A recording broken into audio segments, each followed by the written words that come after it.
Inbound to Harden. You got to shoot it. He puts it on the floor. He's in the paint. Little floater. Bank, no good. Rebound down to Jokic. Front court is Westbrook. Layup, no good. He missed another layup. Long rebound. Floated out over to Batum. My goodness gracious. Westbrook in layups. Harden working against Westbrook. Right side over to Kawhi in the corner. Head fake and a three. Powell. Good. That might be it. A missed layup by Westbrook followed by a three with 1:40 left to go in the game, and I don't think Denver's going to win game number 6. There's the horn. The final tonight from the Dome, 111-105. The Nuggets beat themselves tonight in game 6. Game 7 coming up in a couple of nights in Mile High City. McKinnon wins this draw. Back for Cale Makar. He's got to look at an open net. Down ice. Yeah!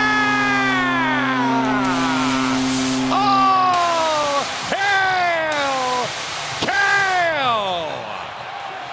It's a 3-point night for Cale Douglas Makar. The touchdown is good. So is the extra point with 56 and a half seconds to go in the third period. It's 7-4 Avalanche. And the Dallas Stars are drinking from a fountain that's pouring like an avalanche that's coming down the mountain. Well said. Pretty, isn't it? Perfectly balanced, as all things should be.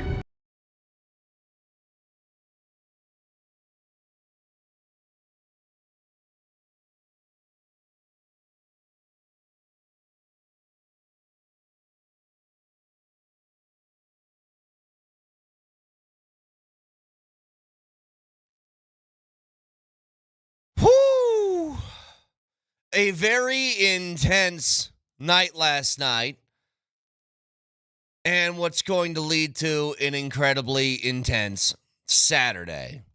And because nobody seems to care about anything other than where they think the things can be the best rated, both teams will be playing again.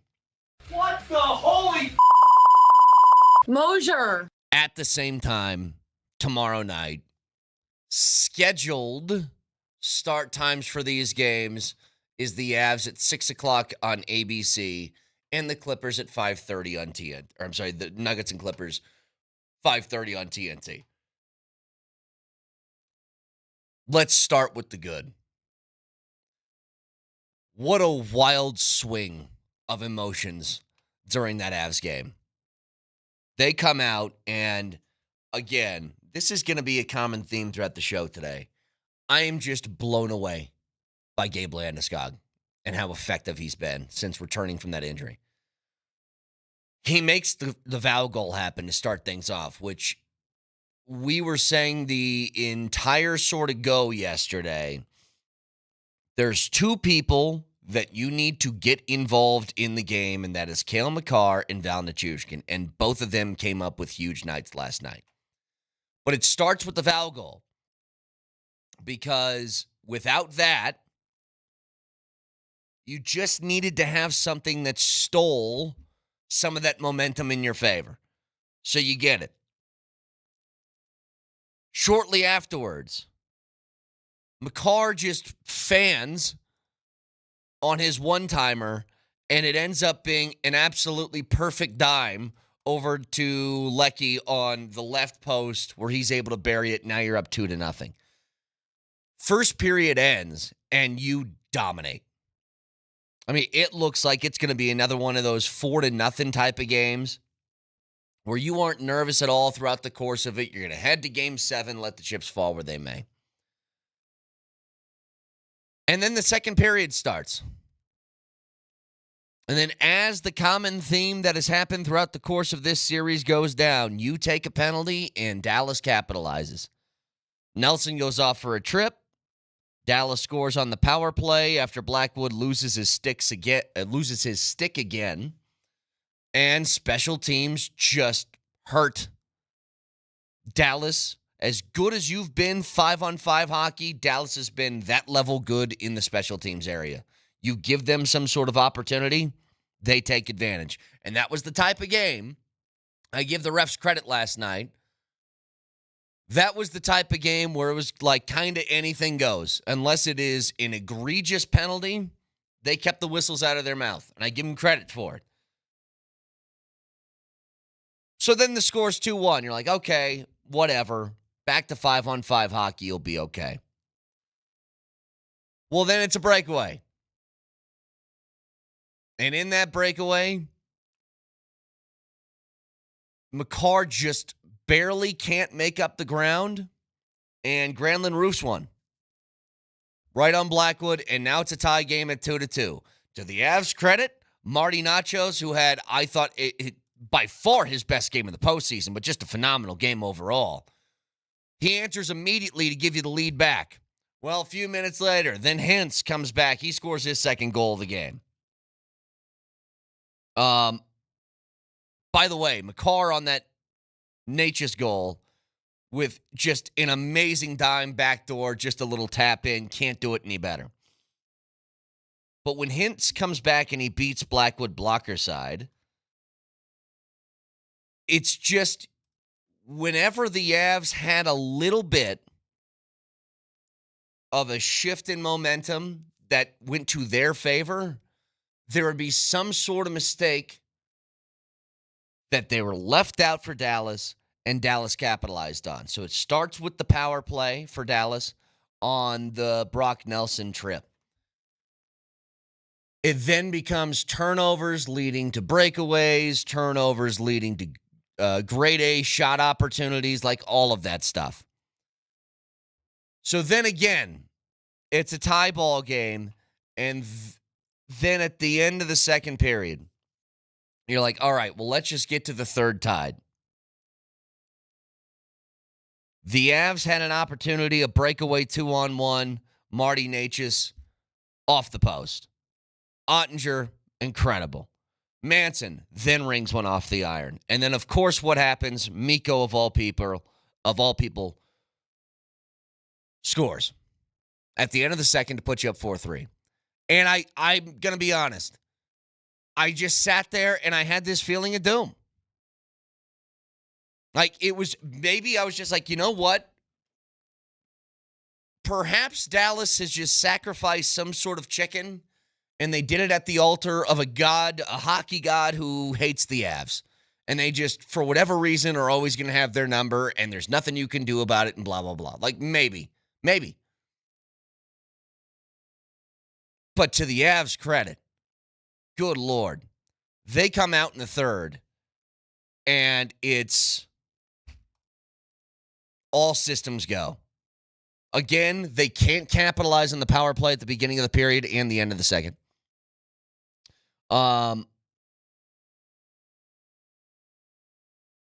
Lehkonen had a rebound off a McKinnon shot that just couldn't find its way in, but they kept going. And then what happens? Gabe shot, rebound for Val. He scores. It's 4-4. Once again, Gabe Landeskog remarkably making plays in the clutch that nobody would expect. But the big story in this, you finally get a bounce, right? You had a couple in game one, but ever since then, it's like every call and every bounce felt like it was just going to go Dallas's way. In games 2, 3, and 4, and 5. But just by putting the puck on net as much as they did last night, and they had 48 shots on goal. I believe they had that exact same number in game 4, didn't they? I think it was 48 in game 4 as well. As long as you give pucks opportunities, they don't need to be perfect. See the game-winning goal that puts you up 5-4. McKinnon gets credit for the goal, despite the fact that McKinnon, it wasn't even really a shot. Like, it comes across, bounces off a skate, pops up in the air, hits a Dallas star in the shoulder, and pops over the glove hand of Blackwood, which gives you a 5-4 lead, and you're just like, good Lord, what's going on here? Get to the end of the game, they pull Ottinger, and to Josh Manson's credit, basically length of the ice, he finds the middle of the net, and then it's game over. But to me, the big takeaway here maybe Dallas is just incredibly good on the PK and you can't solve them, and they're doing enough to keep you at bay. Volume is key. 48 shots in Game 4, it's a 4-0 win. 48 shots in Game 6, and you push to a Game 7. You out-physicaled Dallas throughout the course of that game, 45 hits to 19. Dallas just felt like they were trying to play a game of let's hang on. It's like once they got a comeback, once they got the game tied or they take a 1-goal lead, it's just they kind of sat back. But, man, that game was stressful. Incredibly.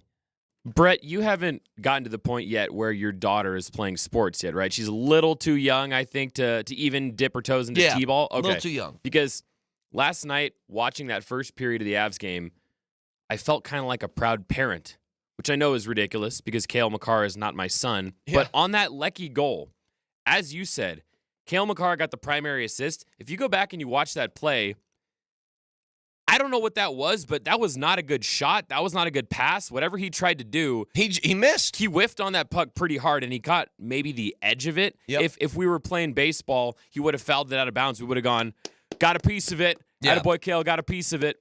But this is what you're supposed to do. Even if you put a half-assed puck on the net, you shoot garbage in the direction of Ottinger, and someone is standing right there to tip it in, and Lecky turned trash into treasure. And I saw that, and I went, that's what we've wanted for 6 games. It's just do something, and it's going to work. Again, I don't want to sound like uneducated, casual hockey fan who just shoot the puck.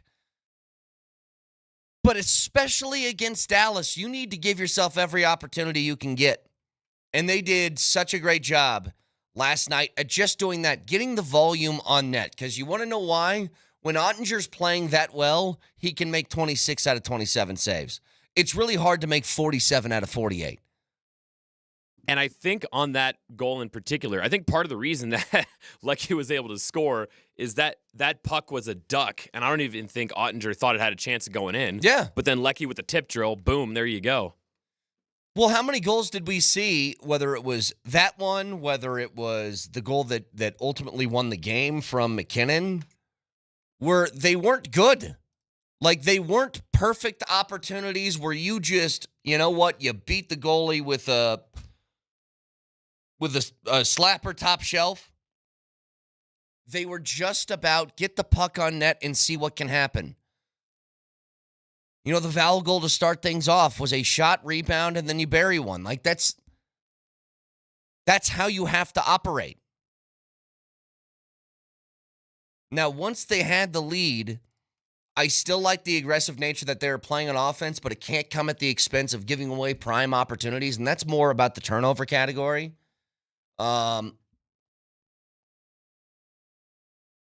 You need to have that balance when playing with a lead, and maybe that's what you work on heading into Game 7. You know, the big thing in Game 7 is this is pretty obvious. You win the turnover or you win the special teams battle, you're going to win the game. The Avs are better 5-on-5. They're worse in special teams. Like, again, last night, 1 power play opportunity for Dallas. They score. 2 for the Avs. They don't. Whenever Dallas got the chance at a turnover or a breakaway, a 2-on-1 situation, whatever, they bury it. The Avs were threatening, but not always. That seems to be the theme. So, we'll talk. Yeah, go ahead. I was wondering, can I do some on-air producing here? Can we Sure. do some show prep on the fly? Yeah. Because I know it's a late game, and sometimes when you and I are both up late, we come in hot. We don't have a chance to put our heads together. I hit snooze a few times today. I texted Nelly. I said, coming in hot, bro. At 1 a.m., we got an email from our boss saying that we have a pair of tickets to give away to the Nuggets Game 7 tomorrow. We're doing a playoff Game 7 ticket Friday. Oh, good Lord. So we got to give a keyword on the 20s every hour starting in 5 minutes. Okay, well, in 5 minutes, I'll give you that first keyword, your chance to be in Ball Arena. Hang on a second. It's okay. I printed out the keywords. I can give you all the copy on the other side. It's it's one of those like email threads, and it took me to the beginning, and it's like, it's a playoff ticket Monday. I go, sir, I know it's early in the morning, but it is not Monday. Okay. So it's a Nuggets playoff ticket Friday. We got the keyword coming up in 5 minutes. We'll have 4 keywords on the 20, 620, 720, 820, 920. The more you get in, the better shot you got to win, to be in Ball Arena for Game 7 tomorrow. So, speaking of the Nuggets, let's talk about that game. Because the Nuggets seem to have an issue here. And they still had a prime opportunity to win.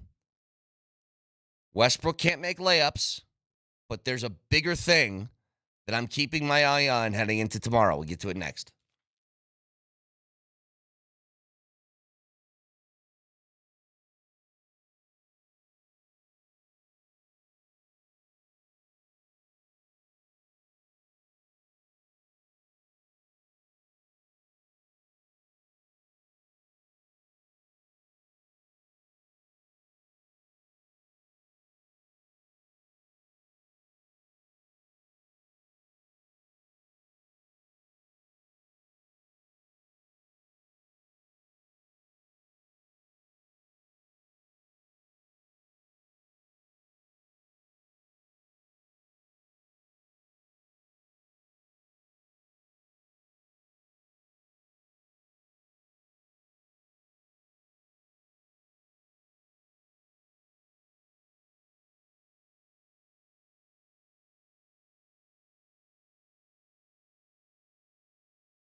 First one to 110 wins. Nuggets are down 107 to 101.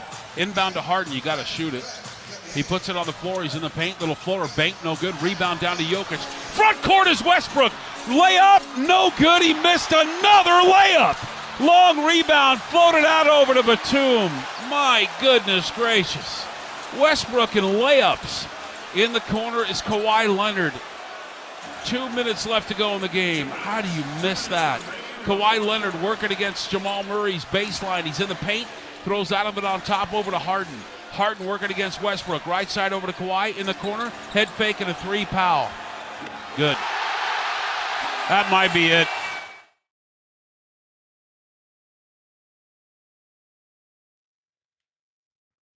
Okay, so Avs win yesterday to push a Game 7. Nuggets lose to get to a Game 7.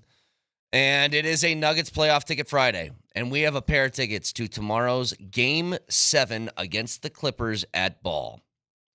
So a keyword every hour on the 20s. Text TENSE to 303-504-0925 because maybe you're feeling it already. But it's TENSE and your first and last name to 303-504-0925. Ticket holds are released all the way up until game time. So if you want to be at Ball Arena and cheer on the Nuggets in Game 7, visit nuggets.com/playoffs to see the limited ticket availability, some standing room only stuff, and to win tickets, text TENSE in your first and last name to 303-504-0925. Next keyword at 7:20. And we mean tense like that, not tense as in what I was pitching at the end of that Avs game when I saw the final score. Yes. Not that yes. tense. Not a tense. Yes. Tense. Tense. As in what Saturday is going to be. All right, so here's the situation with the Nuggets. So, the Nuggets have an opportunity late in that game.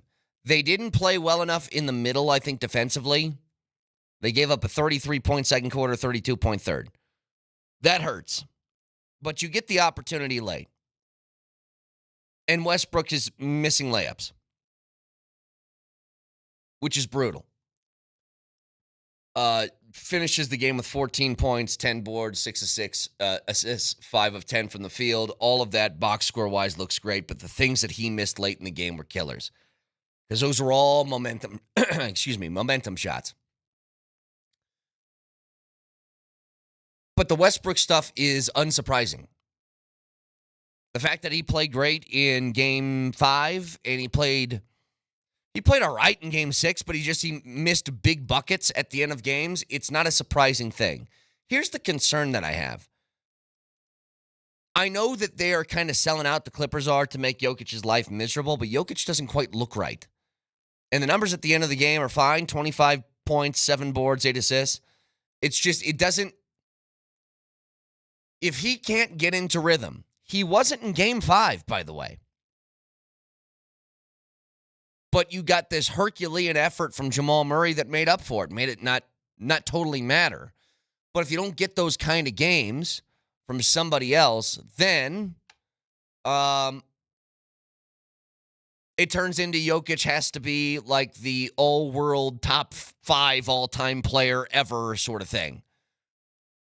And I'm not saying he was bad, but we grade Joker on a pretty strict curve because Joker's remarkable. And that's just how it goes. So when he's not totally right, you need the others to help. And Jamal had an all right game. I don't think it was fantastic, but it was pretty good. He played good defense again. AG was good from the floor, but everybody was just like, yeah, they were good.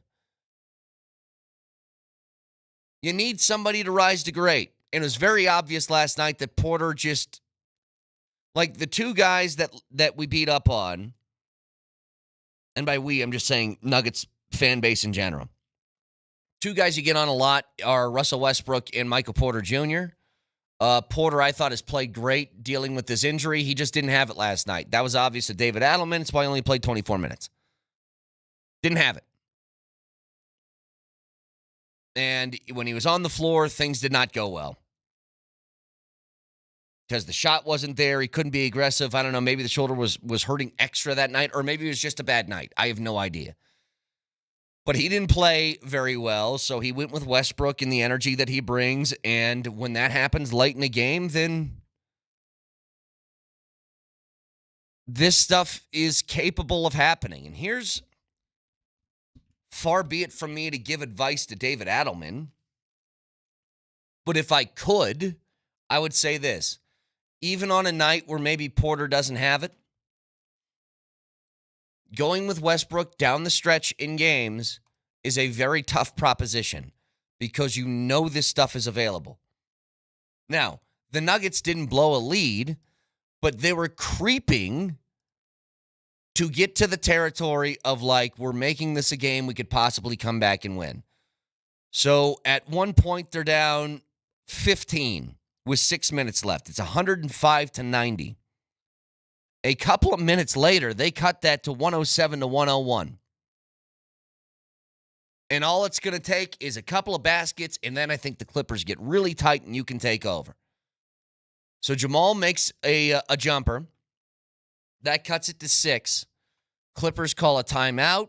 They're trying to, calm things down. Harden misses a shot. Rebound to Joker. He finds Westbrook. Westbrook layup misses. Now, put this into context. 6-point game could have been cut to 4-point game. Instead, missed layup turns into a rush the other way. Norman Powell makes the 20. He makes a 3-pointer. And then the lead's back to 9.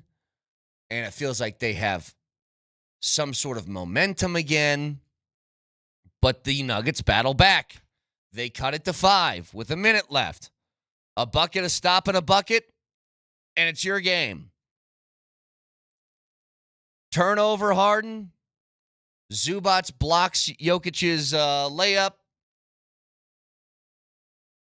And you get to the end here, and it's just, you didn't quite have enough in the tank.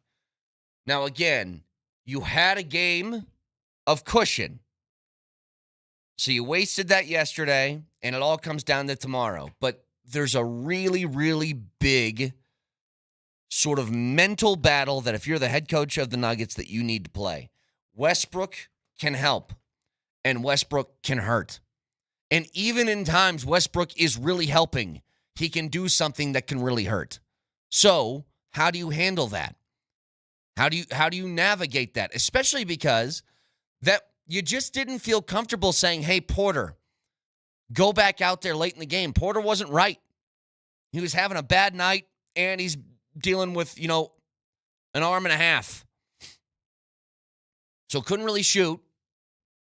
Couldn't really play defense. Is Westbrook your best option? Probably. I mean, I guess you can go out there and play Peyton Watson. But that's also a risk because he hasn't played in the big moment late in the game in a playoff game. I don't know. I mean, I don't know what you guys think. But the main thing that I'm saying is that Jokic is still putting up numbers because he's an amazing basketball player, but I think that elbow's bothering him. And again, if you want to get in Ball Arena tomorrow, text TENSE and your first and last name to 303-504-0925. Do we have Nelly Adelman after the game? Because here's another thing with Joker. It's been like every game that Jokic plays, you could have this conversation afterwards, and I've gotten exhausted of it, but in moments like this, it matters. The way that Jokic is defended and the way that he continually lacks free throws is insane. And you look at these tight games like this, and you're like, if he got the whistle that's probably proper for him, then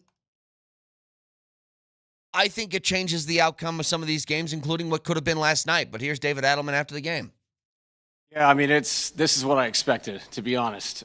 This felt like a 7-game series. Obviously, we wanted to close it out today, but it's an evenly matched series. There's so many good players out there, guys that can have nights. Jamal had his night the other night. Kawhi and James had a good one tonight. Obviously, Nikola's had his night. And Nikola gets fouled a lot. I'm not sure what was happening tonight, but for him to shoot 2 free throws with the amount of contact that was going on out there was absolutely crazy. They put smalls on him. Those smalls were allowed to do whatever they want. So I'm really excited for Saturday that we're going to be able to do the same thing with their best players. Because if that's the physicality we're allowed to play with, we'll react to it, and we will go there in Game 7. I like that answer. You know, Vic said something yesterday, not that it matters ultimately, but David Adelman is a pretty good quote. He is. But God, you get this chance to kind of steal the soul of the Clippers on their home court last night. Clippers had control for most of the game, let's be honest. They did, especially most of the second half. But you were able to cut it and do that thing that the Nuggets did 2 years ago when they won a championship, which was cut the lead down and make the opposing team think that they are a couple of Joker Murray two-man games away from blowing this. And they got close to that. And you could feel the Clippers getting tight. But when you miss a layup like Westbrook did and it goes the other way and momentum just totally shifts, it's tough. Now, both of these games, coming down to a Game 7, it's disgusting that they're on at the same time, by the way. Disgusting. I don't even know how they can be allowed. Two teams playing in a Game 7 at the exact same time and the exact same day is ludicrous. But for both of them, I have no idea what's going to happen in those Game 7s. I don't even know if home court or home ice matters in these games. I mean, it does like at least a little bit. But I always think we sort of overrate that aspect of it. Where we think this is like some huge benefactor for the team who's on home ice or home court. And I think there's a little bit of a boost that you get, but it's not a ton. I have no idea. I think ultimately it just comes down to who's better prepared for the moment. And the thing is, all four of these teams that are going to be playing tomorrow have all been here before. They have. But again, there's something about Game 7's caged animals being unleashed that I think it's such a fascinating look into, I think it's how you're built as a player. Like, it tells you a lot. Like, where the Avs were at last night in a Game 6 is the same thing. Win or go home games tells you a lot about who a player is. And I think especially for a team like the Nuggets that is probably heading for some big changes in the offseason with head coach and GM at least and probably a couple of personnel decisions throughout the roster, these are the kind of times where you can tell what guys are made of. So that's all happening tomorrow. I cannot believe they're on at the same time. We'll get to it. We'll get more into it in a little bit, but it's crazy. Going back to it, though, what Adelman was talking about with the fouls on Joker that aren't called and him not getting to the free throw line. I love when a coach calls out a ref without calling out a ref. Because the end of that quote that we just played for you was, the little guys were guarding Joker and they were able to do whatever they want. We'll remember that for Game 7, because if that's the type of game they're going to call, then we're going to do the same thing. They put smalls on them. Those smalls are allowed to do whatever they want. So I'm really excited for Saturday that we're going to be able to do the same thing with their best players. Because if that's the physicality we're allowed to play with, we'll react to it, and we will go there in Game 7. I love it. You know, it's the same thing as kind of what Bednar did, right? Whether it was talking to us or at the press conference or whatever. He basically said, yeah, I didn't like the officiating because it was physical until they decided it wasn't. It's like, call the game the same way. I'll tell you what, last night you watched that Avs game, there was no question. That was a game of physicality. That was a game where, so I don't want to say anything goes, but unless you're like ripping somebody's head off or slicing their leg off at the knee, you weren't going to the box.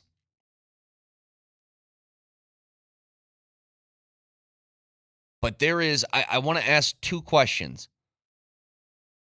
One, heading into tomorrow for the Avs. Did you think that Blackwood was going to get pulled last night? Just a question. Did you think it was going to happen? So that's number one. Number two, what would be your plan with Russell Westbrook tomorrow? He has to play. So don't say I'm not playing him. He has to play at least, 15 minutes, 10 minutes, something. You can't go a whole game without using your bench, and he's going to be the bench player you use. So how would you handle it? 303-504-0925. Speaking of that number, the word tense, again, like Tense, tense. And your first and last name to 303-504-0925 gives you an opportunity to watch Game 7 at Ball Arena tomorrow between the Nuggets and the Clippers. But keep those things in mind. 2 questions on each front, Avs and Nuggets. Did you think Blackwood was going to get pulled after the second? Number one. Number two, what would be your plan with Westbrook heading into Game 7 tomorrow? We'll get to it next.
All right.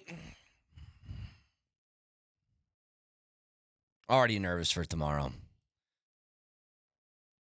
It's a crime. And I'm not going to spend too much time on this because I know that Vic's going to. About how these games are going to be played at the same time tomorrow and how insane that is. Like, if you just look at the schedules. If I want to scream, I'll scream. There's one game for each sport tomorrow night. And it features two teams from the same city. And all I'm saying is, I know you want your primetime windows, okay? I get it. You don't think that somebody's willing to watch a game at, 3 o'clock? 3 o'clock? I don't look at windows. On a Saturday? It's insane. But to the questions that I asked heading into break,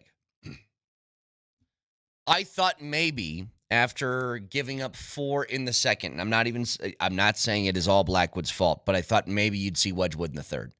Maybe. But this is why Jared Bednar's a good coach, and I sit on a radio show and talk into a microphone.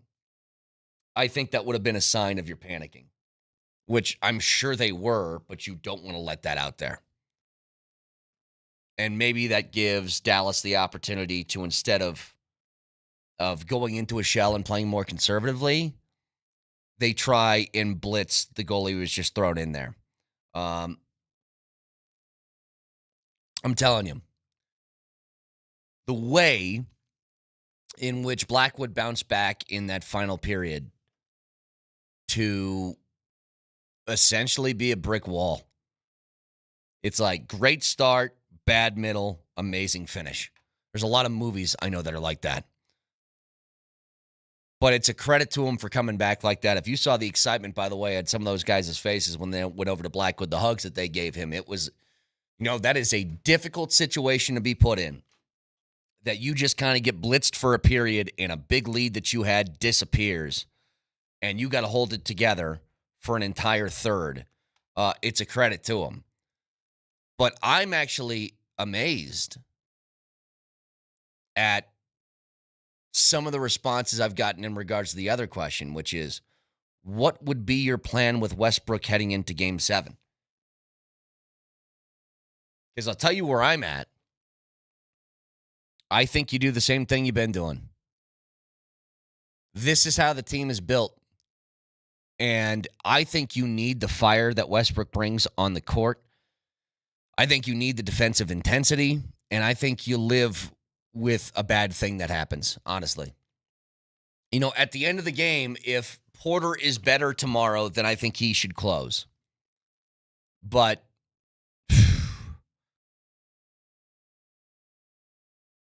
couple texts coming through. I was expecting a lot of don't play Westbrook again type of stuff. Not what I'm saying. Here's just a few of them. Regarding Westbrook, live by the sword, die by the sword. Run him out there, let him cook. Live with the outcome. Need his hype and trash talking on the court for Game 7, and you live with the mistakes. That's one. Another one. You do the same thing you've been doing with Westbrook. Good or bad, he has to be a big part of that game. Another one for Westbrook. Make him practice layups until the game starts tomorrow. Okay, fine. One thing I've wondered, and Nelly, I know that you were doing the same thing I was doing, which is darting your eyes back and forth between two screens last night. Westbrook is still athletic. I've seen him dunk. Why doesn't he just dunk those? And I'm asking that knowing that as a 36-year-old man who's played a whole bunch of minutes and is super intense in the minutes that he does plays, there's a fatigue factor that goes in there where maybe you can't get your lift. And maybe that's the answer. When he gets that late in the game and he's played that many minutes, his legs just they don't got enough in there to get the lift to dunk it. But that would, I say that, and then he did try and dunk, and then he missed the dunk too. Now, I think it went back to, who did that bounce back to? Was it like Watson or somebody who grabbed the rebound and put it back in for a layup? So maybe that's your answer. Maybe it doesn't matter whether it's a layup or a dunk. It's either going in or it's not. I have no idea. Yeah, he really is. I know it's such a cliche, but he really is an agent of chaos. I'll see if I can find it. Our boss brought up a good point the other day, and I'll bring up this audio. We have access to all of the Altitude TV highlights on this server, and we can get the crowd noise isolated. I can take out really? Moj or Scotty or you name it. And so our boss said it was in either game 1 or game 2. He had a couple big 3-pointers, but he also missed a bunch. So, which I know that's the average Westbrook game. Yeah. So our boss said, see if you can pull the audio of Westbrook shooting a 3 so you can hear the crowd go, no. Yay! Oh, I'm telling you, Nelly. And so I actually do have a few of these. I don't know if some of the biggest pops that you get in Ball Arena are when Westbrook does something. I mean something good. Like if Westbrook makes a big play, because he is one of those guys. You know, some dudes just have that, I guess aura is the word for it. I'll tell you what, Bones Highland had it. He had the kind of aura I'm talking about where if he did something, it felt more inside the arena. And then he would talk to the crowd and it would liven up. But when Jamal's really working, it goes that way too. Jokic, just because his game is so methodically efficient, it doesn't really work the same way unless it's like a game winner or an amazing pass or something. But he's got whatever that sort of juice is to make a crowd just go bananas. Well, here are a couple samples. It was either game 1 or game 2. I remember it was the start of the series in Ball Arena.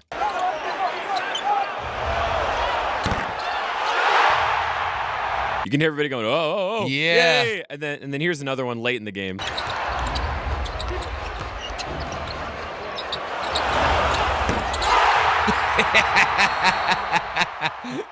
It is, I mean, only Westbrook can elicit that sort of emotion. Because it literally sounds like they say no. Hang on, play that again. It sounds like as in unison, 18,000 people at once all say no.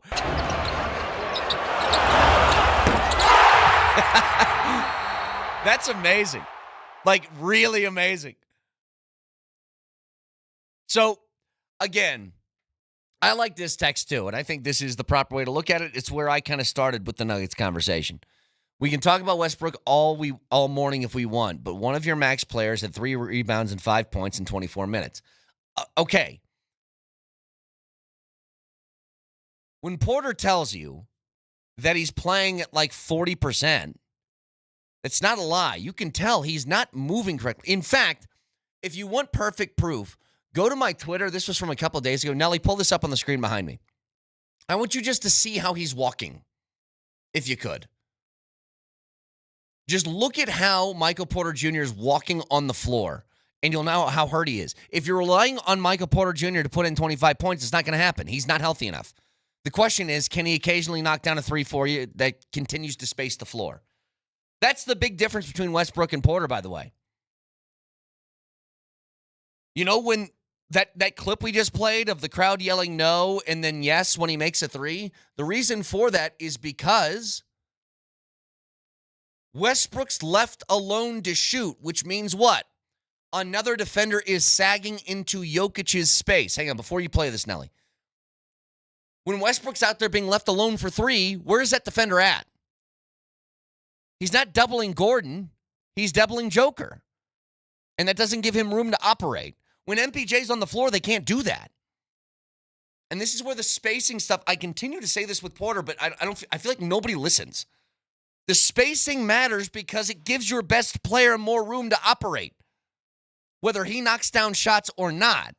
And I'm not saying that Porter needs to play 45 minutes. I thought what they did last night was perfect because Porter just wasn't good. Fine. But you can't expect Porter to give you 25. Not when he's moving like this. He can't walk right. That's how much his shoulder's bothering him. And I'm sorry for people listening on the radio. Nelly, how would you describe it? It's like he's like dipped over at the hip with one arm that's immobile, walking away. You know how I describe it? You ever seen Weekend at Bernie's? That's how he's walking around. He's doing when they prop him up and they're walking him and he's leaning back and his arms are hanging. He's essentially doing the Bernie dance. So I don't know what to tell you. I mean, you guys can yell about Porter all you want to. You don't have another option. And you're like, how about you play Zeke? How about not? And it's not going to happen. It's a moot discussion. Zeke Naji has played like 0 minutes the entire postseason unless the game's been over. So this is the situation that you're dealing with. We have more keywords, by the way. You want to be in the building tomorrow. 720 is the next keyword that we'll throw out to you. Broadcasting from the Backus and Shanker studios. Their passion is justice. Obviously, 2 huge games to talk about today, 2 huge games to talk about leading into tomorrow. And you can watch on Twitch. Twitch.tv, search Altitude SR in the search bar, the Altitude TV simulcast, and that is the Safeway Twitch feed. Mother's Day is around the corner. And Safeway, they have everything you need to make mom feel special. Safeway has you covered with fresh fruits and gorgeous flowers to help mom celebrate. Or help celebrate mom, more like it. Get started at Safeway.com or in the Safeway app. You can also watch on YouTube. Search Altitude Sports Radio and subscribe today. A lot to talk about. Moser, Lombardi, and Kane next.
Inbound to Harden, you got to shoot it.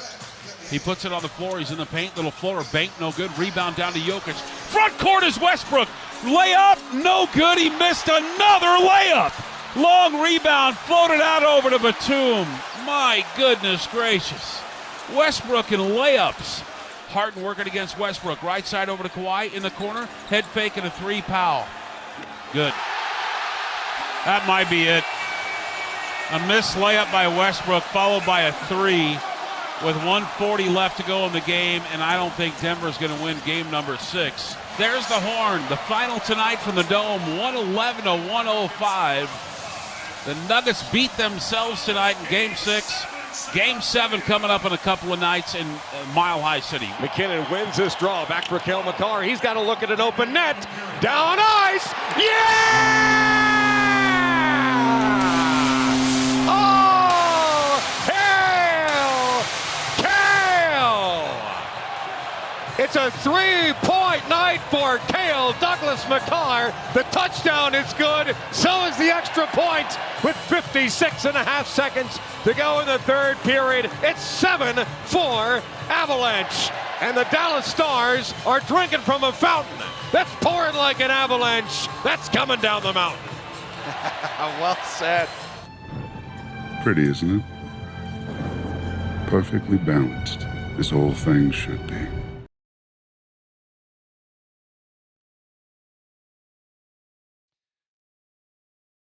We got 2 of them tomorrow, boys. 2.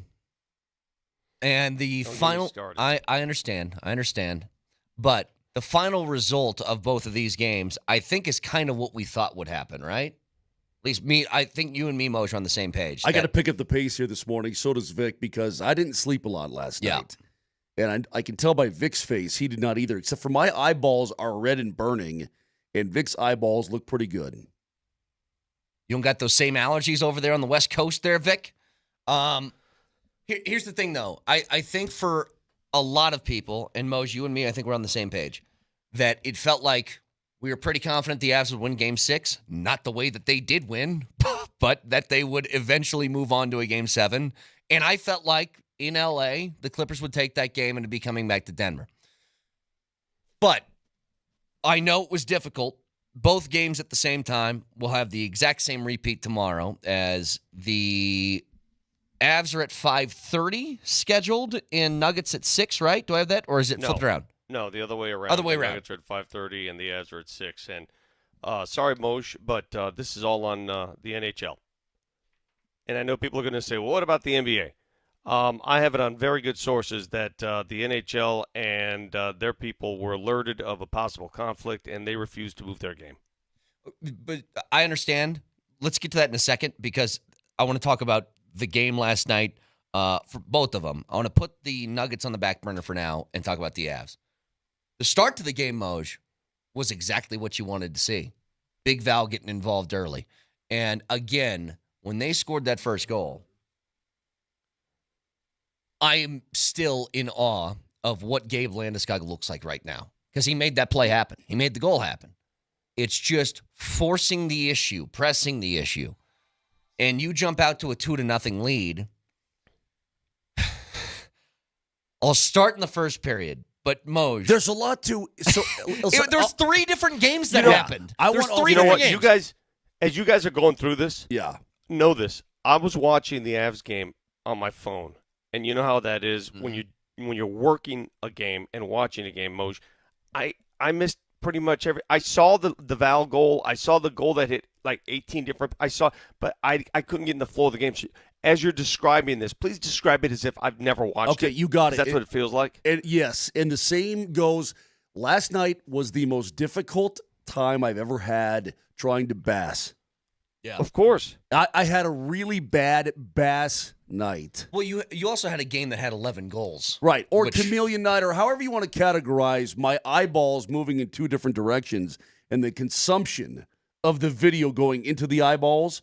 I had a very, very difficult time with the Nuggets last night. I only could catch pieces and glimpses and this and that. I couldn't go along with any flow. I couldn't keep the anyway, I'm just saying, so we're going to trade off a little bit here today, yes. Vic. Brett, there was so much to digest. All you listening right now, reviewing, or whatever it is you're doing. Let's go through each game. Let's go through each. I'll give you the NBA. I'll give you the Nuggets version. You give me the Okay, sounds good. But walk me through it. There's so much to digest in this Avalanche game that I'm telling you, you got to pay attention to details because it's crazy. The easiest way to put this, there were 3 games that happened last night at Ball Arena, okay? There's 3. There was the first period, the second period, and the third period. And they were all completely different from one another because the Avs, dominated as much as you could dominate a period in the first. As Blue Bonnet would say, there's justice and there's vengeance, and them are 2 different things. I'm telling you. Okay, so the Avs strike first, correct? Yes, they get on the board. It was a Gabe shot, rebound, Val finishes, boom. Okay, so it's 1-0. Then Yes. I saw, because then it was, I look up, it's 2-0. How did it become 2-0? It became 2-0 because Cale Makar came in for a one-time blast, and he barely caught a piece of the puck, and it slowly rolled to the side of the net, and Arturi Lehkonen popped it home. Moser's letter. Puck luck. Yes, Moser's letter yesterday came in handy in a couple of different instances, and that was the first case because Cale was lining one up for, it was going to be a howitzer, and barely touches the puck, rolls out to Lehkonen on the left post, and he's able to bury it before anybody gets to it. If Cale had connected, Ottinger made a push to cut down the angle. He was incredibly aggressive last night. Yes, he was. The puck would have gone through him. There would have been a homicide because, it would have been like he got, like the puck went through his body. That's how hard Cale unloaded on that puck, and he barely caught any of it. It was Muffin City, and Lehkonen pops it in because it's a broken play. So the Avs just hold control the entire first period, but then game 2 starts, which is the second period. And it's exactly what we were talking about leading into this game. God, this pissed me off, too. Excuse my language. This really upset me. 5-on-5 hockey is the Avs game. The second that it becomes some sort of special teams, it tips in Dallas's favor. So, beginning of the second, or close to the beginning of the second, Brock Nelson goes off for a trip. Well, can I Yeah, go ahead. Yep, Vic, let me explain to you. Again, Cale Makar walks in with an absolute bomb, and this time he connects. It's going to be 3-0. Ottinger pushes 2-3 feet outside of his crease and cuts down the angle, makes the save. Loose puck. Nelson goes behind the net, gets his stick caught in the net. Yep. It falls down between the legs of the Dallas player, and he's whistled for tripping. So wait a minute. Nelson is whistled for tripping? Yes. Correct, because his stick gets caught in the net, goes between the Dallas player's legs, trips him, and they both fell down. In fact, the stick tripped both of them. Yeah. And Okay. Dallas scores on the power play, $1.18 in Rope Hintz. And it's just like, of course. Right. You have this lead, you're dominating the game, Ball Arena's buzzing, and then you have one little mistake that happens or one weird thing, and you're put on a PK, Dallas scores, and now it's 2-1. How quickly did they score on the PK? Pretty fast. Yeah. Okay, so it was one of those, all right, here we are. We're not going anywhere. It's Right. 2-1. Yeah, pretty Beautiful. quickly, yeah. And was that the score after first period? No, that was the beginning of the second period. $1.18 in, it's sorry. 2-1 Dallas. It's 2-1 Avs over Dallas. 2 minutes later, the Avs start to do some weird thing, which is turn the puck over, which they've done a few times in this series. And one of the big mistakes that Marty Nachos made last night was that one. And Marty Nachos was great last night. He was great. He was number one star. He was great last night. But that was again, you're trying to fancy it up a little bit too much when you can be deliberate with the puck. Now, again, Vic, let me try to explain to you. What Jared Bednar talked about on the program on Wednesday is exactly what happened. The Stars get the turnover in their own zone, but they already have a guy flying the zone. Remember how he said, hey, they sneak out on you? They sneak out on you. Granlund sneaks out, and he catches Cale Makar napping. Just because it's you maybe you don't expect it, but blam. Makar's trying to play catch up, can't get there. Granlund beats him into the zone, makes a beautiful move, goes top shelf. This is 3:41 into period number 2, and all of a sudden we've got a tie game. So they score power play about a little over a minute into the game. 2 minutes later, it's tied 2-2. So 2 goals in less than 4 minutes of the second period, and all of a sudden it's a brand new game. And you're teetering. Well, guess what? I'm freaking. The Avs come back almost immediately, and Makar makes the best play of the postseason for him so far to me, which is that pass to Lehkonen. Marty Nacho. Or I'm sorry, Marty Nachos on the far post where he's just able to tap one in and get by Ottinger. So you got the lead again. You're like, all right, woof. Man, this is awesome. Woof. Vic, you got 4:34 into the period. You've righted the ship. You're up 3-2. You've got the lead back. Okay, deep breaths. Turnover. Mother trucker. And Rope Hintz. Who turned it over? I forget. That might have been the Nachos play. I forget. It's a pass through the middle of the ice you don't need to make. But it's neither here nor there. Keep going. Rope Hintz beats Blackwood, blocker side. It's back 3-3. And now you're like, oh, boy. Great shot. But let me tell you something. End of the second. We're getting towards the end of the second period now. This is puke time. This is where I did have vomit come up to the back of my mouth and touch the back of my tongue. Nate just 2-on-1 rings one off the post. And you're like, are you kidding me? Vic, and you can hear this iron in Pueblo. I thought it hit. I thought it hit the post in the net and hopped back out. Like he hit it with such force. But I mean, it's what Moser said. The sound of it, unbelievable. So shortly afterwards, Ottinger's playing his ass off. By the way, even though he's given up 3 goals, playing his ass off.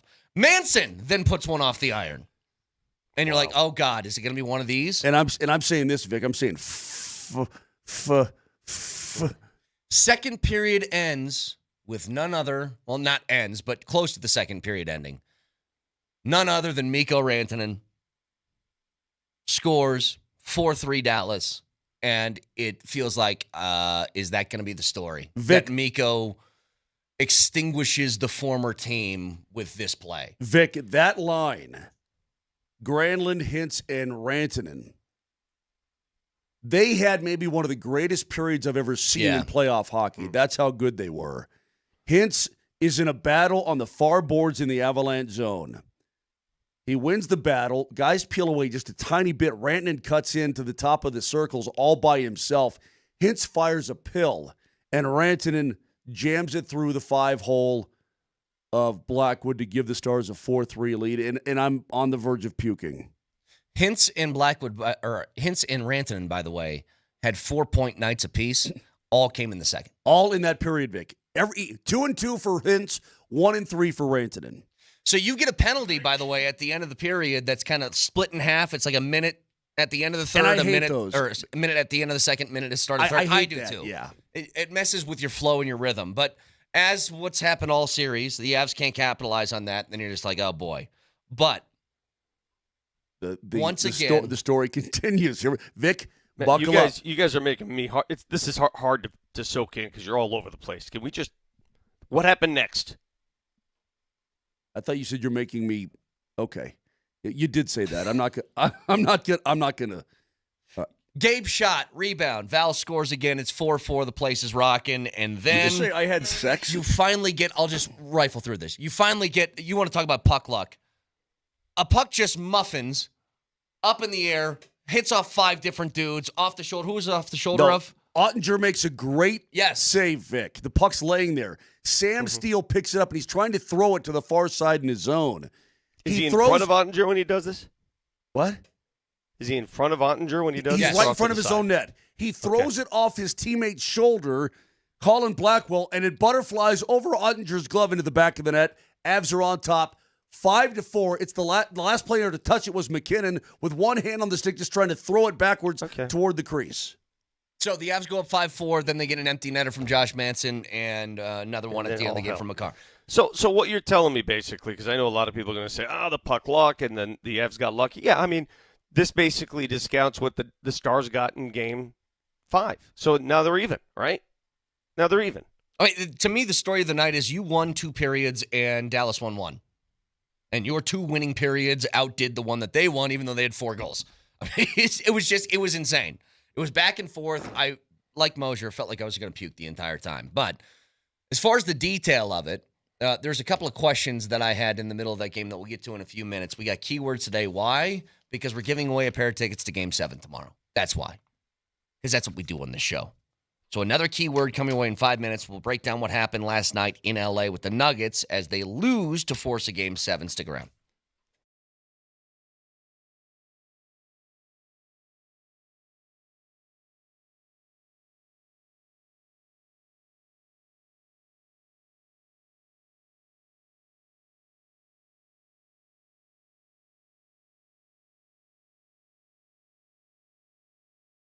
Guys in their early to mid-30s. You're feeling pretty good, right? I got a long way to go. That's good. But do you realize you start to lose 2 to 3% of your testosterone production every single year? It's life, man. Happens. Happened to me. Maybe it's happening to you, and you're not feeling the same way you did when you were younger. Putting on weight, decrease in libido, less productivity at the gym, not seeing the gains, poor sleep, sad or depressed even. All that could be a sign of low testosterone. So go to RockyMountainMen'sClinic.com. Take the low T quiz. Super simple. 10 questions, yes, no. And if you feel like maybe that's your issue, schedule a consult. They're going to draw your blood, results within 30 minutes. Colorado licensed medical providers going over everything with you, and you'll make a decision on whether or not you need low T treatment or not. It's very easy. It's very beneficial. You're going to feel better. You're going to look better. You're going to behave better. Everything's going to be great for you. And Rocky Mountain Men's Clinic, well, they've been on the front range for nearly a decade, successfully treated tens of thousands of men. A lot of guys wait a year or longer. In fact, most do. Don't do that. Fix yourself now if you've got an issue. 5 locations from Fort Collins down to Colorado Springs. Give them a call, 720-440-7900. That's 720-440-7900. Or again, go to RockyMountainMen'sClinic.com.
2 Game 7s tomorrow. One will be at Ball Arena, and you have a chance to go there. Keywords on the 20s of every hour today for a chance to win a pair of tickets to Nuggets and Clippers Game 7 Ball Arena. Text stressful in your first and last name to 303-504-0925. That is stressful in your first and last name to 303-504-0925. Ticket holds are released all the way up until game time. So if you want to be at Ball Arena to cheer on the Nuggets in Game 7, visit nuggets.com/playoffs to see the limited ticket availability. But the key word for this hour is stressful in your first and last name to 303-504-0925. Yeah, it is stressful. Ross has given us a mandate this morning. Says, you guys better entertain me today. Ross, Doing my best. Ross, don't we do that every day? I thought we did that every day, or at least a reasonable facsimile thereof. We'll give it our best shot, Ross. Vic, how are you, buddy? I'm still ticked off at the schedule, and I know we're going to get to that, and I can't wait till we get to that because I have some insight on that. But I'm fine. I never – listen, the Nuggets last night showed some fight, unlike last year's Game 6 in Minnesota. Last year's Game 6 in Minnesota was done after the first quarter, okay? Last night, they were in it the entire game. This is a different team. It really is. It's a different team with a different fight. And the way they rallied late, now granted – missed layups. My God. So the story of the game is this. Second half did not start well. They got outscored in the third quarter, 32-22. It was a 1-point game at halftime. Nuggets were right there. And in the third quarter, they get outscored by 10. They start chucking the ball all over the place. The turnover bug hits again. And they couldn't overcome the hole they dug in the third quarter. They did rally in the fourth, but it fell short because 2.5 minutes to play, down by 6, wide open layup for Russell Westbrook. He misses. They come back the other way. Norman Powell makes a 3. Pretty much ball game. They could not overcome it. But if that layup goes in, I would have loved to seen how the Clippers react because they were ready to melt.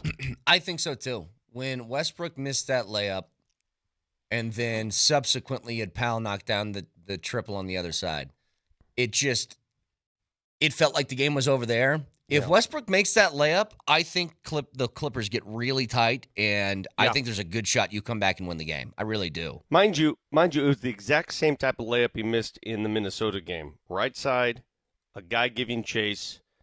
I don't know what to say. We talked to him after the game, and clearly he gives and he takes. He giveth, he taketh. I mean, because they're not even close to being in that game without his play in the first half. Hey, he finished with 14 points. He's making shots. He's performed. He had 10 rebounds, guys. You know he led the Nuggets in rebounds? Yeah. Russell Westbrook last night? He led the Nuggets in rebounds. He had 10. He's making the plays. It's just the layups. You know what it is? You especially look at his box score last night, you'd be like, God, he played really good. 50% from the field, hit half his threes. He had also 6 assists to go along with that 15 and 10 or 16 and 10, whatever it was. But it's just the moments. And this is what I wonder. Porter didn't have it last night. That was obvious. And I think Adelman saw that. That's why he went with Westbrook at the end of the game. It's why Porter only played 24 minutes. What? Oh, Lance texted in. Oh, That's funny. But you're going – I don't know how else to put this. Lance? I don't know how else to put this to people. You got to live with it. Because I think that Westbrook is going to be absolutely necessary in Game 7. As much as that stuff might bother you. 100%. Like, he is – the things that he brings to the table is just something that nobody else on the team can do. Have. Yeah. You live or you die with that. I mean, that's how you ride, okay? So you're going to take the good with the bad and the bad with the good, and that's just the way it's going to be. He was a major factor in your Game 5 victory, okay? So, look, I expect him to be good Russ at home coming up on Saturday night, and let's get it on like Donkey Kong until, you know when? I think you're going to say the break of dawn. The break of dawn. You're dang right I am. That's what I expect out of Russ, Vic. I have one sort of bigger thing, I guess. It didn't matter in Game 5 because Jamal went nuclear. Joker, and we always grade him on his own curve because he is so good every single night, and he was good last night. But there just seems to be something that's off. I don't know if his elbow's bothering him, but it's like inside Vic, he's missing some shots that he typically never misses. I'm going to tell you what's going on because I had some great seats last night right there on the bench, right behind those guys. And when you sit that close, you can see every single time he has the ball in the post, a smaller player, because they went small a lot last night, is pulling and tugging on his arms, his hips. I'm not going to use the whistle as an excuse last night. I'm not. But my God, did he get fouled on several occasions with nothing. Yeah. I mean, nothing. Zubats, one time he goes right late in the game for a layup, and Zubats pushes his hip and hits him on the head. Nothing. Nothing. Now, you're going to have to play through it, because guess what you're going to get in Denver? More of the same. Although when you're at home, the whistle seems to favor the home team. Okay? That is no surprise. Last night, the Clippers had 15 free throws. The Nuggets had 9. Expect that to flip-flop in Denver. Well, Adelman said, and you mentioned this yesterday, Adelman's really good with a microphone in front of him. He said this after the game yesterday. Yeah, I mean, this is what I expected, to be honest. This felt like a 7-game series. Obviously, we wanted to close it out today, but it's an evenly matched series. You know, there's so many good players out there, guys that can have nights. Jamal had his night the other night. You know, Kawhi and James had a good one tonight. Obviously, Nicola's had his night. And Nicola gets fouled a lot. I'm not sure what was happening tonight, but for him to shoot 2 free throws with the amount of contact that was going on out there was absolutely crazy. They put smalls on him. Those smalls were allowed to do whatever they want. So I'm really excited for Saturday that we're going to be able to do the same thing with their best players, because if that's the physicality we're allowed to play with, we'll react to it, and we will go there in Game 7. I love that end. I love that. On several occasions in the team huddle, Aaron Gordon is telling the other players, he's literally yelling at the other players, get physical with them. And what he means by that is, you know, when Zubats has the ball in the post and he's just sitting there, go in there and hit him the way Jokic is getting hit. Do the same thing. Do this because when Jokic has the ball in the post, here's what's happening.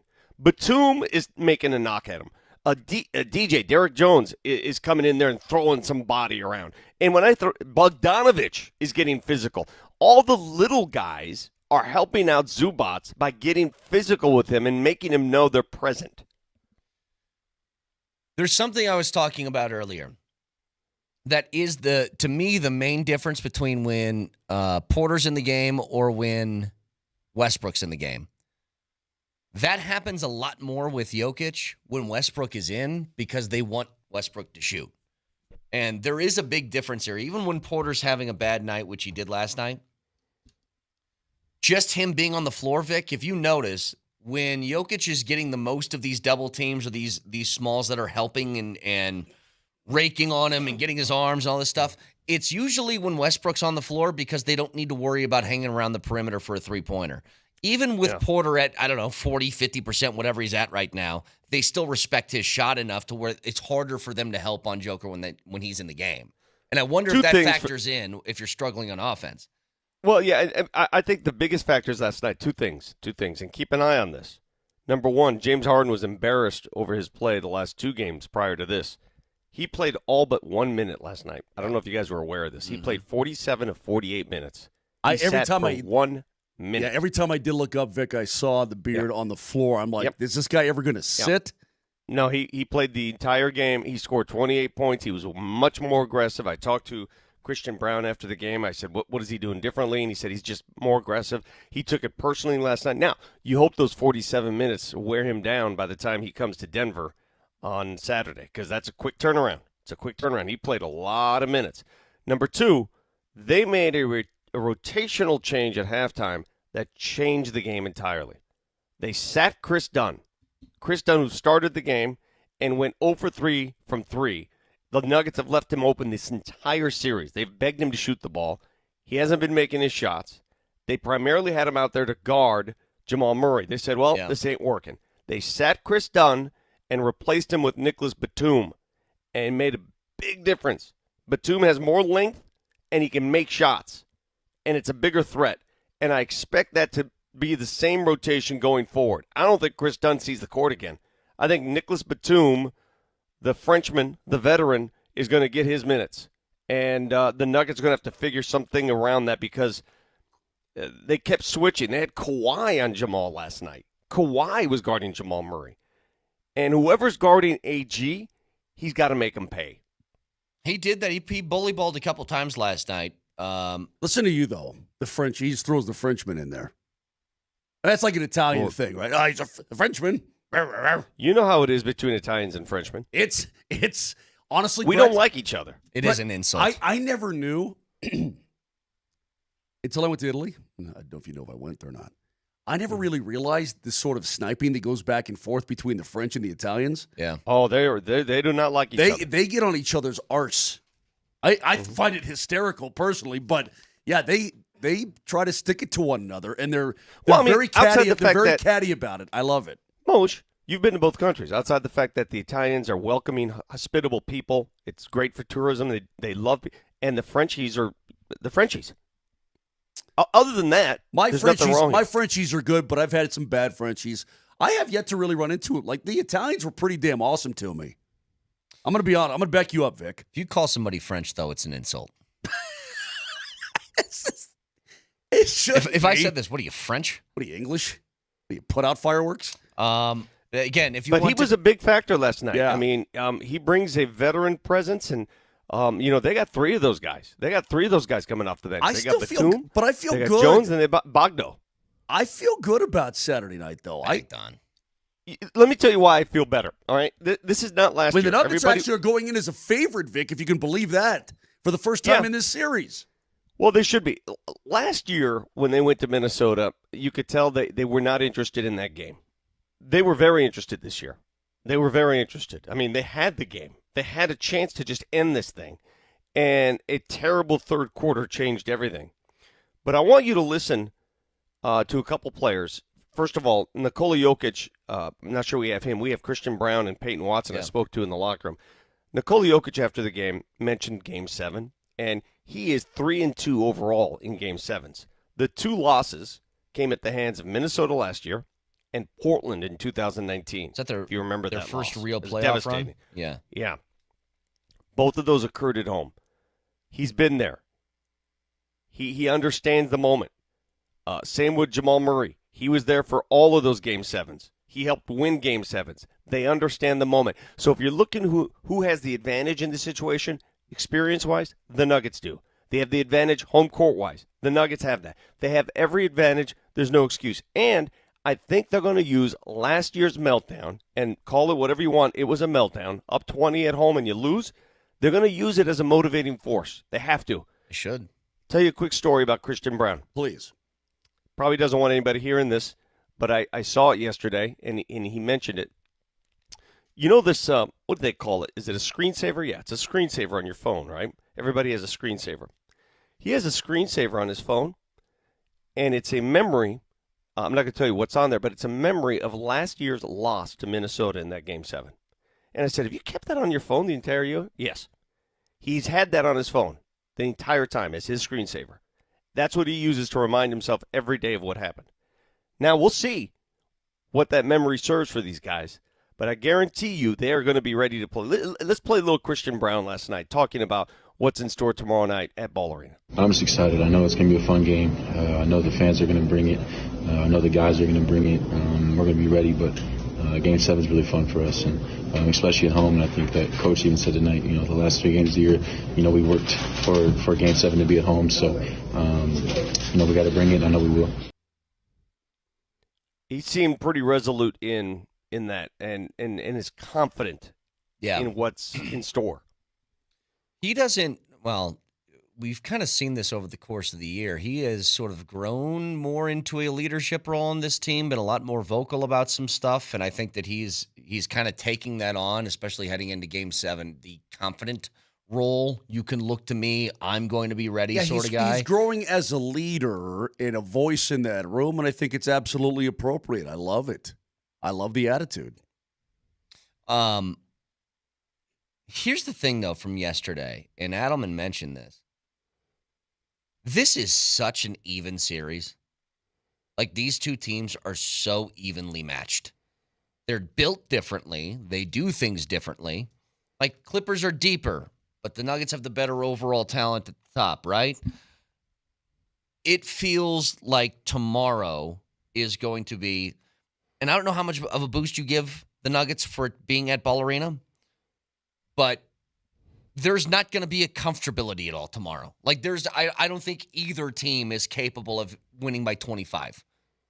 I think this is going to be another one of those that comes down to the very wire, just like last night did, where it's like, hey, a couple of buckets, you swing momentum in one direction, the game can flip in the last 2 minutes, sort of thing.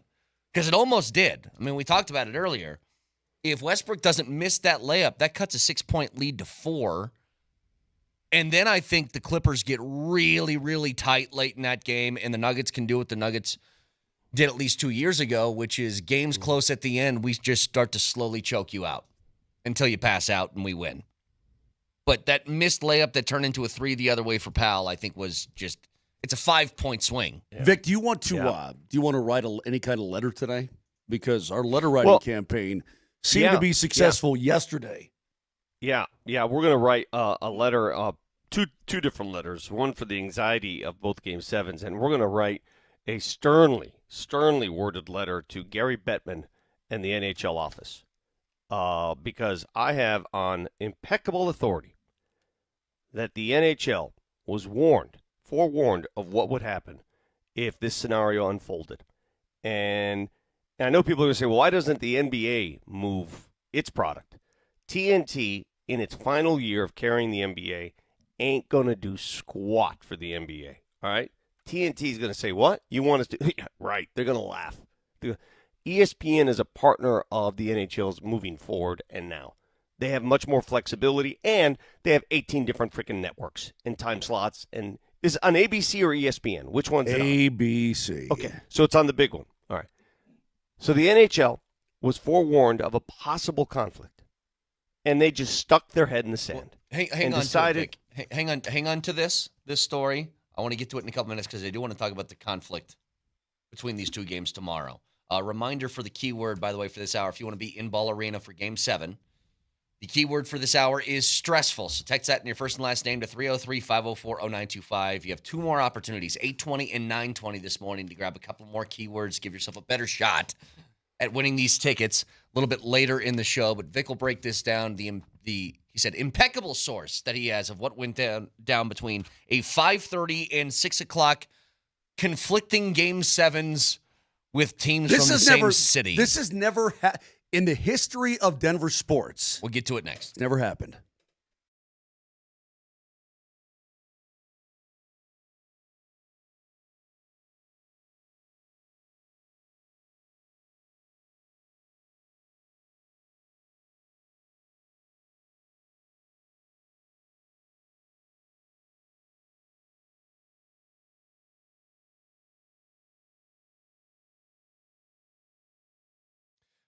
Two Game 7s tomorrow. Well, let's see here. The Nuggets, 1-point favorites over the Clippers on the Circus Sportsbook. If you want to jump on that right now before any lines move, I would do so. The same thing with the Avs. Guess who's the favorite in Dallas for Game 7 in a road game?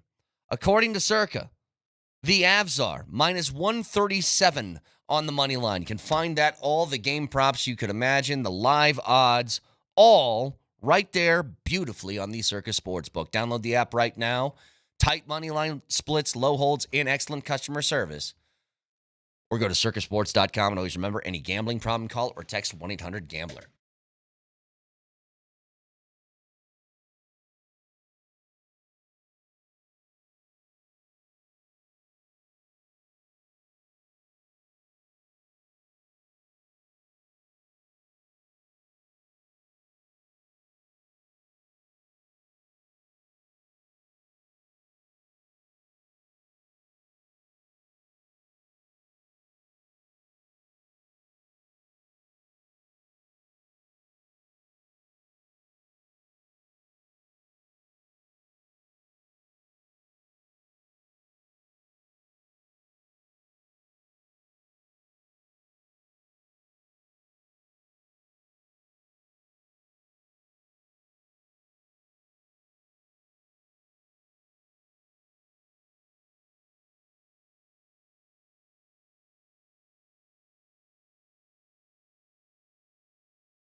All right, because of the death scenario that we all kind of thought might happen, there is conflicting Game 7s with a team in the same city tomorrow, 5:30 and 6 o'clock.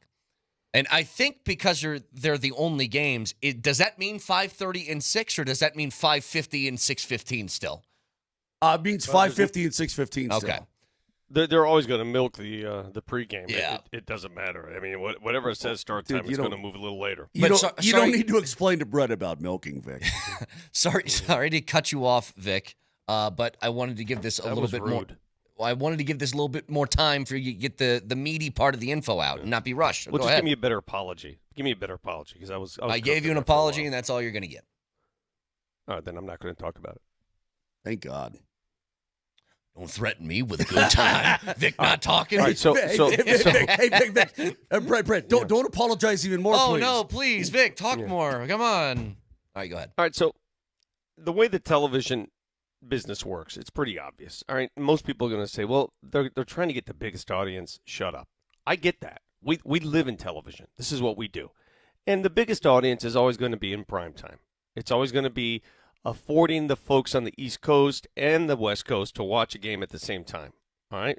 I get that. So that 5 to 7 o'clock range is always sort of the honey hole, right? That's the honey hole. Mm-hmm.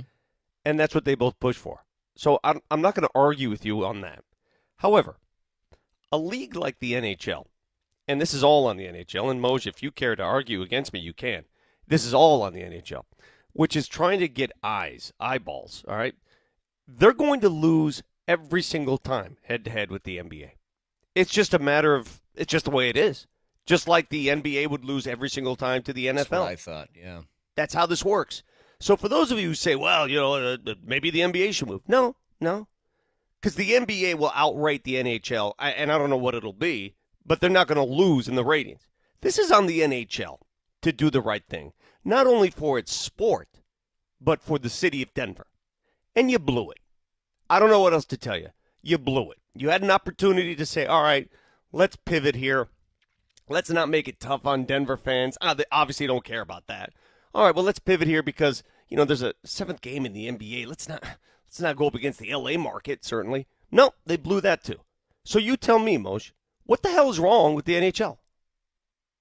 What are you doing? I don't know, but let me ask you this. On your good authority, your best authority, your high sources, is this on the NHL or is it on ABC/ESPN? It's on the NHL. So the league could order ABC and ESPN to air the game at 1 o'clock Denver time if they wanted to. The league had the potential to smooth this out. But this league, the NHL, has more at play than just American television. They also have to deal with Canadian television. Right. That have rights. That's correct. So now you're dealing with, and that's what bothers me about the league, is they let that Canadian influence two American teams. I'm sure that Sportsnet pays them billions of dollars. Well, that's what I'm saying. Billions. So I'm sure that Sportsnet would rather have it they'd rather have it in the evening than in the daytime. 100%. But the crappy so they part allow is that influence this. We're the only game as of this exact moment, right now. Potentially tonight, if the Blues win, that series will go 7 games. But we're the only Game 7 right now, the Avs and the Stars. That's it. And the entire league, everything else is done outside the game that's coming up tonight. And same with the Nuggets.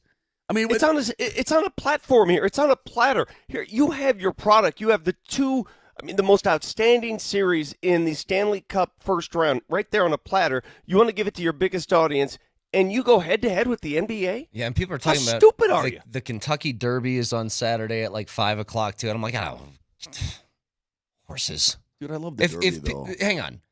If you're a sports fan, though, Moj, you're going to skip the Kentucky Derby to watch a Game 7. Of course you are. I'm being a little funny, and Vic's all being serious now. He's got to burn his saddle of being his bonnet. I know you're mad. We're all mad. I'm mad Vic. for Denver fans because I know how hard it is to watch both and enjoy both. You can watch both. I know those. You can watch, but you can't enjoy both. You can't invest in both games. And that's the beauty of sports. You work all year. You watch these games. You live and die with your teams. You want to live and die at the most important time. It's a 7th game. And now you're going to microwave it for us? That's stupid. You know who's got their stuff together is the MLB. The Rockies play at 2 o'clock on Saturday. They know what's up. Yeah. They know what's going on. Hey, By the way, somebody two straight for the Rocks. Let's go! Yeah. Somebody Huge, said, yeah. Somebody said it's a Sophie's Choice. Okay. Now, what was Sophie's choice? Like, she had to give Had to up pick one of her between kids. 2 kids. Yeah. really? Yeah. Well, Why it's are a you Sophie's laughing? choice for who? Why? It's a Sophie's choice for the viewer or for No, Sophie's choice for the viewer. Here's what I think they're saying. I think we all have the ability to have 2 screens on at once. Even if you have one TV in your house, you got a phone on you, you got a laptop, you got something, so you can watch 2. But is it a really sad movie? It sounds like it's a sad yes, movie. It's incredibly sad. Oh my God. But Vic, here's my Sophie's choice. Who Yeah. gets the TV with the sound and who gets the phone where I dart the other way? Because last night, Moser got the TV because it was elimination. Now, man, again, if you guys want to get a letter going, we can. I mean, we'll probably get in trouble for it, but the NHL blew this. They absolutely blew it. And I'm not sure what they're thinking. I don't know. Maybe they think, we're going to, our fans are our fans. Well, you said it, Vic. Let me ask you this. The Canadian market plays into it a lot.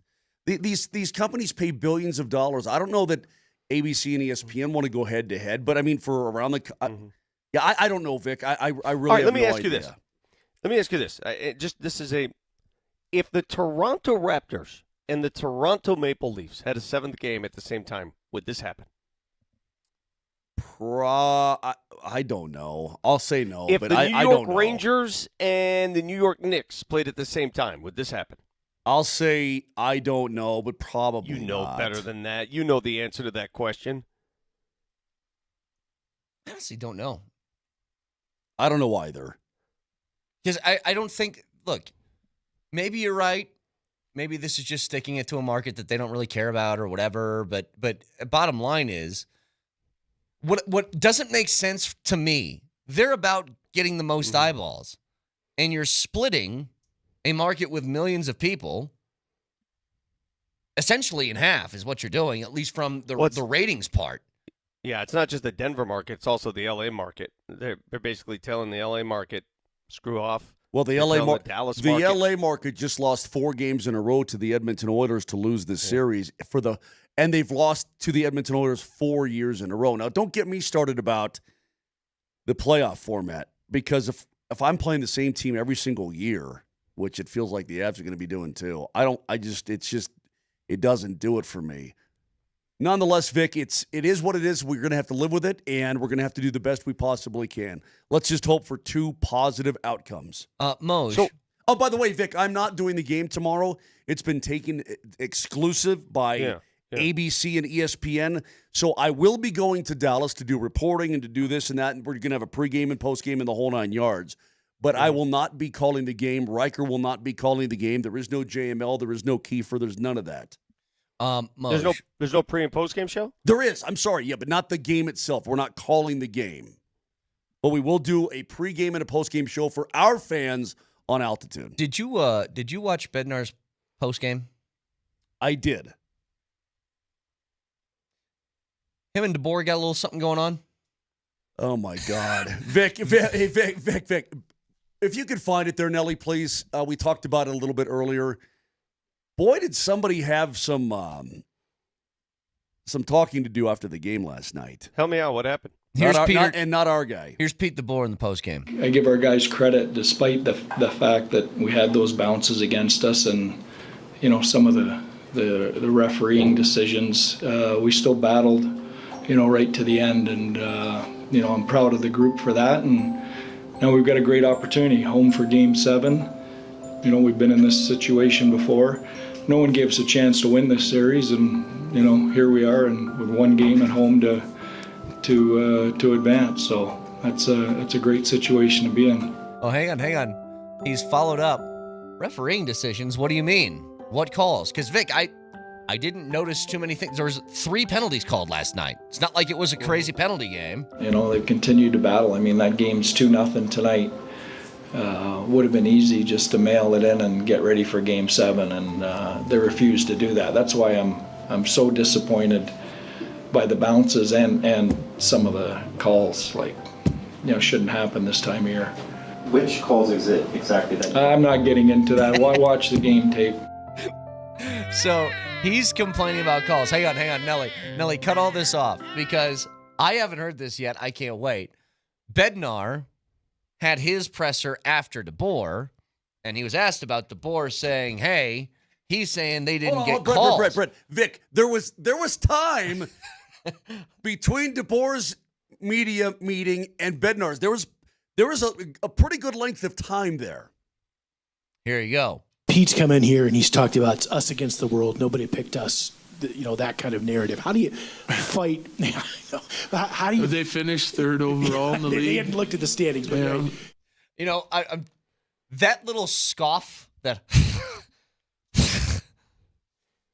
I'm so glad that somebody called out the us against the world thing for a team that's been that good all year. Like trying to nobody believes in us stuff is just. Who was that for Georgia? Nobody picked us. No, he said somebody picked us to have like 4 wins this year. It's like, who?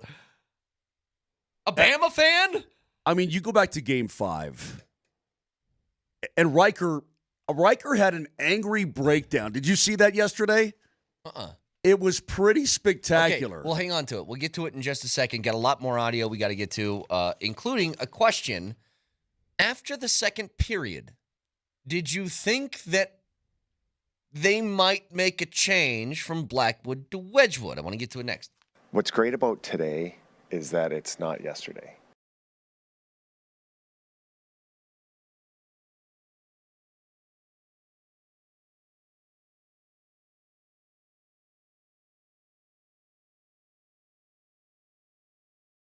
Springtime is upon us, sun shining down. Maybe you want to get a new ride and let that sun shine in, something with a sunroof. Maybe the top comes off. Maybe your ride got beat up during the wintertime and you need a new one. Well, Silterhar Motors in Broomfield is your answer, and right now it's employee pricing. What more could you ask for? They've got employee pricing, awesome deals on over 1,000 new and pre-owned vehicles right there on the lots. They got a bunch of lots, too. It's awesome. Cruise around, check it all out. Top brands, yep, they got them. Value, yep, it's unsurpassed. Shop online at sthmotors.com. That's sthmotors.com. Then get to Silterhar, Highway 36 in Wadsworth in Broomfield. Greg Larson and his crew are rad. They're going to hook you up. It's Silterhar. Everything you want out of a dealership.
Back for Harley. Now in the corner, Duchesne. Backdoor for Hintz. Save made by Blackwood. Holy Mackenzie. Blackwood had to have that one, and he did. Rope Hintz in search of the hat trick for Dallas. Man, did he squeeze the wickets there. That's just a quick on the tape, off the tape. Hintz doesn't have a lot of time. He's just got to try and shoot that right away. I'm telling you right now, Vic, we're sitting in this studio, and me and Moser are like, you know when like somebody's amped up, and then you talk, and then you amp up the other guy, and the other guy amps up? You're just like raising the levels of anger between each other. Not at each other, but just like you're compounding things. The balls on Peter DeBoer to complain about officiating after that game is just, the more I think about it, the more it's pissing me off. The gall of that guy when his team has sold at least 3 blatant calls where nothing happened, but they forced the issue, right? Yeah. And for him to go out after a game where it was, I actually give the officials credit. Moj, it's exactly what Bednar talked about the other day. When he was on with us and we asked him about the officiating in this series, he said, the only thing I don't like is at times you can play really physically and then they'll change that. Like, just if you want to play physically, then keep it consistent. Last night was that game. Like, you had to be decapitated to get in the box. What he did not say, and by the way, Vic, during the break, I just realized something. This is even at my age. Being self-aware is a very positive thing. Would you agree, Vic, that being self-aware is good at any age? Of course. I've got a really foul mouth. I think we all do. You weren't even mad at me and you called me names. See, I come from a foul-mouthed family. When I thought about it and I'm getting amped up and I'm talking to Brett, boy, I said some really foul things. I apologize to you, okay? You directed them at me. But I think in this instance, they were incredibly appropriate. I do too. What Jared Bednar did not say is this. Nobody believes in us. Shouldn't happen this time of year. He didn't say that. He said, "Look, man." He said both ways. Either call a bunch of stuff like you're going to call, or don't call. I mean, or just officiate the game consistently. Either way you want to do it is totally awesome with me. And that last night, it was a pretty damn physical game.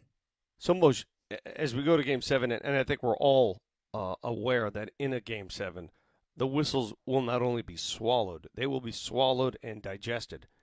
Who gets the advantage in that situation if nothing is going to be called? Well, Vic, I'll tell you last night, the final numbers here as far as hits in this game wasn't even close. The Avs had 45 hits, the Stars had 19. The Avs, they were at one point out hitting the Stars 20-4. Well, they were the more desperate team. I'm saying both teams are going to be desperate Saturday. Yeah. Well, never underestimate somebody's ability to, take liberties with the opposition on both sides, because we've seen that happen. Mm-hmm. I mean, the Dallas Stars can be nasty and dirty. I mean, Vic, you didn't see last night, the opening faceoff. It's the Drury line on the ice with Kelly on his left and Logan O'Connor on his right. Before the puck is dropped, Jamie Benn slashes him in the leg. Yeah. On the opening faceoff, then Ben gets kicked out of the draw. The referee goes, "Hey man, what do you?" And to Jack Drury's credit, he didn't even move. Didn't flinch. He didn't flinch at all. And I said on the broadcast, I think he said, "Yeah, Drury looked really impressed." Yeah, exactly. But the referee's like, "Dude, what are you doing? Get out of here! Beat it." Two things though from the game last night that I wanted to get to. I want to hear what Bednar says on this, because I said it earlier, Vic. It was a tale of 3 games. The first period, second period, and third period were all different games within themselves. And in the second period, Blackwood, if you want to say gives up 4, I mean, he was between the pipes when 4 goals were scored. I'm not saying that they were all on him, but this is Bednar after the game. Well, the goals we gave up were really dangerous shots from really dangerous places. And I thought that he settled in after that again and was really good for us. And I think on a lot, so I think he was good. I think on a lot of nights that he's been better for us,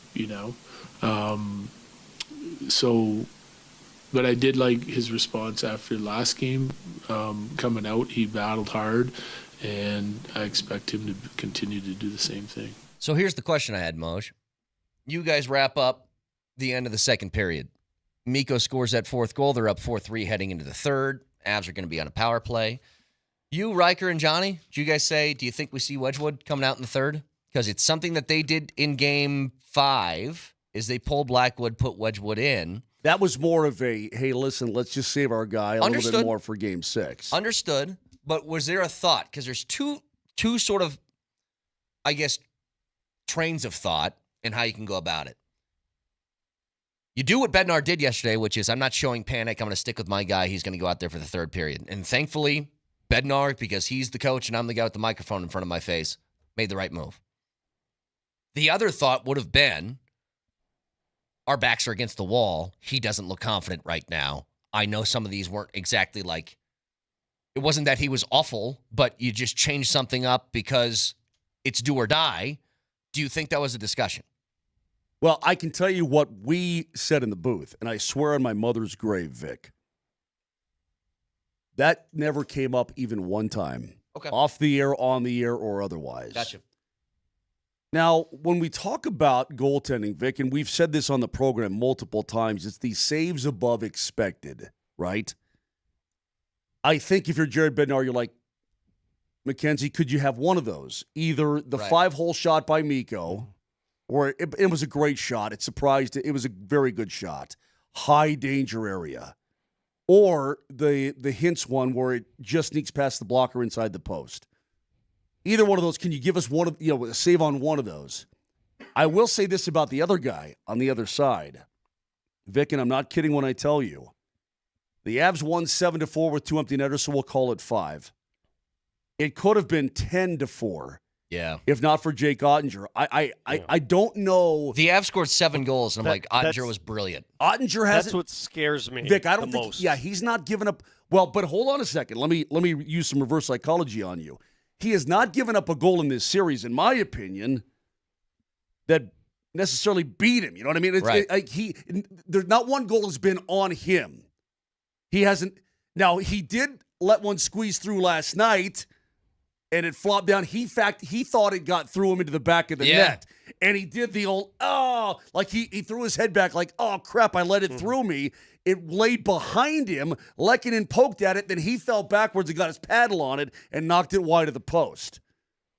But he hasn't leaked at all. There's been zero leakage from Ottinger. Now, I would say in a 7-game series, here's where the odds come in. You're going to leak at some point. Something's going to leak sometime. He's due for the 1977 Chevy Chevette special where you get to 71,000 miles and that motor blows up. There's only one way you beat Ottinger when he's playing like that, like you did last night. It's what you did in Game 4, and it's what you did in Game 6. How many shots they have, Moj? 3 Shots on goal. Total shots on goal last night were 48. Which is the exact same number as Game 4. Same number you had, yeah. Vic, to the Avs' credit, it was a concerted effort. I'm just throwing this at the front of the net, and it worked multiple times. Like, you get lucky. If Ottinger's playing that way, he can save 26 out of 27 shots. 48 shots, completely different story. Now, it won't be as easy to throw that many shots on him Saturday because they're gonna swallow the whistle again. There's gonna be a lot of clutching, a lot of grabbing, a lot of blocking of shots. It's gonna be insanity. It's gonna be chaos. The one thing that scares me, Moj, and I know it has nothing to do with this game. History has nothing to do with it, but the Avs against the Stars in Game 7s makes me want to puke. Yeah, me too. Yeah, what is it? 0-3? Yeah, want to vomit a little. Have all 3 been in Dallas? Actually, I believe they have, Vic. Well, one was in the bubble, so that one doesn't really count. Right, that one doesn't really count. The other two were a long time ago. So, do you really count those? I guess you do. Again, but the history of the series doesn't matter today. Yeah, law of averages though would say that you're going to turn that around. I mean, Brett gave and Vic, I feel so bad. I know you feel left out when we talk about this game. Like I feel left out. I couldn't watch. I mean, this is what sucks. I know you feel left out, but I love you. Brett, can you reiterate the stat? In fact, the team that wins Game 6, right, to force a Game 7, their odds to win the game actually get better than it was before Game 6. 47% to win. So when Game a team 7. is down 3-2, they have a 45% chance to win Game 6 and then a 47% chance to win Game 7. So once you win Game 6, no matter where Game 7 is, the odds improve for you to win that Game 7. And the Avs are a damn fine team. And again, it's really tough. I would argue now that the Avalanche or the Stars would beat the snot out of anybody else around. Connor Hellebuck is an absolute sieve. Yeah. He is a screen door on a submarine right now. He's gotten yanked twice. Yep. I mean, That's same old story with him, right? He's great in the regular season. Well, no, he didn't get yanked, but what's his face did. But the point is that, look, these guys are giving up plenty. They're entirely beatable. Every other team, Vegas is playing well. They got Mini 4-2, in their series last night. Fine. But these two teams are real. I'm trying to stress to the fact that both these teams are really good. And by the way, we say, the Avs gave up this goal and they gave up that goal and the odd man run. Dallas has some really good players. And sometimes really good players make really good plays. Yeah. When I look at the Avalanche, and the Stars fans could go, we blew this and we messed up that and so on. Well, sometimes it's what the opposition does to you because they're also really good players. So that's what this series is. You got two heavyweights throwing haymakers in the middle of the ring. Bednar after the game, by the way, on the subject of puck luck. I would like to think that on a regular night, most nights, 99% of the nights, that the chances we got in the second period that we put a few of those in. Because that was probably the most dangerous we've been the whole series in that period. And creating slot chances, rush, ozone play, and we're coming up empty, right? Ottinger's making big saves. Their team's making some nice plays. We're missing some nets from grade A spots. You just got to keep doing it. And you got to keep getting there, and eventually something's going to break. Like last game, they get the first goal, and the second goal they got. Like those are lucky bounces. They earned them. Tonight we got them. We earned them. Yeah. It's a game of volume, man. It's just like if you do, even if they aren't, and this is what I appreciated, the Avs have been guilty multiple times, not just this year, but the last few years, of getting way too cute, trying to look for the perfect shot, the perfect opportunity. Just throw it at them. Yeah. And see if you can get a bounce. Hey, Vic. See if a puck's going to go off a shoulder and butterfly over Ottinger's head. You know what I mean? Like, just see. I don't know if this may not surprise you, but I talk to myself sometimes during intermissions. And last night I was taking a whiz. And I'm talking to myself. And I said, self, I said, there you go, right there. I said, if you use your legs and you fire the puck, and I used the word BS, but I said it out loud to myself. You create your own BS in the offensive zone. You create your... Listen, I know that the first Nichushkin goal was a double doinker off Lindell, then off of Lyubushkin's skate. But the fact that you're rushing into the zone and you got those guys backing up and not knowing which way to go, you create that kind of chaotic nature. And Vic, you'll love this about your captain, Gabe Landeskog. On both Nichushkin goals, he kept it simple. Yeah. He came in and he delivered with purpose a puck to Brock Nelson, who found Val. Boom. It is amazing how good he has been. On the second Nichushkin goal, Vic, he got sort of an odd man rush. Landy comes down the right wing and he throws it as hard as he can on the ice at the right pad of Ottinger, knowing that Val's coming in down the left wing, cutting to the net, and that puck's going to bounce over there. Now, did he know he's going to score? No, but Landeskog did the simple play. I'm going to throw it as hard as I can on the ice at his pad, let him boot it out right to Val, and boom, he scores. You're going to love that. I want to thank Dan Hyatt for digging this out. Only one other time in the history of history have two teams, NHL and NBA, played a Game 7, two teams from the same city, on the same night. It happened May 15th, 2002. It happened at Dallas. The Stars lost to Calgary in the Western semifinals, Game 7. The Mavericks beat the Suns in their Western semifinals.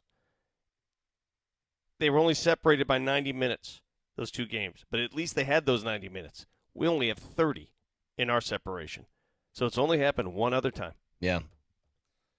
Well, speaking of, you want to be at Ball Arena for Game 7 tomorrow? We got another key word for you next.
All right. Keyword for this hour, if you would like to be at Ball Arena tomorrow for Game 7. See, this is what Nelly does. If you guys pay attention, you can guess the word before I even start. So what's the word? Moj, take a guess. I bet the word is pressure. The word is pressure. So text that in your first and last name to 303-504-0925, and you are entered for a chance to win those tickets. Ticket holds are released all the way up until game time. So if you want to be at Ball Arena to cheer on the Nuggets in Game 7, visit nuggets.com/playoffs to see the limited ticket availability that is still there. But text pressure in your first and last name to 303-504-0925. Dude, 2 Game 7s, Vic. Thank you for relaying what Dan Hyatt told you. Only this, you say the second time ever that 2 teams in the same city are playing head-to-head in Game 7s? Yes. Dallas did it in 2002. The only difference, according to Dan, in 2002, those games were separated by 90 minutes. So at least you got to see 90 minutes exclusively of one of those games. We are not afforded that opportunity here in Denver on this one. And the business has changed. There's more opportunities to watch. So I can understand with all these opportunities, all these freaking platforms, how you make the same mistake twice. Whatever. Tomorrow in the city of Denver as sports fans, because I think the most of us that listen to this show, I'd like to think we're not territorial fans, that we like all Denver sports. And you're not just an Avs fan or just a Nuggets fan. I'm not built that way. I know you're not. We're fans of these teams, and you want to enjoy these teams. Tomorrow has the potential to be one of the greatest days in Denver sports history, or one of the most mournful days. God. I can't even think about that. I mean, just because you're right. And I'm not exaggerating. This is not hyperbole. I mean, I've lived it. I mean, I've been here for the last 56 years. This could be the greatest single, and championships are obviously the greatest, but I'm talking about what's at stake. The greatest double dipperoo ever.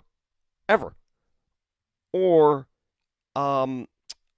you go to bed right after the game and don't wake up until Wednesday. Okay, can we do the old Brett guarantee question? Not saying who. I can just guarantee a win between the 2 teams tomorrow. Do you take it? But the other one is a definite loss. Are we doing Sophie's? I mean, come on. No. I'm not making you choose. Hang on, Vic. Moj. I'm not making you choose the team. I can guarantee just that one win, at least one and advantage. a loss. One of them will win, so you won't have the death day. I'll roll the dice. Okay. No, I'll roll the dice. I'm not doing that. I will roll the dice and hope both win. I'm not going to take your guarantee because. Why do you want to do that to us? I just want to see. Let me play something fun. Well, I'll be fair. I'll be fair. I think if the Avs win, they have a better chance of winning a championship. I think you're right. And I don't think I'm going against the grain there. I think most people would agree. However, I'm telling you right now, Oklahoma City's sitting there, and they're loving this. They're loving the Game 7 because they figure they're going to get one of these teams tired. Oh, yeah. Sure. I think Oklahoma City would rather play the Clippers. They might. Yeah, maybe. The Nuggets put 140 points in OKC last time they played there. Well, that's not happening in the postseason. I know. I'm just you always fear playoff experience. You fear it. Playoff pedigree. Well, the Clippers certainly have experience. It's just not. It's not championship level experience. They're in the playoffs every year. Sure. Oh, I did what I told you I would do. I hit the streets of Los Angeles. I saw to find Clippers fans. That was, dude. By the way, you're the best at that. I'm going to give you full credit. You have no fear of people. You'll just walk up to people, and I even got the bear involved in it. I said, "Check this out." She's like, "Well, what's the issue?" I said, "The Lakers lost last night to Minnesota. They're out. The Nuggets aren't even playing the Lakers. They're playing the Clippers." Hang on. Can we just play some of it? Nelly, can you pull it up behind me? Before we do that, just a quick stat to back up your point, Vic, of do you think the Thunder would rather play the Clippers or the Nuggets? The Nuggets were 2-2 in the 4-game series against them this year. The Clippers were 0-4. There you go. Swept. I know for a fact that Oklahoma City's hoping the Clippers emerge. Okay. Let's watch TV. Let's listen. Let me set this up. Yes, please Let me do. set this up because I got a lot of heat from Clippers fans, and I said, okay, you're the one. Anyway, Clippers, in that building last night. Wait, they're good Clippers people, fans they're recognized passionate. you and got on your bacon? Yeah. As a matter of fact, they did. But I want to tell you this though. It was all done in jest. It was all done in fun, and it wasn't trying to knock the Clippers fans. It was more of a knock on the city of L.A. for, their blind faith toward the Lakers, the brainwashing that the Lakers have done to this city. It's almost as if the other team does not exist. How do I know this? Just some random people, Santa Monica Pier, and I tried to find people from L.A., mind you. I don't know if most of the people you hear are from L.A. They're not just randos from other countries somewhere, but most of the people you're going to hear are from here. And I just wanted to get the pulse of the town. What do they think of the Clippers? All right, let's Can watch. you name the two basketball teams in the city of Los Angeles? The two basketball teams. Yeah. We got the Golden State Warriors and Los Angeles Lakers. But in Los Angeles, who are the two teams? I have no idea. The Lakers. Lakers and Clippers. You like the Nuggets or the Lakers tonight? Lakers all the way. Lakers? LeBron. I'll give you $1 million cash money if the Lakers win tonight. Why you say that? I just have a feeling. Why the Lakers? Why? For LeBron. For LeBron James. Yeah. What about Nikola Jokic? I mean, he's good. Yeah. LeBron and Luka Doncic is on. Jokic. Yes. Luka. Yes. Not Lukic. Jokic. Right now, he's an angry leader. Nuggets or Lakers? Who do you like? Nuggets. Nuggets? You saying that because it's my shirt? No, I like the Nuggets. You think the Nuggets over the Lakers? Yeah, Hey, Lakers. why is this city so fascinated by the Lakers? I have no idea. We don't. I think the Nuggets are going to rip the Lakers tonight. You're wearing a Lakers sweater. What do you think? The Lakers are out. Wait, what happened? Come get some of this. On three. Go Nuggets. Ready? 1, 2, 3. Go Nuggets. 1, 2, 3. That's so good. Okay. I love that stuff. Two Great things job, here. man. I have a question, but first of all, just an observation. That woman was reacting as if, like, you were trying to take her hostage. Like I she was like sprinting away from you. She's wearing a USC shirt, and she says, "I'm not from here." She's fleeing. Secondly, I want you to be honest because I see these clips all the time, and you did throw one in there. You know those man on the street things, especially like CNN or Fox News or somebody does this, and it's like, who's the first president? Get a load of this idiot over here, and it's all that. But I'm sure there's 50,000 people that answered it correctly. They do the spring, and they just selectively edit it. They do the spring break thing, right? Where you got drunk co-eds, and they're like, how many dude. states are in the U.S.? 70. Get a load of this moron. How many people answered correctly and called you out for it? What was the hit rate on that? 1. That was the one that we saw? That one lady? One person. Every interview you saw is every interview I did. You're kidding. It's funny that you say that because I knew people would. But this is L.A., man. And somebody wrote, Vic, here we go, Vic, envious of L.A. and the Lakers. I'm not envious of the Lakers. I hate the Lakers. Understand the difference. Envy and hate are two different things. It's an entitled franchise. Entitled because they turn on ESPN right now. Turn it on. See what they're talking about. They got eliminated 2 nights ago. It's been all day. And the main headline after these amazing games yesterday, I'm telling you, I've had them on all day. Turn it on.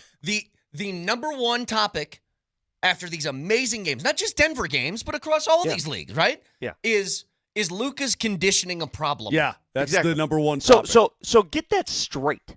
I'm not envious. I hate them because they've swallowed the league. It's the same thing with the Dallas Cowboys in football. I hate them. You know, I've never. Let me back you up on this. I have no idea. We don't live here. Yeah, she's running. I don't know. Leave me alone. Don't take my I purse. have no idea. We don't live here. I'm sorry, sir. I have no money.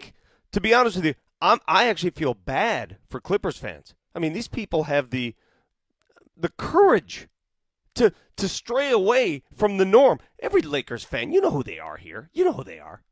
Let's run with the crowd. Let's front run. Yeah. Let's front run. At least these Clippers fans have the courage to try something else and actually cheer for a better team. I've never heard it put like that before, but that's a great way to put it. The Lakers swallow the league.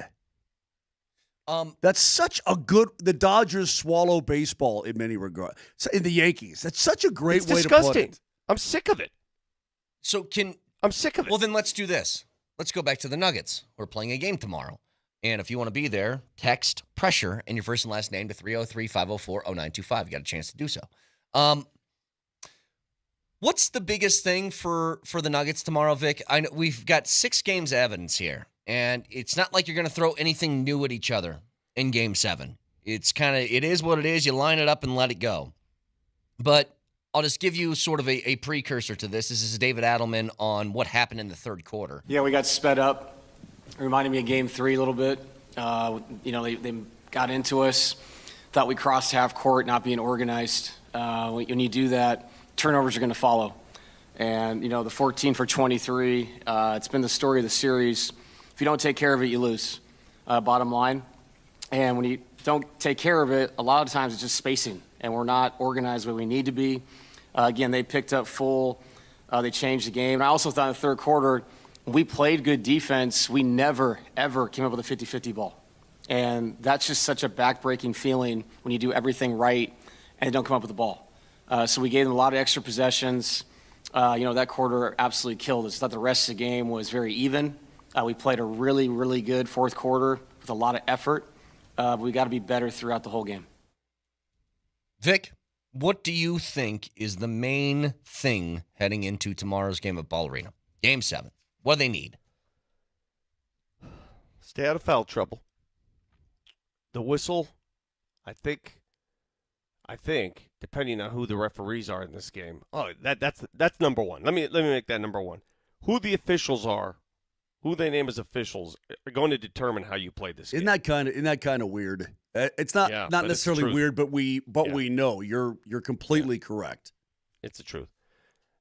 If you think you're going to go to Ball Arena and the Nuggets are going to build themselves a nice, comfy lead, and all anxiety is going to go out of your system, and you're just going to love and enjoy, think again.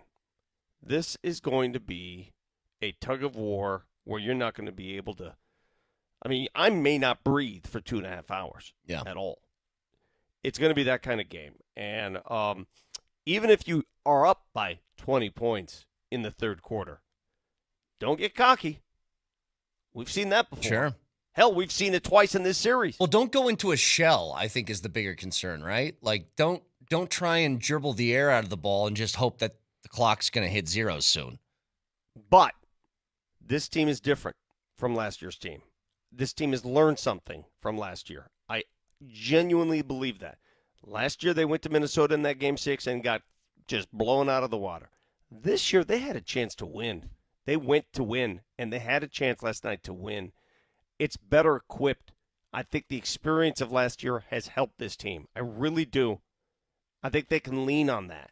Sometimes, you go back and you say, oh, God, it's Game 7. We don't want to do this again. But that's not the way they're looking at this. They're looking at this as, we're not going to ruin this again. We're going to take full advantage. Well, here's P-Watt on that yesterday. I think it helps us, to be honest. I mean, we all have a fond memory of that, and we would never want that to happen again, for us to lose a playoff game, a Game 7 in front of our fans. So I think we're all going to come out with a concerted group effort and a mindset to go out there and win that game. Obviously, we would have liked to finish it off tonight, but regardless, this was going to be a dogfight of a series. So I'm glad. I wouldn't want it any other way. This is the dogfight we needed. I love what Nikola Jokic had to say as well. Vic, he backed up your point about Batum over Dunn. Let me read you the quote. Quote, Batum is a much better shooter than Chris Dunn. Batum is a great defensive player. He can guard 1 through 5. I don't think they like anything defensively with Batum. They're probably going to start him next game. Mm-hmm. So he's laying that out there. Then he says... Chris Dunn's a bum. He's not going to play again. Then he says, quote at the end, he says, if you like basketball, this is Joker, if you like basketball like a real fan, not a fake basketball fan, these are the games you should watch. And that is tomorrow night, man. Actually, Joker? Yeah. Like, he's ready for it. He's excited for it himself. He's so smart. He knows that this is going to be it. And I'm looking forward to it. I think it's great. I think the big fella's going to be great tomorrow. Really good. I expect the whistle to be a little more Joker-friendly tomorrow.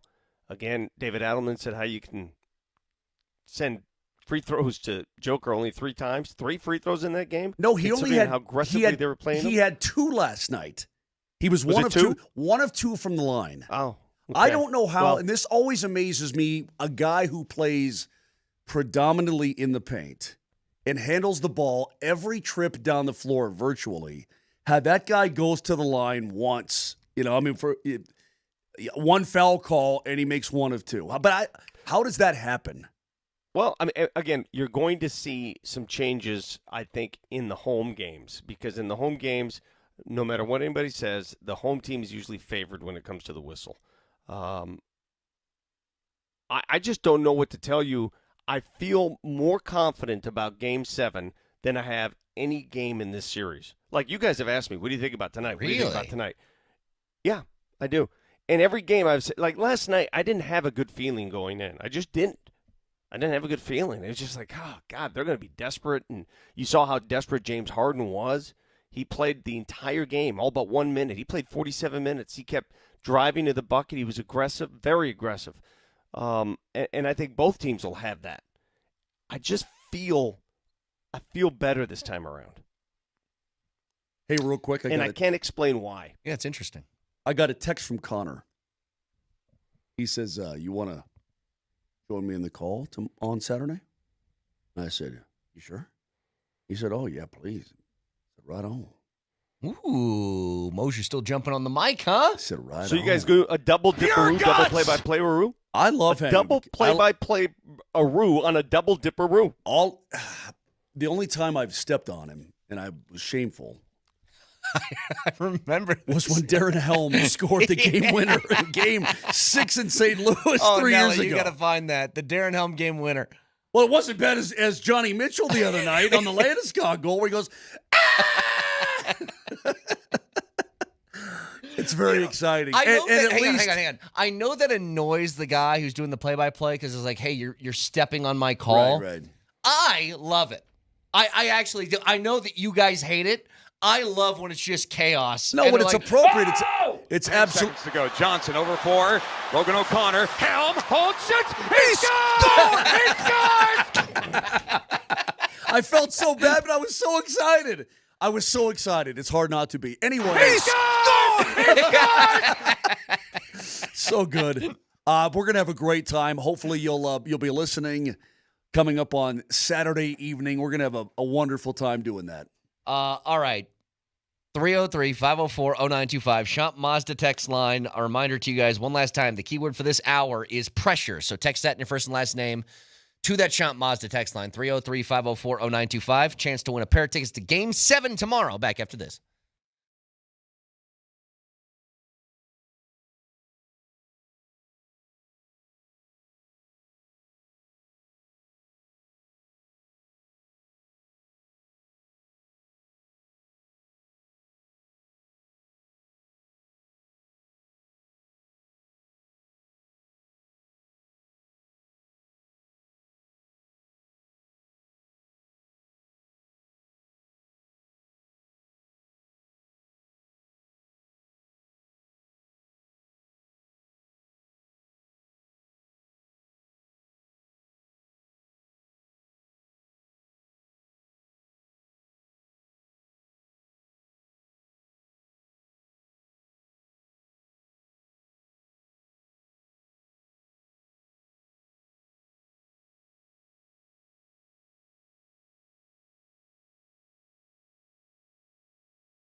Guys in their early to mid-30s.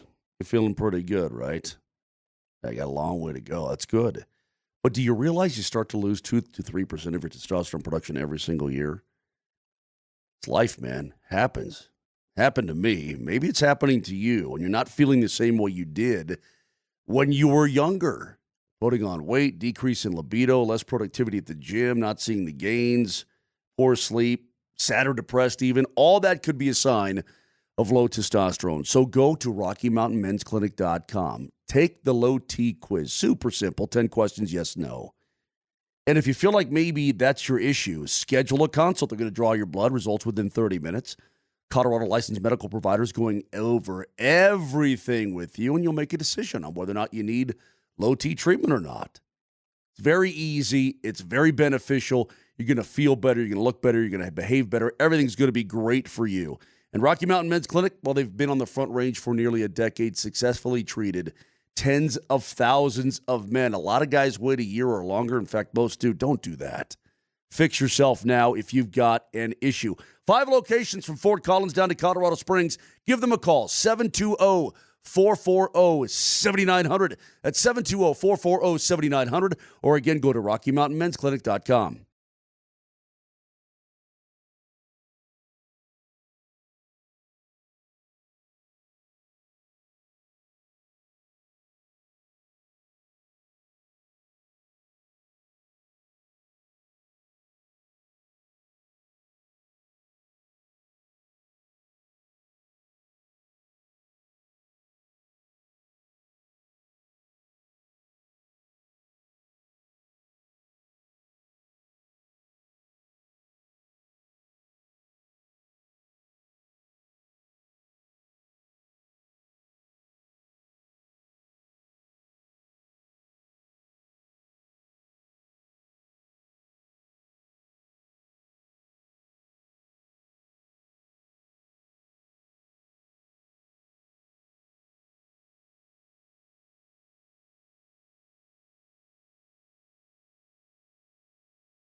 All right, let's go out to the Ramasla hotline. We got somebody who's been waiting patiently. Go ahead, Pete. What you got for us this morning? Hey, what's up, guys? Hey. But before I start, your producer told me to keep it short, so I will. I just wanted to touch on one thing you said. Obviously, the Lakers carries a little more weight than the rest of the city, but I feel like my hate for LeBron and my hate for the Lakers is just kind of manifested to all of Los Angeles. So I don't care if it's the Lakers, the Clippers. I don't care if it's Denver Masters water polo. If they're beating LA teams, I'm happy. Yeah, man. I agree. I agree. LA. I agree. But my question to you is, closing out that game last night, I thought that was the first time the Nuggets lost in forever where hustle wasn't the issue. And obviously they got out-rebounded and turned the ball over and played sloppy. But when Adelman took over, and especially after game one, he said that he would be going with the lineup that is the most productive in the moment. When you got a guy like Peyton Watson, who had that block on Kawhi and then that long rebound and dunk on the Russ missed lay in transition, how do you take somebody like that out?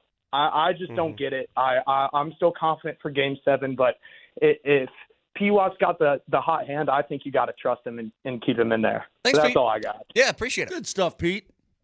Peyton played 11 minutes, probably deserved more. I know they went with DeAndre from some early minutes when Nikola sat in the second quarter, and that did not go well. The Nuggets lost that. They were -6 with the early non-Jokic minutes. Yeah. I don't know what you're going to see for Game 7. In fact, I wouldn't be surprised if you saw a two-man bench rotation, let alone 3. They're going to shorten it up entirely. That's where the Clippers have a little bit of an advantage. They have more veterans. I just can't wait to see what they do. Heck, just play everybody the entire game. Just go. It is Game 7. And he's so right, Pete. Such a good point you made. The difference between this year and last year, in Game 6 in Minnesota, there was no effort. They just stopped. They're they punted. They punted on that game. Let's just go to game. There was no punting last night. They never got in a punt formation. They went all the way to the end trying to win that game. That means something. The P-Watt thing is interesting because he did play well. And Adelman has said, I'm going to ride with what I feel like is the best lineup and whoever's playing well at the end of the game. And he made the assessment, and I think it was proper last night, that Westbrook was playing better than Porter. But here's the difficulty, okay? Because I understand the question, and I think maybe it's a consideration, who knows, for Game 7 or moving forward if they win Game 7. But Westbrook wasn't playing bad. He had like 2 really bad moments. And I don't know what you do with that because it's good. And then it's like in the moment you can't do the thing, he sometimes does the thing. Yeah. And so his mistakes balance that? Are loud. Yes. He has loud mistakes. And they're so loud that sometimes they counteract all the good he does. They really do. They overwhelm the good. You can't miss a layup when you're down by 6 with an opportunity to cut it to 4. A wide open layup. You just can't. But you also don't bench him if he's playing well for fear that he might maybe miss a layup randomly, you know? I know. I get it. But this is what you get, and I guess we have to be used to it, and we have to understand that. He is going to be your key weapon come Saturday off the bench. He is going to be your number 1 weapon off the bench, and he gives you that energy that you desperately need. I have a feeling that the Clippers are going to stick with Nick Batum in front of Chris Dunn. So Nick Batum, they made the adjustment, and they found something there. Get Chris Dunn out of the lineup because he's not a threat offensively. So Batum will start, and he'll probably play the bulk of the minutes. And I guarantee they're going to put Kawhi Leonard on Jamal Murray for that extra length. So Jamal's going to have his hands full. Jamal didn't go off the way he did in game 5. Jamal had 12 in the first quarter last night and then really didn't do much after that. You know, Brett, you said something very astute early this morning. Happens occasionally. When you're talking about in elimination games, when you could go home and today be on the golf course, who shows up and does what? The Avs had a lot of guys pulling on the rope last night. Yeah, great. I mean, everybody. It was great to see. Well, it's again, and we're gonna find this out now because again, Nuggets are going to be facing that. I said it before the series, and even down the stretch, we're going to learn a lot about the guys on that team, guys in that room, who wants to stay, who doesn't want to stay, who wants. I think they all want to stay, though, Moshe. The bigger thing is, who can handle the pressure of the moment? But I guess that's what I mean. Who do you know that you can win with, and who do you know that you can't win with? When I go back, Vic, and I look at the Avalanche, the 48-point season, but beyond the 48-point season, and people would ask me, and they make the playoffs the next year in Game 82. It was so exciting. People ask me, hey, what do you think they're going to do in the future? I said, right now, I see maybe 6 guys on this roster right now, maybe 6, that are going to be a part of the next team that wins a championship, right? Yeah. When I look at the Denver Nuggets, how many guys on the floor or in that room right now are going to be a part of the next team that wins it all again? And I think we're going to find that out a lot tomorrow night. Well, to the Avs Avs it's going to be point, very revealing. Yes, it's going to be very revealing. To the Avs point, Moj, they lose their season's over last night, and things started to go poorly for a minute in a way that, you know what, that pressure could crumble some people. That you had a lead, you blew it, Mikko gets the 4-3 lead, and then it's just like, oh, God, now what? And it was here's shocking. what I'll say. I'm going to say this, too. It was shocking. Yes. Like, pit in your stomach, like, oh, I feel sick because it feels like you just let this go. Now, here's what I was going to say, though. There was 3 guys, or really 2, but I'm going to add a third to this, that we were like, God, these guys got to play better. Well, look what Big Val did when the moment mattered the most. Boom. Look what Kale did when the moment mattered the most. Boom. Look at Marty Nachos, by the way, who didn't Boom. have a great series. That was phenomenal last night. He was great. Vic, he rang it off the iron. You can't hit. He beat Ottinger clean. But you can't hit the iron more square than Nachos did coming down the short side last night. Dad gummit, he was really good, too. Had a really. Wish I could have enjoyed it. I know. Look at that fake smile. His legs were moving so hard, Brett. Yeah. Again, I want to see him get maybe a little bit more ugly down deep. Me too. I mean, it's not his game, okay? It's not his game, but I'd like to see him get. He's more the he's like a Michelle Kwan. Moj. Tara Lipinski. Moj, you're calling the game, so I know how it is. You get more nervous when you're not calling the game. When you're in the moment, you're fine. Right. Because you're in the moment. Right. But where was your heart? What did your gut feel like when Renton scored to put Dallas up? That their season was over? I can answer for you. No, but Moser specifically. You're up there. You called the goal. I want to know what did your gut look as ugly as I think it looks? That sounds insulting. I won't take it that I mean, what way, did it look like in there? Well, all I could think of was one letter, Vic. F. F. F, F, F, F, F, F, F, F. And I'll tell you what. F, F, F, F, what F, compounds F. it, Vic, it's not just that they lost a lead and it felt like the air was let out of the balloon. It's that guy. He did that guy. Yeah. It was Okay. the story All right. after the game was going to be, look at Miko, stick it to the And old team and put them away. And there was a sentence that came in my head. I didn't use it. And I thought about it. I didn't, and I'm not going to this series. I'll save it for some other time. That's exactly what his. Yeah, that's pretty exactly. much. Thank you, Nelly. His gut was that. It was talking to him. So when were you able to? I can't exhale? deny it, though, Vic. I can't deny it. He played really well last night. He was really, really good. His whole line in that second period was it's as good a period as I've seen a line have in the postseason in a really long time. That's how good they were. How many empty net goals did it take before you could breathe? The Manson goal, I breathed easy. No problem. Okay. And by the way, let me credit McKinnon. Draws outside the line. McKinnon wins the draw. It's popped to Manson. That son of a gun fired an absolute strike. We had a camera. We had access last night. You ready for this? To 44 cameras. 40. There were 44 cameras in that building last night. Maybe there were 50. I don't know. We had access to 44, but the one behind the net, and I don't know who the shooter was, but it's got the long shot of the puck coming at the net from Manson. Yeah. And it is an absolute laser for a strike. It was like a putt that's just center cup the entire way. Wasn't going to move. It was so rad. Then McCarr throws one in from 192 feet. I mean, it was killer. I was actually shocked that Manson, like, it happened so quickly. Hey, that boy's got skill. I know he can beat people up. Yeah. I know that he once punched Jamie Benn down to the ice. I know that he was physical last night. He was blowing M's and the F's all over the place, right? Yeah. Mm-hmm. But this guy's got skill. Like, he can skate, and he's got some really deceptive ability. No, but that's the Howard Dean shot. That's what I call it. Yeah! Yeah! You just right on your stick, and you let it fly. Dude, I'm like, and it happened so fast, Vic, right? I mean, we're talking about a 5-4 game. Ottinger's on the bench. And you're still terrified at this point. Absolutely. I'm petrified. Yeah. And Manson throws a strike. So good. It was just brilliant. Absolutely brilliant. Only time you're able to breathe was that moment right there. Hey, man, and I don't want to be tooting my own horn here.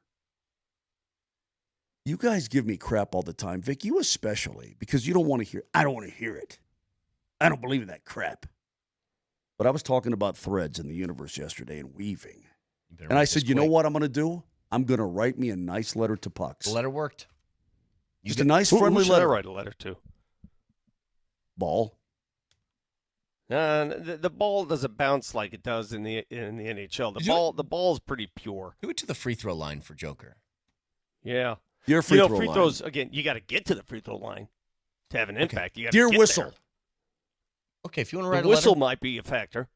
So, yeah, maybe the whistle. So hold on to that for just a second. Again, we got one more keyword, a chance for you to put your butts in Ball Arena for Game 7 of the Nuggets and Clippers in 20 minutes. Stick around.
Hey, Vic, just quickly, I got to tell you something. So me and Moser got in an argument during the break, and I punched him and I knocked him out. Did you know that? Okay. I hit him square in the jaw. Nelly, you saw it. Like, Moser was out on the floor in here, right? He said something he shouldn't have said, and I punched him. I knocked him out. I apologize for that. But I did ask Moser, what's your name? And he said Mark. And so I think he's good to go again. Because I think that's the protocol that Bischel had last night, who was like dead on the ice for 3 minutes in the second period, and then all of a sudden I see him in the third. That was really scary. Did he pull a Cameron Payne, or was it serious? No, dude, dude, he was not out. moving. He was like, out. not moving for multiple minutes, and then he's back on the ice in the third. What is that? I don't know. Hang on a sec. Did you saw Riker's breakdown yesterday, right? When he was really mad. Yeah. And did Rantanen pull a campaign? Yeah. He goes, look, 6'5" and 230 pounds, goes down like this, and then look at him. He looks up, he's looking for the referee. It's like one of those, ow! Well, just hang on, though. Anyway. I need somebody to explain to me I'm 2 years old. I don't know. I was really scared for how Liam a man Bischel. who is motionless on the ice for multiple minutes returns to a game. I don't know, dude. It was very scary. So, Vic, he and Drury are wheeling around. He loses an edge and goes down. Drury goes on top of him. Is sort of falling on top of him. And then they both crash into the sideboards. And Bischel bangs his head and gets it smashed. And he was literally out, right? Like not moving.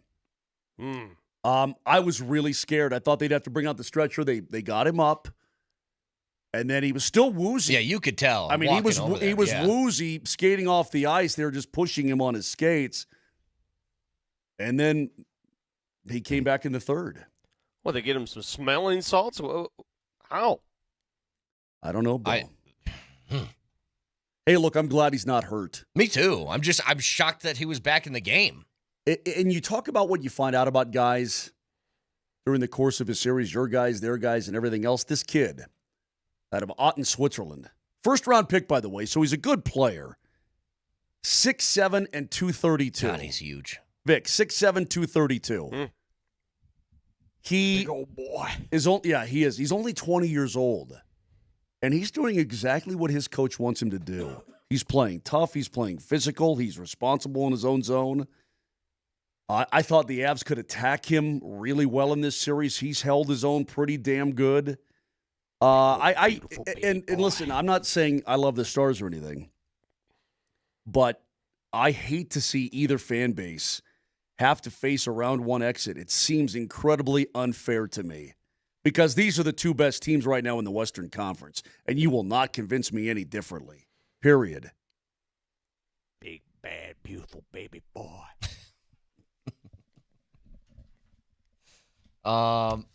Again, we got the keyword coming your way in 15 minutes, so stay tuned for that. He just wanted to say that. I know he did. But my beautiful baby boy. I have no idea. By the way, if you guys are wondering, at least according to Circa in their sports book, both teams are favored here in town heading into Game 7. Wait, the Avs are favored? Oh, the Avs are favored The in Dallas. Avs are minus 137. Get out of town. Yeah. So they're favored. Get straight out of town. The Nuggets are, quote, favored by a point, but Right. favored. Well, yeah, so these are small favorites, but favorites nonetheless in Game 7. So the Avs... they're essentially pick'ems. Yeah, essentially it's what they are. And listen, would the series with the Avalanche and Stars be any different if Heiskanen and Robertson were in? I don't know that they really would. Those guys are terrific players. Mm-hmm. You know, I think I agree with you, Moj, but to be fair, if you were out Kale and it'd be a let's different say story. Kale and Val, Yeah. and it's going into Game 7, we would not be saying it wouldn't be any different. You're probably right. You're right. But Heiskanen is not the equivalent of Cale Makar. Well, I understand, but Makar's a better player. Okay, Taves and Val, how about that? Okay. Taves and Val, if they're both out, then you're like, yeah, I think if those guys are playing, then the series probably looks a little bit different. But I don't know, whatever. He's still the number who one, can so you we got to talk give him to, credit. though? Who can we talk to? Because I am so excited about Saturday. That's tomorrow. God, I don't even know what day it is. We're leaving here in a little bit. Honestly, I've talked to enough people about this. I know that it was brought up to the NHL beforehand because we saw this coming. It was brought up to the NHL to beware and possibly do not give Denver a conflict schedule. Well, they did. Who can we talk to get some clarity? Whose decision was it exactly? Was it Bettman's? Was it ABC's? Was it Canada? When in doubt, I blame Canada. In fact, I'm going to go ahead and blame Canada for this. All right, more tariffs. The Canadian television audience. Yeah, you know what? I agree with you. Let's up those tariffs a little bit more. You guys want to play this game with us? No, I don't want to get into that crap. How about you guys don't stack these games on top Right. of each other? Come on. Wait, what's the new guy's name? Who's the new guy there? Where? It's not Trudeau anymore. It's who's the new guy? Carney. Carney. Well, how about no more carne asada for you? Okay. No more treating yourself who do we around a talk to? sausage, Canada. I mean, it's not going to change now. No, you know what? But here's Scratch that, 'cause it's a waste of time. It is, but here's the idea. Is that Canadian television pays a lot of money. People are asking, like, Moj, why aren't you guys doing the game tomorrow? Not on altitude. It's only That's on. also, can I say something? As long as we're complaining about the TV, that's BS. I want to hear my boy call a Game 7. It's ridiculous. They give us one round for the local markets to call games. One round. Let them take the full round. What are we doing? Okay, so the idea is they pay a lot of money for this exclusive right.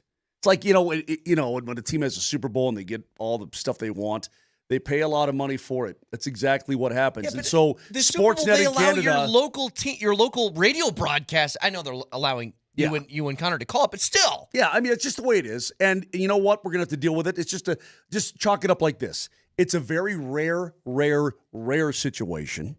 Rare situation that two teams will have a Game 7 on the same day, let alone the same night.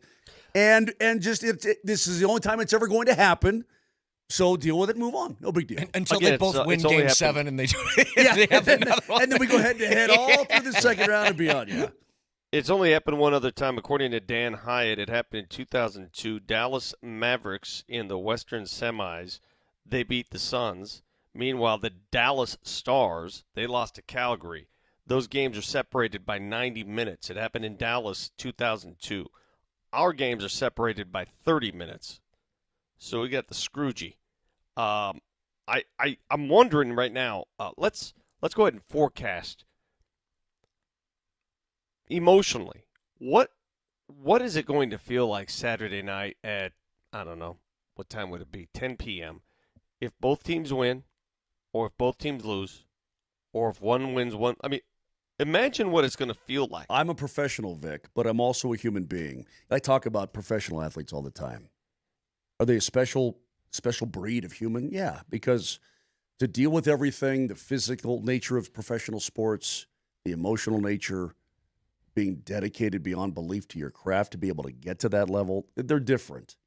But in the end, they're all still human beings. I'm still a human being, even though I get on these airwaves and talk every day. If the worst case scenario should happen, knock on your wood, boys. Knock on your wood, Brett. I'm not showing up. I'll tell you what, I will Vic. not. No, I won't be here on Monday. You said it. I won't be. Hey, I'm going to make that known right now. You tell her I'm not working Monday. Nope. If Boss, the worst case, are you listening? It's not happening. We're out. Shocky, you're going to have to do the show yourself. Sorry. Figure it out. Play With jazz. Brett. Yeah, with 3 Brett. hours of jazz. Yeah, you and Brett can play tickle fight. Why do I have to be here? Because why am I always the one? Because it'd be appetizer. You're Because the youngin. Rob can wake up early. You said it, Vic. It could be one of. I'm not saying but one of the coolest days that this town has seen. Yeah, if you get 2 Game 7s, that's nice. But let's look at the positivity. What if they both get it done? Hang on. Baby, that's awesome. I'll tell you what it'll feel like. It'll feel like last year when it wasn't the same night, but that slide that both teams had to exit the postseason. I can honestly say most miserable I've ever been on air. Yeah. In my time here. I agree. Now, and remember, we went like 6 months with no sports in 2020, and I had way more fun. Dude, the Broncos than that losing time last year. The Broncos losing to Baltimore that year. God, that was as depressing the next day. I don't know. I don't even want to think about But it. It's on the not gonna happen. positive side, it's if not going to both happen. teams win, oh my God. Oh my God. I'll tell you what I'll do. I'll make your proclamation. Gary's coming out Monday. Both teams win. I'll make your proclamation. I will do the show with a bottle of Jack in one hand. Should we? And I'll be in a Speedo. How about that? I'm not kidding. Should we have a couple of pops on air if they win on Monday? I know it's just the first round, but still, it would be a fun day. My wife would disown me. Our boss has said that you guys are allowed to enjoy a couple soda pops if you want, but me as the bus driver, I have to remain sober as a judge. But you guys, you're not touching any buttons. You're allowed to go for it. I love this too, Vic. Well, you tell your boss we ain't coming to work if they both lose. You hear that, Kev? He's not listening. I can see him. He's not listening to a dang It's going to thing. be 6 a.m. with Nelly, and then it's going to be Nelly, and Nelly from 7 to 10 on Monday if we get the double loser. The only 2 times I've ever actually consumed on the air, one after the Avs won the Cup. The next morning from the rink, Jesse and I. Hammered. So was Jesse. Yeah. Don't let him off the hook. And you and me, Brett. At the Nuggets parade. Vic is out on his, look at me. I'm on a fire truck. You and me are popping little shooters at, 6:30 in the morning? Yep. And it was a glorious day. We had to do it. So I want to think about the possibilities of goodness happening on Saturday night. I want to embrace it. I want to get excited about it. I mean, Game 7s are unbelievable. And I will say this, talking to the boys last night, I've worked for the Avs for almost 30 years. I've seen so much hockey and playoff hockey. And Vic, same with you with Nuggets basketball, and me too for 30 years watching it. Man, crazy things happen in Game 7s. You never, ever know about a damn thing for anybody. Embrace the chaos and let's go. Let's go get it, man. This is exciting. And I do want to get more specific. We'll do so in the next segment about what I believe the Nuggets will need to do to win this game. We saw something that happened last night that gave me some fodder for something they can employ to beat the Clips. This much I know. Both of these games.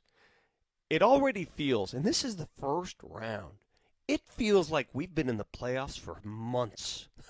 God, it doesn't does. it? Yeah. It feels like we've been in this slog and we're in the mud. We had combat boots in the mud for half a year, and yet it's the first round of the playoffs still. That's how long this takes. That's how tough this is. I need at least one. I mean, I want to. Everybody wants to. I need at least one, though. I'm kind of with you guys. I don't even know how you would do a show on Monday if the bad happens. If the good happens, that's easy. I have nothing. Yeah, I'd feel like that guy. I'd feel like the other clip that we aren't allowed to play on the air that he said. Here's Chris from Aurora. I'll come in and do the show if the guys don't show up. Chris Then go. from Aurora. Then go ahead. Hey, Chris. It sounds to me, I don't know you from a hole in the wall, but it sounds to me like you're a rank amateur. And absolutely, I'd be more than willing to turn over these airwaves to you, Chris. Bring your whole Aurora crowd in. A-Town. It's my spot. By the way, I love the straw that would break the camel's back for the Bear is if Moser had a beer on the air in the morning. It's not all the other things. It's not ruining a trip to Europe. It's not any of that stuff. That's the moment that you would cross the line into no return. The guy is drunk. That's it. I guess. Because I can think of numerous other things that could be in place. No, she I don't know, I'll tell you what. If you bring the Bear in, maybe I'll bring the Bear in on Monday. I would just love to poke the Bear a little bit. All right. Maybe the Bear comes in with a bottle of Maybe. Of Sav? A little Sav Blanc? Ooh, that might even get Vic in here. Vic? No, he's a red wine One guy. last key word to give away for a chance for you to be at Ball Arena for Game 7 tomorrow. We'll get to it next.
All right, one final keyword here. It's a Nuggets playoff ticket Friday. You want to be at Ball Arena for Game 7? We'll text CLUTCH and your first and last name to 303-504-0925. Ticket holds are released all the way up until game time. So if you want to be at Ball Arena to cheer on the Nuggets in Game 7, visit nuggets.com/playoffs to see the limited ticket availability. But again, the keyword for this hour is CLUTCH and your first and last name to 303-504-0925. This is an opportunity. I mean, we're actually pretty lucky. I love the way that Coach Bednar addresses things like this. Yeah, you need to pause for a second.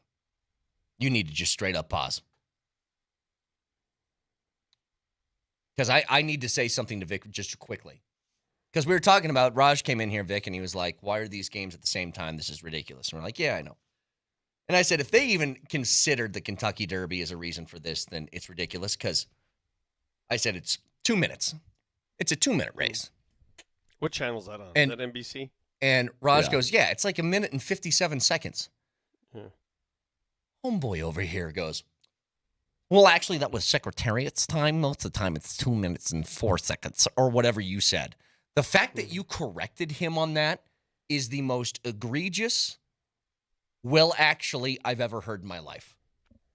The fact that you did that is insanity. Actually, I'm proud of him for understanding the history of the event.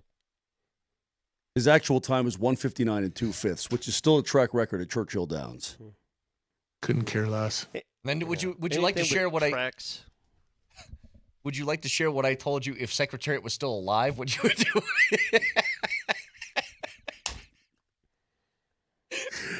Oh my gosh! Anyway, what'd you say? I said something to him. So funny. Hey, listen, Coach Bednar, when we was talking about Game 6 and the pressure and the must win and all this, he's like, man, we should be we're honored to be in this position, to actually be in a game where you got your whole fate in your own hands. I mean, it's a privilege to be there. It's a privilege to be in the postseason and have a Game 7. The Clippers are playing some pretty damn good basketball. Would they have beaten the Kings? Absolutely. Would they have beaten these other teams? Would they have beaten Houston? Absolutely. They probably beat Golden State. Clippers are playing some pretty damn good basketball overall. And both teams have been throwing punches, counter punches, and haymakers this series. Same story with the Avs and the Stars. We should be fortunate that we've got these two teams, man, and I know it hurts your sporting heart when they lose and you get high of all highs when they win. But crap, if you're a sports fan and you want to feel alive, tomorrow night should do the trick. Otherwise, if you're not fogging a mirror. Here's Bedsy on the resiliency of this team. I thought we were, we competed to win tonight. That's what we did. Very similar to Game 4 in our building, and both of them, must wins for me. And our team responded. Hopefully, we can do it one more time. I'm telling you right now, there is something to that. I think there's a lot of teams out there, Moj, that when they went down 4-3 at the end of the second would have gone into a hole. Would have been like, well, what the hell? Absolutely. Well, I guess this team's just got our number. What are we going to do? You know what I mean? Like, I think a lot of teams would have done it. It felt, when I saw that score, it felt like, what's that feeling when I don't know how to compare it, only to golf, I guess, when you've lost your swing and you can't get it back and you just you want to cry. You want to just go to the side and cry. Yeah. The old Moj, hey, man, you're about $130 out in the middle of the fairway. You short side yourself into the lip of the bunker. Skull it across the green, come up short on your chip, and two-putt for a dub. That's the Moj way right there, Vic. And then you go. Then you go to the, you go to the cart and you go. No, here's my favorite ones. My favorite ones are guys pulling up. He has his cart just about 5 yards ahead of mine to the right, and I go, bro, I might hosel rocket this thing. I have no confidence right now. Back that cart up right now. But yeah, we've been. I have some. I have an idea of what. And I want to get your ideas too, Moj. How each team wins these games tomorrow night, okay? What the recipe for success. Oh, would you say and I think a key? Oh. Do whatever it takes to win. It's the Johnson Auto Plaza keys to the game. Johnson Auto Plaza. Experience the power of the plaza, where they have the keys to performance and style with Ram, Jeep, Chevy, Buick, and GMC, and a huge selection of used all in one place. Johnson Auto Plaza. Here's Moser, Lombardi, and Kane. Give me the keys, Vic. Keys, We'll game start with 7 the tomorrow. Nuggets. You even shorten the rotation again, even though it's been short this postseason. I think your non-Jokic minutes, you move Aaron Gordon to play that backup center. This is when you employ that. And you bring Peyton Watson in and Russell Westbrook. I think they go a 7-man rotation tomorrow night, to be honest with you. And they stick with that. And if you have to go 8, great. But I think 7 is the way to go. You employ all starters for as long as you possibly can.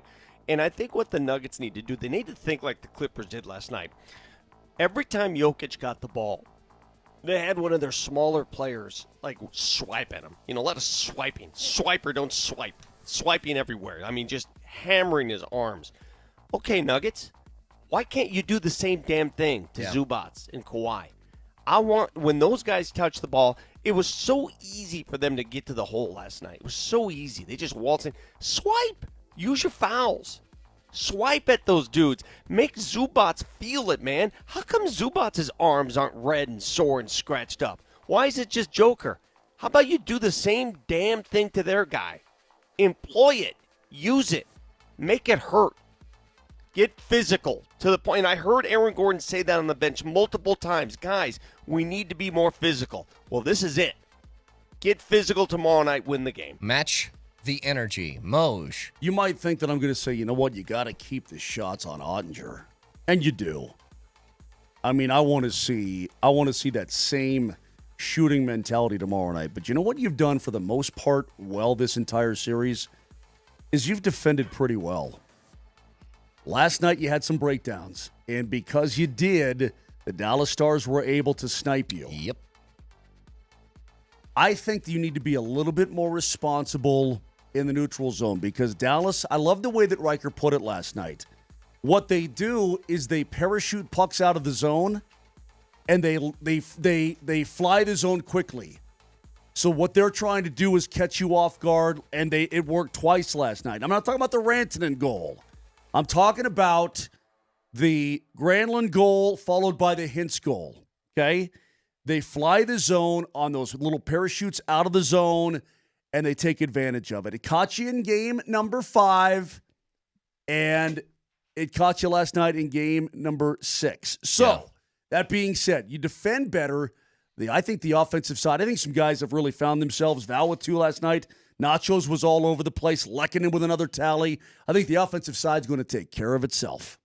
Keys to the game, powered by Johnson Auto Plaza. Experience the power of the Plaza. The keys to performance and style with Ram, Jeep, Chevy, Buick, and GMC, and a huge selection of used all in one place. Can I go back to something? A texter wrote this in earlier, and I'm curious. I'm not quite there yet.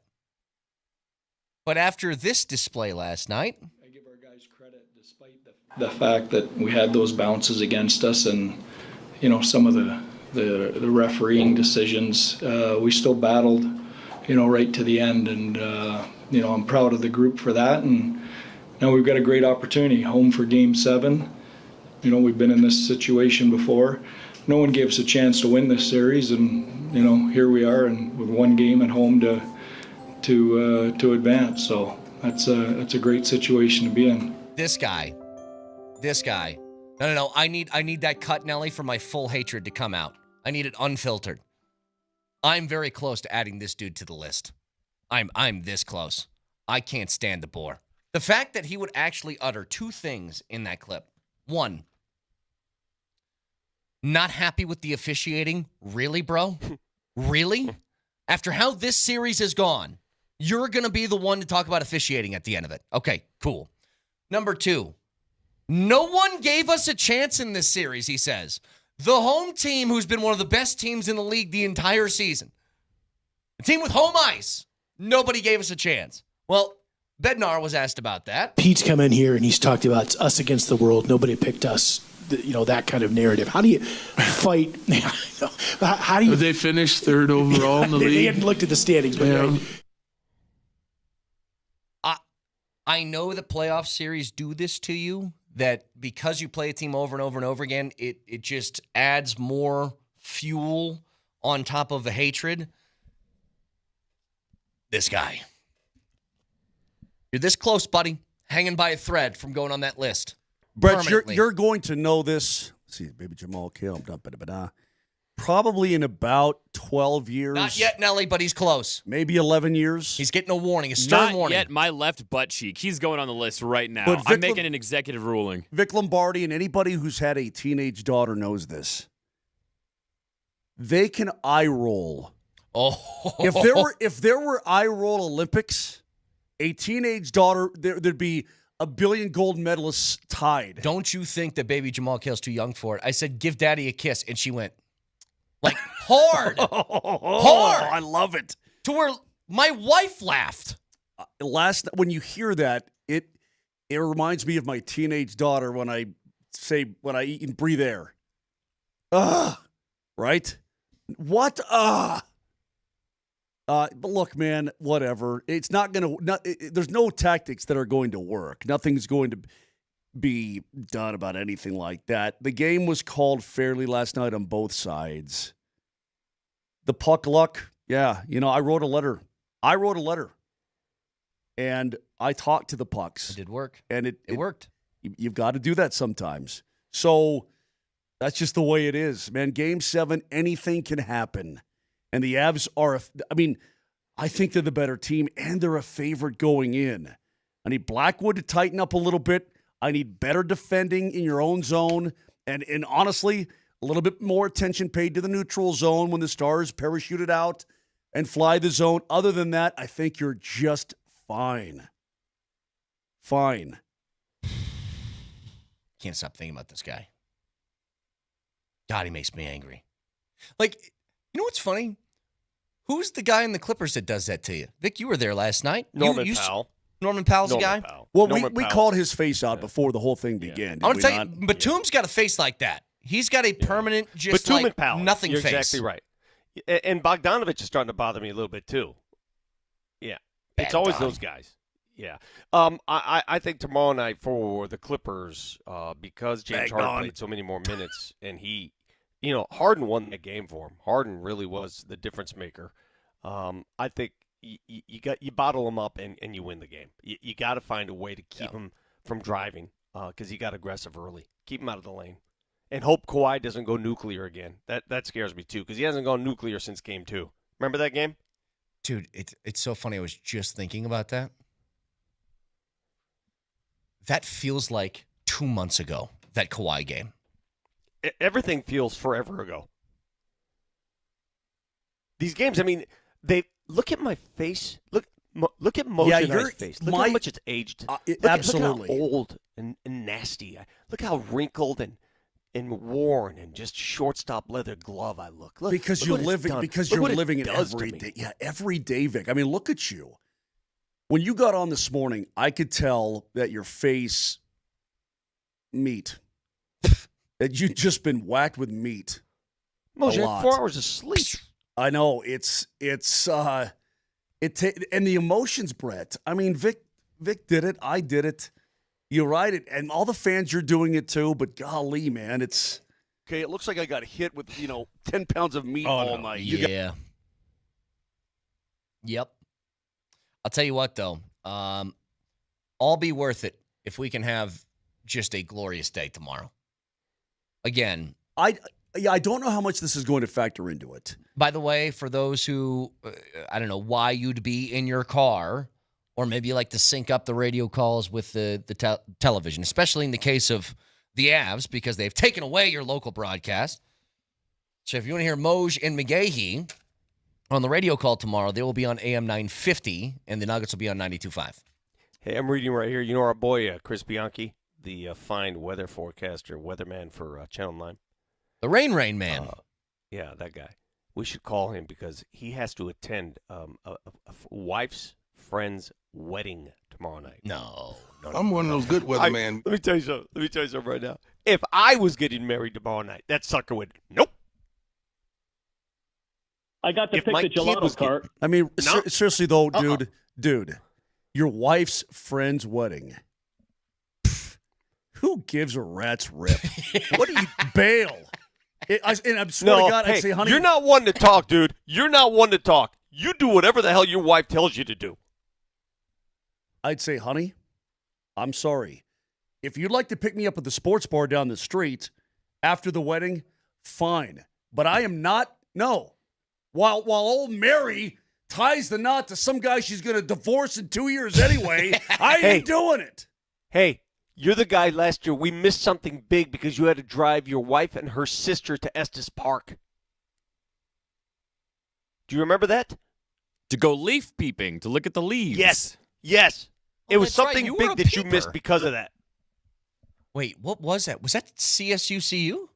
I remember it. What was it? I don't remember.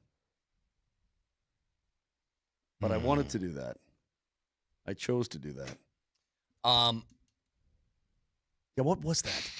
I don't remember. I don't recall. Hey, real quick, though. Guys, every single game is its own entity, right? Brett, you had 3 different games in one game last night. You're the one who said that. It was. Each period was a different game. All of them. So that being said, if you have a team down. It was a 2-0 game? If you have and then a 4-1 game? If you have a team down and you didn't deliver the knockout blow and they came back and won on you to force a Game 7, what are you thinking going into that Game 7? Even though we understand that every single game is its own entity. If I'm who? For the Dallas Stars last night. When you have a 4-3 lead and you kill off that Avalanche power play. Vic, here's what's so great about So the you're saying captain. it's different because the Nuggets were playing catch-up for most of that game. They had like a first quarter lead, and then it was always close, but they were kind of just trying to play catch-up. You're saying you have that emotional switch of having that lead going into the third with a chance to that close out. second line, Vic, came charging into the zone. Landeskog down the right wing, and he pounds that puck to the front of the net. Right along the ice as hard as he can, forcing it off. He knows that Ottinger's not going to stop the puck and hold on to it. He knows that. That's why he puts so much thrust and gusto into that shot down. And you put it down along the ice so he can't glove it or block it away. You put it on the ice so he's got to boot it to the far side where Nichushkin's cutting in, and he took a peek before that. Yeah. I mean, it's just a direct, simple, textbook 101 hockey play. And you tie the game at 4. Even though you didn't score on the power play, you come back with that kind of play. Yeah. Simple hockey, but brilliant hockey at the same time. Hey, man. By the way, just score on a power play. If you let them off the hook, like Dallas did, what's your mentality going into Game 7? No big deal? No, I think you're nervous, but because here's I don't think that they're first thinking goal this is going way. to be so important. That first goal. Let me tell you something right now. The Nuggets have done this. They have pushed to a Game 7 with most virtually nothing on your power play. Gotten a couple throughout the course of the series. But what is their percentage? Do you know off the top of your head what their power play percentage is? It's got to be probably around 11 or 12. Yeah. You've done that with no help in that department, which Maybe is a 14. huge aspect of your game. Yeah. Well, you only had 2 chances last night. The Stars only had 1. They scored on it. So here's the situation. I don't think there's going to be a lot of power play opportunities, right? You aren't going to get a lot of those, not in a Game 7. They're going to swallow those whistles unless it's egregious, which is kind of what it was yesterday. That means 5-on-5 hockey. Who does that benefit? You're the better team 5-on-5. Have been all series. You can't chase in your own zone. These guys got last night that second line, or that's not even the second line. The Hintz line with Rantanen and Granlund, they cycled and cycled in that second period. Oh, my God, were they good.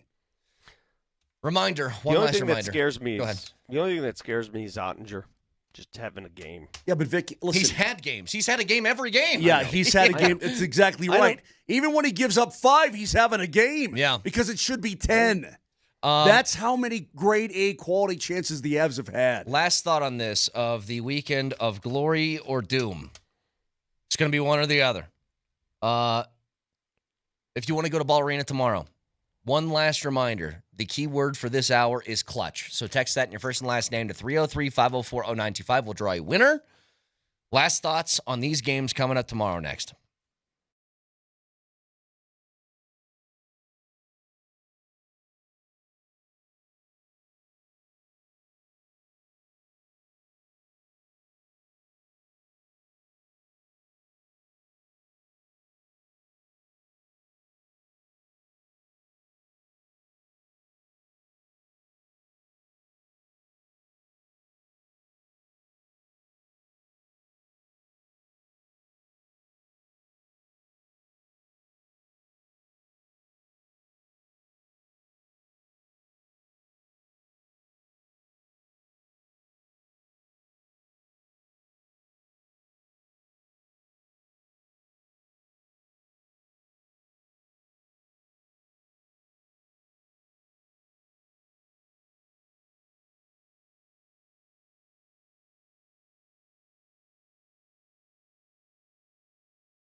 Wait a minute. Hey, real quick. Real quick first. Moser's trying to get me to watch the Secretariat race for the 50th time during the break. I'm like, dude, get that away from my face. I'm not there today. Get it I'm away. So and he goes, why do you not care about this? And I go, because it's an animal. I don't care about animals. Secretariat was a bad Animals in sports. jamma. Hey, listen, both Game 7s tomorrow. It's going to be awesome. And then, hey, hold, I'm not done yet. Oh, sorry. Because, first of all, Kentucky Derby parties, I've been to I can't stand those either. It's just, I don't like theme parties. It's not a frat party. It's just a drink party. I've been to a couple. They're pretty cool, actually, but... Just, where's your big hats? I don't got one. I'm not buying one for your silly girls little don't wear party. big hats. I mean, dudes don't wear big hats. It's girls who wear the big hats. I know, but whatever. If you showed up in a big hat, you'd look silly. And then I said, Moj, I don't care about it because it's an animal. And I go, it's the same thing you say about the equestrian stuff in the Olympics. Would you like to share what you said after that? The difference between the two? No, I'm going to pass on that. All right. Now go ahead. Sorry. Hey, so the schedule is so crazy. There are only 2 Game 7s in the National Hockey League. There's only one in the NBA, right, Vic? 1 Game 7 tomorrow? So far, I mean, you could have another Houston one. and Golden State could be. If Houston beats Golden State, you could have another one. So, but both come out of the Central Division. Winnipeg, well, look, we're the only Game 7 as of right now. If St. Louis wins tonight and they're a favorite, that'll force a Game 7. But here's the way the schedule is going to work. The Avs are at Dallas. If Winnipeg wins tonight, get this through your heads, Vic. If Winnipeg wins tonight and wins the series, and the Avs win at Dallas tomorrow night, it's very likely that the series will start Monday in Winnipeg. So the Avs would go straight from Dallas to Winnipeg. Ooh, by the way, some breaking news here from Chams. I don't think this is going to be a shock to anybody, but Greg Popovich will no longer be the head coach of the Spurs. That is now official. Yeah, his health issues. Health issues. Michael Malone. Yeah, wouldn't you don't think that they would go? Listen to my words. Okay. Listen to the words I just employed. Popovich loves Malone. Popovich will have a huge stake in who the next head coach is going to be. They're going to trust his judgment. Yeah. He and Malone are tight. They go way back. Malone's already coached a revolutionary big in Joker. Put him with Wembanyama. Oh, man, you talk about falling up. Be a great opportunity for Malone, and I think a comfortable move for the Spurs. I would make him the number 1 candidate for that job. Do you think that he would have a conversation? I know she's coaching elsewhere now, but Becky Hammond? I don't know. It'd be Popovich precedent loved setting. her. Yeah. I'm sure he still does. Yeah. She's very competent. Hey, real quick though, Brett. So today I'm packing not only for the game tomorrow in Dallas, I'm packing all of my stuff, all my radio gear, all my everything, just in case I'm going to spend the next 5 days in Winnipeg. As you should. So that's what's going on here. Just because you don't know, everything is up in the air. We'll draw a winner here. P-U-T-I-T-I-N. Okay. We'll draw a winner here in a couple of minutes. Do we have drunk takes today, by the way? We have drunk takes. Okay. But last couple thoughts, guys. It's one of the most unique days in Denver sports history tomorrow. In sports history, really. 2 teams, Game 7, same day, same time. Pretty unbelievable. But, Vic, you said you feel really good about the Nuggets going into 7. Really good and good are 2 entirely different definitions, right? Really good is like, it's going to be nerve-wracking. It's going to be a tight game. It's not going to be a blowout. It's not going to be, easy street. It's not. But I do believe that the Denver Nuggets have the grit, the experience, and they've got the best player in the world. And I know that he's going to show up. I know that. I want to know who else. I think the last 2 games, Jamal Murray has played with more explosion. He's going to have his hands full because Kawhi Leonard will guard him most of the time. So they got to make him pay. That statement is such a comfortable thing. You're going into a game that you have to win. And there's only one team that can say this. We got the best player in the world, though. Isn't that nice? Just a nice little blankie to have. I mean, the Avs got a couple of those, too. I was going to say on the other side. Yeah.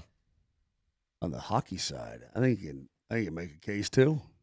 It's a pretty damn good position to be in. I feel like on Monday, I'm going to have a coldie in one hand.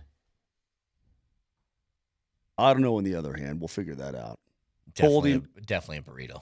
Burrito in the other hand. Naked. Oh, really? Taking a step further. And me and Gary are going to be doing the hula.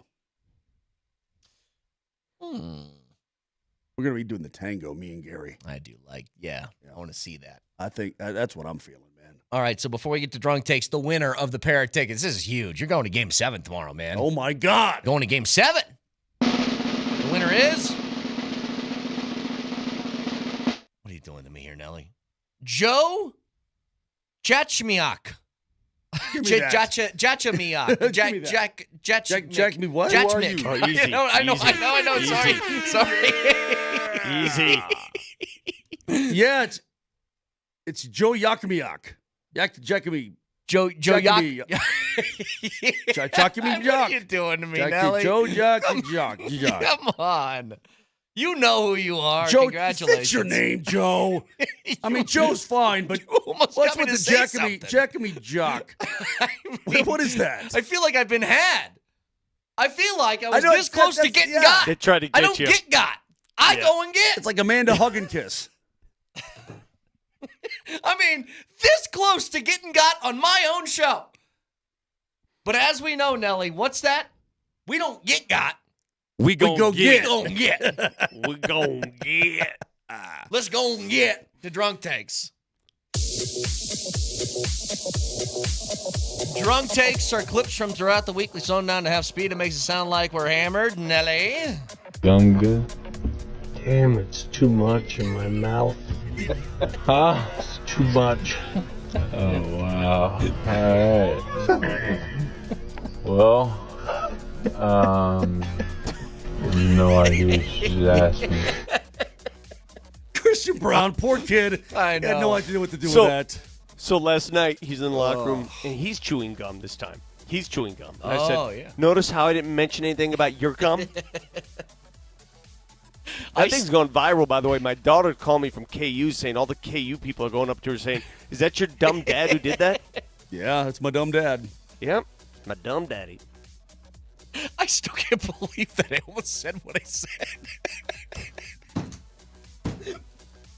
That you got? If that's a fake name, it's good. All right, what's next? I tossed like 3 straight Hubba Bubba pieces in my mouth. What flavor? For the interviews. What flavor? A watermelon. The only. Oh, yeah. That's the money one. Yeah. You know? So I threw 3 of them in my mouth because I like to chomp.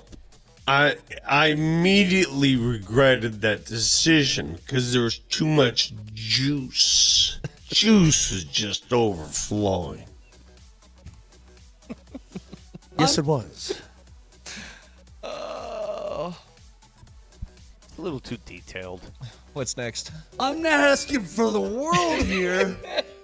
I'm just asking you, don't go straight up in the air and then hit a crossbar and land on my goalie's ass.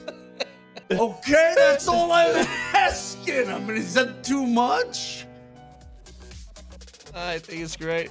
And land on my goalie's ass. All right, what's next? You're being forced on women's husbands? Yeah. Their husbands are being forced on us, and hopefully they like it. Zuga zuga.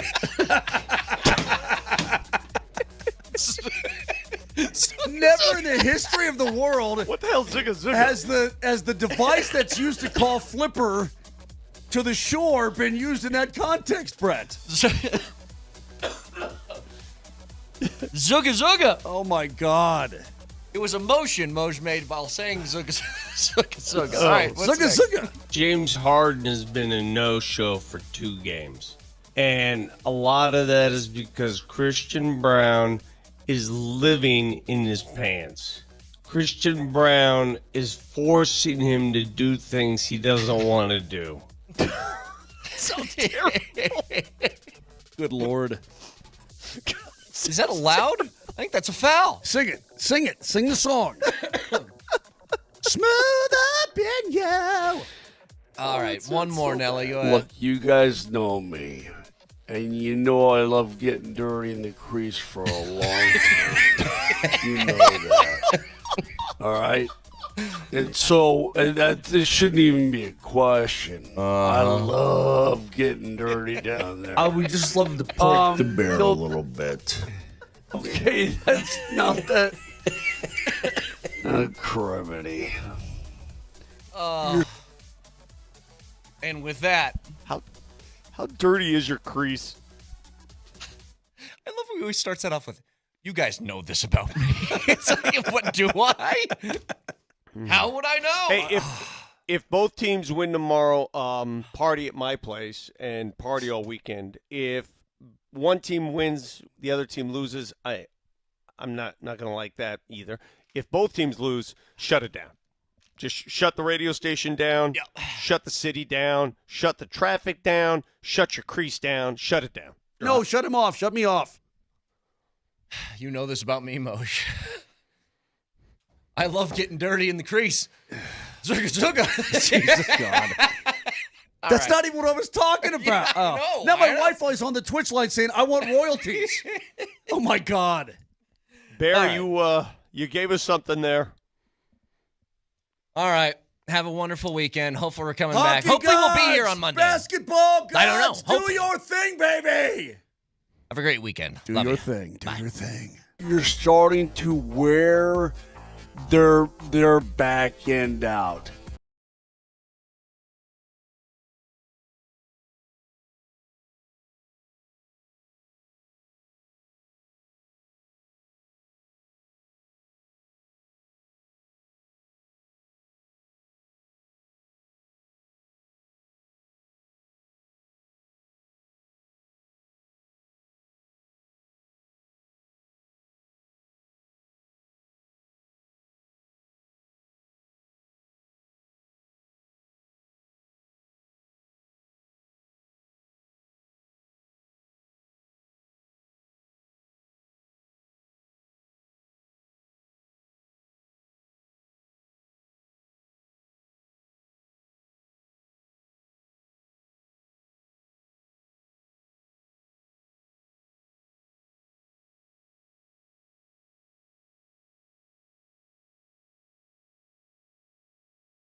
The best 2 words in all of sports, 2 times on Saturday, Game 7. The Nuggets and Clippers here at home at Ball Arena. Sniffing salts, baby. I was going to say, sports is a hell of a drug, huh, Coach? As Tell we you what. welcome you into the morning sprint. Alex Ryanemi, the coach, Mike Sanford. It is a special edition Nuggets Playoff Ticket Friday. We are getting you inside Ball Arena on Saturday evening. 5:30 tip for the Nuggets and Clippers. 6 p.m. puck drop for the Avs on the road in the Lone Star State against the Dallas Stars. What a night. Number 38 last night was electric. If you think that was electric. How was Ball Arena? The fact that I didn't need a defibrillator last night. Wait, try that again. Defibrillator? Try that again. Defibrillator? Defibrillator. Yes. I had a tough time. You told me, you told warned me all that the guys this morning, my brain mush. is mush. It is mush. It is absolute mush. I didn't get home till 1:30. I didn't fall asleep till 3. The dog had me up at 5:30. You know what, hey, Raj, you know what you sound like right now? You sound like Peter DeBoer. Wah. All kinds of wah going on. You know what, man? We dreamed of days like this. A Friday after losing a game that you can lose. You want to hear? And winning a game you have to win. You want to hear him crying? I want to hear some Peter DeBoer. Peter DeBoering. He's even boring when he cries. His crying will put you to sleep. Let's hear it. Here's Peter DeBoer. You know, they continued to battle. I mean, that game's 2-0 tonight. Would have been easy just to mail it in and get ready for Game 7, and they refused to do that. That's why I'm so disappointed by the bounces and some of the calls. Like, you know, shouldn't happen this time of year. Which calls is it exactly that? I'm not getting into that. Watch the game tape. Where? Peter, do you realize that you guys won Game 5 because of bounces and calls? That was the ultimate game that was decided by bounces and calls, and you're building the game before. The frick are you doing, Peter? It goes one way, and then it goes the other. And you know what the great part about this? Game 7s, they're typically even matchups, and all of that kind of washes out, especially in the Stanley Cup playoffs. Your team got the bounces in Game 5. The other team got the bounces in Game 6. And what Bednar went on to say in his post-game presser was this: Dallas earned the bounces in Game 5. Colorado, on the strength of 48 shots at home last night, earned the bounces in Game 6. You needed a few of them. You got a couple off skates and bodies in the first period. There were some wild bounces. You got one off Colin Blackwell's face in the third period. That's what happens in a 7-game series. That's what happens when you have the Western Conference Final being played in round 1. Raj, you remember when I told you that the key to this game and the reason why the Avs were outscored so significantly in Game 5 was who's going to get on the board first. It's critically important. And you built a 2-0 lead, just like the Dallas Stars did in Game 5. You created bounces. You got a lot of bounces. Why did you get those bounces, Raj? Because you put the puck in front of the net and you put bodies in front of Ottinger. You don't score on your 2 power play opportunities, but I counted 4 grade A scoring chances on the power play. I thought they created a lot of chances in the third period when they got that second opportunity under 10 minutes to go. They don't score, but I liked what they did. The play that wins the game is this harmless, one-handed shovel toward the net from Nathan MacKinnon, where 99 times out of 100 in this series, we would have seen Nate run down the half wall on the short side on Jake Ottinger's blocker side with a man on his right shoulder. And because he couldn't get 2 hands on his stick and get the puck to the middle, a right-handed shot on the left-handed side, what Nate would have typically done is one of 2 things. He's either going to rim that puck all the way around, and we know that when you rim pucks against Dallas, bad things happen, both in the defensive and offensive zones, because they are ultra-aggressive defensively when they see the puck on that yellow striping on the boards, and then they pinch hard on the offensive side from their strong or their weak side defensemen. I think they're the best team I've ever seen at sealing the offensive half wall. We'll get into that a little bit later. So he would have either done that or he would have hit the brakes and tried to climb back up the wall. Instead, the Avs played downhill last night. And he one-hands a puck toward the middle of the net. And what happens? Chaos. Dallas tries to clear a puck. It hits off Blackwell's face, and it goes into the net. Good things happen when you play downhill. That is what they have to bring Saturday to win Game 7. The two keys that you just mentioned, I'll add one. So you just mentioned downhill is number one. Two is center of the ice. They were much more center ice based last night. And it was, you look no further for why the Avs ultimately won this contest, this do or die, this survive and advance contest, which was such fun hockey to watch. Such incredibly fun hockey to watch. It was because of that first goal. To me, that very first goal and the names that were associated with that very first goal. If you look at this at the play-by-play, first goal scored by who? Val Nichushkin. And assisted by. It was a double Nelson assist. and Landeskog. Amen. What are those three players built for? Physical, playoff hockey, chaos in front of the net. If you get that again in Game 7, that's the key to winning.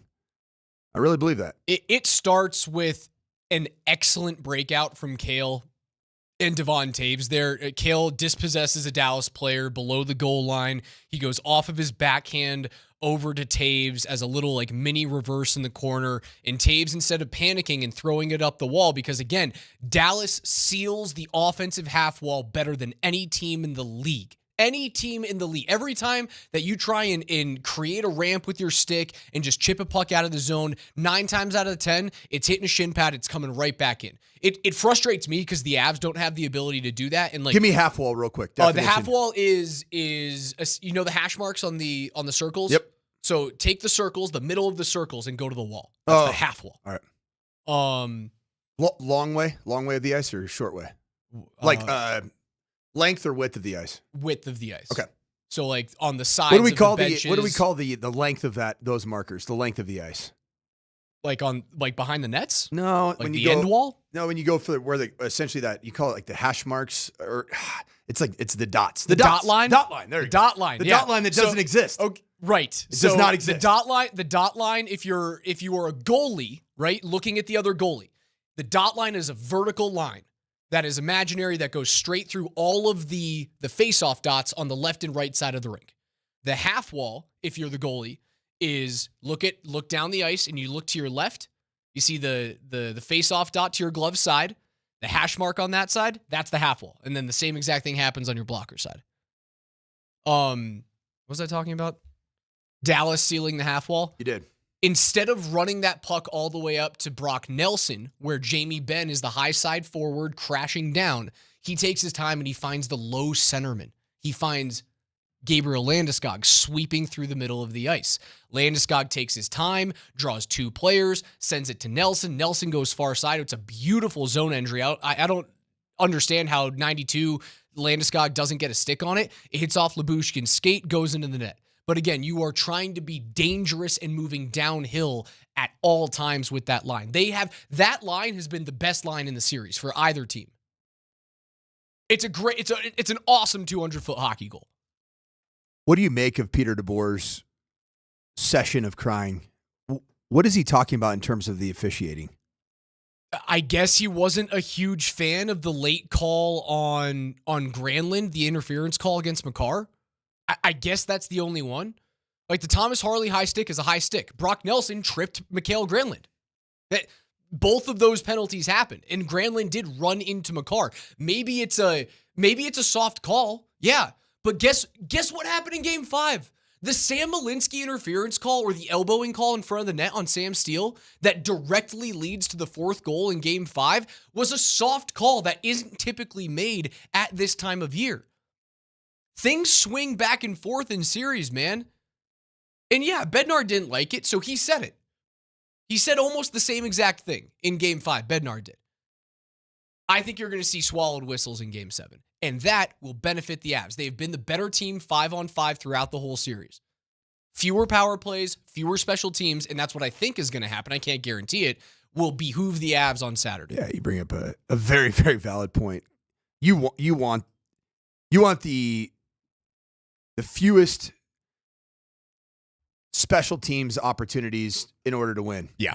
Now, last night when you watched this game, final score 7-4, 11 goals were scored. 2 empty netters, correct? 2 empty netters. So Jake Ottinger yielded 5 goals.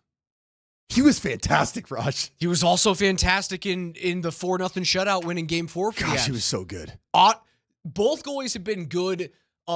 Blackwood, I guess I didn't love the 5-hole goal from Rantanen yesterday, but he had so much to shoot at that, like, if Blackwood decides to get a little bit lower and start to close that 5-hole down, Rantanen just picks his ears off and he goes upstairs.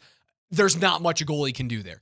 That's too much space. There was way too much space. It was a bad turnover. The Avs were they were too open defensively. Like, that game got into a track meet in the middle for some reason, and it didn't need to. I think Ottinger, he wasn't the best goalie for the first half of the series. He's been the best goalie in the second half. Without question. It's been really, really good. But you still scored 5 on him. Which is crazy. It's wild. That is, by all accounts, a poor performance in a postseason. It gets you nicknames like $5 if you're Connor Hellebuck. Jake Ottinger, been good, man. He's been good. I think the key in Game 7 is going to be it's that second line, man. It's that second line. It's the key to me. It's the key to this Game 7, setting the tone with that second line, and you have a massive advantage in that second line. I really think so. Is that weird? Is that normal?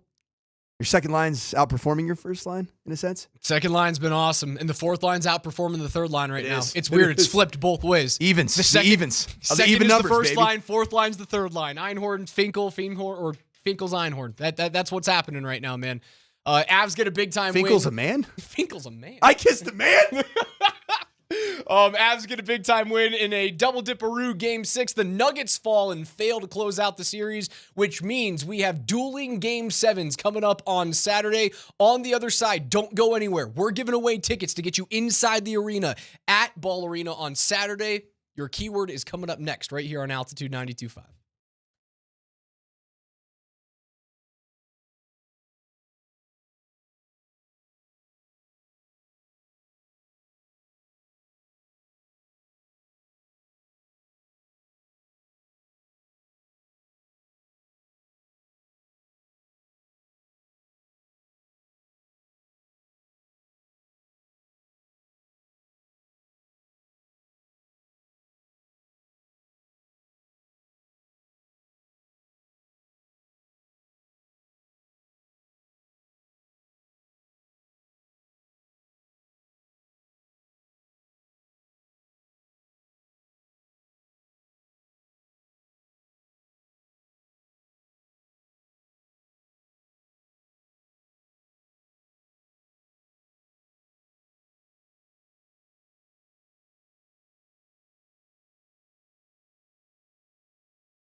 Jamal, what is it like to play in a Game 7, and is there a specific ingredient that usually determines? Effort, hard-nosed basketball, a great attitude, just a positive mindset towards your teammates, and a loose feeling for yourself individually. I think those are very key, but one guy can have a really good game, you can still lose a Game 7. So everybody's got to bring it emotionally, mentally, and physically, spiritually. And I think if we do that, we'll be in a good place. It's a Nuggets playoff ticket Friday, and you can win a pair of tickets to tomorrow night's Game 7 against the Clippers at Ball Arena, and all you have to do is text the word SURVIVE. That's SURVIVE, SURVIVE, along with your first and last name to 303-504-0925, and you will be entered.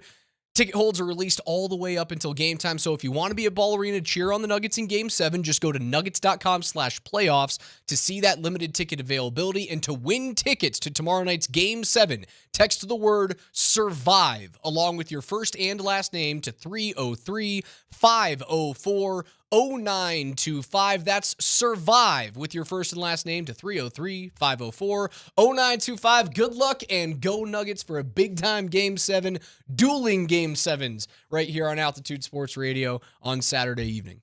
We spent a lot of time yesterday talking about exercising demons. I actually think both results, and then also for me, hosting a watch party at number 38. And finally getting a win out there at the public. Getting a W, and actually it ended up being an Avalanche on the audio. I was going to say, 38. technically it was a Nuggets watch party, so did we really get the win with Coach Sanford hosting a Nuggets watch party? There were so many sweaters, Avs sweaters, in attendance at number 38 that the ownership had no choice but to make it an Avalanche watch party. So both were going. It's a win. It was a win. And it was a real win. I would like to say my black magic worked. It did work. It worked. I wouldn't say perfectly, but it worked. It was almost perfect. Didn't I say that like Mikko Rantanen was going to score some big time goal? You had Duchesne. It was a former Av. How did I kind of hit Duchesne? Was he had 8 point, or no? Was he off the? I don't even know if he had a point. Duchesne last night in 4 goals. Game 6. He probably had some assist, right? No, I don't see it. I don't see anything from him. Yeah, Duchesne was I love it. Duchesne. Was he -4 or something like that? He was also net -2. You love to see it. Wyatt Johnston -5 in that game. Yeah, my black magic worked. I told you that Dallas was going to rip your hearts out, and they didn't. So you guys think that I don't have powers? I have powers. I hate the fact that I have to be a heel. I hate the fact that I have to tell you that bad things are going to happen to your team. But if you want good things to happen, I have to be a jerk. Exercise the demon. Them's the rules, baby.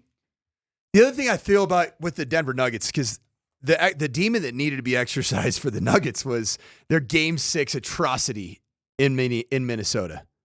You didn't have that last night with the Denver Nuggets. This was a very competitive basketball game, and the matchup stays the matchup, where the Nuggets are not a team that I believe has a inherent matchup problem with the Los Angeles Clippers. I think there's execution problems down the stretch for the Denver Nuggets. The multiple missed layups hurt, especially when they're followed up by a dagger 3. You imagine David Adelman's like, "Hey boys, let's get together and spend 30 minutes on layup lines. Do some layups. Be good, because I think we're going to move on to the second round of the playoffs if we can make these guys." Now, it's not a guarantee that you win the game, right? It is not a guarantee that you win the game.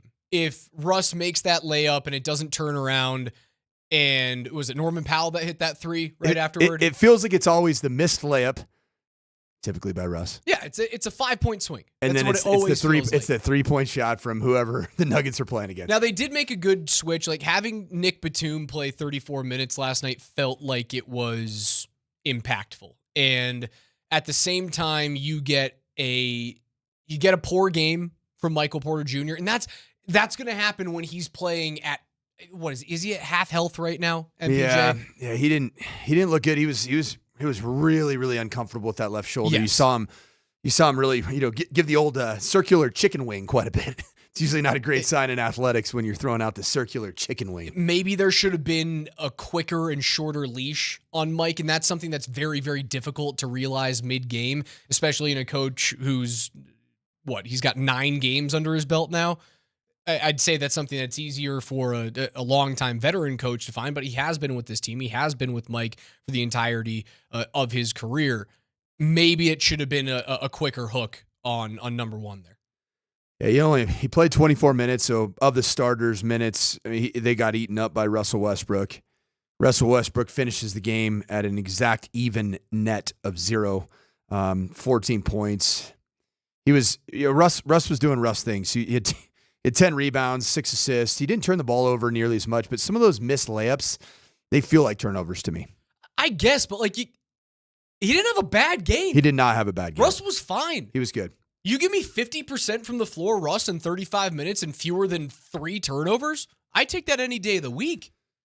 It was just the fact that you had the, and this is what the MPJ experiment is going to be with that bum shoulder right now. You're either going to get a really shocking good game from him where he impacts in scoring up to 15 points. He's got a bunch of rebounds. He's not porous defensively. Or you're going to get last night where it is the guy can't be on the court.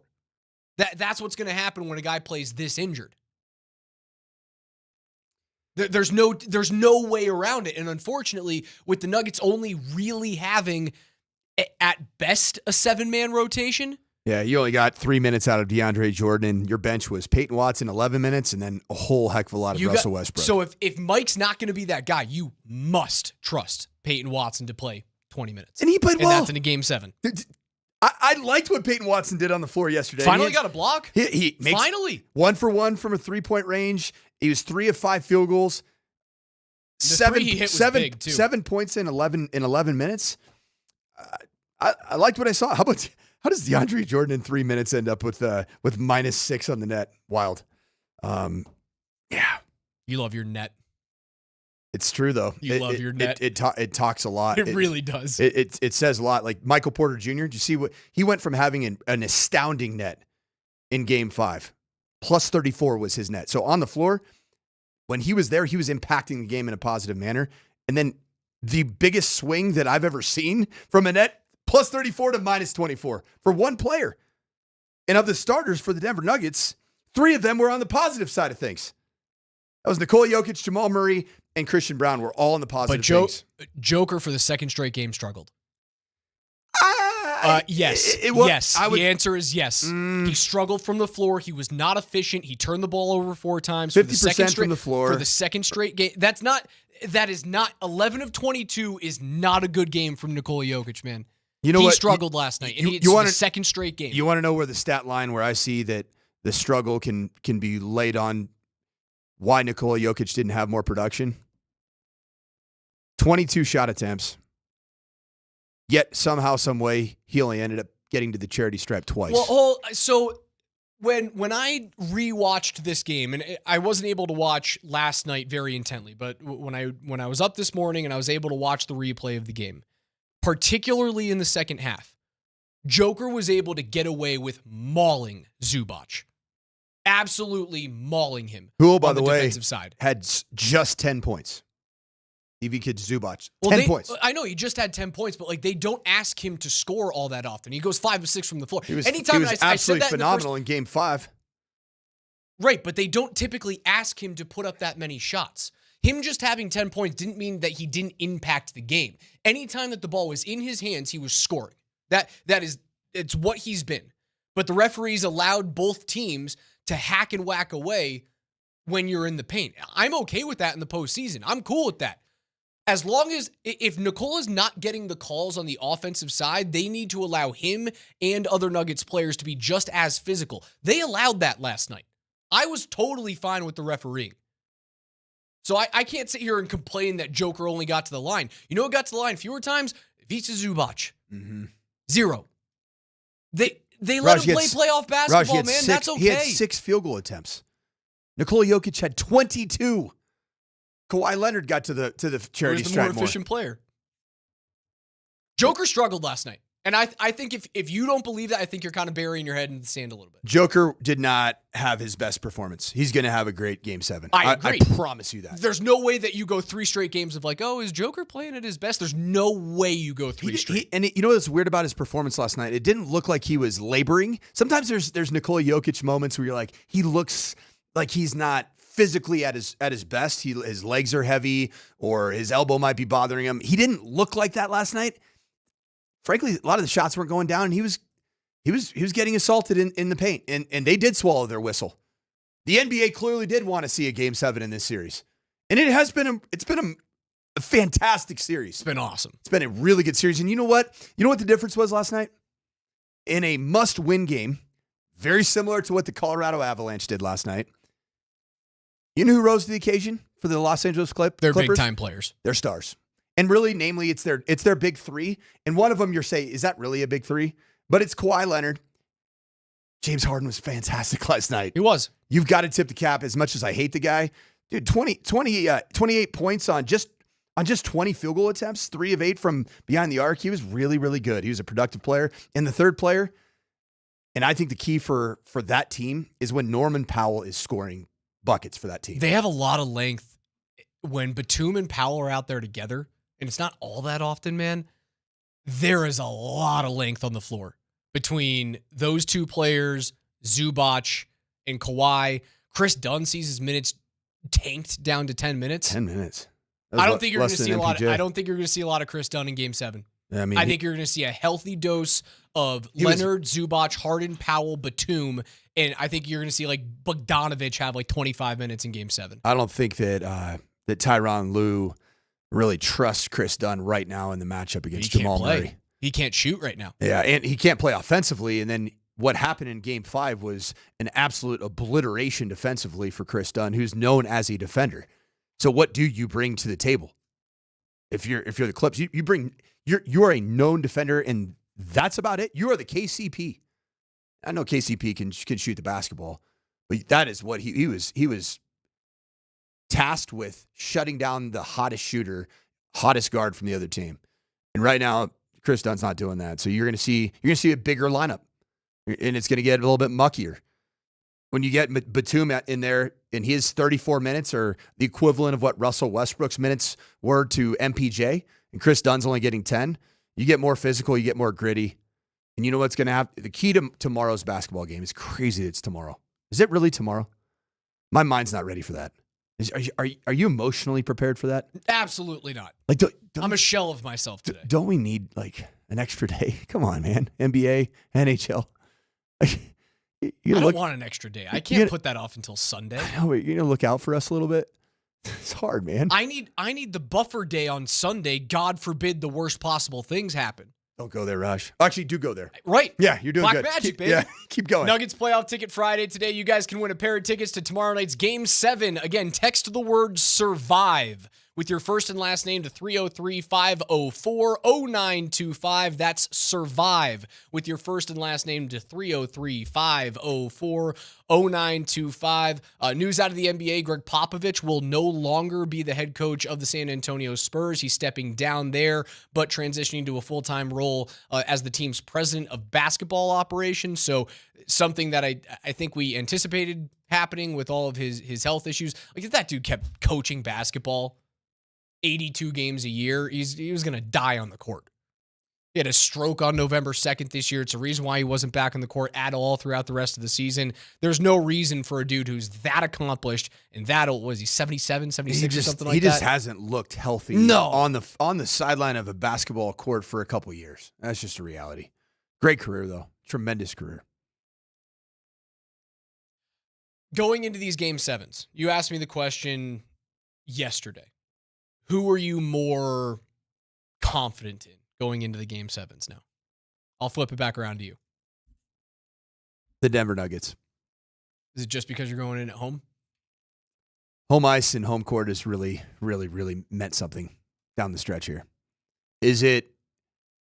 I mean, you are going up against one of the largest dragons that you are looking to slay if you are the Colorado Avalanche.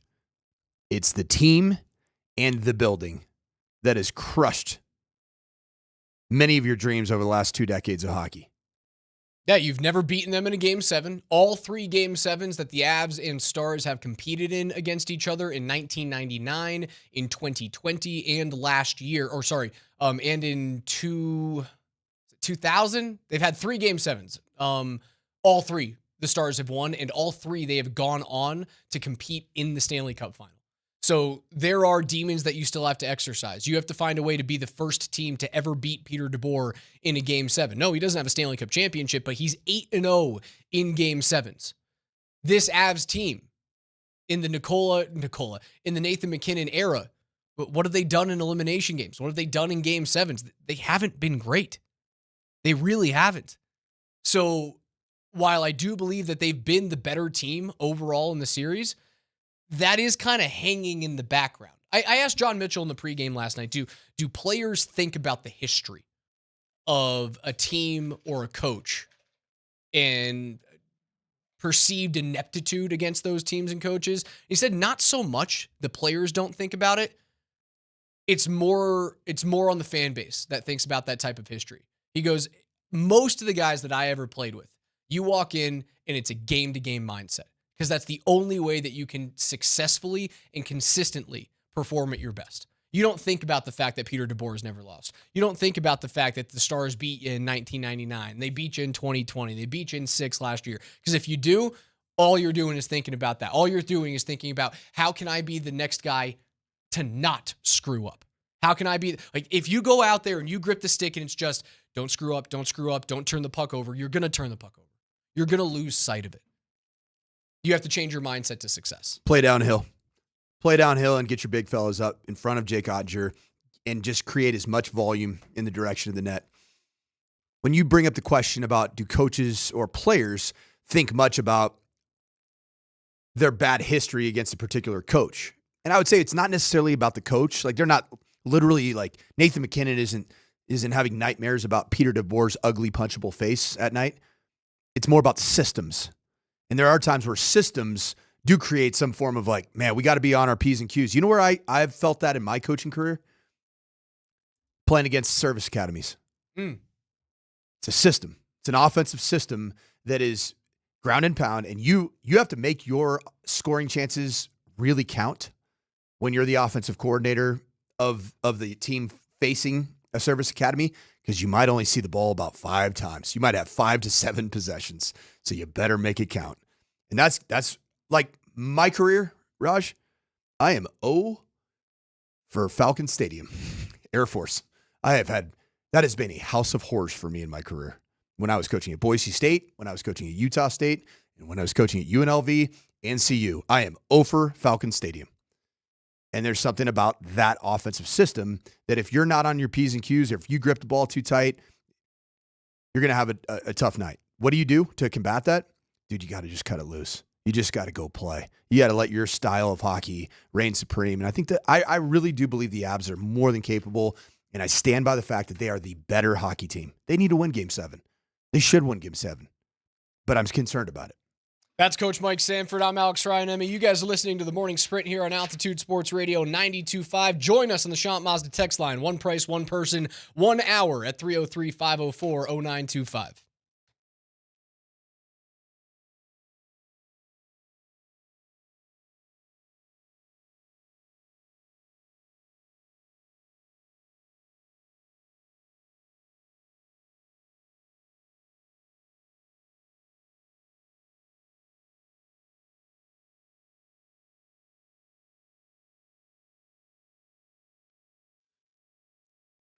What is good, Colorado? It is your coach, Mike Sanford, and I got to tell you firsthand, my favorite ski area, and I've been to just about all of them in the state of Colorado, is Loveland Ski Area. You might be saying, well, it's probably because you do an endorsement for them. Nope, that's not the case. I'll tell you why.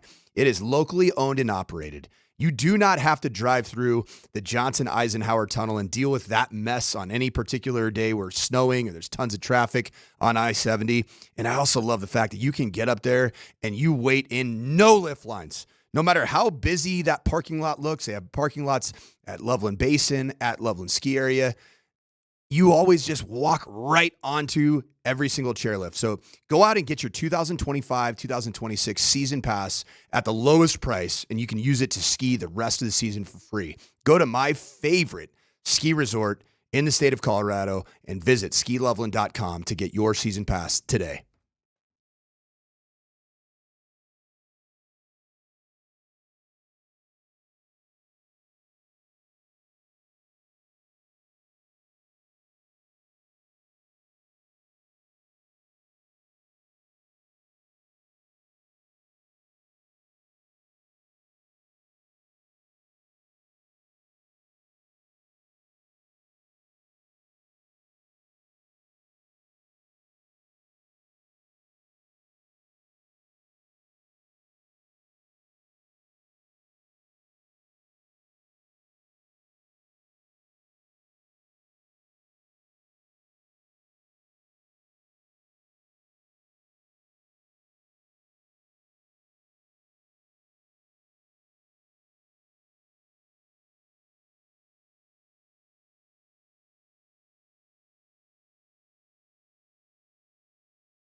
Coming up at 11:20, we'll give away your second keyword for you guys to text in and enter to win tickets to Game 7 between the Nuggets and the Clippers.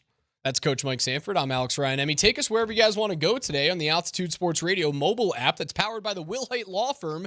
They're injury lawyers. Go to willhitewins.com. That is willhitewins.com.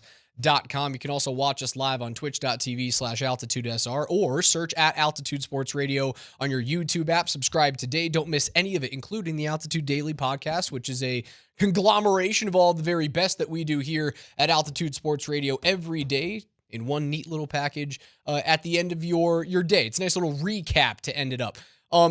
Coach, I've been seeing some questions here. People are asking why Liam Bichel was allowed to come back in the hockey game. If you take a player out of the game for injury, it's not like baseball where like once you sub him out, he can't come back in. Guys can come back in. It's the optics of the concussion protocol because it did not look good. He looked like he was out freaking cold. So I don't think when he was on the ice, it didn't feel like it was a head injury to me. It looked like he blew a tire, and it looked like he blew his shoulder up into 1,700 different pieces. Clearly he didn't because he came back on the ice. If his shoulder would have been obliterated, he wouldn't have played. He didn't look all that effective in the third period. He's certainly going to be playing through something in Game 7. That is a massive human being, by the way. 6'7", 230-something pounds. He looks he's huge. How about he's got one of the biggest faces and like his neck and face. And I walked past him yesterday. So going into the rink, the away team for hockey pregame plays their sewer ball, their little soccer game, right where you walk in for media. And they're always there. So you have to like brush shoulders with the opposition. Did you give him a little extra shoulder nudge? Well, hold on. Hey, I'm not going to do Bichel. that to a 6'7", 230 guy. It would have actually probably hit him in the junk if you would have gone and given him a little shoulder nudge. Just an elbow right to the nads. It would have lined up perfectly with walking by Bichel. How big is that man's melon?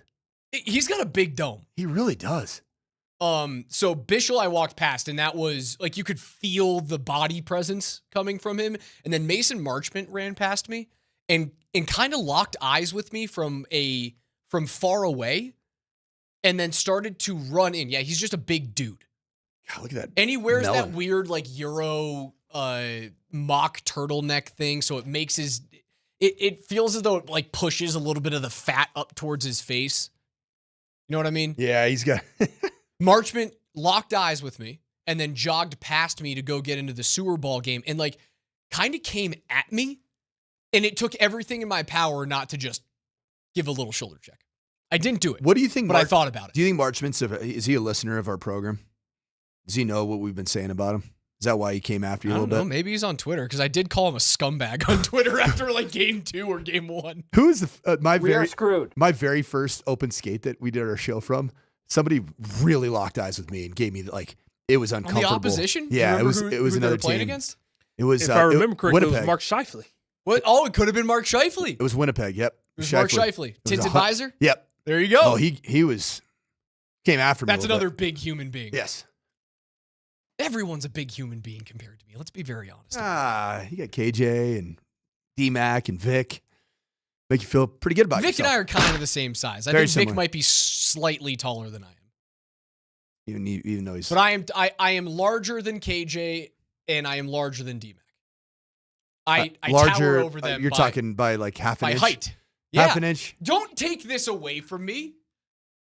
Don't take that away. There are not many times where I get to be the taller man. Don't take that away from me. You sitting up there in your 6'4" high chair. Mm-hmm. One should be so lucky. I have to do the splits to be able to stand and get down to this, stoop down to this microphone. It's tough up here, man. I get the rain So first. will you do the Captain Morgan thing all day long? Yes. Just show your grundle to me There the it whole is. show. It's a sign of dominance. You look at that and you enjoy it. Now all I'm going to be doing is looking Oh, yeah, down. right there. What was your favorite part of the hockey game last night and your favorite part, even though the Nuggets lost, about the Nuggets game? My favorite part about the Avs game was, and I already mentioned it, I was on the air with Birdo, which was a blast, and I'm hoping we do it again ahead of both Game 7s tomorrow. We'll find out from our program director, but everybody on the altitude lineup joined in, and there were some fantastic conversations. My key to victory for the Avs were your big, rugged, playoff hockey stalwarts need to show up. And so that first goal for me was that second line, who I think epitomized what playoff hockey is all about. Those guys coming up with a fantastically mucked up goal was awesome for me. I loved it. And it was a physical nature. I loved Brock Nelson last night. I love Brock Nelson. And I love the fact that his face looks beat up. It looks like he's been through, people have been talking about the 100 dudes versus a gorilla. It looks like Brock Nelson was one of the dudes fighting the gorilla. You know what he he's won? Got cuts all over his face. He's got a black eye. That's a hockey player, man. I love Nelson. that. Last night I was so excited. And that's something that you and I talked about. Brock Nelson needed to have one of those types of games where you just realize this is why I'm here. I'm here because this postseason with Nathan MacKinnon in his prime, it's going to require some very rugged play. Brock Nelson provided that. That was my favorite. Nuggets, I would say my favorite part of that particular game, I liked there were parts of the second quarter. A player that I thought had an impact on the game that I think is going to have even more of an impact on the game in Game 7 is Christian Brown. Like, Christian Brown's length and getting out, I want to see more of him. I want to see him trust his shot because I think he's capable of being a guy that hits 3 or 4 3-pointers in a Game 7.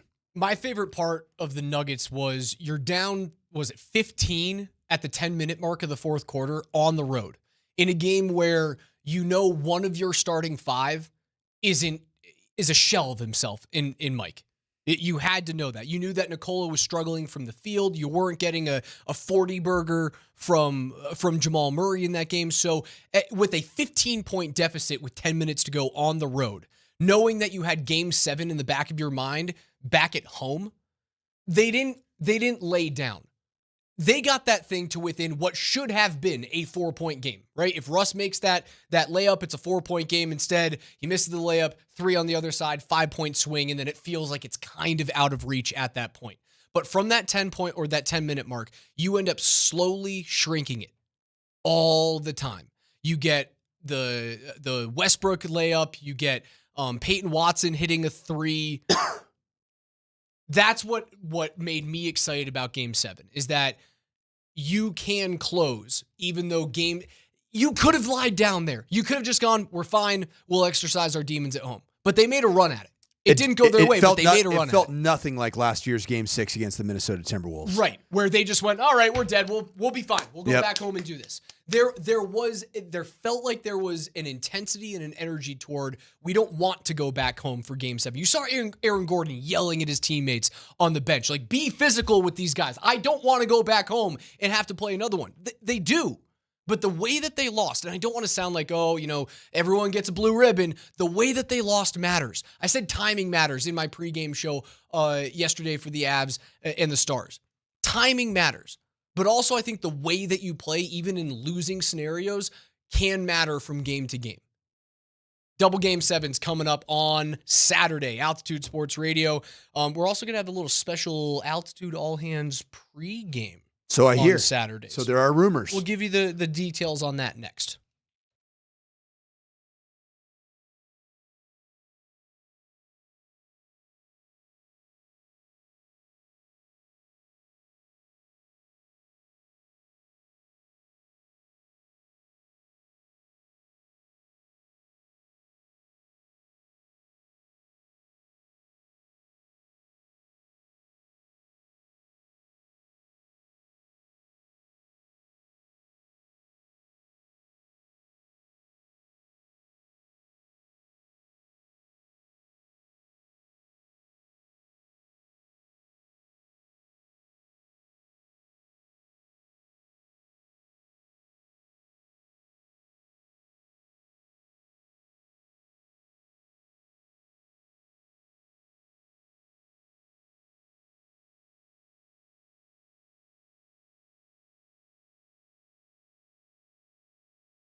Landeskog at the circle, shot, save, rebound, they score!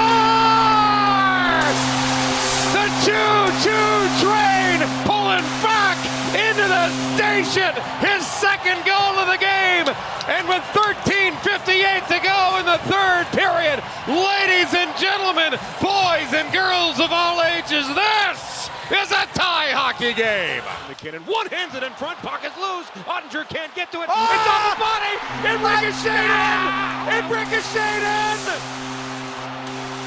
Better to be lucky than good! Yes! Nathan McKinnon is there too, the Mac attack is back, Jack! The luck has turned! John Mitchell's cackle after the freak goal. That's what it was. McKinnon's goal to go up 5-4 that essentially wins the game. It's a freak goal. Johnny Mitchell with the Tickle Me Elmo sound His vibes. cackle, that's the first time I've really heard that. I heard it in real time, then we played a couple times the post game. That's the first time I've keyed in on the cackle. KJ, isolate that for me at one point. Let me know when you have it, because I got to play that again. It is, I love that. You make your own luck in these games. I asked you what your favorite part of the Avs game was last night. And first goal. I'm trying to find my favorite. And I think you and I have the same feel. My favorite goal is Nichushkin's second. Yeah. That zone entry, man. Gabe Landeskog not trying to be perfect, doesn't hold up. All he does is he throws a pads pass off the far side. He's not shooting to score. He's shooting to create chaos. And that's when the Avs have been at their best in this series. The reason why I love that is because it is a simple hockey play. It is a zone entry, drop pass, cross ice, and then shoot to put a puck into a dangerous area. So you have all of this just normal hockey play happen. And then Val Nichushkin kicks a puck up in midair with his right skate to his stick. And as the puck simultaneously hits the ice, he elevates the puck to get it past Jake Ottinger. It was a thing of beauty. And to get those types of players elevating their game at that time means everything to me. That was my favorite part of the game. It's on the body! It ricocheted! Yeah! Let's go! Mitchie, it's awesome. It's my favorite part of the game. Scratch that. It's not the goal. That's my favorite part of the hockey game. It ricocheted! Tickle me, Mitchie. Tickle me, Mitchie, baby. Oh, man, it's good. You know what, man? You bring up creepy ass dog. You bring up the veteran leadership and just overall brilliance of Gabe Landeskog. If we're being honest with ourselves, are we taking him for granted? Yep. Would you have said there's any chance 2 months ago that he'd be averaging a point a night since in his return? What do you have last night? 3?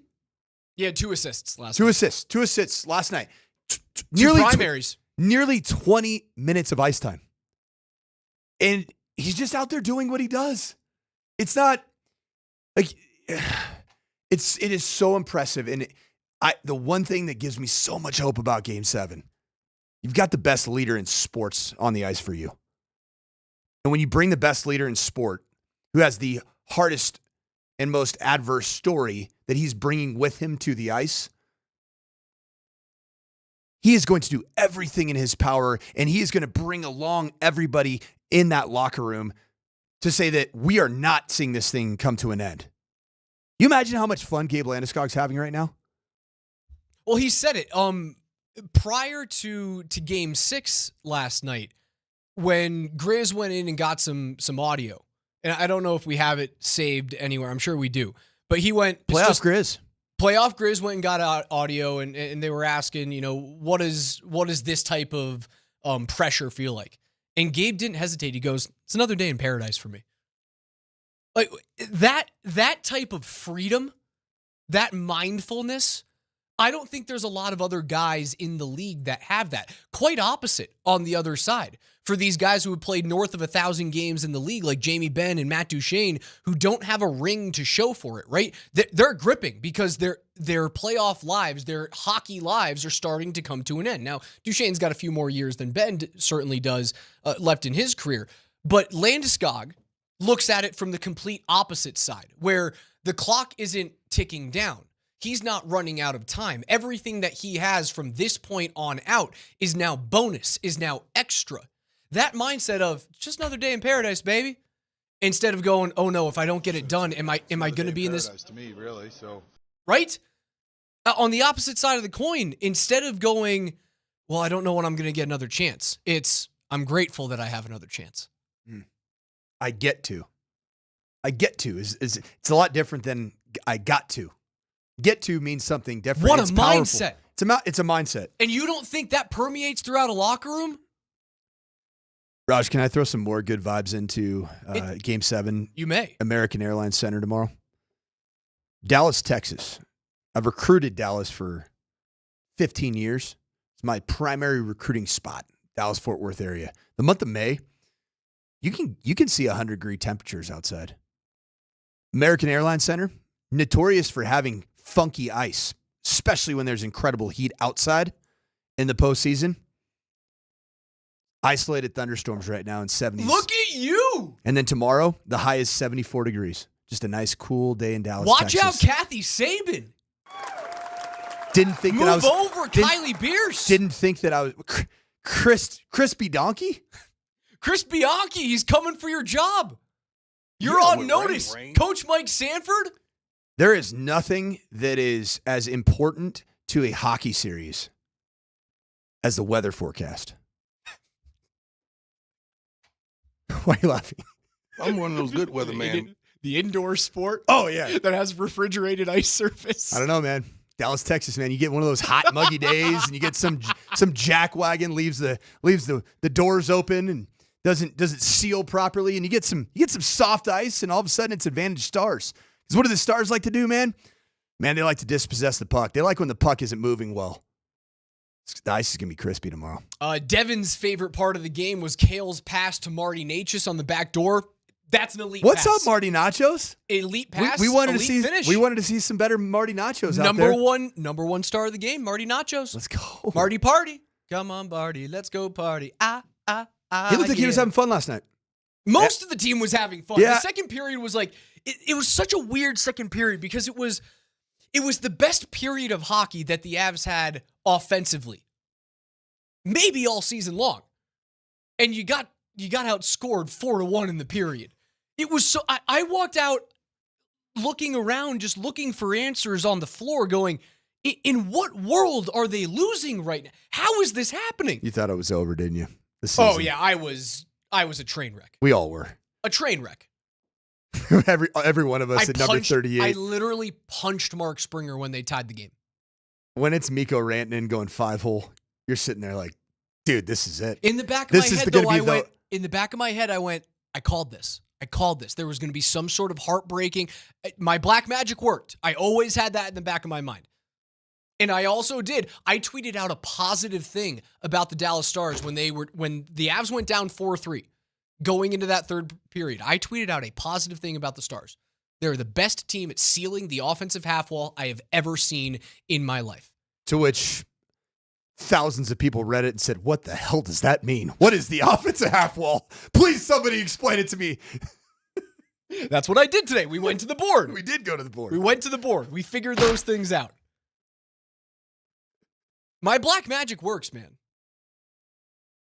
I love that you went. You went with a weather report for a hockey. Tell you what, man. Tell me what's the weather? How's the weather impact the Nuggets and the Clippers here on Saturday? Totally different. It's supposed to be Ice 72 conditions. and gorgeous. Ice conditions. I'm telling you, you laugh about it. I remember some of those. Hold on. My wooden deck has problems when it gets too hot or there's moisture and I don't treat the deck. You're telling me wood can't be affected by the weather? Not nearly as much as ice. Because it what if there's hail? It quite frankly changes the way that the puck moves. Retractable roof. Ball Arena right now. Imagine, how cool would that be? A retractable roof on Ball Arena for Game 7 of an NBA playoff series. If it's just 75, there's hardly any wind, no clouds in the sky, and we play underneath that would be awesome. And then you could do the same thing in the winter, dead of winter for the Avs. How cool would that be? Really fun. You don't have to worry about that. You talk about a house of horrors, the Air Force Academy for you as a coach. The outdoor game, in terms of parking, didn't someone like die walking away from that? I think someone like fell off of a bridge or something like that. Where was this? At Air Force? At Air Force. Well, it's literally designed. It was a parking nightmare to get in and out of Air Force Academy because the academy is designed to either keep you out or keep you in. You know what it is? It's a fortress. It is quite literally a fortress. Military base. And when you go to that base, you feel like you are invading enemy territory, and it is so intimidating. Every time I used to skate at camps for Frank Serratori with the Air Force Academy. You know, they did it for many, many years where you go down there and you play hockey, and every time you sat there, they would ask you to open up the trunk. They take their little robot and they rover it around the car and underneath checking for explosives. They rip open your hockey bag as if some little like 11-year-old pipsqueak is trying to smuggle contraband into the Air Force Academy. I did it countless times, dozens of times. Every time I was like, what are they going to find? What's in my bag? What did I put in there? What did I forget? As I got older and older, maybe there were a few things in there that like they could have actually found. Raj, you said something very interesting to me during the break. And it's a line that I've used so many times in my coaching career. And it's this. I have no idea what's going to happen tomorrow in Game 7. You were talking about the Avs, but hey. Either. I have no clue what's going on. And it is the most helpless feeling as a fan. And as crazy as it sounds, sometimes it's the same way as a coach. Because you're dealing with human beings that have real emotions, real fears, real anxieties, or they're just ready to go. Surrender to it. You do. You have no choice but to surrender to it. What do they call those? The surrender cobras? When the fans, when something goes wrong, yeah, their the hands fans. They look like a little. They look like they have arms, skins, and flesh that look like snakes. It's over. That's what we got to do tomorrow, man. It's a really hard thing to do. We've got to get in this position right here. You know what the worst part about it's going to be? Surrender cobra. Show me your surrender cobra is more. It's better because you look. That is the total surrender cobra. It's a beer snake and surrender cobra type of a day tomorrow. Exactly what it is. It's what it is. You know what the worst part about this is? So we're gonna do a special altitude all hands tomorrow between 4 and 5 p.m. I'm gonna host that thing just like we did yesterday, where all of your favorite altitude hosts are gonna jump in for a minute here, 5 minutes there, 10 minutes there to preview both of these dueling Game 7s. I'm very excited for that. What I hate about it is I won't be alone. I'll have KJ here with me producing the game, and I believe Jordan Berg as well. I will essentially be by myself in this glass box the whole time in Game 7. By myself, with my own thoughts, with no one to talk to. Because those people have to work. Is there a chance that Caitlin can come and just be there for you? My in-laws are in town. No. What about your dog? Oh, I might bring Tito. I think that's a good idea. Come on. I'm bringing Tito, man. Yeah. Tito's got to be Tito's here. coming and chilling. Yeah, Tito. Victory dog. Victory dog. Great idea. Good energy dog. He's a great energy dog. He's a good boy. He's a good boy. Good boy. He's a good boy. He was not a good boy this morning, but he's a good boy. Have you heard about this new trend? The good boy trend? No. It's the absolute worst. So by law, police officers, if you ask them their name, like, officer, excuse me, sir, what is your name? And you ask them their badge number, they're required by law to give you both sets of information, no matter what. So people are filming themselves going up to police officers and saying, excuse me, sir, what's your name and your badge number? And they're filming it. They say, Arturo Diaz, badge number 344. Good boy. You're a good boy. I want to bring that to the show. Oh, man. Right to jail. And so I do this with all of my children now. I mean, I'm like, hey, Gunner, get over here. That's a good boy. Don't go anywhere. If you go anywhere, come back in 4 minutes. Come back, right? Come back. Keywords. Getting you inside the building for the Nuggets and the Clippers. It's coming up on the other side. If you come back, you need to come back. That is a command. I will call you a good boy.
It's a special Nuggets playoff ticket Friday for Game 7, and you can win a pair of tickets for tomorrow night's game against the Clippers at Ball Arena. All you have to do is text this word, ADVANCE, ADVANCE. That's the word ADVANCE, along with your first and last name to 303-504-0925, and you will be entered. Did you come back? Good boy. Ticket holds released all the way up until game time. So if you guys want to be at Ball Arena, cheer on the Nuggets in this Game 7, visit nuggets.com/playoffs to see the limited ticket availability. To win tickets to tomorrow night's game, text ADVANCE along with your first and last name to 303-504-0925. That's ADVANCE. Good luck and go Nuggets. Peter DeBoer, not a good boy, bad boy. Bad boy. Bad boy. I give our guys credit despite the fact that we had those bounces against us and, some of the refereeing decisions. We still battled, right to the end. And, I'm proud of the group for that. And now we've got a great opportunity, home for Game 7. We've been in this situation before. No one gave us a chance to win this series. And, here we are and with one game at home to advance. So that's a great situation to be in. No one gave you a chance to win? Like one of the odds-on favorites to get to the Stanley Cup Finals? To win the Cup Final? Jared Bednar had this to say about, that. Pete's come in here and he's talked about it's us against the world. Nobody picked us. That kind of narrative. How do you fight? How do you? They finished third overall in the league. They hadn't looked at the standings, but Yeah. No one's going to feel bad for you, Peter DeBoer. No one feels bad for the Dallas Stars right now. Nobody. It's so intentional. This is a tale as old as time with coaches that just love controlling the narrative, because I think that's the narrative that Peter DeBoer wants to control, and it comes out of a place of fear. It's fear that, yet again, we might fail, that I might be that coach that is lauded for his schematic genius and stylistic brilliance, and then just can't get it done yet again. So it's like the under-promise, over-deliver, and the under-promise at times is nauseating. You know who gets to say this? Like Scott Arniel, who's the head coach of the Winnipeg Jets. You get to say that. The Jets won the President's Trophy. Nobody is picking the Jets to win the West. Nobody is picking the Jets to win a Stanley Cup championship. Scott Arniel gets to say this, even though they were the best team in hockey during the regular season. You know who else gets to say it? The entire Toronto Maple Leafs franchise. Yes. Because they were, as you said 5 days ago, built to lose. They're eventually going to lose. Hey, man, they got through last night. They're eventually going to lose. It was pretty fun. I have the Avs beating Toronto in the Cup Final. That'd be a lot of fun. There would be so many goals scored in that series. I found myself rooting hard for the Toronto Maple Leafs last night. Why is that? Because at some point, a team that loses that much becomes lovable. Could you imagine being a Minnesota sports fan in general? Think about the Vikings and their failures to ever do anything of significance and win a Super Bowl. Nah. Do you realize what's been going on with the Minnesota Wild this year? Tell me. Over the course, this is a Minnesota Wild stat here. Okay. So this is the first team in any of the major four sports, Major League Baseball, NBA, NFL, and NHL history to make the playoffs 8 or more times in a 10-year span and lose in the first round every single time. So that means the last time that Minnesota got through the first round was the 2014 or 2013 first round when they played Colorado in 7 and won in 7. I think Nito Niederreiter had the game winner in that Game 7. That Nathan McKinnon was like an 18 or a 19-year-old in that series, something crazy like that. The stats for the Avs historically not great in Game 7. Throw them all out there. Lay it on thick. I want you to give us all of the Raj reasons why the Avs are not going to win Game 7. I want all of them. I want throw all the create a dartboard of all the negativity and just hammer it with darts. This is the fourth Game 7 that the Stars and Avalanche will have played against each other. Dallas has won each of the last 3 en route to an appearance in the Stanley Cup Final. They won in 1999, then won the Cup. They won in 2000, then lost to the New Jersey Devils that year. Then they won in 2020 and got to the final and lost to the Tampa Bay Lightning. All 3 years, Dallas has won those Game 7s. They've gone on to win the West.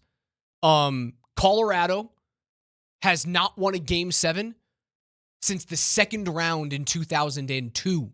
2002. It's been 23 years since Colorado's won a Game 7. Raj, 6 straight losses. What were you doing the last time?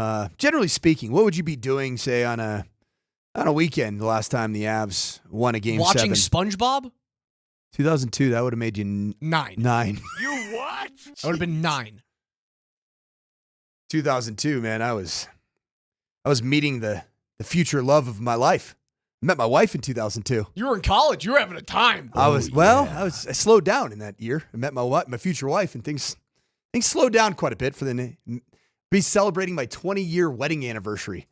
Just to give you a little context, how long ago it was that the Avs have won a Game 7. The consecutive streak of 6 straight Game 7 losses ties the Toronto Maple Leafs and the Ottawa Senators, both currently active right now, as the longest Game 7 droughts in NHL history.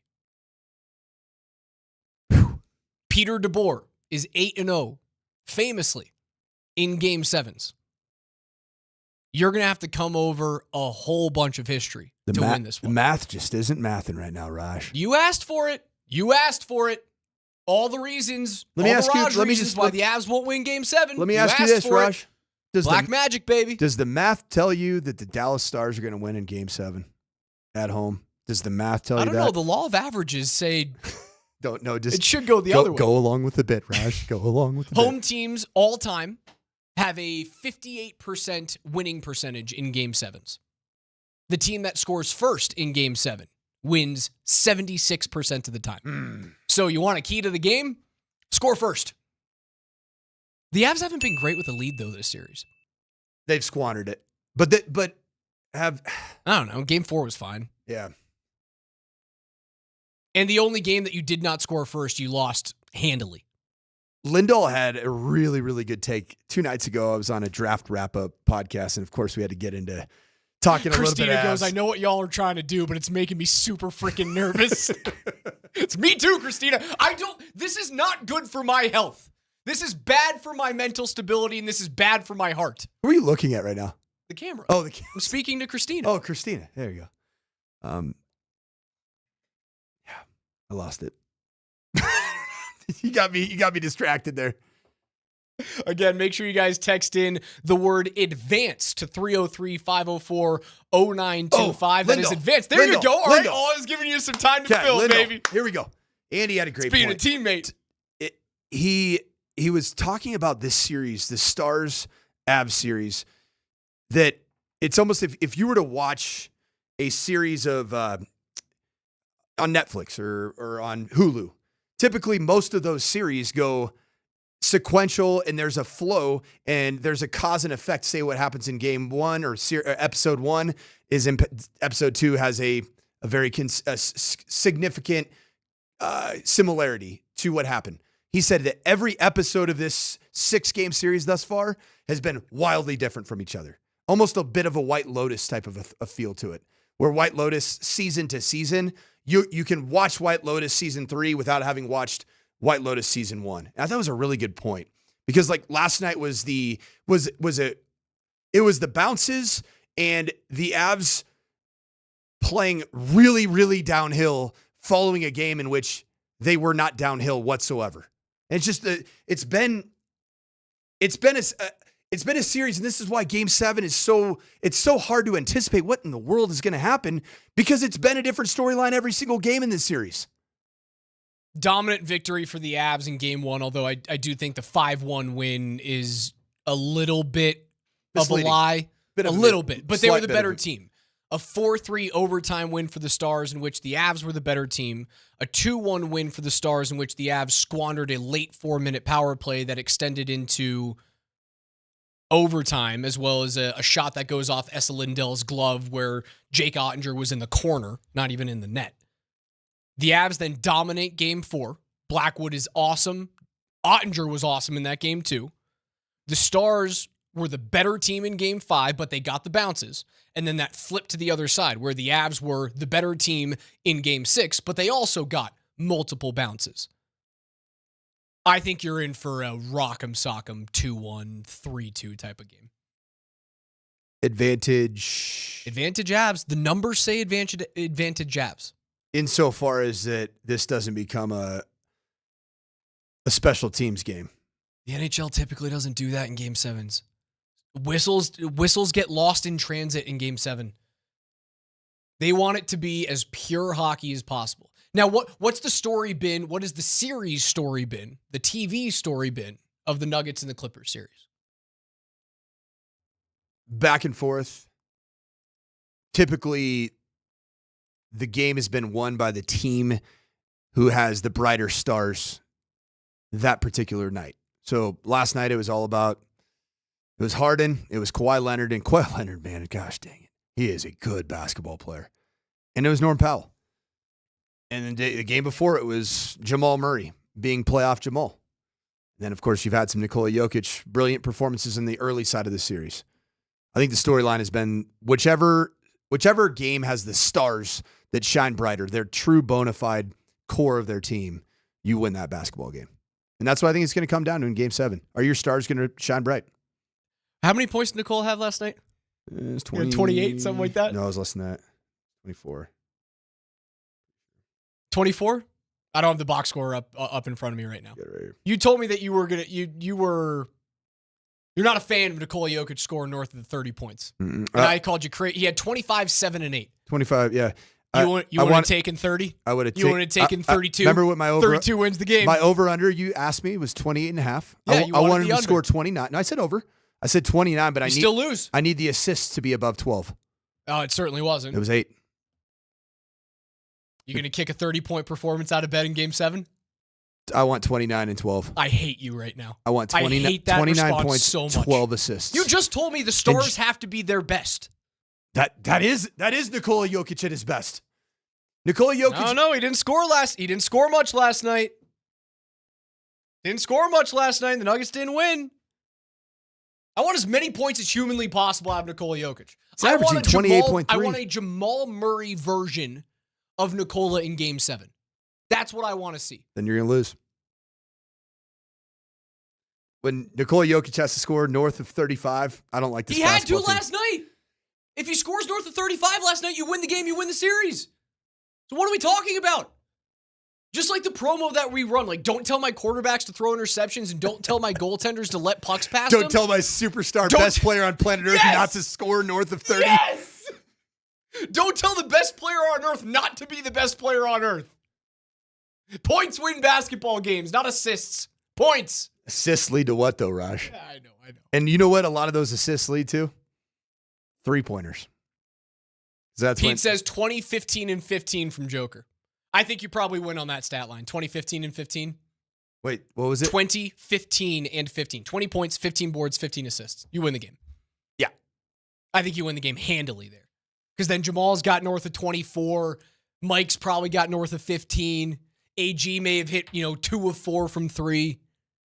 Christian Brown's, 1 of 3 from 3, but he's got a couple of dunks in there, maybe an and one. Give me a 29, 9, and 12, and you win. You're onward. You move on. You watch any of that Knicks end where they almost choked away a 15-point lead? Jalen Brunson, a little push-off, step-back 3. Threw up a little sign. A little finger gun, something like that. Maybe a shocker. Sweet. I don't know what it was. There was a little, he threw out the stunner. Oh, man. Warriors and Rockets tonight. Warriors have a chance to end that series in 6 games. Rockets, though, coming off of a big-time victory. I think this one's going 7. I do, too. I think Houston is pushing this. I don't know if they get through the series, but I think this is our 7-game series. This is the one on the west side alongside Nuggets and Clippers that's going to go the distance. Now, I don't think chalk goes through in Rockets Warriors. I think that the veteran talent and the veteran presence and success in the playoffs of both of those teams between the Warriors and the Nuggets gets them through in each of their respective Game 7s. How do you feel about the Lakers tonight in their Game 7? How do you feel about JJ Oh, Redick? How's everything going? Oh, just turn on ESPN and you'll that's the team that's playing apparently tonight in Game 7. It's all about how poorly conditioned the LA Lakers were to compete this year. Not about the fact that there's another LA team in a Game 7 with their backs against the wall that ended up beating a 3-time MVP and Joker. When you hear that, I mean, who is he talking about? About conditioning? We're talking about conditioning in pro sports. Who's he talking about? It has to be talking about Luka, right? And what does that tell you? Who hired JJ Redick ultimately? LeBron James. Mm-hmm. It was Rob Pelinka. So what's that telling James. you? If JJ Redick is ultimately a bit of a mouthpiece for LeBron James? Well, look at what LeBron said about AD, man. That's what I'm telling you. We played that yesterday. When he said about, I'm going to keep my mouth shut because once AD told the organization what he wanted, he was traded the next day. And that was basically like, if I'm Luka Doncic, I'm looking at LeBron and go, what the heck? What? I was in the finals last year. You've won 2 games in your last 16 opportunities in the postseason. I was in the finals with a 6-seed Mavericks team. I got there with your old buddy Kyrie when everyone thought it was a dumpster fire. And now he's got his head coach going, oh yeah, we need to be more in shape. If I'm Luka Doncic, dude, I am pissed. I take them all the way to the end. Are you going to sign that extension right now in LA? You sure? Yep. Maybe I sign it in the post-LeBron era. Right now? Could the Game 7 for the Denver Nuggets and the Clippers have any impact whatsoever on A, a rebuild or not a rebuild, and B, a possibility of Luka and Jokic That'd be the coolest playing thing ever. together? It would be the coolest thing ever. Don't let me. That's an off-season conversation, Coach. We can't get there. It's Nuggets. It's Game 7. Friday. It's Game 7. It is We're a Game 7. The 2 best words in sports, right? Is that what you told me? Clippers and Nuggets at Ball Arena. Text the word ADVANCE, ADVANCE, with your first and last name to 303-504-0925. That is ADVANCE with your first and last name to 303-504-0925. You have 30 more seconds to text that in. Get it in right now. ADVANCE, 303-504-0925. We're going to give away our winner on the other side. Don't go anywhere.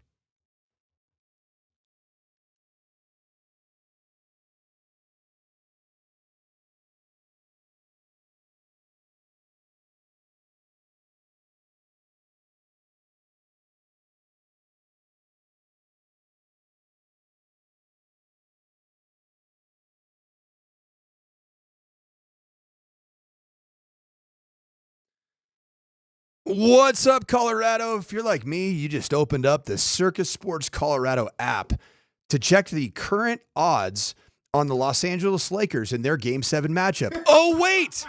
They're not in because they've been eliminated from the postseason. But you can check out Circus Sports Colorado for the latest odds for your Denver Nuggets, your Colorado Avalanche, as they get ready for a Game 7. From baseball to basketball to hockey, Circus Sports has it all. Circus Sports Colorado isn't just sports betting, it's the way sports betting should be. With high betting limits, with tight money line splits, exceptional customer service that treats you like a VIP. So whether you're looking for playoff futures, props on your favorite players, and more, Circus Sports has got you covered. Download the Circus Sports Colorado app today or visit circusports.com. Must be 21 or older. If you got a gambling problem, call 1-800-GAMBLER.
Nothing like it. The two best words in all of sports. No, not Game 7. It's good boy. Where was that from? I think it was Family Guy. Family Guy, yeah. It sounds going to sound like Brian from Family Guy. Dueling Game 7's 5:35 tip for the Nuggets coming up on Saturday evening. And then we've got just after 6 p.m., probably like a 6:07 or a 6:10 puck drop is going to be my anticipation for the Avs on the road in Dallas. Good question coming up on the text line. We'll get into... I think Poppin' Tops is going to be pretty easy today. Like, what are we watching this weekend? Well, I might go for a deep cut. The Kentucky Derby. Rockies versus San Francisco Giants in San Francisco. That might be the one right there. Rockies are hot, man. Hot baseball. Yeah, they beat Justin Verlander yesterday. They got 2 in a row. Oh, wow. Think about it. They have to win like 26 in a row to get back to 500. Imagine they rattle off a 2007-esque run just to get back to 500, just to get back to being 12 games back in first place in the West. All right, time to lose the next 50. Yeah, Poppin' Tops is going to be easy for us today. Good question on the text line from Al, from Postal Al. What team do you guys think will go farther in the playoffs if both win on Saturday? And what a feeling that would be on Saturday to get a double winneroo. Dude, what a feeling it will be. I can say. You can't say that. I'm not allowed to say I'm allowed to say it because I am big-time optimistic coacher. Thank you. I would say this. I think the Colorado Avalanche have a better path forward because you're seeing the best right out the gates. The best challenge, a team that truly could compete to be in the Stanley Cup playoffs, even though Peter DeBoer will tell you that, they're a team that just, not very good, don't have a lot of talent. They only pay half the salary cap. It's kind of Peter DeBoer vibes. But I think that if it's Winnipeg that awaits you, I think Winnipeg doesn't like the matchup against the Avs. On the flip side, I think a lot of people would say it's a clear answer that the Avs are a better shot to go further in the playoffs than the Nuggets because everybody loves talking about how great Oklahoma City is. That was a shot at me. I get it. I like to think that styles make fights, and I love the Nuggets doing this thing again. The Nuggets match up better against OKC than almost any other team in the league does. OKC is rooting so hard for the Los Angeles Clippers to win that game. You know what's funny, too? The Avs are, like, the Nuggets are going up against the number one team in the NBA if they get through Game 7 and into Round 2. The Avs are going up against the number one team in the NHL if they win Game 7 and move on to Round 2. Both Winnipeg and Oklahoma City led the league in wins. Both of them. And we're looking at the Winnipeg Jets and going, oh, yeah, like they're not Dallas. We know you. We're not They're not Dallas. And I do feel like that. So I'm not going to get ahead of my skis and go, oh, yeah, they're going to be fine against Winnipeg. And Winnipeg does still have to win a series. They have to go on the road tonight in St. Louis to beat the Blues. Woo. Not an easy place to play. Like Jordan Binnington, when he faces elimination, that guy shows up. So I don't think that series is done whatsoever. My answer is I don't think it's by a mile. I do think the Avs have the easier path.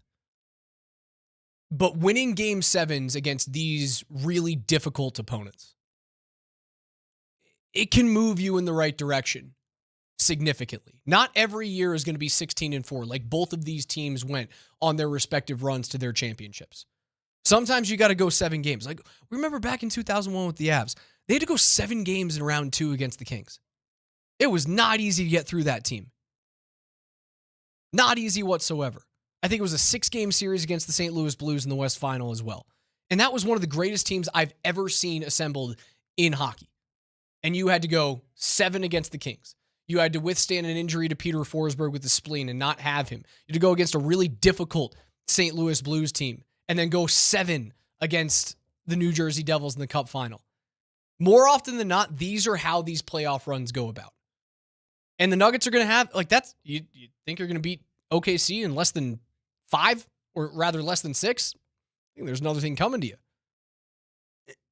You're going to see probably a lot of 6-7 game series from either one of these two teams if they do what I believe they're going to do tomorrow, and that's win the Game 7s.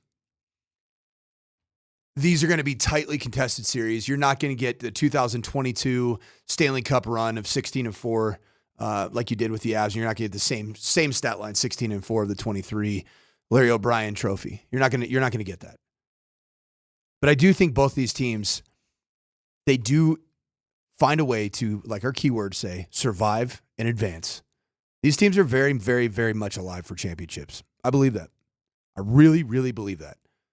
And it still goes back to the fact that you've got championship DNA on both of these clubs.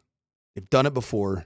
That matters. It makes a huge difference when you have multiple players on both of these teams that have done it. They've been there. They felt it. They know what series are like, the ebbs and flows of everything. And frankly, they've gone through a lot of adversity since their last championships. The Nuggets have a new coach, Gabe Landeskog. Think about the adversity he brings to the ice. It is amazing that player is back to being a $7 million plus version of himself. Just like that. It is stunning. That's the version of Gabe Landeskog that you have. And he's not going to be Nathan McKinnon putting up 120 points. He was never that guy. He was a guy that was going to, come playoff time, be a point-per-game player. That's what he is. I think he has like 71 points in 73 games or something like that. And in the regular season, he was never going to be north of 85, never north of 90, but he was always going to do the right things on the ice. And I think he is actively changing how this team plays. They have the narrative. I don't know how powerful that is, but they do have the narrative. I like both these teams if they advance to make noise and go deep into the playoffs. I do. I believe in both these teams. I believe in the superstars, and I just can't. I have a hard time even fathoming all that Gabe Landeskog has gone through to get to this point, and just to see it just right through his fingertips, just to play 5 games. Yeah, it doesn't happen all that often like that. When there's this type of story, it's normally a long run. Doesn't always end in success. Why is that? It's because your teammates have gone through that journey with you. Yeah. There's a level of investment. There's a level of connectedness. It's about more than you. And I think that's what the Game 7 tomorrow is going to be about in Dallas. It's about a team that's more connected than the team that is going to be cheap. They're going to be, Peter DeBoer is going to play all of his mind games. He already did. But the more connected team happens to be the more talented team. And I got the Avs winning. It feels like the Nuggets are connected too, man. And they connect not because they have a player coming back from a devastating injury or what we thought was career ending. They're connecting based off of shared trauma. You heard all of the guys going, and Peyton Watson, when we came back here in this final segment, saying, we remember last year, we don't have fond memories of losing in Game 7. We don't want to let fans down at this point. It's connected trauma for that Nuggets team that can help them get over the hump. All right, we do it on every Friday. Time to pop some tops. Coach, what are you popping a top to? I'm assuming it's dueling Game 7s on Saturday. I am popping the top specifically to the 74-degree temperature in Dallas at American Airlines Center. We're going to have crispy cold ice, and I'm popping it to the Colorado Avalanche behind Gabe Landeskog. A 3-point performance, 2 goals and an assist. Moving on, 5-2. My guy. And I'm popping the top to that. My heart needs a 5-2 victory. I can't go into overtime. I can't have a one-goal game. I hope you're right. I'm popping a top to our winner, John Kolar. John Kolar, congratulations. You are going to see the Nuggets take on the Clippers in Game 7 at Ball Arena. If you didn't win today, listen on the 20's with PhD, with Kreckman and Lindahl, and you can still get in to see the biggest ticket in town, Game 7 of the Clippers and the Nuggets. I'm also popping a top because as fun as this has been, as awesome as the Gabe Landeskog experience has been, I'm popping a top to the end of an amazing comeback because while he's going to play great, the Avs they have no chance against Peter DeBoer. They have no shot. They haven't won a Game 7 since 2002. You think they're going to win now? You think Peter DeBoer is going to go 8-1 in Game 7s? Pfft, get out of town. Black Magic activated, baby. No chance. PhD's coming up next. We'll talk to you guys at 10 a.m. on a Victory Monday. Speak it into existence, baby. On Altitude Sports Radio 92.5. Who's a good boy? I am. I'm a good boy.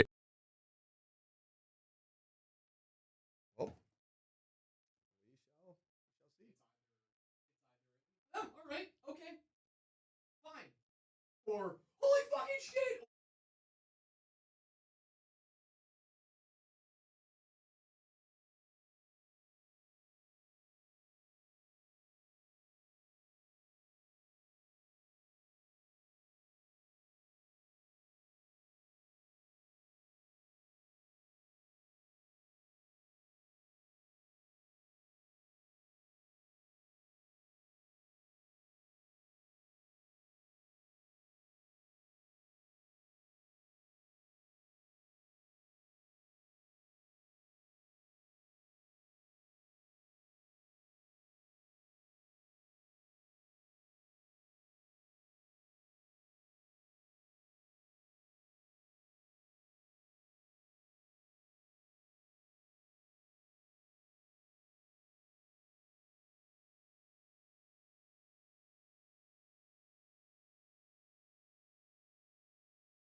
Well, what a night last night, man.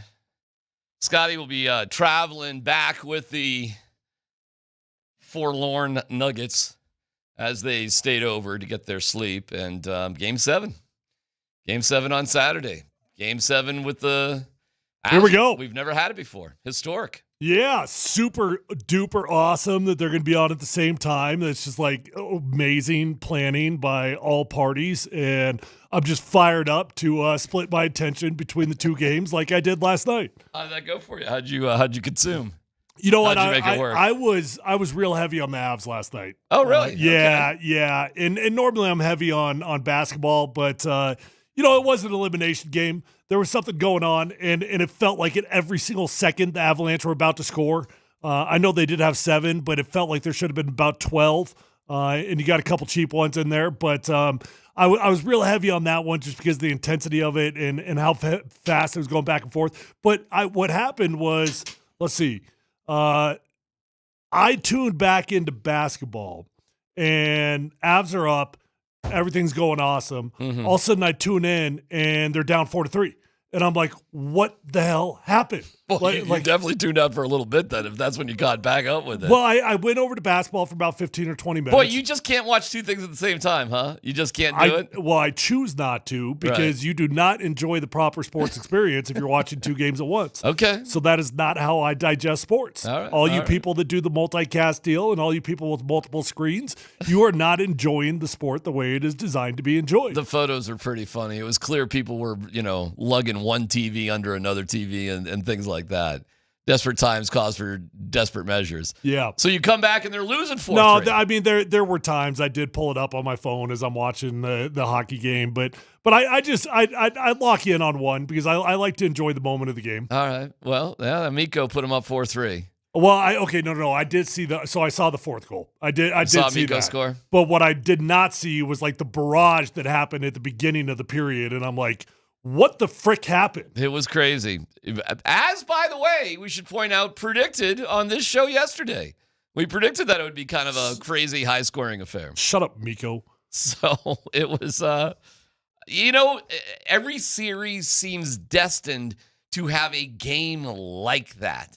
And I bet you Game 7, Tyler, is 2-1, 3-2, something like that, like closer, tight, that sort of thing. Well, I got freaking nervous when Dallas took the lead because I'm like, all right. For sure. Well, here we go. They get to just play their style of hockey now. Just sit back and do your deal and prevent anything exciting from happening. You're not going to try. And I was hella nervous. Actually, we nailed a couple of predictions on the show yesterday. Not so much with the Nuggets, but we said it would be relatively high scoring, kind of crazy, which it was. We also said if Val could get on the scoreboard, that it probably would be, you probably is a good sign that they're going to win the game based on how. We count the first one? Definitely. Oh, okay. Well, absolutely. Listen, the first two goals were lucky. Yeah. Lucky. We're bouncing pucks off different body parts, and then, Kale's just whiffing on a slap shot that ends up being a perfect pass. And then never mind McKinnon's goal.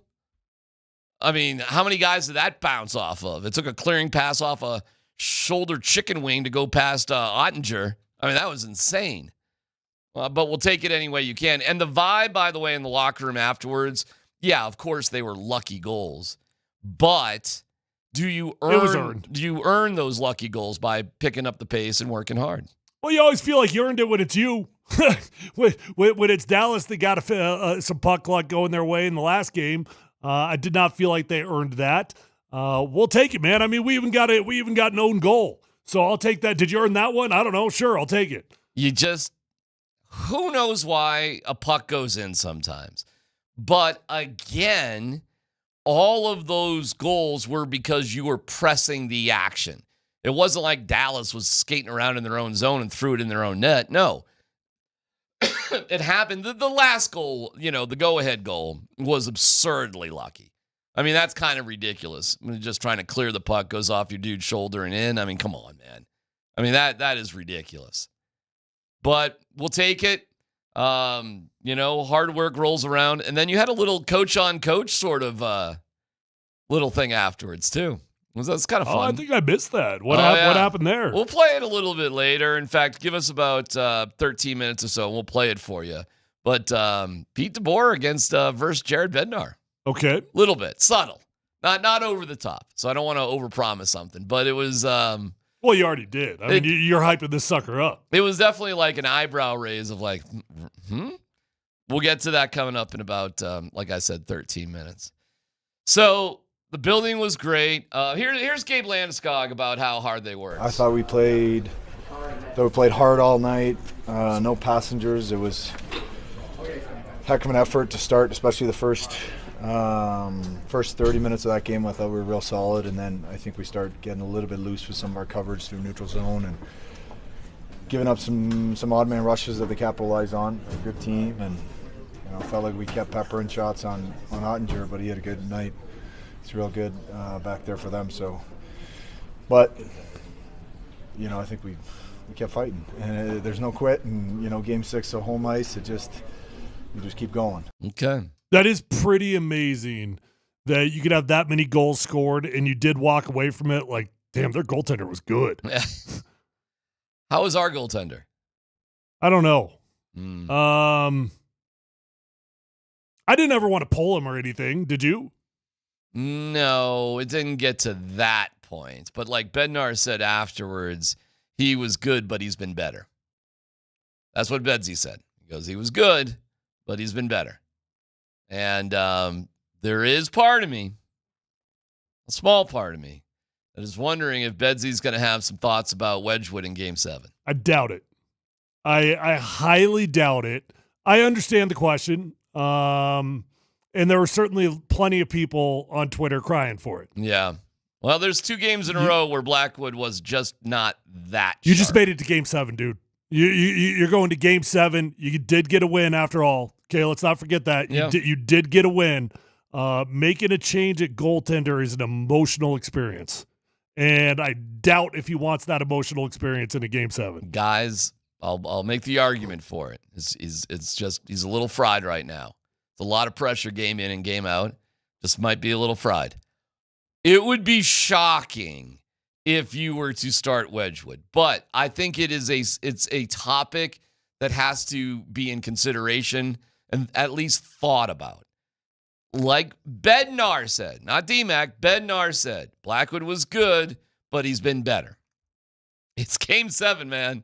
It's no time to, if it ain't that, and they can tell on tape, they'll break it down. They'll know better than us. But that'll be an interesting decision. Small, but interesting decision. Well, it could be huge. The small part is if he just stays. Because the most common sense thing would be like, he's our number one guy. He's got us to this point. We're just going to stick with him. But what is the tape going to reveal? What is it going to show from Blackwood from the last 2 games? Well, maybe you got a little bit of a shorter leash, but they're not going to make a change with the starter. That's not going to happen. He will be your starting goaltender. You're probably right. I'm just saying it's a conversation. That's all. Is it though? I mean, amongst 2, like what's the conversation? We're at Game 7. We just won a game. We've got a starting goaltender. Do we really want to mess with the emotions of changing goaltender and what that implies to our team? I think they got to look at how he was handling pucks, how he's moving, where he's giving up rebounds, how are the goals scored. Now, Bednar did say also after the game, way too many dangerous chances allowed, which is what got them back in, and they scored on those dangerous chances. Hey, listen, guy was okay, but the Avs dominated play, man. I mean, that game shouldn't even been close, frankly. You're up 2-0. Put the foot on the throat. Put the hammer down. And they got back into it. I'd be shocked if you could find 2 out of 3 coaches that thought it'd be a good idea to change goaltenders. Yeah, okay. Well, we'll see. Likely it stays with Blackwood, but you give up goals like that 2 games in a row? Okay, we'll see. We'll see. That's Game 7. Look, I'll give you this though. I mean, you get to Game 7 and all of a sudden it don't look right. Yeah, don't hesitate to make a change if you got to make a change. Yeah. Then you have, and we'll get to Bedsy and DeBoer coming up here in 8 minutes. Then you have the Nuggets game, which was, I don't know, bro. Like, that's just regular Jamal. That's just okay Jamal. Mm-hmm. That was if we're gonna gloss Michael Porter Jr. for being plus 34, we got to point out when he's minus 24. I mean, you have a 50-point swing in your differential. I mean, yeah, that plus 34 was always fake, anyways. Okay, how was the minus 24? Was that fake? I mean, probably to some degree, yes, but it certainly wasn't good. The dude couldn't contribute in any form or fashion. Yeah, he was as beneficial as he was. It was, I mean, and hey, Adelman was feeling it too. He only played him for 24 minutes, and 35 minutes of Russell Westbrook is probably too much time. Well, I don't know, man. I don't know about that. I got it. A couple missed layups, and especially that one at the end when you're down by 6. It's like, oh my gosh, how do you miss it? Can't miss Russell Westbrook didn't play bad basketball at all. Russell Westbrook was one of your better contributors in that game. Okay. I mean, listen, you can't miss shots like that in the last couple minutes, man. If you're going to lose because you're going to lose and they're going to hit the last shot. Of the 2 he missed, one hurt you. Peyton Watson saved you on one, and he saved Peyton on another. Mm-hmm. So there was one missed layup that hurt you, and I'm not discounting that, but Russ was good. The truth was they just weren't as balanced as they were in the last game. Listen, they weren't like terrible. It wasn't like they were way off. I mean, you only lost by 6. I mean, you were in the game the entire time. It was, it was close. You had a chance. But it's I think this could go one of 2 ways. James Harden played for 47 minutes and seemed exhausted after the game was over. Batum was kind of their guy. He sort of saved their day because Dunn wasn't getting anything done. He was useless for them, totally useless. And it was a good adjustment by Ty Lue to get Batum more involved in the game. Okay, well, now the Nuggets will adjust to that. I think they were caught by surprise, just a pinch on that one, and they'll adjust again. It was just a whole lot of sloppy ball, man. That was about as sloppy a basketball offensively from the Nuggets as I've seen in a long time. And, Scott pointed it out later in the game. They couldn't get past the 3-point line offensively. I mean, the Clippers were just pushing them further and further back. Aaron Gordon, sloppy every time he's trying to drive. These guys, how many self-inflicted turnovers did we have off of our own knee on a dribble? We'll get into it as we dig into both games. And huge game on Saturday and all the action here on 92.5 and 9:50 a.m. So we got you covered. And we have tickets to give away for a Nuggets Playoff Ticket Friday. Our keyword for tickets to give away comes up next.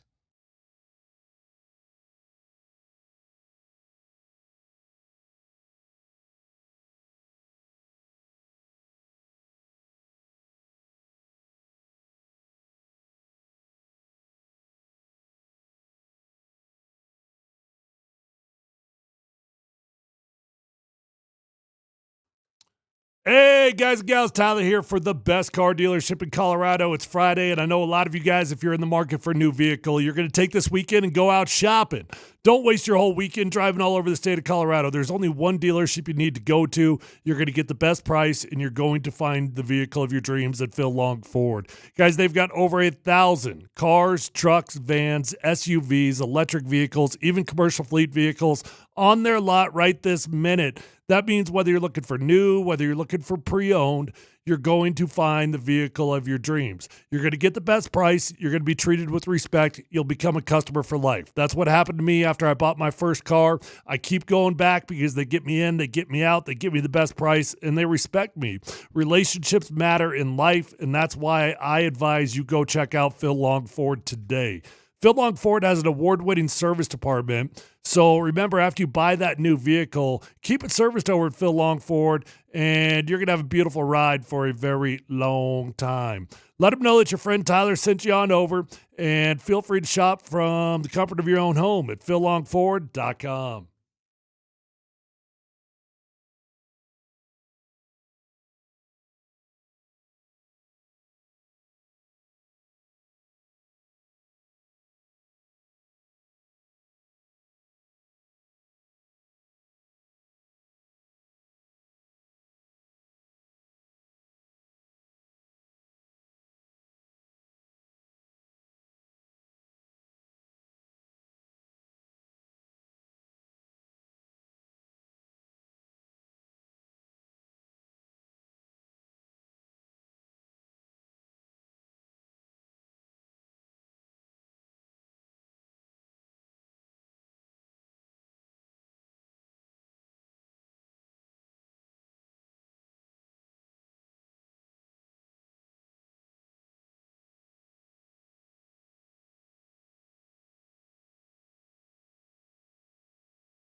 It's a Nuggets playoff ticket Friday. How about this? A pair of tickets to tomorrow night's Game 7 against the Clippers at Ball Arena. You could be there. Here's the deal. Text Joker along with your first and last name to 303-504-0925, and you're entered. Ticket holds are released all the way up until game time. So this is a little tricky, but it's worth checking. If you want to be at Ball Arena to cheer on the Nuggets, visit nuggets.com/playoffs to see the limited ticket availability. If you're lucky, you may be able to cash in on that. But to win tickets to tomorrow night's game, text Joker along with your first and last name, 303-504-0925. Good luck and go Nuggets. This will go until 12:45. We'll have keywords at 1:20, 2:20, and then a winner at after 2:45. So we're looking forward to that. We'll get to the Nuggets here in a second, but let me fill you in on the Pete DeBoer, Jared Bednar thing. And it's not over the top, but DeBoer gets out there and he is all fired up after the game because he thinks there weren't penalties that should have been called. Meanwhile, like Jamie Benn's flopping like a fish if you just blow on him, but okay, fine. But he got all kind of to the degree, and I give my guy Arif Dean props on this because I was thinking the same thing. This is the pass the microphone around thing, Tyler. You can't just blurt out questions, or I would have just been blurting. But the guy was making these complaints about the refs, and I'm like, what are you talking about? And then the question came around from Sean Keeler to Jared Bednar, as you'll hear here in a second, about, hey, it's us against the world, the Dallas Star, woe is me. So here's a little bit. Now, you got to understand that DeBoer was complaining about this stuff over the course, throughout like his 4 or 5 minute press conference, and then Jared was a little bit later. Go ahead, Dan. Now we've got a great opportunity, home for Game 7. We've been in this situation before. No one gave us a chance to win this series, and here we are, and with one game at home to advance. So that's a great situation to be in. They've continued to battle. I mean, that game's 2-0 tonight. Would have been easy just to mail it in and get ready for Game 7, and they refused to do that. That's why I'm so disappointed by the bounces and some of the calls. Shouldn't happen this time of year. Which calls is it exactly that? I'm not getting into that. Why watch the game tape? Pete's come in here and he's talked about it's us against the world. Nobody picked us. That kind of narrative. How do you fight? How do you? They finished 3rd overall in the league. They hadn't looked at the standings, but hey, you build a narrative for your team to grab onto, and listen, they're playing without Heiskanen and they're playing without Robertson. And they've had other guys step up and elevate their game. They're deep. This is a deep team. They finished where they finished for a reason. That's great stuff right there, man. That's Benzie just being like, I'm sorry, what? Well, one's a 2, one's a 3. So not great at math, but generally speaking, the 2 is supposed to beat the 3. Yeah. Yeah, the Stars, it's us against the world. Like Benzie's reaction too is priceless. You can actually see it on YouTube. We got it all up there for you. But he was scratched his chin and smiled I'm sorry, what? Where did they finish again? I don't know what the hell DeBoer was even talking about. Do you? Dan? Do you have any idea what he saw? Did you see anything in particular? I didn't even, I got nothing. Tyler, I don't know if you saw something, or Dan, if you saw something. Cale Makar got away with a slash at one point in the game. That's the only thing I can think of. And the Stars got away with the slash on Makar too, right after. Well, look, I mean, as fans, we're mad after the last game. This goes both ways. When you lose a hockey game, generally speaking, you want an excuse. You want a reason. So we've done it. They've done it now. Every team in the playoffs wants to be the underdog. No team wants to go into it feeling like everybody's got their back, because you got to have something that motivates the troops. You know what it reminds me of the series like this? It feels a little bit like you guys in training camp. After a while, it's can we please hit somebody else? Is this something else we can do here? And you just you get under each other's skin. And you're trying to be polite enough about it. And even the coaches probably feel like that because they hear everything and they see everything. Betsy, by the way, was kind of, I don't know if you can find this. It was later on the presser, Dan, but he was kind of calling us out, the media and some of the fans, kind of. In as much as that people get too emotional after every playoff game one way or the other. Every win is like we're unbeatable. Every loss is we suck and we're never going to win again. Like you just ride that roller coaster. And I'm guilty of it. We're all probably pretty guilty of it because you're invested. You're emotionally invested in the game itself. But just because you play great one day doesn't mean a hill of beans the next day. Well, that's why you don't think about history, man. And that's why I've never been in a best of 7. And I do think that would be a radically different experience. You know, keeping the faith, keeping the motivation when you've lost a game. Maybe you lost 2 in a row like the Clippers did, and they come back and they beat the Nuggets.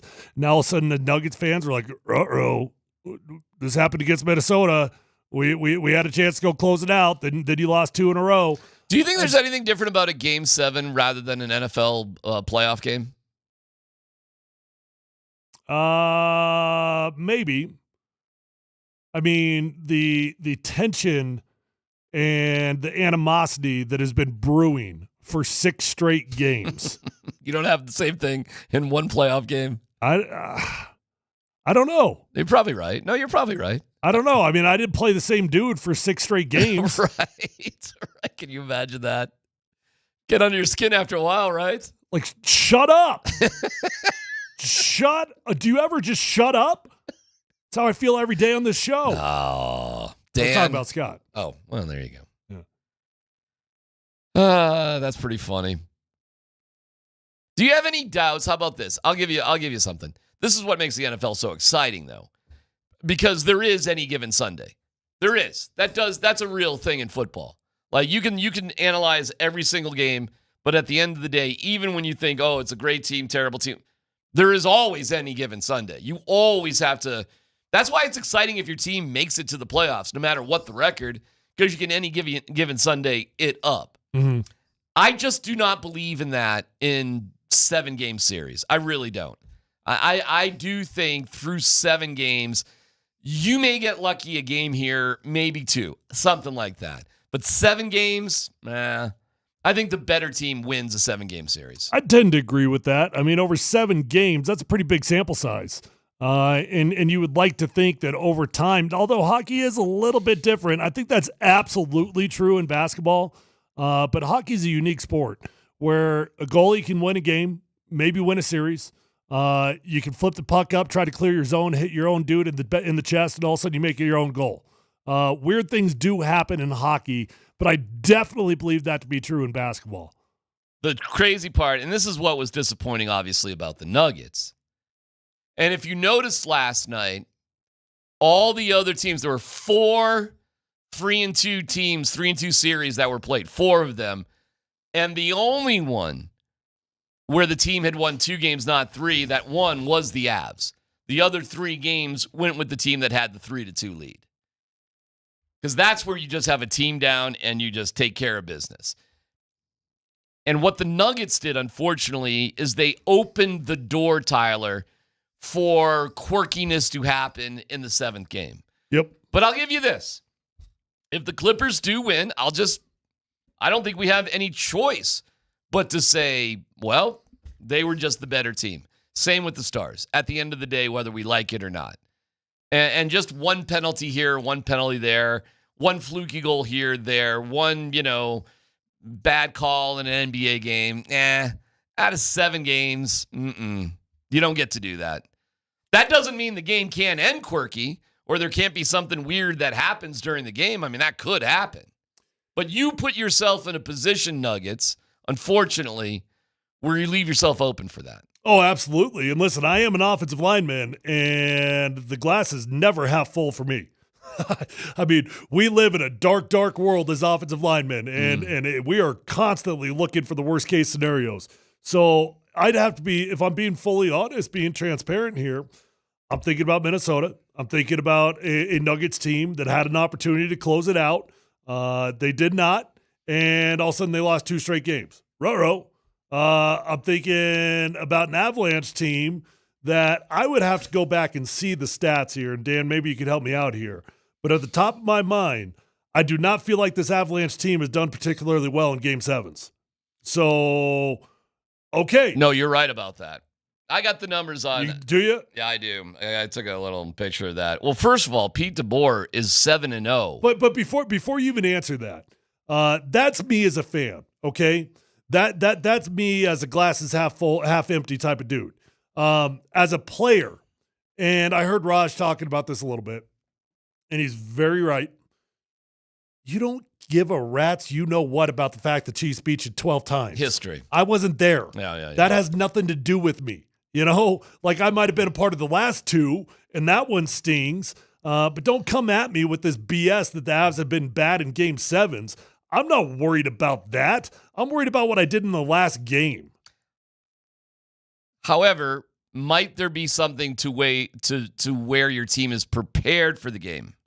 Pete DeBoer 8-0 in Game 7s. The Avalanche have lost the last. He's 8-0 in Game 7s. The Avs have lost the past 6 times they have been in a 7th game. The key word is joker. That is joker. You still got 13 more minutes to get that in. 303-504-0925. It's a Nuggets playoff ticket Friday. It's a sobering stat. And Pete DeBoer and the Stars are famously terrible in Game 1s. And yet, you know what? For us as fans, I get it. And it's a talking point.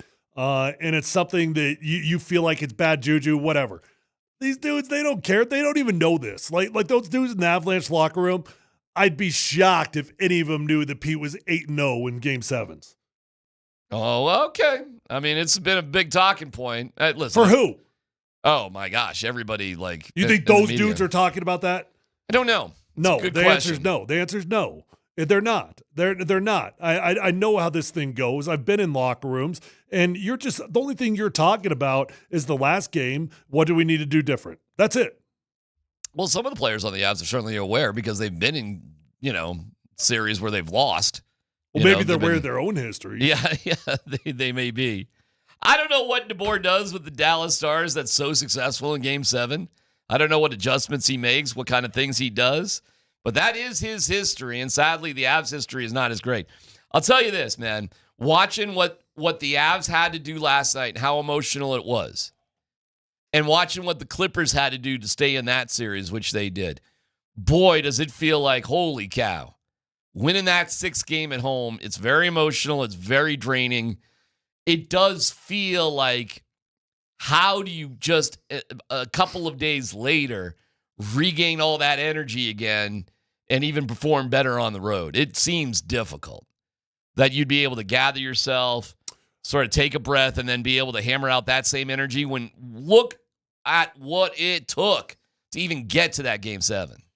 Yes, I agree I think these are long series for Games 5, Game 6. Game 7's different, though.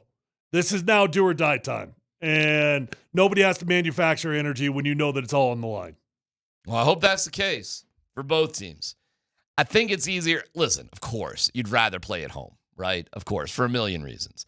And this is why you fight so hard to have that Game 7. And, hey, man, dude, Nuggets up 20 last year against Minnesota in Game 7. I'm sitting there. I'm just thinking about, oh, okay, next round. This is exciting. Going back to the conference finals. Awesome, And then I was like, oh, okay. They scored a bucket here. They scored a bucket there in Minnesota. And then it just felt like some sort of bizarre nightmare that you couldn't get out of. Really, seriously, it was like, well, wake up. Because you just see that score sort of going down, down, down, down, down. And that moment that they cross that barrier and they actually take the lead, it's wild. Mm-hmm. It's weird. I'll give the Nuggets credit, though, last night. I felt like they had no chance. And at the end of the day, they did. They did. They put themselves in a position to make that interesting at the end of the game. Even with just about 50 seconds on the clock, you're down by 6. You never freaking know. Russ misses the layup. That freaking hurt. That was painful. You make that layup, and all of a sudden, wow, now you really don't know what the hell's going to happen. I never felt like the Nuggets were really in that game last night, did you? I did. Like I just said, I thought they were in the game at the end of it. Yes. I thought they had a real fighting chance at that thing. I don't know. Okay. I mean, they had it's too much to come back from, man. You're down by more than 10 points with 5 minutes to go. It's hard. It's really hard. Yep. You know, you've got to, in those situations, you really got to be perfect. And yet all of a sudden the Clippers win about 3 straight possessions without scoring. They gave you a chance. They opened the door. Yeah. But they moved out done. They put in Batum and made all the difference in the world, and Harden was hot. I'm just kind of hoping they're spent. Like, they're emotionally spent, they're physically spent, that the Clippers are just done. They're a little bit, Batum's like 1,000,000 years old, but the dude can shoot. The whole team's 1,000,000 years old. You just hope that they're kind of worn out, they're done, and then the Nuggets just run them out of the gym. I mean, they are old, man. They don't have a player like Anthony Edwards. They have great players, obviously. And I mean, Kawhi's great, and, you know, Norman's great. They don't particularly look old on the court, though. That's the problem. They go back and forth. They don't look like LeBron did. They don't look like LeBron did because he's ancient. Yeah, well, that's what I'm saying. All right, so you like the Nuggets in Game 7? I don't know. Okay. You're not sure about that? I'm not going to lie. I don't know. I have no freaking clue how this is going to go. I like the Nuggets. And any time I think I've got a clue what the Nuggets are going to do, I'm surprised. Well, I like the Nuggets in Game 7. Tell me why. I mean, I'm not calling you wrong. I'm just like, convince me. I think the energy that the Clippers spent in Game 6, and they did a little whoopsie-doo, tricksy sort of defensive adjustment that the Nuggets will, okay, all right, we see what you did there. We didn't see that before. We'll be ready for it this time. We can make that adjustment just fine. And I'll always just take the MVP at home. I just always will. You know, so that's where I'm at. And the energy of the crowd, the MVP, the benefit of having the home Do you know court. what Jamal Murray's going to do? Jamal's probably going to be like he was yesterday. Okay, well, then Something I don't like know. that. Then I definitely don't know. My deeper concerns are definitely with the Avalanche. And I've got serious concerns about Blackwood right now. Serious concerns. Yeah, I'm not telling you you're crazy for having concerns, but you're crazy if you think there's going to be a change. You are crazy. The Nugget, I think they just got to look at it. I'm not predicting it. I'd be a fool to sort of say, oh, that's going to happen or that's got to happen. I'm just saying it's an interesting conversation. And by the way, let me say here, I'm glad we're not having uncomfortable conversations right now when it comes to Jared Bednar. Well, not yet. That conversation remains alive. I think he's good now. What? Why? I hate to say it like that, but why? What's the difference of losing in Game 6 or Game 7? I mean, Dallas is a legit team. You lose in Game 7. You lose on their home ice. You gave it your best shot. No. You know, you got certain things to go. You think he's in risk if they lose now? If there was a conversation to be had today, if the Avalanche lost, there's absolutely a conversation to be had on Monday if the Avs lose on Saturday. Well, I tell you what, you can go to the Altitude Sports Radio app powered by the Wilhite Law Firm. Injury lawyers, go to wilhitewins.com. That's wilhitewins.com. And we have Voice of the People. You can chime in right now if you think we're still in the land of uncomfortable questions. Also, we'd love to have your voice in terms of just how you feeling about things. Where's your anxiety level? How'd you handle it? And you still have 5 more minutes for our keyword joker to 303-504-0925. Don't forget, tickets are released all the way up to game time. Visit nuggets.com/playoffs to see the limited ticket availability. We'll have a keyword at 120, 220 as well. It's PhD on 92.5.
All right, time has expired on this hour's keyword, but we'll have another for Nuggets tickets coming up at 1:20, so make sure you keep listening for that. Appreciate you following along. Appreciate you listening. You know, at Safeway, you get everything you need to make mom feel special. Safeway has you covered with fresh fruits and gorgeous flowers to help celebrate mom. Get started at Safeway.com or in the Safeway app. Appreciate it. And if you want to call in, 303-504-0925. Text line, the Shop Mazda text line. One price, one person, 1 hour. Same number, 303-504-0925.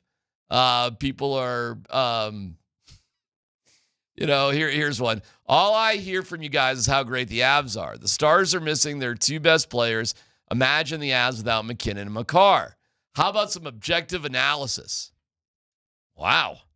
So don't yell at us. Yell at Jared Bednar, who said they've got a ton of depth there. Well, first off, I mean, do we want to talk about how awesome the Avs were last night or not? There was a lot of awesome stuff last night. You put about 500 shots on net, and good things happen.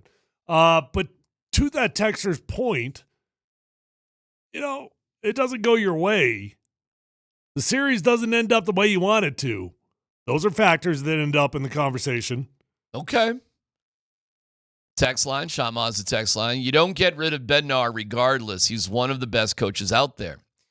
Hey, Dan, and you know what? I know they put the Jack Adams out there, and I know Bedsy was not one of them. Can you find that out? He did not get nominated for one of the coaches of the year. Again, I don't know if he's ever been nominated for that. Really? God, it feels weird that he would never get one of those. Like, I'm not saying win it, but he didn't get nominated. I don't know. Again, our crack research assistant, Dan Tanner will get the information on that. But I know he didn't get nominated this year again. And so we'll see. I think if they lost last night, like I said, we've talked about it. I think there would have been some interesting conversations. I wouldn't advocate for it. I love Jared Bednar. Oh, we all love him. Yeah, I wouldn't want to see him go. But look, and again, I said this yesterday, so I don't know why I'm not saying the same thing today, and maybe I should. Let's not have the conversation until you have to have a conversation. And that's just me not wanting to jinx anything, not trying to put any bad juju on it. But the reality is the conversation that would have been had this morning, if the Avs lost, would have been, Jared can't beat Pete. That's it. Simple as that. You've got a dude. There's another coach out there in the NHL that you cannot beat. You can't do it. He's got you. And, and that conversation does not change just because you went to Game 7. Dan, what's that? So Dan's got, you say there was one time, 2018. Jared Bednar was nominated for the Jack Adams one time in 2018. Wow. Think about how many good teams they've had since 2018. That's it, huh? Okay. All right. And he didn't get nominated this time either. I do have a Rockies thing for you. I almost hate bringing it up, but it's just so funny. You got to let me just read this for a second about the Rockies. We'll get to Jamal and Christian Brown and everything in here in a second, but ESPN.com, Tyler, has put out their grades for all the baseball teams this year. I just scrolled right to the bottom, because I figured that's where the Rockies would be. This is ESPN.com, and there's 3 teams that get an F, but the Rockies go above and beyond.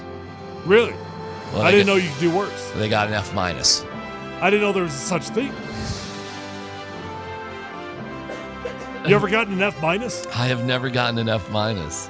That's like a teacher saying, like, hey, you suck, and here's a middle finger. Yeah. I hate you to your rotten core. Yeah. Pirates. You're dumb, you're stupid, and you're a bad human being. Here's what ESPN writes. Are you ready for this? This is not Purple Row in Mom's Bedroom.com. This is ESPN.com. Imagine The Exorcist meets The Shining meets A Quiet Place, and then you throw in the creature from Alien, and you have a rough approximation of what it's like watching the 2025 Rockies. 1 year after the White Sox set a post-1900 record with 121 losses, the Rockies appear like they're going to give that record a run. Let's go, baby. And maybe, unbelievably, even shatter it. Their 5-25 start is the second worst through 30 games since 1900, ahead of only the infamous 88 Orioles, who started 4-26 after losing their first 21 games. The Rockies haven't even played within the tough NL West that often, although they beat the Giants last night and came from behind. With this current series against the Giants, just their third intra-division matchup. In fact, every series the Rockies have in May is against a team that currently owns a winning record. They might not have hit rock bottom yet. That's the thing about rock bottom. You never know if you're at rock bottom until you start climbing. It might be the worst you've ever done in your life.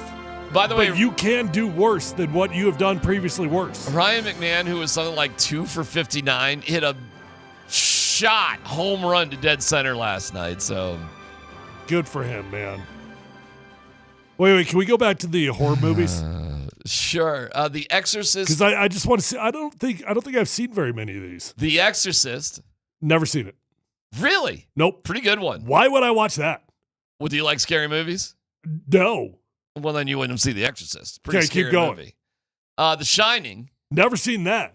Shining is more of a psychological scary movie. I'm down for those. Because it was made like in the 70s or something. Jack Nicholson, Shelley Duvall, Red Rum, the little twins, you know. It's more psychological because they just didn't have the special effects in the 70s. But there's some moments. Okay. All right. A Quiet Place. Don't even know what that is. That's the Sandra Bullock one, I think, where you can't talk. Oh, you know, I did see that one. Or the boogeyman will come and get you. Yeah, I've seen that one. All right. And then the creature from Alien, that comes out of somebody's sternum. Okay, I've seen that one. Yeah. So I was 2 for 4. How many were there? 4? I've seen all of them, I guess. Yeah. Yeah. That's great. If you had to pick one for me to watch of the two I've not seen between The Exorcist and The Shining, which one would it be? They're both classics. I would tell you to see The Shining. There's zero chance they're scary today. No chance they hold up. I think the scarier one would be The Exorcist, and it's iconic, but the more iconic one, quotable line one, would be The Shining. Here's Johnny, Jack Nicholson, putting the axe through the door. Red Rum. That's the one with the UFO house in Colorado? It was based on that house in Estes Park, but it was not filmed there. It was written there, though, and it was based on there. The writer, I think Stanley Kubrick was the director, but the writer, and I'm forgetting who the writer was, I believe he wrote it at that place in Estes Park. Isn't it Stephen King? Gosh, I think is it Stephen King? That makes sense, yeah. Oh, well, Stephen King's never made a scary movie. That's a hot take. There's Tyler with a hot take. Yeah.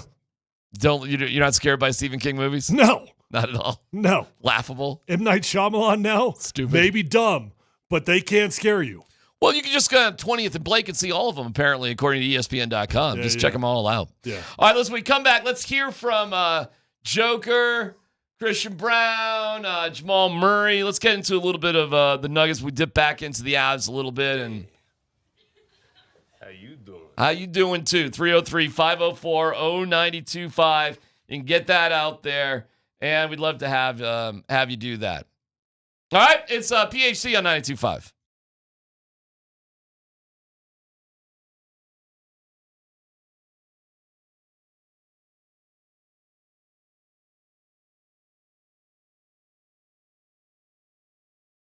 What's happening? It's DMac for the Rocky Mountain Men's Clinic.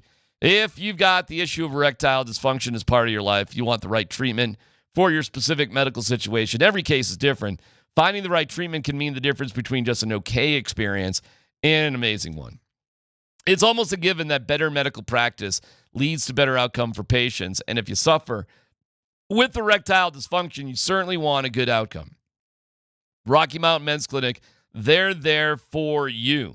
They're the leader in treating men's sexual health in Colorado. Treatment rates over 90%. They work when the pills or herbals fail. Some treatments can have you last an hour or more. Check them out. They've served the Front Range of Colorado for nearly a decade. Schedule a consult. That initial visit's $99. You get together with a Colorado licensed medical provider, T and a PSA test. If advised, a test dose. If it doesn't work in the office, your visit is free. With an expert staff, like a lot of men, you could be having sex the day after your appointment. So call today, 720-440-7900, RockyMountainMen'sClinic.com.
All right, here we go.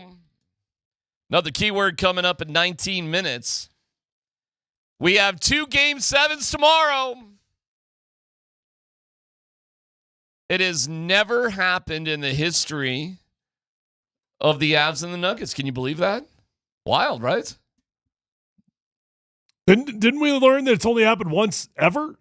Is that right? With the team in one market? I did not know that. Yeah, and I forget what year it was. I believe it was the morning show that brought it up.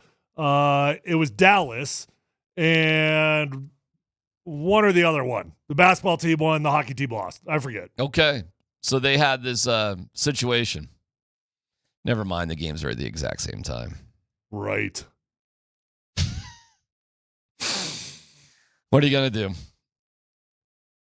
I heard Vic say this morning, like, hey, that's more on the NHL. I tend to agree with Vic on that one. But what are you going to do about it? Nothing. But did the Kentucky Derby play into it? Do you think? I'm being serious. I don't think so. If the NHL's looking at it, they're like, what would we rather compete with? Would we rather compete with the Kentucky Derby or the Denver Nuggets? I see what you're saying. I don't know. That's a good question. I kind of doubt it because my guess is that for the NHL, the Canadian market is as important as the U.S. market. But, hey, man, that's just a guess on my part. Canadians don't like Kentucky Derby? Is that what you're saying? I'm asking. I don't know. I would guess their passion for the Kentucky Derby is not on the same level as hockey. I would imagine you're right. It's just a guess. By the way, the favorite horse. They don't have horses in Kentucky or in Canada? They do, but they're all being occupied by Mounties. Wow. I mean, good-looking uniforms. The favorite horse is journalism, and this may be the only time in American history where journalism wins. Are you a Kentucky Derby guy? I am definitely not a Kentucky Derby guy. I don't watch any of the horse races. Like, don't even know what happens. Journalism, first time I ever heard that name. Yeah. Yeah, I mean, certainly you don't have that. No, I have no horse in the race. Wow. I don't care. I don't get well, first of all, I don't get invited to those you kind of parties. You ever gone to a party? I have not. Never been invited. I've been invited many times. Yeah? And always turned it down. I'm surprised you haven't. I'm not going to go buy some stupid suit I'm going to wear for one of these yuppie little parties for an hour and a half. I'm almost surprised you haven't been asked to go to the Kentucky Derby by hook or by crook. Had one opportunity. Some of your famous friends along the way. Had one opportunity. I was told there's a private jet. We're all going to the Kentucky Derby. And I'm like, cool, let's go. And? They're like, here's your share of the private jet. How much was it? And I'm like, nah. How much was it? I'm good. Gotta tell us. I'm dying to know. Don't have to say anything else, but what was the number? Well, I don't remember exactly, but I'm going to say probably like 6 or 7K. Oh, my God. Wow. Sounds fun, though, man. I'm like, no, I'm cool. Like you had me a private jet. Right. Assuming somebody was paying for that private jet. That's pretty funny. And then Lord knows how much you're spending once you actually get there. I mean, I got to assume that's a $15,000 or so sort of day. Yeah. You know what I'm saying? Well, and then you got to bet on it. Well, I think and then you're going to lose your bet. I'm factoring that in on it for sure. And then if you're Edelman, you got to take some Molly or something. Or was that Welker? Which one was that? You know, it was one of those two white wide receivers.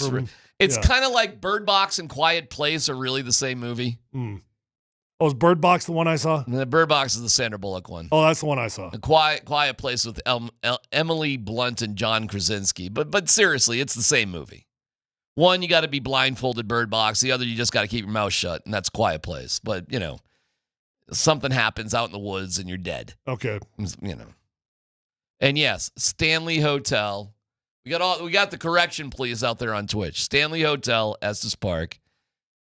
Stephen King wrote it. You ever done the haunted tour? I have not done that. I have. Yeah. I'm sure you heard noises and stuff. I'm sure if they put it in your head, you're inevitably going to hear something. No. I'm not like Scott and Andy. I'm not. Staying up over there? No. I don't buy into the nonsense. Okay. So, I go through it, and I, really want to hear a noise. I really want something crazy to happen, but nothing crazy ever happens. Nuggets, and we'll get to the Avs here in a second. We'll have the keyword, too, here in a little bit. Here's David Adelman from last night. Yeah, I mean, this is what I expected, to be honest. This felt like a 7-game series. Obviously, we wanted to close it out today, but it's an evenly matched series. There's so many good players out there, guys that can have nights. Jamal had his night the other night. Kawhi and James had a good one tonight. Obviously, Nikola's had his night. And Nikola gets fouled a lot. I'm not sure what was happening tonight, but for him to shoot 2 free throws with the amount of contact that was going on out there was absolutely crazy. They put smalls on him. Those smalls were allowed to do whatever they want. So I'm really excited for Saturday that we're going to be able to do the same thing with their best players, because if that's the physicality we're allowed to play with, we'll react to it, and we will go there in Game 7. Okay. I thought the same thing. Yes. They put smalls on him. No, that's not what I was I was thinking like, at all. Sandlot, you put smalls on him, and Jokic is going to eat up smalls. Oh, okay. Yeah, well, that's true. I wish I would have caught that because I love the Sandlot. Right. No. He ain't wrong. But how are we going to roast Pete DeBoer and not look at that and hear the exact same thing? That he's crying. Play it again. He's crying worse than Pete was. Yeah, I mean, this is what I expected, to be honest. This felt like a 7-game series. Obviously, we wanted to close it out today, but it's an evenly matched series. There's so many good players out there, guys that can have nights. Jamal had his night the other night. Kawhi and James had a good one tonight. Obviously, Nikola's had his night. And Nikola gets fouled a lot. I'm not sure what was happening tonight, but for him to shoot 2 free throws with the amount of contact that was going on out there was absolutely crazy. They put smalls on him. Those smalls were allowed to do whatever they want. So I'm really excited for Saturday that we're going to be able to do the same thing with their best players. Okay. All right. That's a little – you're right. What's the difference? Not much. It's a little – He ain't wrong. Yeah. Although, gosh, I genuinely believe this. And I hate to be the guy. I'm sorry. Everybody get mad at me. I believe Nikola would get more calls if he would shut up. You think Nicole? Well, you call him the biggest flopper. He's up there, dude. You definitely put your voodoo on the Joker. Tell me I'm wrong. Yeah, but he's our guy. I know. Yeah, so I mean, but don't you feel like God, like it is nonstop harping? Yeah, but it's playoffs. We don't rip on our own guys on the playoffs. Do you think maybe if you harp maybe 1 or 2 times rather than 150 times, they might listen? Listen, being a Denver Nuggets fan means you always defend the Joker, no matter what. That's my bad. About anything. Yep, you're right. All right. Hey, how you doing? Well, let's go to Matthew from Ohio. Yes, Matthew from Ohio. How you doing? How you doing? What's up, Al? Everything's great in Ohio. The wind is a little breezy, and we don't even look everything's No. What's your comment? Matthew, what are you calling? Were you giving us a weather report from Ohio? No. I figured you were going to ask me about how is Ohio doing? Okay. Why would we care about Ohio? Matt, what do you got to say? Who cares? Really, seriously, or we may never take another phone call again if you don't get to the point. I really want to know. No, I'm curious. Matthew was trying to be funny. Why would he think we would care about Ohio? I don't know. Tyler. I don't know. I don't know. So it sort of upsets me a little bit that you've never been to the Stanley, Tyler. I've been there. What's the question? No, I have been there. I've definitely been there. Matthew, I swear to God, people are. No, we're having fun now. Now this call is getting entertaining. Yeah, 1,000%. So we got 2 Game 7s tomorrow, and I think that. And which one's going to look like the Stanley? I don't know. You talk to Stephen King. I'm not quite sure. Right. But I think that tomorrow is, like you said, DMac. It's a heck of a day tomorrow, and remember, I'm just gonna have to wait for you guys out here to talk about Monday morning. In the morning. Matthew, he's going to hang up. Matthew, can I tell you something? Yeah. Never give up. Never stop trying. No. Give him a chance. Did you hang up? Yeah. You hung up. Put him back on. Now I don't even know how to use the phones. Is there? Matthew, Tyler is giving you a crazy second chance here. God, that is Stanley. The Shining is real. No. Phone calls. It's our own fault. God bless it. Here's Christian Brown about Game 7. I'm just excited. I know it's going to be a fun game. I know the fans are going to bring it. I know the guys are going to bring it. We're going to be ready, but Game 7 is really fun for us, and especially at home. And I think that Coach even said tonight, the last 3 games of the year, we worked for Game 7 to be at home. So, we got to bring it, and I know we will. He said bring it about 9 times. Okay, agreed. You got to bring it. Bring it in.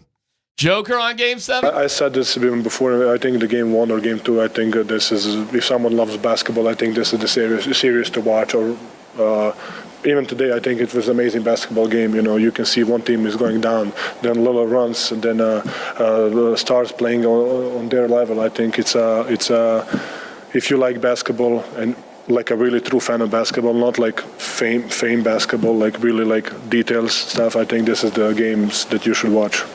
Okay. It's going to be fun. All right, one more. Here's Jamal. Earlier starts. Yeah, that's good.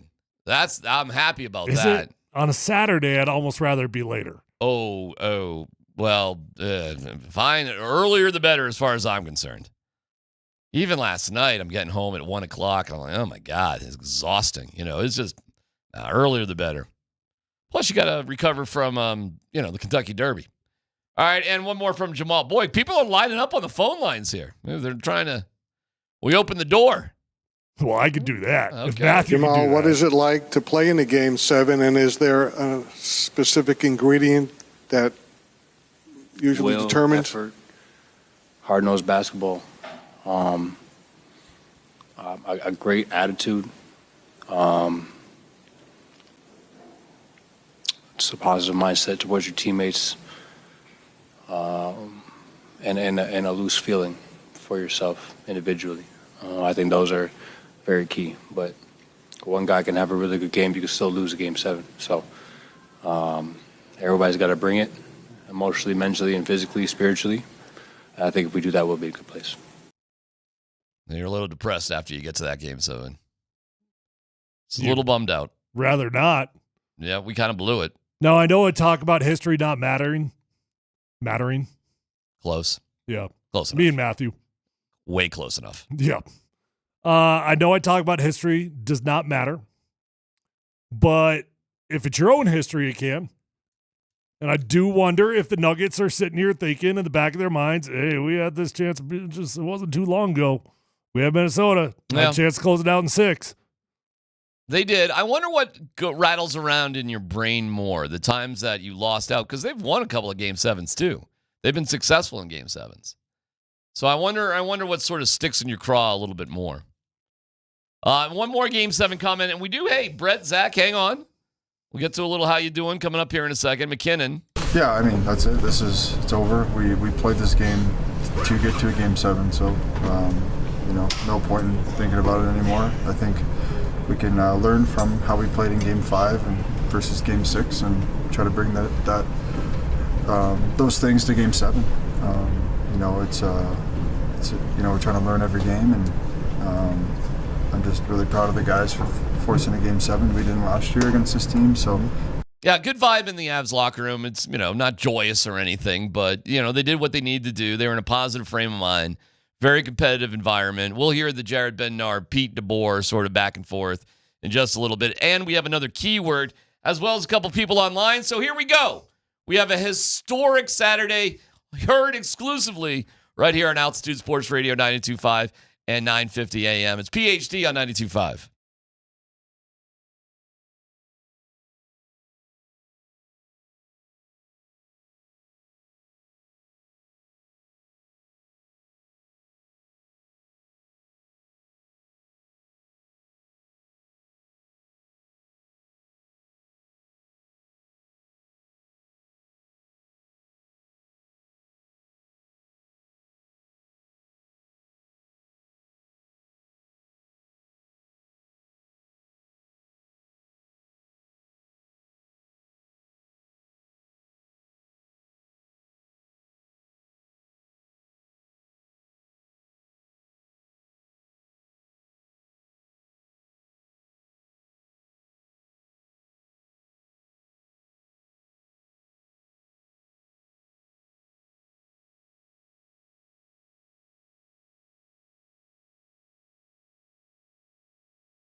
It's a Nuggets playoff ticket Friday, and you can win a pair of tickets to tomorrow night's Game 7 against the Clippers. Text Murray, along with your first and last name to 303-504-0925, and you're entered. Ticket holds are released all the way up until game time. So if you want to be at Ball Arena, cheer on the Nuggets in this Game 7, visit nuggets.com/playoffs to see the limited ticket availability. To win tickets to tomorrow night's game, text Murray along with your first and last name, 303-504-0925. That's Murray, first and last name, 303-504-0925. Good luck and go Nuggets. We just found out. Made a shot. Thank you. We will be having a watch party at Rhine House, 14th and Market, downtown Denver. Cool place for sure. It's like this big old beer hall sort of vibe. It's awesome. TVs all over the place. Our own Andy Lindahl will be hosting the party, and Raj will be broadcasting before the game and doing all that Raj stuff. So way to go, Rhine House. Way to be on board. And if you're looking for a place to watch the game, come on down to Rhine House. Should be a blast. So there you go. Ramos Law Hotline, car accident. You need Ramos Law. Medical doctor and attorney. It's ramoslaw.com. And that's where we go. Hey, how you doing? Zach, you're on 92.5. How you doing? I'm doing good. Thanks for taking my call. Sure. I think the Nuggets are gonna, be ahead by 20 points and then end up losing. Wow. I think Dump this, man. I know. I think the Avalanche, though. I think the Nuggets are. They're like my love life. Just super inconsistent, and sometimes it's good, sometimes it's bad. But Avalanche, though, I think they're going to go to Dallas. I think it's going to be an overtime game, and I think we're actually going to win this one in overtime in Dallas.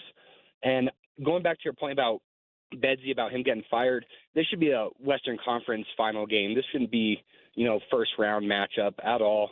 I think Dallas Stars is like the toughest opponent in our conference. So I think if Bedsy didn't make it past Game 6, I think he would have been on the hot seat. But now, you're going back to Dallas. I kind of think he has like the okay, like, hey, I mean, no one wants to lose, but I think he's going to be safe if he ends up losing. I do think if he wins this game and then gets shut out next round, I think maybe then he'll be on the chopping block again. But this is the toughest team in our conference for sure. All right. Well, thanks for the little faith in the Nuggets and the incredible warmth with the Avalanche. So fair points on the matchup against Dallas. That's absolutely fair. NHL's stupid. I don't know why they let stupid things like this happen in the first round, and I get that. And I am a Jared Bednar fan, so let me be clear. I'm definitely not advocating for moving on from Jared Bednar. I'm definitely not doing that if they're to lose it. But I'll say, saying the dude's on the hot seat in Game 6, but he's not on the hot seat in Game 7, that's as dumb as giving a point for going to overtime in hockey. Why?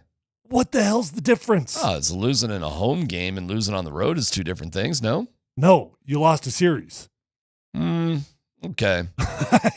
I think there's a difference. Help me out here. And I'm not advocating for moving on from Jared at all. I love him. I think we would be having some really interesting conversations today. Don't forget about how that game went too. When you're hold on. Like, what in the conversation is different? You can't beat Pete. That happened. You lost in round 1, whether that's 6, whether that's 7. I do not understand. Like, I logically can't understand the difference. Well, I just think losing at home is worse. And with everything they did and how that game would have gone too wouldn't have been great either. You're up 2-0. Win the game. I mean, you're up again, and they come back, and then it's Mikko Rantanen, who you traded. Stupid Mikko gets hot finally. Can you imagine if Mikko scored the winning goal last night? And you can't get production out of Val, and you can't get production out of Natchez, and you can't get what you need with Gabe Landeskog coming back. Listen, losing in Game 7, all right. I mean, as Jared Bednar pointed out, there's a reason they've got great depth in Dallas, and they did finish ahead of the Avs. No. But losing home games, especially when you had the lead, I think we would be having different conversations today. It didn't happen. You got 7 games to win a series. That's it. That's it. It's a feels series. It's a series that you're trying to win. All right, let's go out to our guy. Hey, how you doing? Brett, what's going on? You're on 92.5. What's up, Brett? Hey, how you doing? How you doing? How you doing? How you doing? So here's my thing about the Avs and Nuggs. I think the Nuggs have a much better chance of winning tomorrow. But I don't think they're going to go all the way. The Avs, I'm not so sure if they're going to win tomorrow, but if they do, I think they go all the way. I think the Stars are their boogeyman.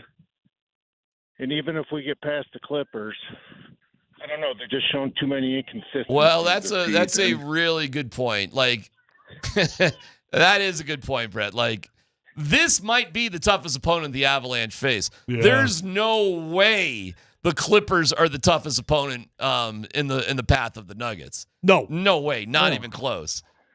Too many inconsistencies with the Nuggets, not just bringing it every night. Michelle Porter, he's a beta. He kills me.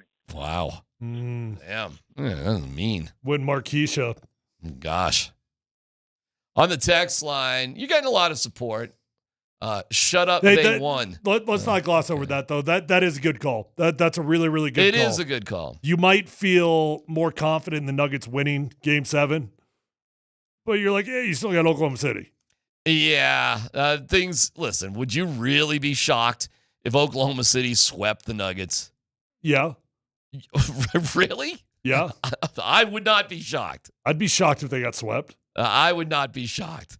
They won 68 games in the regular season. They had the presumptive MVP. They absolutely cleaned up in the first round. Nuggets. No. That Nuggets team we saw in Game 6 does not get swept. Oh, I think anything is. Listen, in Game 5. I'm not predicting they get swept by Oklahoma City, but I'm just saying I wouldn't be surprised by it. If the Avs win this series against Dallas, I will be surprised if they don't make it to the Stanley Cup final. It is radically different for both of these teams in terms of level of expectation. Radically different. Listen, I'm not saying the Nuggets can't pull off a game or two, but nobody, you realize nobody will be picking the Nuggets to beat Oklahoma City. Nobody. But loads of people, if the Avs can get past Dallas, will be picking the Avs to win it all. Call me insane here. And I definitely would not predict a series win over Oklahoma City. But that team you saw in Game 5, that's certainly capable of winning a series against Oklahoma City. Hey, man, I dig your optimism. That'd be great if it were to happen. I'm all for it. I'm not against it at all. But it always comes down to how many times in a 7-game series can you get a version of Jamal that's close to that? Well, you got to get past the Clippers first. You know what? A little hot take here, I suppose. Not only do I think they're going to get past the Clippers tomorrow, I think they're going to get past the Clippers pretty easily. I think the Avs are in for a fight for their lives, and I'd be as easy as we predicted there'd be a high-scoring game yesterday. To me, I'm going to go in the exact opposite direction for Game 7. I see it 2-1, 3-2. Would not surprise me if there's some sort of overtime, something like that. Close, tight. Well, that means you think McKenzie's going to ball out, and we were just talking about, or at least you were, whether they need to bench the dude. I think they got to take a peek at it. They got to make sure he's been doing the right things, and I just think defensively they'll tighten up. But the high danger chances that the Stars had were kind of outrageous. There were. So that's not all on Blackwood. I mean, obviously that's more on their defense and what they're, where they're at. I just think everything will tighten up, man. Tighten up indeed. By the way, the key word for you to know this hour is Murray. Text your first and last name to 303-504-0925. And you're entered. You have until 1:45. We'll have another keyword at 2:20 and give those tickets away at 2:45 today. That's what we're doing. Hey, how you doing? Dylan, you're on 92.5. How you doing? Hey, how's it going? Hey. Kind of where I'm at right now between the Avs and the Nuggets is I'm overall more confident in the Avs as a team. I think they're a lot better than the Nuggets are. But, man, it seems like Pete DeBoer is Jared Bednar's kryptonite right now, and it really doesn't help that they have that witch Jake Ottinger. Man, I feel better about the Avs in general, but I'm really nervous about this matchup. going into Dallas with Mikko Rantanen heating up. I just don't feel great. Okay. Man, Dylan's a little maybe nervous. we need to put up the exact same poll we put up yesterday. Which team do you feel more confidence in, the Nuggets or the Avs? Because yesterday we were surprised to see there was more confidence in the Avs. Turned out that they were right. I like that. Hey, Dan, why don't we do that? Why don't you put up the exact same poll? But doesn't it feel like, I mean, at least just from the early polls here on the calls, people are kind of changing their opinion on the Avs after a win. It does feel like that, yeah.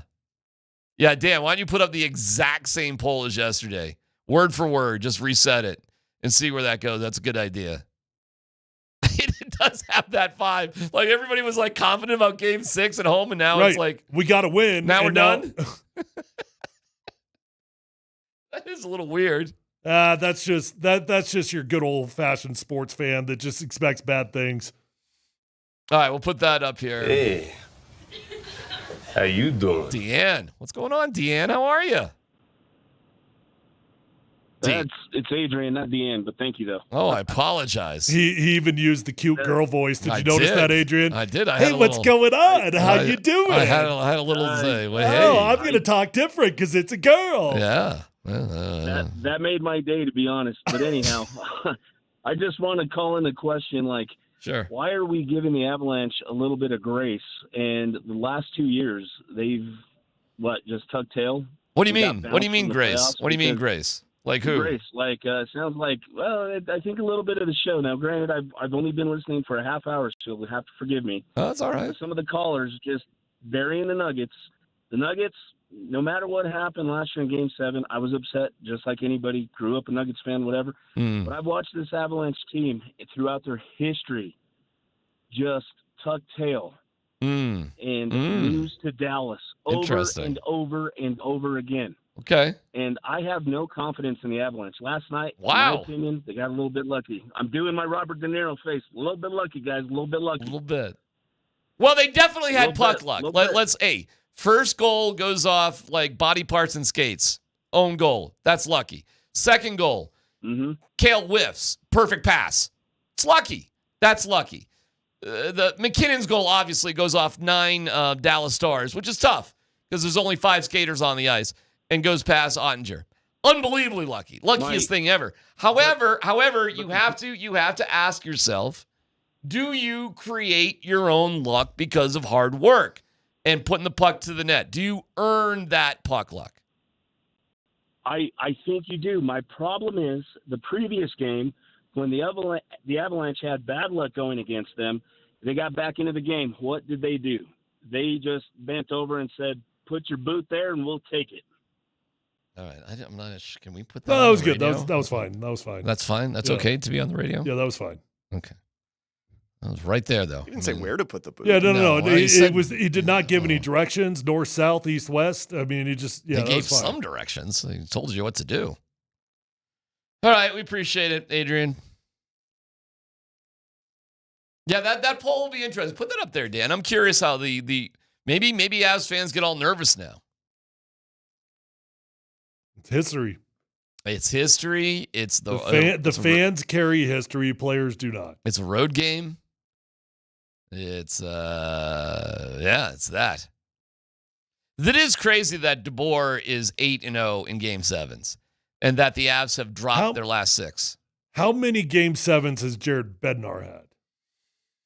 Oh my gosh, I don't know. Dan would have to do the research on that. I'm just wondering. Sure. Not my hump. How much of that is his? He's got the Kraken hump. I believe he's 0-3, but I will make sure. I'm trying to just, yeah. Well, I mean, the Kraken 2 years ago was a Game 7 at home. That sucked. Dallas last year was Game 6, so that was not a Game 7. Still sucked, but that was Game 6, not a 7. Gosh, I don't know. I'm trying to think, like, how far back do we go with Bedsy? They lost to Minnesota in a Game 7. I'll never forget that because I remember Ryan O'Reilly. Remember they were up 1-0, 2-1, 3-1, or 1-0, 2-1, 3-2, 4-3, and they lost that game. I'll never get that because Ryan O'Reilly was devastated. You go into the locker room and he wasn't moving. He had his head between his hands in his full skates, full uniform, just like crushed. I'm trying to think back as to all the other games, but I don't know if that was even with Bednar. Yeah. Not even sure about that. That goes back a minute. I think that was Bedsy. Betsy's only had 3 of them. Well, Game 7s are rare, man. They don't happen all that often. This is the first time or second time in NHL history or NHL NBA history, a place in the same market has had this happen. So first time in Avs and Nuggets history, and only the second time in NHL NBA history for this to happen. But I think part of that context is on the same day. Correct. Yeah. I mean, it don't happen every day. Tomorrow is a crazy historic day. Crazy historic day. Hope you don't have plans tomorrow. Well, here's the good news. Because they're putting the games at the same exact time, it utilizes whatever else time. You don't have to waste the whole day. True. So thank you, NHL and NBA. Because it only takes up like a small chunk of time. You might have to than the skip your entire son's day. baseball game, but you don't have to skip your daughter's soccer game. Thank you guys for doing that. Yes, Dan, what do you got? So Bedsy is 0-3, 2019 Game 7 loss to the Sharks, 2020 in the bubble against the Dallas Stars. Right. That's right. And That's right. the Kraken in 23. So the Wild was before Bedsy with O'Reilly, huh? Yes. Wow. Yeah. That was McKinnon's rookie year. Holy cow, am I old. Damn. So it's happened to him 3 times, huh? That's even a lot. Mm-hmm. So Bedsy has never won. I mean, it's only 3 shots. This is his 4th time. He's never won a Game 7. And DeBoer's won 8 in a row. Do you think there's something to experience about how preparing a team, how to get I don't it know. going? I mean, the stats with Andy Reid coming off bye weeks, sure. I mean, I do think that certain coaches know it's not on the players, but how much credit do you give preparation and the coaches? Yeah. I mean, it's probably a coach that knows how to read the nuances of the series. Right. And knows how to react to the series. Yeah, so never mind history, because you're right, history doesn't matter, but experience and preparation matters, you would think. Yeah. There's some daunting stats there. All right, we're ready for No Dumb Questions, and you can hit us up, Ramos Law Hotline, car accident. You need Ramos Law, medical doctor and attorney, ramoslaw.com. As we continue from the Backus and Shanker studios, their passion is justice. It's PhD on 92.5.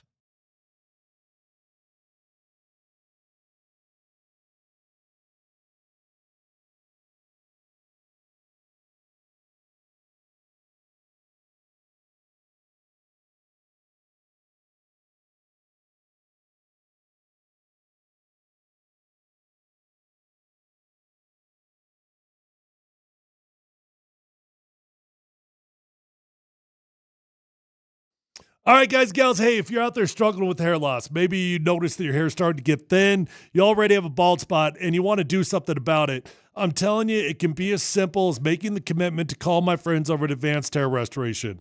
When you commit to call Advanced Hair, you're going to get your hair back. Nobody can offer anything like the advanced FUE found at Advanced Hair. They've already changed tens of thousands of lives, and I want you to be the next one. So pick up the phone, call 720-459-HAIR. When you go to Advanced Hair Restoration, you're going to be in a calm, relaxed environment with the most experienced professionals. You're going to love Dr. Tanya Pauls. Dr. Tanya Pauls and the entire staff at Advanced Hair, they are the best of the best at what they do. And guys, what I love about Advanced Hair Restoration is they believe in what they do so much, they're going to guarantee your hair is going to grow for life. Lifetime guarantee your own natural hair starts to regrow the very next day. Call today. You're going to get 250 free hair grafts and $250 off. 720-459-HAIR or advancedhair.com.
Polumbus, Hastings, and DMac present No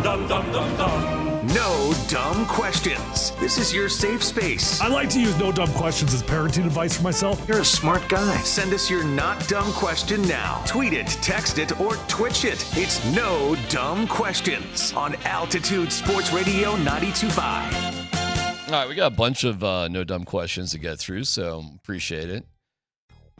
See one here from Matt Montoya on Twitch. No dumb question. If you remember in 2022, Jaleel McLaughlin killed it in the preseason. Are there any Jaleel McLaughlin-like undrafted players that the Broncos have? Like a Jaleel or a Brandon Johnson or something like that. It doesn't appear so right off the bat. They did sign, they signed a bunch of undrafted free agent guys all the time.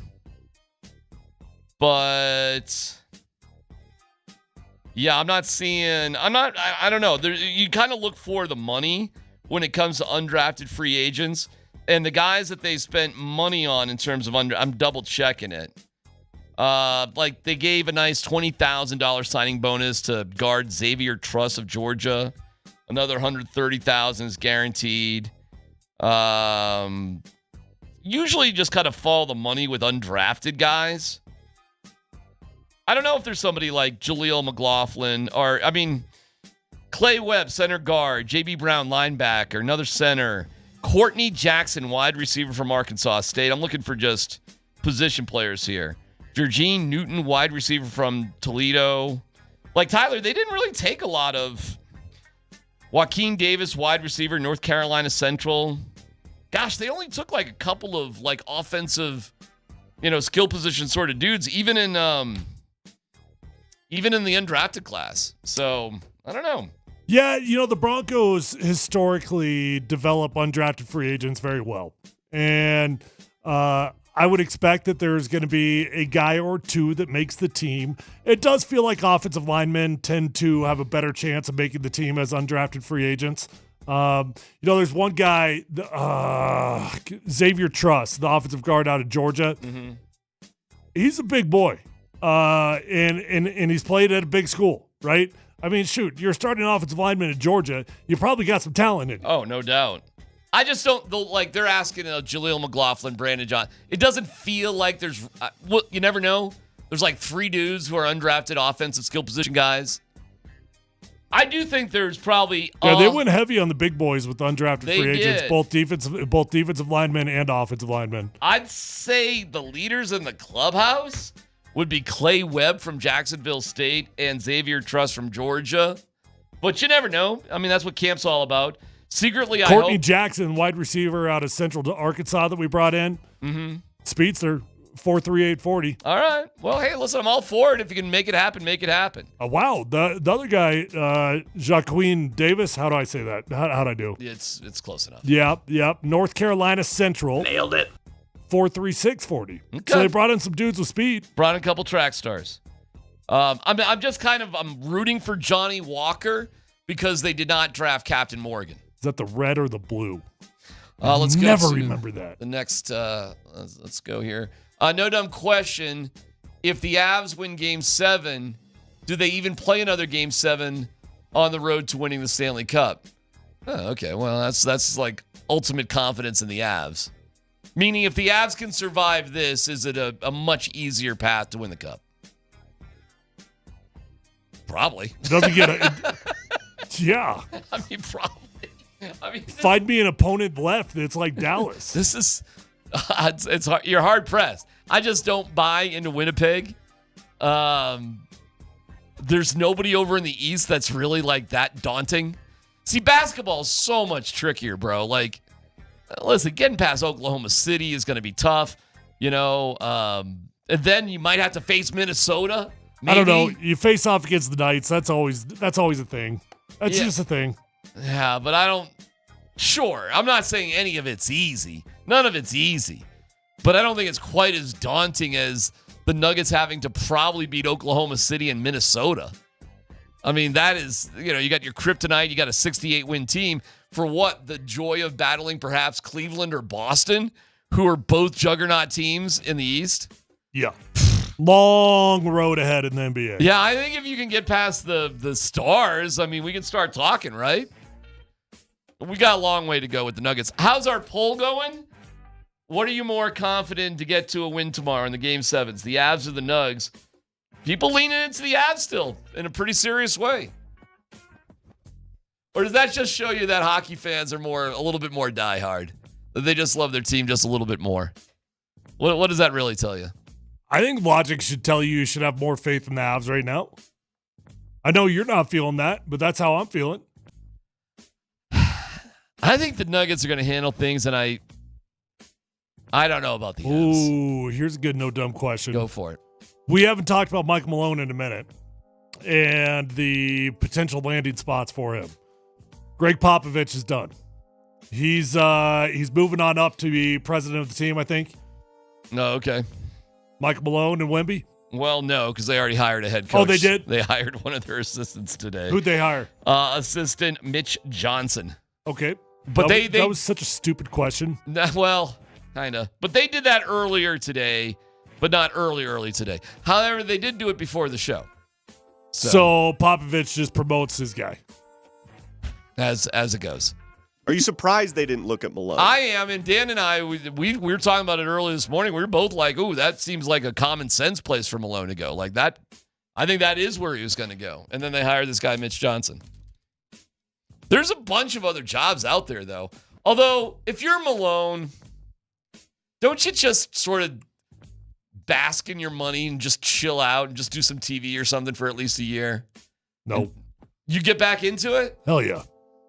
Oh, man, I'd be so tempted just to chill. He's got these so guys, much money coming to him. These guys can't breathe without it. It's oxygen. What about spending time with your family? That ain't oxygen. Sean Payton was able to take a year off. If he can do it, I think Michael Malone can do it. Sean Payton had to take a year off. Well, no dumb question. Don't get me wrong. He literally had to because he was still employed. Don't get me wrong. Landeskog has exceeded my expectations in his return. But are you worried about how frequently he is falling on the ice? No. Dude, it was like yesterday was really an interesting day in terms of being at the game.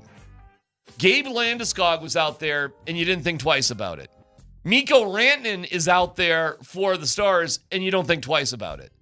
Like, we have very short attention spans as sports fans for like, wow, isn't this incredible? Last night, you know what it felt like? There's Gabe Landeskog. There's Mikko on the Stars. That all makes sense. There was nothing about either of these two incredibly remarkable things that are going on that felt incredibly remarkable last night in person. It goes that fast. So am I concerned about him? No. I'm looking at Gabe in the locker room last night. We were all talking to him. The Muggles infestation. The dude looks in great shape. In fact, there's almost a little part of me is like, is he like a little malnourished? Is he a little too skinny? Does he need to beef up a little bit? But I guess I still worry. I do. Oh my God. I'm not even thinking about it. I know why you're saying it. Believe me. But there is a part of me that's still just like, dang, dude. Like this has gone too good. It's been too easy. I don't know what else there is for him to do. He's had plenty of contact. He's had very intense skates. He's skating on the second line. He's contributing unbelievably. Yeah. Gabe had at least an assist last night. He had one at least, right? You know, there was a fun moment in the third that at the start of the power play, right there towards the end. And Gabe is skating around every single guy on the ice. There was that long break. You remember we had that long break before that power play? And Gabe was skating around to every guy on the ice, and he was whispering something to him. I don't know what he's talking about. I don't know what he's telling him. But I just thought to myself, dang, how cool is that? Right. Gabe Landeskog is on the ice, and he's skating around dude to dude. He ends up going over to Nate after he talks to two or three other guys. And, he's just giving instruction. Like, we got Gabe Landeskog out there. The captain is actually being a captain out there on the ice. Yeah, Gabe actually had 2 assists last night. So I don't know why that one caught me, but it did. I was just like that's cool. It's who he is. No, it's like everything seems aligned. Again, this is where you might get into some uncomfortable conversations if things don't go your way. There's a lot of things are lining up. Hey, listen, they delivered yesterday. It was scary. The second period was amazing. Rupe Hintz and Mikko Rantanen. You realize they did something that's never happened in NHL history? They both had 4-point periods. Both of them. It's never happened that teammates have had 4-point periods. And Hintz and Rantanen did that in the second period. That's pretty crazy, right? Yeah, DeBoer was like gushing about how great Mikko's been. But Nate just finally had a good game, right? Like, he was really good. He had an excellent game. So, and that I'm sure was a load off his mind, too. He was asked directly about that after the game. Are we counting that muff shot from Cale Makar as getting off the schneid? It's good enough. Yeah, I think so. I think that counts? Yeah, it helps. And I think it helps that he threw in that 200-footer. Okay, but it went in the net. You know, sometimes you got to get a little bit lucky. I don't count the 200-footer. You know what? I think when you're just, you don't have things going for you, you take a swing and bunt as a base hit. Just anything to just sort of get your mojo going, I think helps. He seemed pretty good after the game too. I think it's all kind of a positive thing for Cale. And Val, how about Val? Val doing what he did. Val got off the schneid. Yeah, man, it just felt, frankly, good for everybody. So the big question of the day is now what? Now what happens in a historic day? Details next here on PhD.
It's pretty simple. Who do you have more confidence in Game 7 tomorrow? The Avalanche or the Nuggets? Or both to win or both to lose? So it's a little bit of either or. We've got this up on Twitter right now. And right now, the Avalanche are sort of winning this battle, Tyler, 61 to 39%. So we encourage you to vote there. That would be awesome. 303-504-0925. You can voice your voice on the Voice of the People on the Altitude Sports Radio app. Powered by the Wilhite Law Firm. Injury lawyers, go to wilhitewins.com. That's wilhitewins.com. And I got a list about how everything's going to break down. I'll give that to you in a second. Never mind a keyword in 19 minutes, as we will give away Game 7 tickets this hour. So make sure you enter. Make sure you keep listening. The next keyword, like I said, in 19 minutes. Who do you have more faith in? So I have more faith in the Avalanche. They're going to show up the way that they need to show up. That being said, I don't know. We see how many weird things happen, and how many times can you count on puck luck going your way. I do think that, luck is earned for the most part. Sometimes you win a Super Bowl because the ball bounced your way when there was no reason why. Sometimes you win a Stanley Cup because Dallas tried to flip it out of their own area and they hit their own dude in the chest and it goes in the net. So I don't know how to forecast that. But I do believe the Avalanche are going to show up and probably look like they're the best team on the ice. The Nuggets, I know we do radio for a living and we got to have opinions. I don't know. Mortgage is on the line. I just don't know. Mortgage is on the line. No. You have to play my reindeer games. I do not have to. I have the choice to not bet that game, and my choice would be I don't know. That's literally how I feel about the Nuggets. Both teams going to win, split. Both teams going to lose, and we could have this did happen to us last year. We had just a horrific weekend. It was in the second round, but that did happen over one weekend last year where both teams lost and were eliminated in the same weekend. It'd be to think of both teams losing not only on the same day, but practically at the same exact time. Ugh. Oh, my God. It's almost too much to bear. Diarrhea of the mouth. But you could have both teams win. To me, it feels like it's going to be some sort of split. One team's going to win and one team's going to lose. Would you be satisfied with the split? Well... Ooh, that's another good poll question.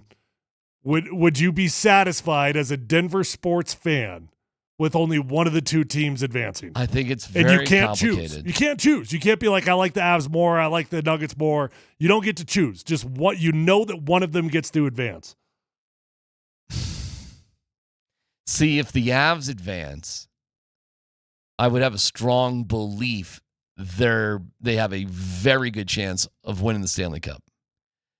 If the Nuggets advance, I feel like we're just postponing the inevitable, which is probably getting killed by Oklahoma City.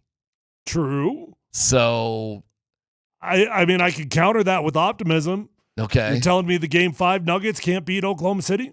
Game 5 Nuggets could beat anybody. 43 from Jamal, 50% from three, low amount of turnovers, and clutch Russell Westbrook along with the MVP. That team... That game that played there could beat anybody. Yep. 131 points.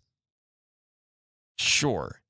How many times have we seen that team this year? I thought you were the one yesterday that was selling me on, but the Nuggets beat Oklahoma City twice. They did. That means they lost twice. Uh-huh. I don't know, man. Sometimes it's just one team's year to give it a run.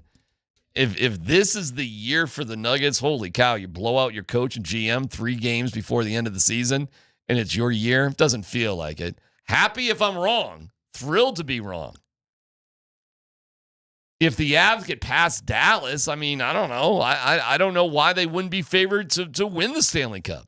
There's zero chance the Nuggets would. The irony is the team that has the better chance to win is probably the Nuggets. They're playing Game 7 at home. The Clippers may be wasted and exhausted from what they had to do.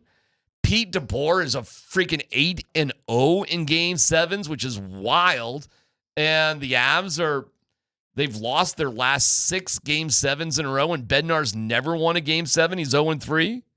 It is weird, man. Like, if you can get over the mountain, it's more likely that the Avs go on to win it all. But it's probably more likely the Nuggets win. So would you take the split? If it goes like that, I'm going to tell you right now. I'm not going to be satisfied with it. It'll be concerning. So I guess no is the answer to your question. I'd take it. I'd take it in a heartbeat. If the split is the You're Avs, guaranteeing me that we get to keep playing playoffs? Well, it depends on what team the split goes towards. That's part of the game. You don't get to choose. Well, if you don't get to choose, I'm going to be unsatisfied because it go in the wrong. I'll tell you. So this. you wouldn't be excited if the Nuggets moved on? No, of course I'd be excited, but I think you wouldn't the end would be near. I just think the Avalanche future is much brighter. That's all. Yeah. It's fair. It would be more. I mean, if you just look at the strength of schedule that's remaining, yeah, it feels a whole lot more optimistic for the Avs. Listen, of course we want both to win. Let's not get it confused. We want both to win.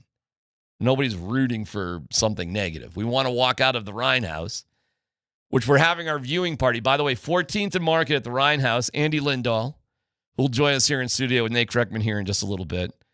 He'll be hosting the party. Raj will be broadcasting from there. You've got the Nuggets and Clippers on 92.5. That pregame starts at 5. Avs Stars, 9:50 a.m. That pregame starts at 5:30, and you go from there. Or is that game time? Am I wrong on that? Is that game time or is that pregames? Help me out there, Dan. 5:30 for Nuggets, tip. I think it's 5:35 and 6 for Avs. Okay, so that's right. So 5 o'clock pregame for Nuggets Clippers, 5:30 pregame for Avs and Stars. Oh, man, now I'm starting to get a little anxious. I hadn't really thought of it. I'm still sort of like, you know how you sort of decompress just from the game itself? Then you kind of move on. Now I'm feeling like, well, now I'm kind of nervous. Now I'm feeling a little. I got over the Nuggets loss pretty quickly last night. I did. Yeah. Because it was like, all right, cool, man. We got Game 7s. Let's go. Yeah, I agree. It's fun. But it gets closer, and reality feels like it's right upon you. Can I tell you, it didn't really even feel like the Nuggets were that upset about last night. Not no, really. Did you see David Adelman the second the game was over? Yeah. He was smiling and laughing. Yeah. He was walking off the court smiling and laughing. Because the Clippers had to kill themselves at home to keep that thing going.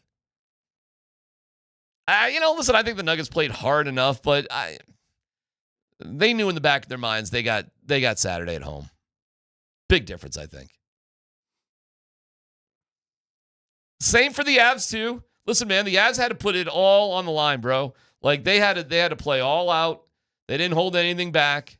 They got lucky.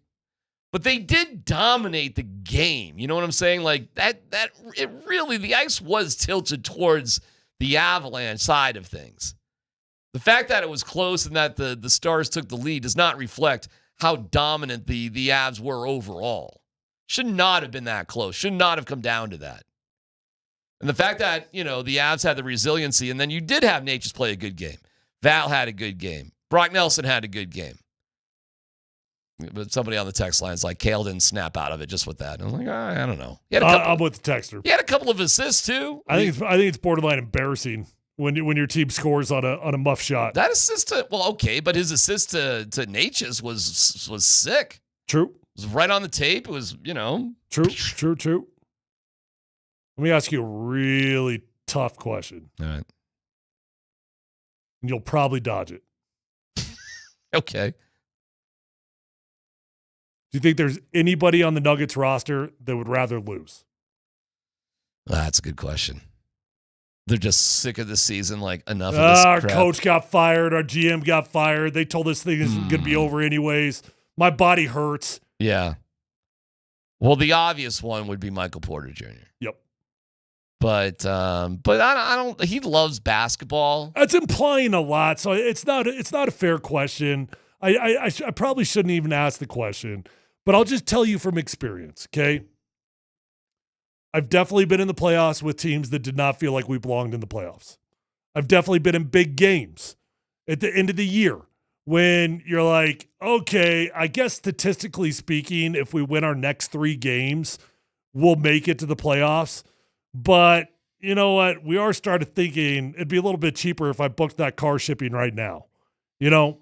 And you know the guys on your team that are mentally in that area.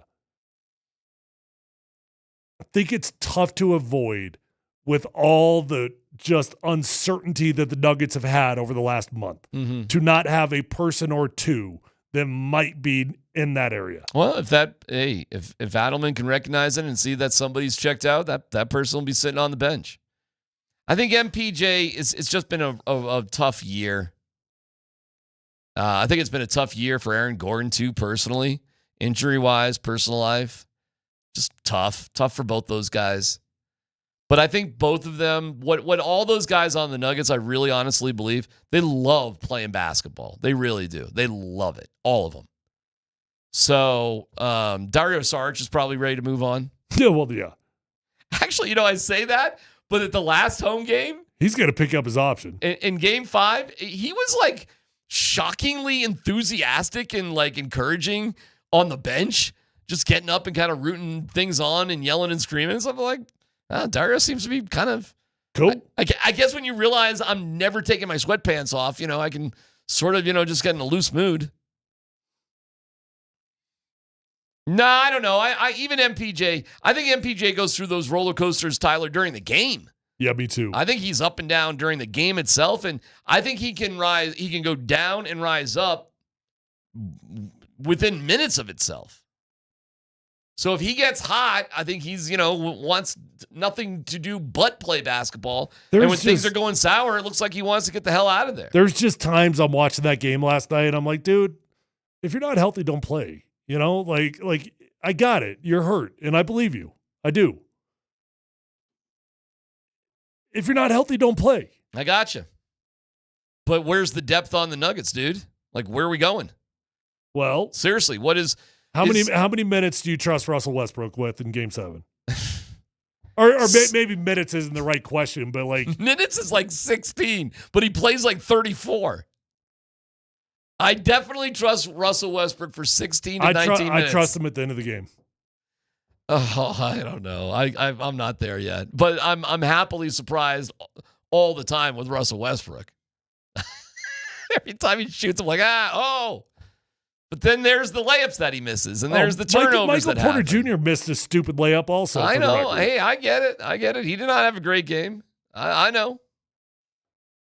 But, like, is 20% of Michael Porter Jr. better than 100% of Julian Strawther? I don't know. Or Zeke Naji? I honestly don't know. Well, the coaches are telling you it is. That's what they're telling you. Yeah. It was a 3-man rotation, bro, and DeAndre Jordan only played 3 minutes. What does that tell you? It was really just 2 guys off the bench.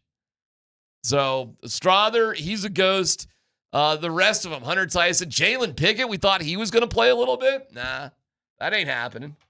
Vlatko? I think he got in 2 minutes in the entire series. Adelman told you exactly what he thinks about what's going on. And hey, MPJ only 24 minutes. Listen, there's a reason the GM got fired on this team, man. I mean, the depth here is not great. It's not great. But the 7 guys you got playing, which is Peyton Watson, Russell Westbrook, and your starters, they're all into it, and that's all that matters. They'll want it. They'll want to win. They'll put everything on the line for it.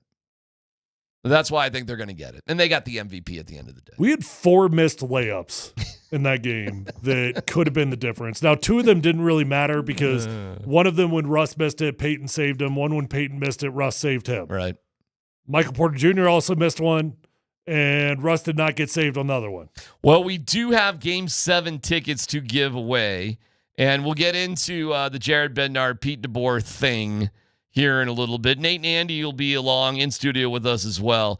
But a Nuggets playoff ticket Friday, your last keyword with us, and your chance to win tickets all comes up next on PhD.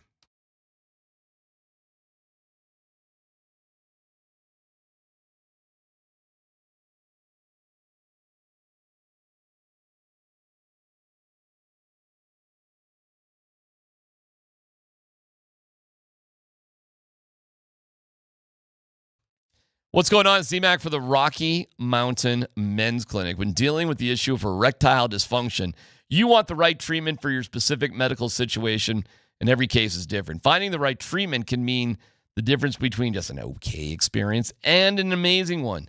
Because ED, it's an intimacy destroyer. Research shows that men can draw apart from their partners when ED affects their sex lives. Condition causes stress, anxiety, and depression. Even worse, a man's partner can even blame themselves when the ED becomes a problem. Don't let that happen in your relationship.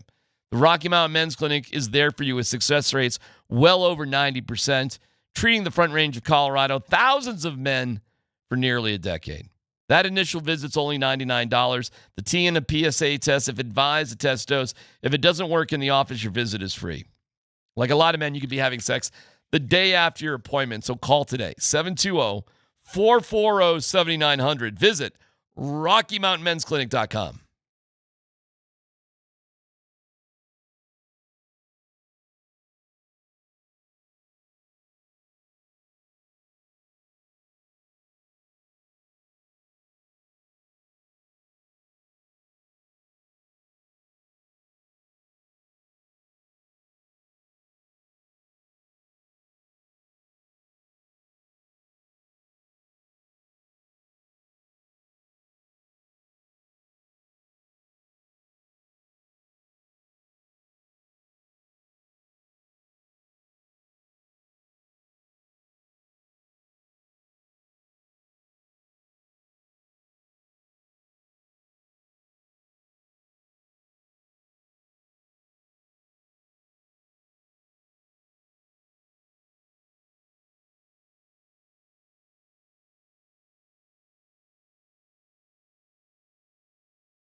It's time. Our final keyword for this Nuggets playoff ticket Friday. Game 7 against the Clippers. Here we go tomorrow. Text Gordon, as in AG. Aaron Gordon, along with your first and last name, 303-504-0925. And you are entered. Ticket holds are released all the way up until game time. So if you want to be at Ball Arena to cheer on the Nuggets in Game 7, all you have to do is visit nuggets.com/playoffs to see the limited ticket availability. To win tickets to tomorrow night's game, text Gordon along with your first and last name, 303-504-0925.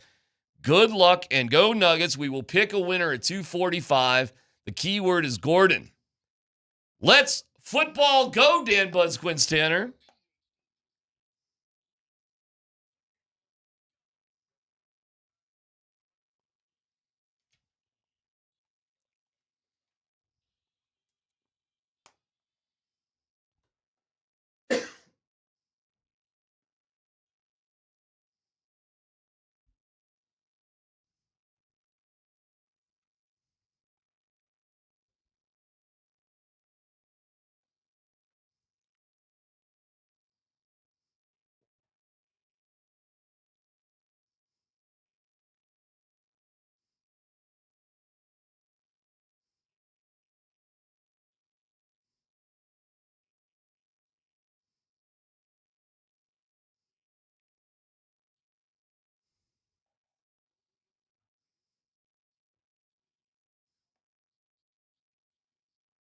How did something get an F-?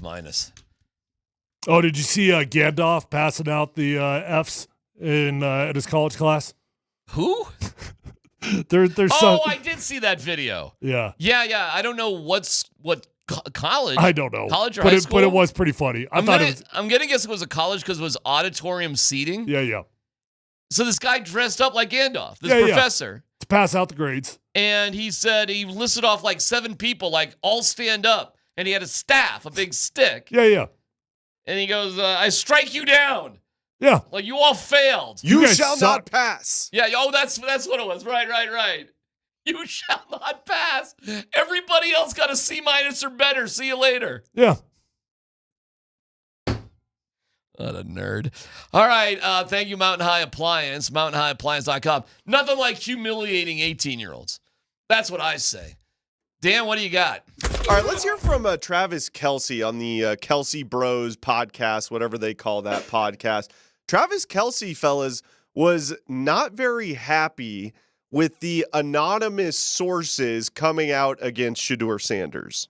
I think whoever's an anonymous person that's saying this should come out and say who they were. And say it with your chest. Like, what the is that about? Like, if you're going to leak that type of and be the one that says that, yeah, it just didn't go well for us. Don't say that we're anonymous. That's so lame. Like, I don't know. I just feel like there's no validity to it. What I saw in film, I thought he was a way higher pick. And I think that's all that should matter. And I mean, it doesn't seem like he's a terrible person. It seems like he's just a motivated football player. Thoughts on Travis being mad at the anonymous sources, fellas? I think Jason Kelce is the smarter of the two Kelce brothers. I understand the whole not understanding how journalism works. I get it. Like, why do you care? But those anonymous sources turned out to be correct. Fair. So, I don't know what to say. They were right. Fair, but I do think that there's a fine line on what you could use anonymous sources for. And when you come out with a character attack like that, I do think you should put your name on it. I do. No. Turns out they were right. Okay, I'm not fighting it. Well, I don't know. Are they right? I don't know. Yeah, no, they were right. He did terrible in the interviews. There's more than one story on that. There's more than one source on that. There's multiple stories on it. Yeah, but I'll just say anonymous sources, it's sketchy. It is. And I'm not saying you can't use it in journalism, but there should be a fine line of what you're willing to say anonymously. Do you think the anonymous sources were an unfair character assassination of Shedeur, or it just frankly was the truth about what was going on? I think it's BS to do it anonymously. That's the best way I can put it. I mean, was it right? Was it wrong? It looks like a lot of people thought it was right. But I think it's BS to do it without your name on it. All right, next story, Dan.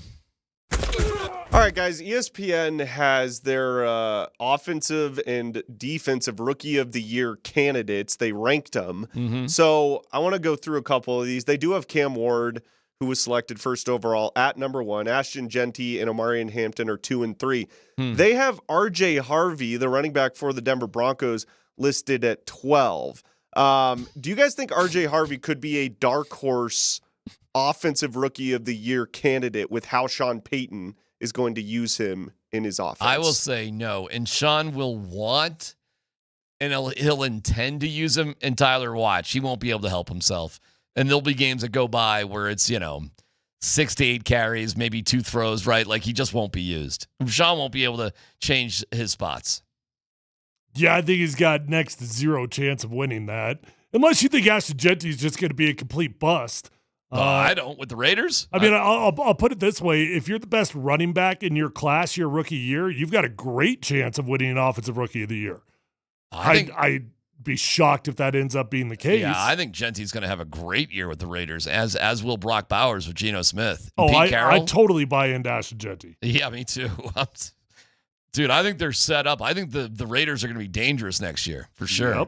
Yep. Next story, Dan. All right, and then just on the other side of this list, they do have Jahdae Barron, cornerback for the Broncos, at number 13 for Defensive Rookie of the Year. Do you think he has any chance at winning Defensive Rookie of the Year? No. What position does he play for us? Exactly. Right. Like, is he a starting corner? Is he a nickel? And don't come at me with this nickel as a starter. Yeah. Okay.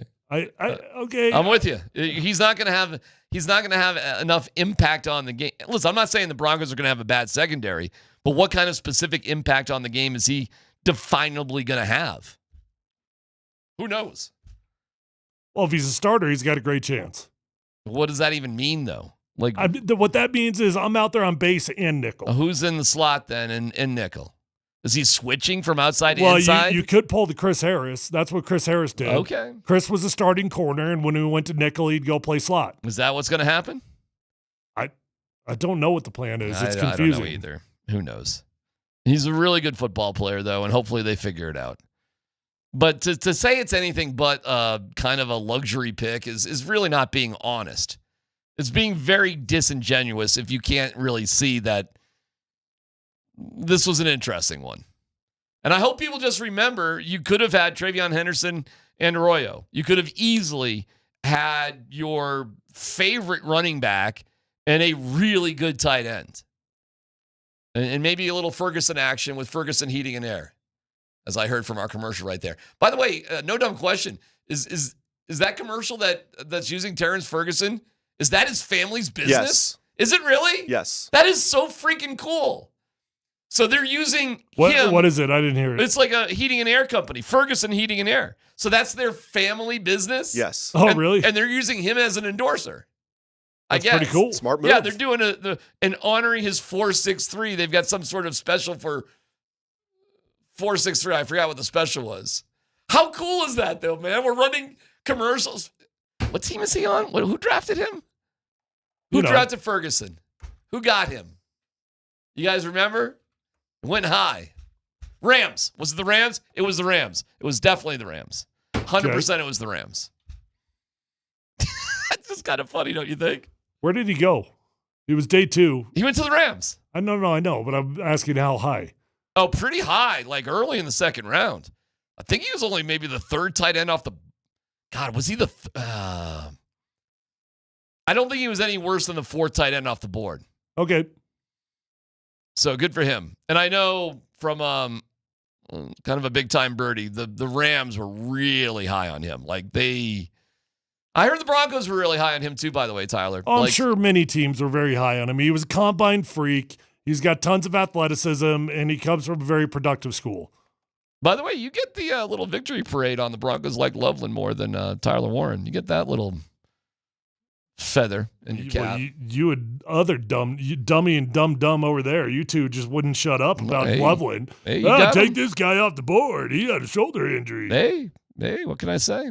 Good luck with the Bears. Yeah, that doesn't really help my case. Like, he did go high, but he did go to the Bears. He did go to the top 10 pick, though, bro. I mean, that's significant. A tight end as the top 10 pick. He went higher than Brock Bowers. Yeah. Pretty wild. A Nuggets playoff ticket Friday is going on right now. All you have to do is text Gordon with your first and last name to 303-504-0925, and we'll have a winner at 2:45. Any more stories, Dan, or are you done? Yeah, just real quick, fellas. The NFL did announce plans for a new community-inspired uniform concept called Rivalries during the draft, marking the league's biggest uniform initiative since their Color Rush a decade ago. So it's a little weird because they're not rolling them out all at the same time. They'll have certain teams be in the first year. The AFC South and NFC North will follow in 2026. We won't see the Broncos until 2027. That's when the NFC East and the AFC West will debut their Rivalries uniforms. They have to wear them at least once a year against a division opponent. So do you guys like the rivalry uniform idea? And what would you like to see the Broncos Rivalries uniform look like? I do not like the NFL turning into college football. I mean, we've already got 4 games with the throwbacks, which are cool, and nobody's complaining about the Broncos throwbacks. But add a 5th game in there, like, just wear your jerseys. I could care. I don't care. I know people feel so passionate about the Broncos uniforms. are never going to wear the same combination of jersey more than once per season anyways. So we're going to see 17 different jerseys. I know. I don't care. Whatever. It bores me to death hearing stuff about uniforms. Hopefully I it know goes people better dig it, than though. the City Connect for the Rockies. Oh, you like those? I like them. Oh, shut up. You do not. I do. That's because Dan's high and he likes bright colors. They're better than the license plate uniforms. Wow, that's our standard? It's the Rocky standard. I think they're rough. I think all of it's rough. Rockies did get an F-, and they were rated by ESPN.com as a combination of, what were the movies? The Shining, The Exorcist, Alien, and A Quiet Place. Mm-hmm. That's what they compared watching the Rockies to. All right. Hey, this 15 seconds of fame for being bad is lasting longer than I thought it would. Well, you asked, are we ever going to see him? And it's been like a lot of attention, sort of. They went ahead and won last night, though. Very inconvenient. And a come-from-behind win in a tough place to come from behind. Hitting home runs in a joint that's almost impossible to hit home runs in. By the guy on the Rockies who's been their worst hitter, Ryan McMahon, that was mired in like an 0 for 34 slump. But he's a good dude. He's a really good dude. All right, let's get to the Pete DeBoer, Jared Bednar thing. Sorry, what? I'm so hungry I could eat Ross and Rachel. I got a Ross and Rachel story for you. You eat my cats? Is that what you're referring to? I'm just hungry. I could eat Ross and Rachel. Yeah. Well, my cats are named Ross and Rachel. I think that's what you're referring to. We got to his, boy, it's so funny you even said that. Have you seen that internet trend going on right now? No. What's that? It's another one that's floating around. Like you find a buddy from high school. Like if I could go on Facebook and figure out one of your buddies from high school. Yeah. You're like, man, I'm so hungry. I could eat Pete Smith. You're like, what? Oh, that's a trend? How do you know Pete Smith? Okay. Well, okay. Do you got 30 seconds for a Ross story? Sure. So we're in this little townhome just down the street here in Lone Tree. Probably not that little. And we got an outside deck. And we do let the cats out on the deck. And there's a iron, fencing, but it's got holes in it. A little cat could slip through. And it's like 3 inches of the deck that goes outside of the railing. So the cats can sneak out and have a little porch view. But it's like a 15-foot drop, Tyler, from that down to the ground. Oh, did you drop them upside down, see if they land on their feet? Ross has escaped multiple times, and the only way we think that he has escaped is to jump off the porch. Not a cat. Tyler, this cat is so stupid. Now, this is our trans cat that went from a boy to a girl to save its life. He's a great swimmer, but it was an expensive procedure. He escaped like we You wake got up. to get video of this. Like you need to set up a camera. We cannot figure out how else he's been escaping from the house except for falling off the porch. Now, this cat is dumb. He's a dumb cat. Oh, you don't think he's doing it intentionally? I don't think so. Rachel is a smart cat, but she's annoying. But she only pokes her head through the fence. Freedom! Now, at least Ross is smart enough when he escapes to stay somewhere near the house. He's done this several times, Tyler, and we find him near the garage, near the porch. Where the hell is Ross? This cat is jumping off the porch. You need to set up a camera. You put one upstairs and downstairs because you do want to see the landing. Like you don't want to just see the jump. You got to see the landing. This morning we wake up and my wife goes, I don't know where Ross is. And I'm sitting there and I'm exhausted. And both of us had the same thought at the same time. And tell me if this is terrible.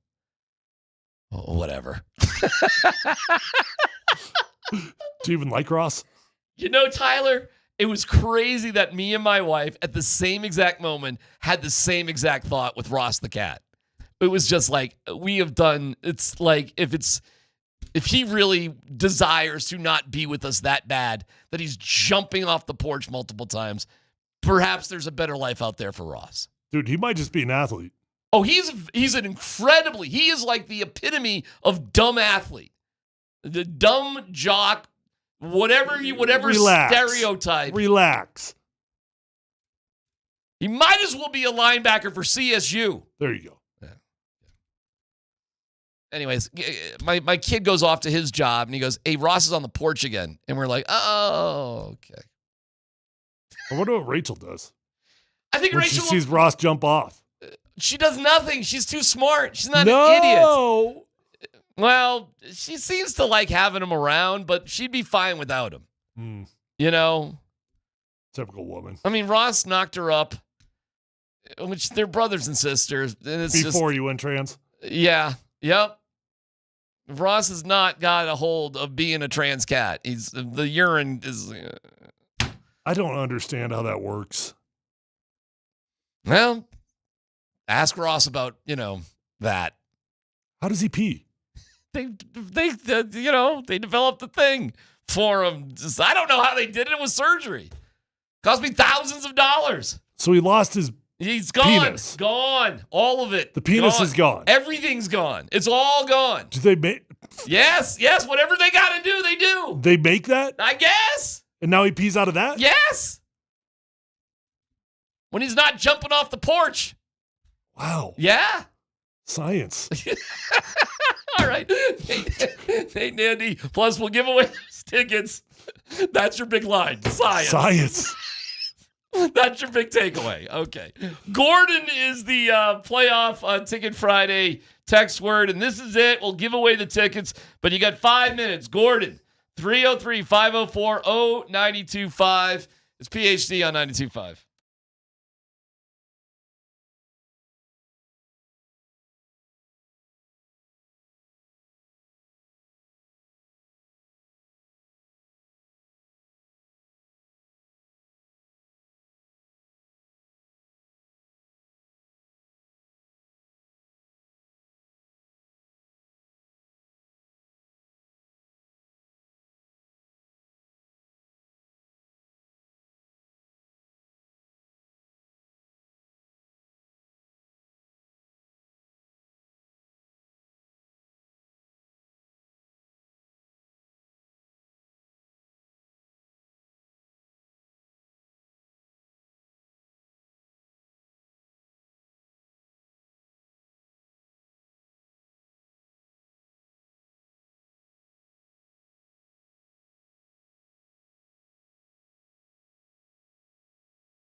Yeah, I think you said it with confidence. So I'm right. If you're ever in doubt, whatever you got to say, just say it with confidence. And Dan, do we have a winner for those Nuggets tickets? We do. Who is it? Stefan Holt. Stefan Holt. Stefan or Stefan Holt. Well, what do you think? Congratulations. Stefan. He's going to the club. That's a Stefan joke. Congratulations to Mr. Holt. And Nate and Andy will have tickets this afternoon, correct? Is that right? So another keyword coming up at 3:20. I'm getting some Dallas Stars fans in my feed, by the way. Really? Yeah, on my Twitter feed. Get a little. It's getting out there because of DeBoer and him whining about the refs. So I'm getting a little action there. Getting a little heat action from the Stars fans. Do you know what's going on at Ball Arena, by the way, or what has happened? I bet you haven't gotten anything from Clippers fan because nobody's ever met a Clippers fan. I have no idea how you would identify yourself as a Clippers fan. Ask Ross. Ross the cat is a big fan of The Wall, by the way. Let's jump it off of it. How do you know Rachel isn't pushing him off? You know what? It would not shock me. It would not shock me. Again, you're killing me with the people are. Ross could beat the crap out of Rachel. He's stronger. He's an unbelievable athletic cat, but he lets Rachel just alpha him all over the place. As It's if we haven't crazy. all been in that position. Holy cow! It's like, Ross, why don't you just establish your authority over Rachel? You could easily do it. That's my bad. I'm sorry. All right. Anyways, so DeBoer was crying about the refs. You got that, Dan? So here you go. Here is, and then listen for Jared Bednar's response to it as DeBoer is trying to paint the Stars as this crazy underdog. Go ahead, from last night. Now we've got a great opportunity, home for Game 7. You know, we've been in this situation before. No one gave us a chance to win this series, and you know, here we are, and with one game at home to advance. So that's a great situation to be in. You know, they've continued to battle. I mean, that game's 2-0 tonight. Would have been easy just to mail it in and get ready for Game 7, and they refused to do that. That's why I'm so disappointed by the bounces and some of the calls. Like, you know, shouldn't happen this time of year. Which calls is it exactly that? I'm not getting into that. Watch the game tape. Pete's come in here and he's talked about it's us against the world. Nobody picked us. You know, that kind of narrative. How do you fight? How do you? They finished third overall in the league. They hadn't looked at the standings, but yeah. Hey, like, you build a narrative for your team to like grab onto, and yeah, like, listen, they're playing without Heiskanen and they're playing without Robertson. And they've had other guys step up and elevate their game. They're deep. This is a deep team. They finished where they finished for a reason. It's a little coach-on-coach crime right there. A little bit. A little bit. I mean, the chuckle from Bednar definitely was. That was pretty funny, right? I'm sorry, what are they? Are they the higher seed? I'm confused here. Yeah, well, they finished with more points than us, or did they? Yeah. Sean Keeler with the question. Good question there, Sean. That was good. He did give the media a laugh, though. Yeah. He yeah. gave big time. I know. Well, Bednar's expression was, it was all good. And my guy, Arif Dean, asking DeBoer, because I was thinking the same thing. I should have said it. But Arif beat me to the punch, like, what are you talking about? Like, when you mention, like, multiple times in 4 minutes that there were calls that just didn't happen, it's like, well, all right, like what? Like, what are you referencing? There was nothing, Dan, I'll bring you in this. Was there anything obvious that did not go the Stars' way? Was there something like, oh my God, you got to be with the interference or something? No, like I said, there was one slashing call that you could say that was missed that Cale Makar did. But then yeah, but the way DeBoer said it was as if there was like a travesty out there. There was a litany of things. He's just being a crybaby. Right? All right. Anyways, hey, we want to thank our friends at Revitalize Health. You can visit them at revitalize-health.com. They'll get you going in the right direction. So now you got the Stars and you got the Avs. You got crybaby DeBoer.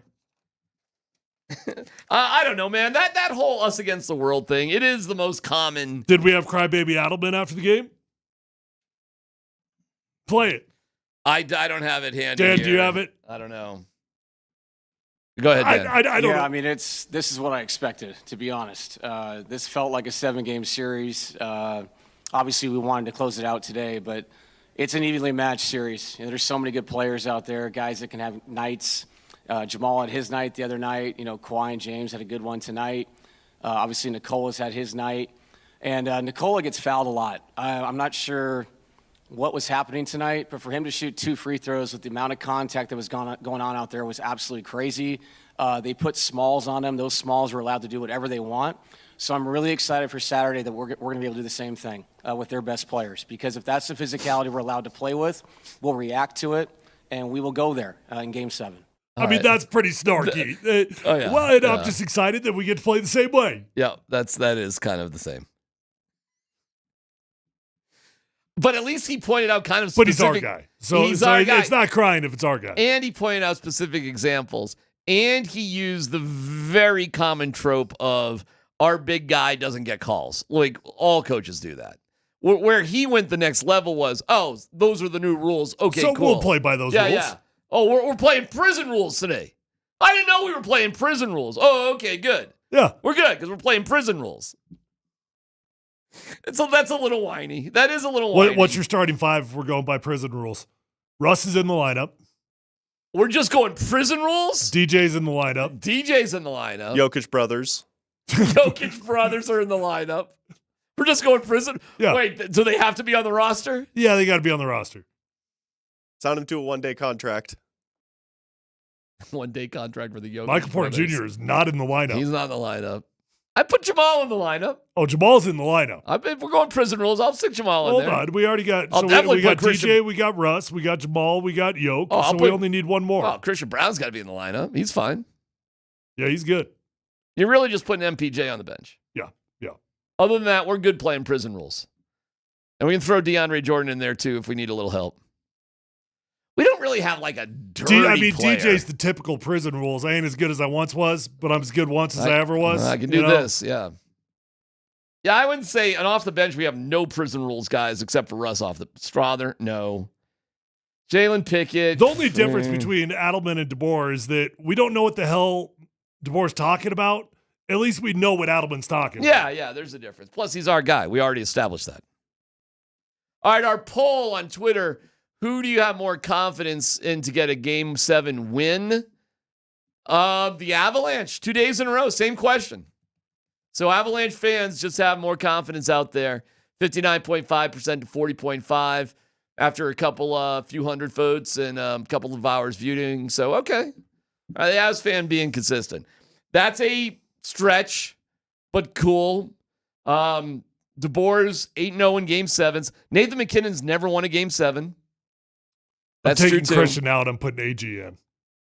Prison rules. Prison rules, AG. Oh, boy. Well, I just keep them both there. Yeah. Take Jokic out. No. Well, he does flop a lot. I have more confidence in the Nuggets winning Game 7 than the Avs. Why? Home game. I think What have the Avalanche done to lose your trust? Well, this is relative, like a comparative, like this team or that team. That's all. They haven't lost my trust. They won game or versus one on what the have the road. Nuggets done to earn your trust?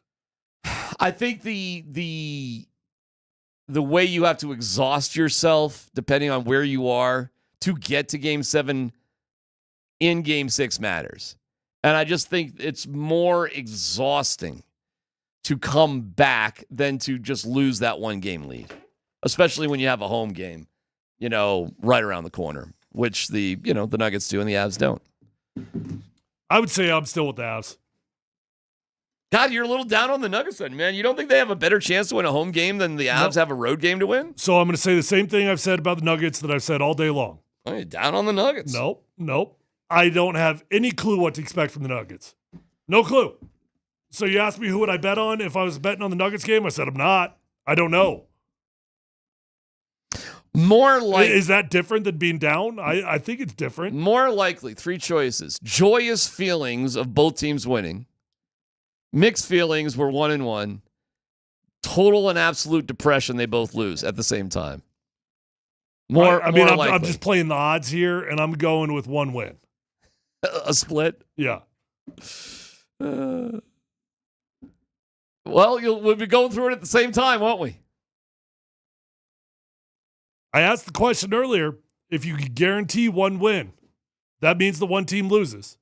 Would you take that right now? And you don't know which team it is. It's tough to not know what the team is.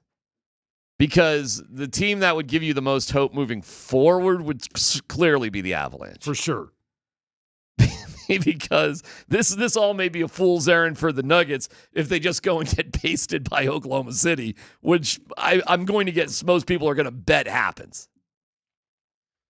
I was so optimistic after the Nuggets Game 5 win. I told Andy this in one of the commercial breaks. I was like, I was so impressed with how the Nuggets played tonight that I think they might even be able to go a full 5 games against the Thunder. That's what I said. Full 5. Snark. Full 5, man. Full snark. Prior to that, when the series was split at 2-2, I was just like, well, both of these teams, and quite frankly, I'll say the same thing about the Clippers. Both of these teams are playing for the right to get swept by the Thunder.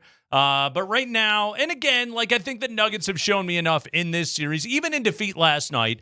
If they can get by tomorrow night, I think they can get gentlemanly swept by the Thunder. Can I give you a stat probably nobody really knows? Actually, everybody probably knows it, but they haven't thought about it.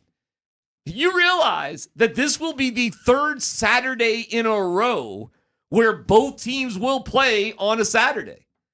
How about that for a little factoid? Well, we've done well on Saturday. We've won. Both teams have won on both previous Saturdays. Well, then you just got to ride the trends, baby. We're good to go. Go hit up Vegas. Let's do this. We got Saturdays. Saturdays are ours. I did pick both Nuggets and Avalanche in 7 in their respective series. So okay. I'm feeling good. I think. Did you really? Seriously? I really did. Wow. And I am right there where I need to be. To get both of those correct, I feel like I've had a pretty good finger on the pulse of both of these series. Let me break this down a little bit. Mm-hmm. For you to do that with the Avalanche, with the Nuggets, it makes a little bit more sense. Yeah. But with the Avalanche, you picked the Avalanche to win in Dallas on Game 7. Game 7 on the road. Mm-hmm. So why? Well, first off, I thought it was massively evenly matched. Which, given the back and forth of this series, turns out I would certainly say that. Yeah. And so I figured it was going to go 7 anyway, and I'm looking for a little reversal of fortune. I think the Avalanche get it done this time. Yeah. I also think that home ice is not as critical as home court. I don't think it has the same impact necessarily. I would tend to agree with you. Where do you factor coach's experience in Game 7 being a factor? I've heard this. Speaking of stats, have you heard that Pete DeBoer has never lost a Game 7? No, we've talked about it for 3 straight hours. Have you heard how Jared Bednar has done in Game 7? What is his record in Game 7s? 0-3. Ooh. Well, you know what? Again, history ain't looking great on those two. And the Avalanche as an organization have lost 6 straight Game 7s. You know what Drew Goodman would say about that? They're due. Mm-hmm. That's what I would say. They're historically due. Everybody's due. There's historically. no chance in hell it can land on red 13 times in a row. I am tripling down. Except when it does. I also want more Ross and Rachel stories. You're enjoying my Ross and Rachel stories? I had off-air questions on that one. My favorite part of it, though, was how offended Tyler was at the term dumb jock. You struck a nerve with that one. Hey, relax. A little too close to home. It's KKSE FM HD1 Broomfield, Denver, Boulder. Yeah, I'm convinced that Rachel's actually pushing him off. It would not surprise me, and it's the crazy part is my cat is so stupid, Ross, that he's apparently jumping off the deck. It's like 15 feet, bro. Well, I mean, it's not a short jump. The other part that struck me about that story was you mentioned that you have invested multiple thousands of dollars into this cat continuing to breathe. Yeah, yeah. And exist. Well, mostly continuing to pee. But, well, all of it goes into one and the same pot. You got to pee to live. Yeah. Well, that's right. We pretty much all do. That's what we were told. And then how nonchalant you were this morning, where it's just like, whatever. Well, at the same time, we both had the same thought at the same time. But you got to understand, before that, there had been, running around the neighborhood, get the cat toys, sending the things out. We have a tracking device. This is how apathetic we are. We have a tracking device in Ross, and I go to my wife, should we hit up the tracking device? Check the app. She was like, maybe I'll get to it after work. So Ross could have been in Centennial by then. And it was funny when my son came in and goes, Ross is out on the front porch, and both of us were like, okay. So he did. Wait, the front porch, is that the high one? No. It's so stairs. He did jump off it again. We have no idea how else he would have got out of the house. Tyler's right about this. Get the cams. You need Ross cams. Yeah, we need to see that. Yeah. Fine. Let's track what's going on here with Ross. Here's what's funny. We paid thousands. If only we could have had a camera when Andy Lindahl fell off of his deck. Oh my God, that's a whole nother story. That's still. Is that a funny story or not a funny story? Oh, it's funny. It's very. Okay. It was very funny. I did the show. Me. Yeah, he did. I know. Sat on my couch and did the show. That was a. Should we recap for people that might not know? Poor Nate's heard this story so many times because it's of K&L legend now. This is one of my favorite editions of the show ever. This was during quarantine when it happened. So we were both working from home. You got a 30-second version? Tell the 30-second version. My buddy, it's hard. My buddy had disconnected the. You don't have to shorten it up. Tell the story. My buddy had disconnected the bolts from the house. And this guy, my guy Lee, I haven't talked to him in years. I kind of feel bad, but he looked literally like Chuck Norris, and he knew how to do everything. And I met him when I was doing my extra work at Home Depot. So he decides we'll fix my deck, right? So he takes the bolts out that has secured it to the house, and he couldn't have been like a father. He's like, do not walk on that deck. It's not attached to your house anymore. Okay. You needed blue tape at the door. But it was like held up by, wood on the other side. Okay. But so he's like, don't do it. It's basically propped against your house. But like a dummy, because I'm a guy, I did like the little, when the cartoon characters go tiptoeing over the ice. Well, I've done that a couple times and gotten away with it. Yeah.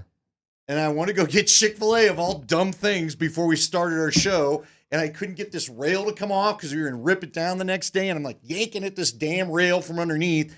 And then I got mad. So then I went and I walked out on the deck. And I took I took the big step. I took the loud step. I'll show you, Deck. This damn rail won't come off. And because I was dead set as getting that rail off. And immediately I felt it lunge like at Waterworld when you get picked up by the wave pool. That's the first motion I feel. And what's funny, I had gloves on, right? And so the only thought I had, because my door was open, was jump back, which I did. And I got caught inside the house. My daughter comes running down, and I look like Wile E. Coyote on the edge of the cliff. And because I have gloves on, I can't dig into anything. And I just did the slow, and then I fell down. Now, luckily, how far was the fall? Oh, it was way farther than I thought it'd be.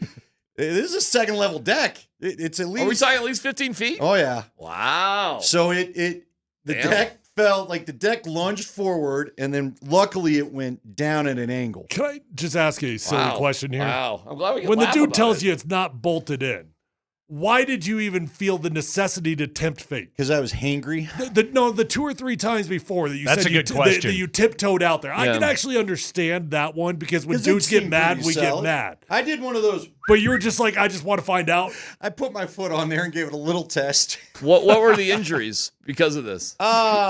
Nate knows I can't run anymore. Your knee is still jacked yeah, to my this knee, day, right? You did get a little one jacked of my up. friends who's an acupuncturist, and she's solved so many of my problems. If you want to know her name, email us, text us. But she told me one time, she goes, there's something torn in there. If not much, she goes, don't go play lacrosse anymore. ACLs are weird. Like ACLs, you can go for a long time. You need to watch me.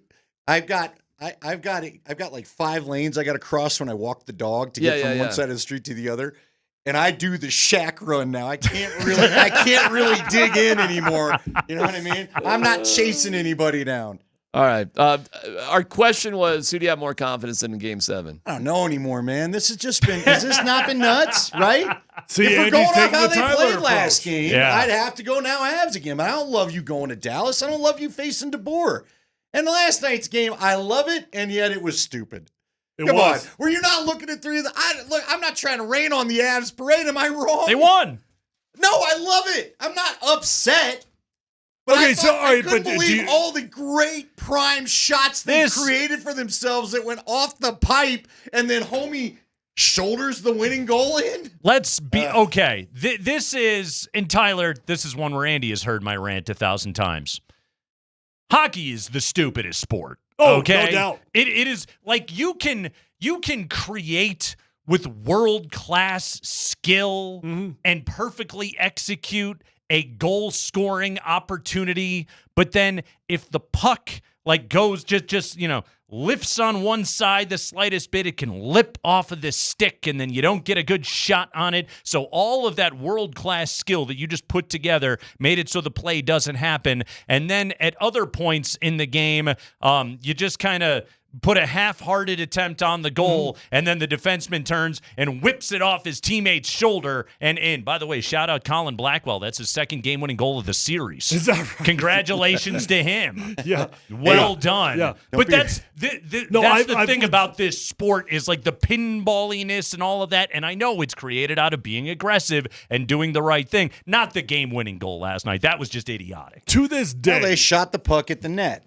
I Sort cannot of. understand how a dude in front of the net has a better chance of deflecting the puck to make it go in rather than the dude that shot it just letting that thing go. I get it, the goalie can't see and everything. Yeah. But you're telling me the Gabe quick change of Landeskog angle. can actually, he knows what angle he's tipping that thing at. Yep. That's how and good hockey they guys are. are like, Yep. yep, they know exactly what they're Dude, doing. when I'm you- like, no, he's just sticking his stick out No, there and but hoping something happens. This is the thing that blows my mind about that sport is, and especially I don't do it much anymore. But back when Andy and I were out there with our mini disc recorders, going down to practice and collecting sound every night before the game, you would sit there and you would watch morning skate, and they would do tip drills, and they would just work on that hundreds of times in a row, like basketball players just shooting the same shot over and over and over again, and they would just do that stuff, and the precision with which these guys can do that over and over and over blows again, my mind. it's incredible. Hockey blows my mind because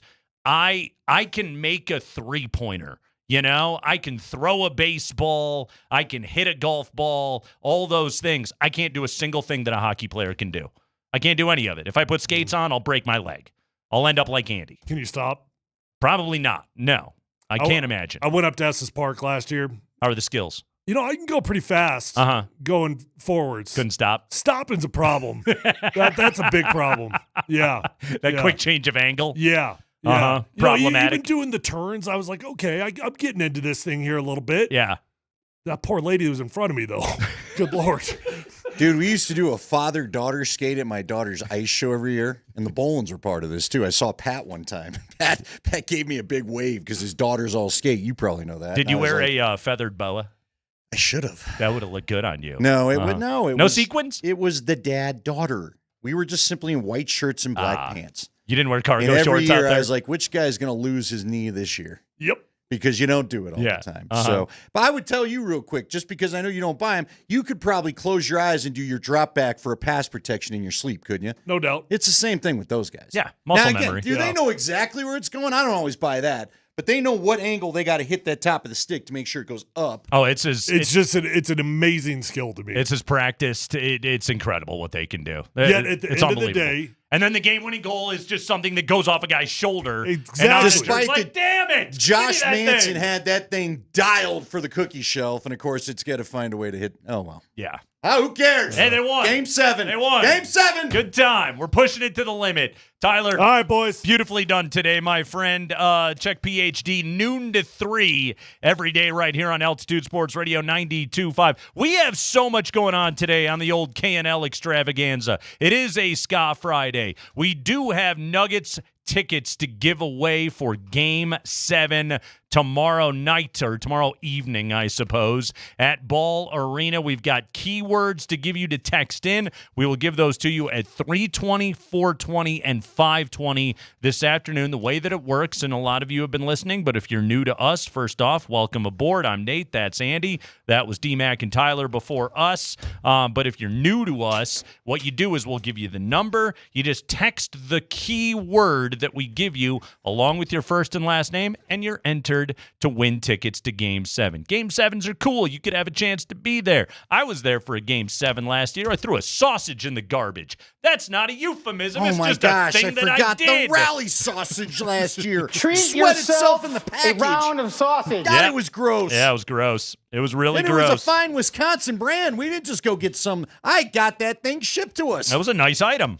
Yeah. I bet it would have been delicious had we eaten it when it first Immediately. arrived. The problem was we were carrying that thing around for a few weeks. You it and I got a kept little trading. gross. I was like, oh my God, this thing's sweating in the package. Why is there more condensation in there? It's not done anything. It's not sat in the sun. What is happening? Like a hen church, that thing could not stop sweating. Anyway, we are with you today until 6 o'clock. Nuggets lose, Avalanche win. I'm a little zen about all of it, Andy, because it's what I predicted, and we're going to Game 7s, and I predicted both of our teams to win in 7, and I'm staying on those predictions. I don't think Pete DeBoer's witchcraft can continue forever. I think eventually Bedsy is going to get a Game 7, and then with the Nuggets, they're at home. And guess what? This series is getting played between a couple of elderly basketball teams where their stars are pushing massive minutes, and I think the home court push will carry the Nuggets to victory in Game 7 while fully acknowledging shot-making variance, which can heavily influence a Game 7 outcome when you boil it down to a one-game sample size. But I like the Nuggets to win, and I like the Avalanche to win on the road. I am very much looking forward to tomorrow evening. Yeah, let's do the double dip. Let's just do it both. Sure. I agree with you. Look, the Avs have the better team. I think they continued to show it last night. Again, what was so wild about that game was they did generate good shots. And I you know what? I'm going to just tell you right now. They have to keep shooting like they did last night. Yeah. Because, again, stupid doesn't happen if you don't throw it towards the net. 41 saves for Ottinger last night. And you know what? But it creates chaos. Yeah. They knocked it off the one where Gabe shot it right off the leg pad, and there's Val to clean it up. Yeah. Again, it doesn't happen when you're trying to pass around the zone and look for perfect. Yeah. Don't look for perfect. Keep it like you did yesterday. You're going on to play. I mean, who are they playing? Who would they play next? Winnipeg. Winnipeg, I was yes. trying to remember who won yes, last Winnipeg night. defeated, well, it's 3-2 right now. They play tonight. Okay. So yeah. the Jets can still finish that was off the Vegas Blues. beat Minnesota Every last other night. series ended last night, by the way. How about the East? What are you doing in the East? The Avalanche were the ones to stave off elimination last night. They staved it, Andy. Staved. Don't get to use that word in any other context other than they staved elimination last night. What? How is Go ahead. Okay. Ask me. How's your mental health? How's your mentals, as the kids say? Good. I probably annoyed the group of people I was with last night. I don't believe that. It's no, you should. Again, I was with my usual group of friends. See, I got the one buddy where I try to tell him he gets mad if I don't invite him down to hockey. Mm-hmm. And I'm like, you don't understand. The two guys that get to watch any game with me have put up with me since I was 18. Yeah. You know what I mean? Yeah. You don't understand. And I could tell last night because what was funny, I did the double TV thing I told you. And I could tell he just kept wandering his eye off to the Nuggets, which I actually like because every time he'd yell, I knew to look over. And, Yeah. He was trying to do the Russ thing. He yelled in a couple Russ threes with the no, and then it finally went in. He made 2 last night. You know what? How about this? Here's what sucks about Westbrook last night. he played really well again. Yeah, but you had a great tweet about And great there's- rivalries and him in the layups. There's one moment that we're going to remember from his performance. But you look up at the end of the night, he had 14 and 10. He shot 50%, like good Westbrook game. Yeah. You hate to waste him, but they did. Yeah. Well, look, how about this? You asked my mental state. I'll give it to you. Okay. We still kind of have to see how tomorrow goes, but I told you, I don't want to have discussions about people getting fired. I don't like those. Mm-hmm. I do feel like the way they played, now they're to game 7. You do see how good both teams are. Again, It's still staying. I mean, Dallas is down 2 of their guys, so you still should win. But I think this at least avoids the certain talk of termination for people if they don't get it done in a 7th game and it's a close game. We'll see. We'll see how it looks. Yeah. I'm going to reserve judgment on any of that until we're back on the air at 3 o'clock on Monday. Fair enough, but I'm really happy it's not a discussion today because they lost last night. There was no avoiding it. Yeah, good to go, As man. far as the Nuggets go, I'll speed it up. As far as the Nuggets go, I'm happy. It did not look like last year's Game 6 of, we'll just go get them next time. They're locked in, and if the Clippers are the better team by a basket, then it was a 4-5 matchup. What are you going to do? Guess what? You went into their building. Their 2 best players were great. Norman Powell was great. Freaking Nick Batum was great. And how angry were you? Well, that's the thing. You look up the other night, and he only scored 6 points, but like his impact was massive on that game. We're going to talk about that today on the show. We're talking about all of it. The Nuggets, the Avalanche. We're going to a Game 7. Our buddy Dan Hyatt joins us on the other side. Nuggets and NBA statistician extraordinaire. He's going to give you 2 Nugget stats you need to know and 1 you don't ahead of Game 7 tomorrow night. Plus, we'll get you our first keyword of the day to hopefully get you winning a pair of tickets for Game 7 tomorrow night. That's next.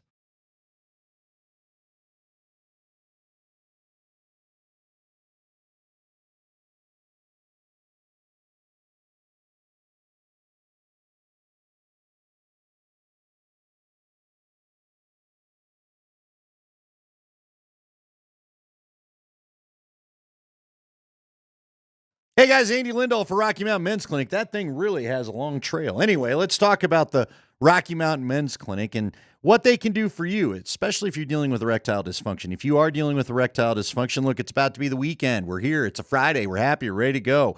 But if you find yourself pulling out of romantic situations or avoiding affection altogether simply because you are dealing with erectile dysfunction, no need to do so any longer.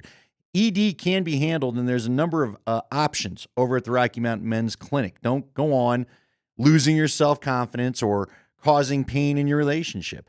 At the Rocky Mountain Men's Clinic, they have treatments that work when the pills and the herbals fail, and treatments with success rates well over 90%. They've served the Front Range of Colorado for nearly a decade, and they've successfully treated tens of thousands of men. So why not schedule your consult with the Rocky Mountain Men's Clinic right now? Your initial visit's only $99. It does include a medical consult with a Colorado licensed medical provider, a T and a PSA test. And if you're medically advised, you'll get a test dose. And if that test dose doesn't work in the office, well, the whole visit's free, so there's nothing to lose. They have an expert staff, and if you're like a lot of men, you could be back to having sex the day after your first appointment. They have 5 locations in Colorado to serve you: Fort Collins, North Denver, Central Denver, Colorado's Castle Rock, and Colorado Springs. 720-440-7900, the number, or RockyMountainMen'sClinic.com.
It is a Nuggets playoff ticket Friday and a Ska Friday, and you can win a pair of tickets to tomorrow night's Game 7 against the Clippers at Ball.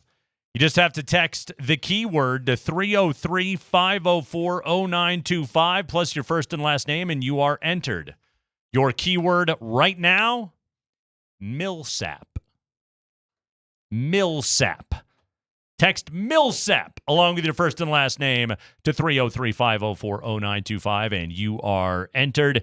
Ticket holds are released all the way up until game time, so if you want to be at Ball Arena to cheer on the Nuggets in this Game 7 or nervously just chew off all your fingernails watching this Game 7, visit nuggets.com/playoffs to see the limited ticket availability to win tickets to tomorrow night's game. Again, text Millsap along with your first and last name to 303-504-0925. That's Millsap, along with your first and last name to 303-504-0925. Good luck and go Nuggets. By the way, the theme, we're going with rando Nuggets from the last time they played a first-round Game 7.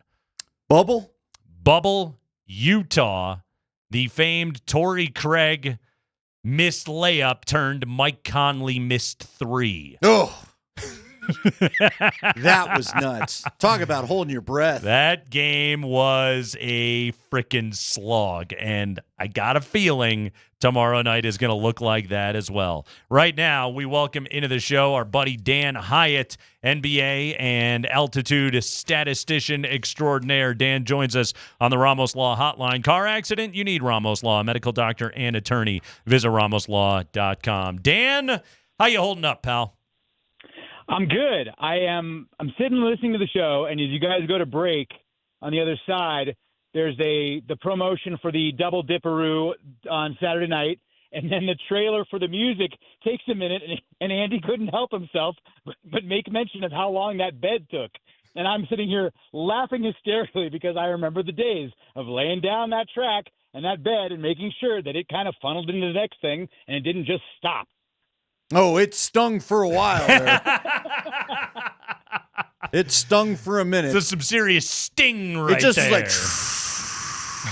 like... There must have been so many people listening saying, what is he talking about? Yeah, I forget that you probably don't hear those little things as crystal clear as I do. Yep. Producing radio legend Dan Hyatt knows these things. Well, I want to start some before you guys get going. You always got something cooked up. And I want to get to what you've got cooked up. I want Nate to serve you the soup du jour. But before we get there, Dan, please, like I'm 3, because when it comes to these numbers, I am, what can you do to explain the wild swings of the plus-minus for Michael Porter Jr.? He was phenomenal in the plus-minus the last game. I'm shocked by the plus-minus number here from last night. Minus 24. Dude. Mm-hmm.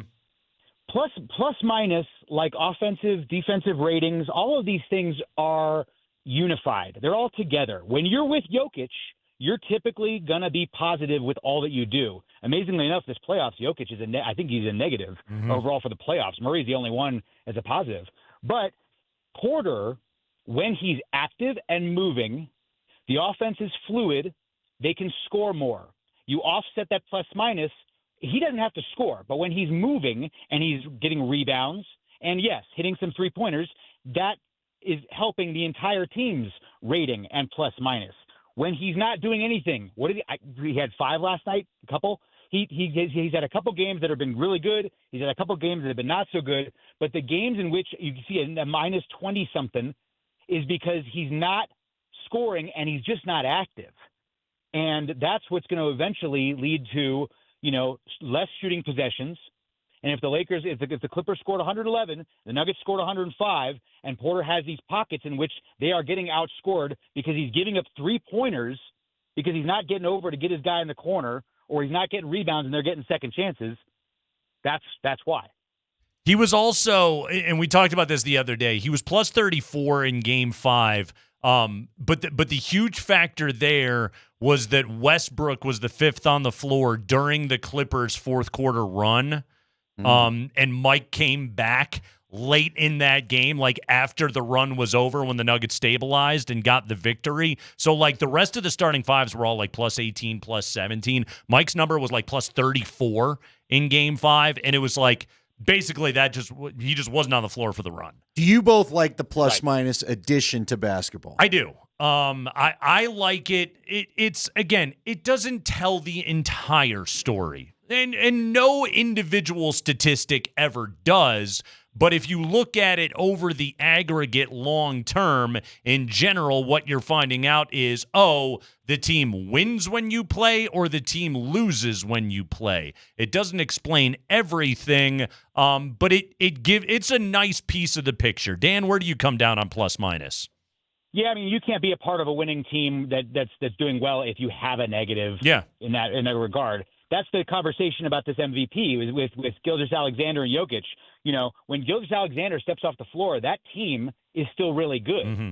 And when he's on, there's all these different great players that are doing, especially things on the defensive side, that are keeping them afloat and making runs, even when their best player isn't the one doing it. So you're right. Every statistic tells what you want it to tell. The statistic that tells the whole story is missed layups. But we'll get to that in a minute. Plus minus and all the ratings and stuff, they're important because they dictate also, they identify, they give you your identity. The Nuggets have an identity when Jokic is there. The thing we learned this year, and we kind of knew anyway, but it got so magnified because of how thin the bench was, is that you have lost your identity when he's not there. Now you're seeing Zubats get up in his kitchen, and they don't have as much of an identity anymore. And that's why they're losing a plus-minus battle in those spots. So I love all of the statistics to be able to tell the story you want. Plus minus is a good one because you can't have a bad one and be on a good team. I want to add really quick on Zubats, by the way. I know you look up at the end of the night last night and he only had 10 and 6. He was phenomenal last night. That dude, and I think I tweeted this at some point last night, like whatever witchcraft that guy dug into last summer, because he was always, don't get me wrong, Ivica Zubats was always a good player. He's an elite NBA big man now. Whatever work he put in from last year to this year, it's really impressive, man. And it's a testament to when players put their heads down and put in hard work, they can really become something. That guy is a freaking problem. And he's had a great series against Jokic. He really has. This was a matchup that 2 years ago Jokic took advantage of wholeheartedly. Killed him. And you can't. Yeah, and you can't look at the numbers straight up. Jokic is going to get his. He always does. But Zubats, the hook shots, right? The points in the paint, the rebounds, and the defensive presence, all the things that he did okay, he literally has done all of them well this year as a regular season and is doing them elite level well in the playoffs against the three-time MVP. It is kind of out of nowhere. He's in his early 30s. He's been around for almost a decade. 10 points last night. He took 6 shots. He didn't shoot a single free throw. He's incredible. Dan, let's dive into missed layups as an issue because Westbrook, I thought, played well last night, but he missed another big one in crunch time that could have cut it to a 4-point game. Powell hits a 3 at the other end. Boom, that's pretty much ball game on a 5-point swing right there. What's going on with missed layups? Well, he took the brunt of this because, he was at that moment that mattered the most. But the Nuggets last night, 17 for 28 on layups, which is 60%. If you look around the league in the playoffs, that's not that bad. It feels bad. In the first half, they were 8 for 9. The second half, they were 9 for 19. God. They missed 10 layups as a team in that second half. It wasn't just him. A lot of missed layups. The thing you have to remember, again, so the stat tells the story, but what's the purpose, right? Nuggets, regular season, best paint team in the league. They had the most points per game in the paint. They had the third most percentage of their points that came in the paint overall. They shot 61% in the paint during the regular season, which is the best the NBA has seen since 1996. All right. Now, what did the Clippers do well in the regular season? They kept teams from doing well in the paint. 46 points per game allowed was the 6th best. So you've got Denver averaging 58 in the regular season. You got the Clippers allowing 46. That's a difference of 12. But the Nuggets right now are scoring 48. That's on the Clippers side. The Clippers have done what they needed to do to make tough shots, make easy shots that have been easy shots all year, tough shots. When I was growing up, I was 95% on my Nerf hoop in my den, but I didn't have Zubats standing there deflecting everything and these big long wings coming in and double teaming and triple teaming. And you're looking at a Clippers team that did really well doing this, making teams uncomfortable in the paint.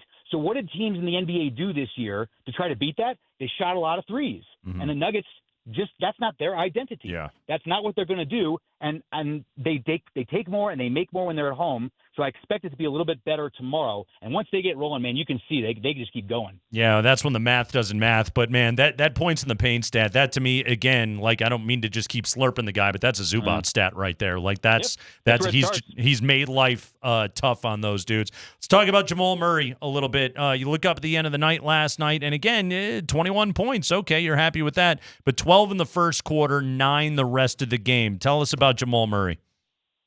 You know, the way to sum this team up right now, and actually probably this run really, is Jokic is the reason we're here. Jokic is the reason the Nuggets are relevant and good, and won and are who they are.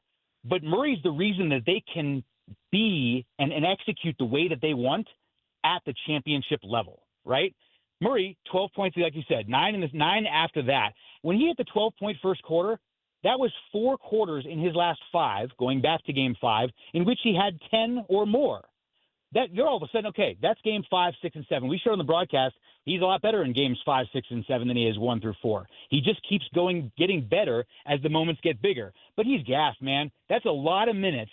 And he's the only other point guard this year that had as many games and as many minutes per game throughout the entire course of the season was Trae Young. That's it. And Jamal Murray's an injury risk. Jamal Murray's was never 100% while trying to do all that. So when the Nuggets win, Murray's 23 points per game, and now this postseason he's at 25. When the Nuggets lose, he's under 20. It matters when he's there, when he's not, whether Jokic is on the floor or he isn't. Jokic in wins, 26, 13, and 10 this postseason. In losses, 24, 10, and 10. Mm-hmm. He's averaging a triple-double when they do anything. It doesn't matter. But Murray, again, 7th game tomorrow night. It's hard. You can see it's hard on him. It's hard on his body. But this game right now, regardless of who's waiting on the other side of this thing, this game is what he works for. It's what he lives for. All the games in the regular season in which he wasn't quite 100% Murray do not matter to him because of tomorrow night. Yeah, it's right up there, honestly, with the Porter made threes statistic. When you try to explain the difference between what the Nuggets are when they win and what they are when they lose, and Porter and Murray, well, they're compensated well.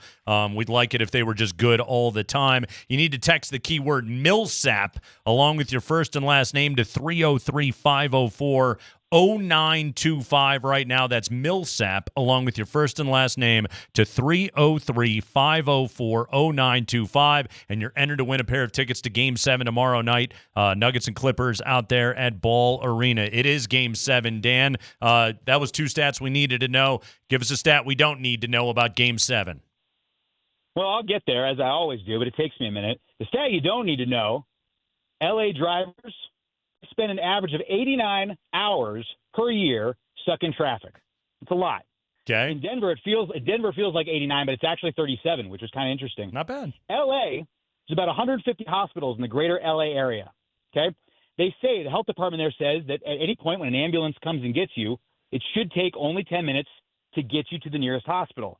Now we know because of traffic the last 10 years or so, it's about 30 minutes. Why is any of this relevant? It's not.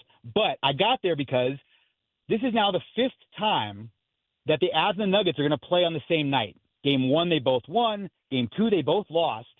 Game 4, they both won. And then last night, as a result of the win and the loss, we've got a Game 7 on the same night. The fun fact here is that this is the second time a city's had this, where the NBA and the NHL team are sharing an evening in which they both have a Game 7. Now it's Dallas in 2022, the Mavs and the Stars.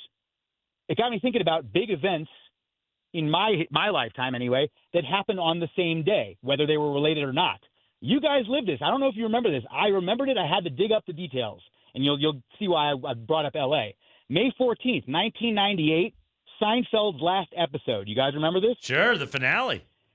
9th season, 180th episode. It did not get a lot of great reviews because they took it too seriously, but 76 million people were watching this.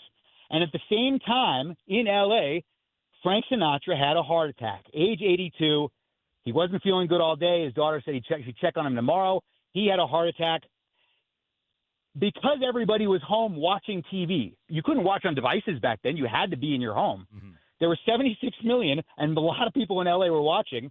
The ambulance got to Frank and got him over to Cedars-Sinai in a record 6 minutes and 36 seconds.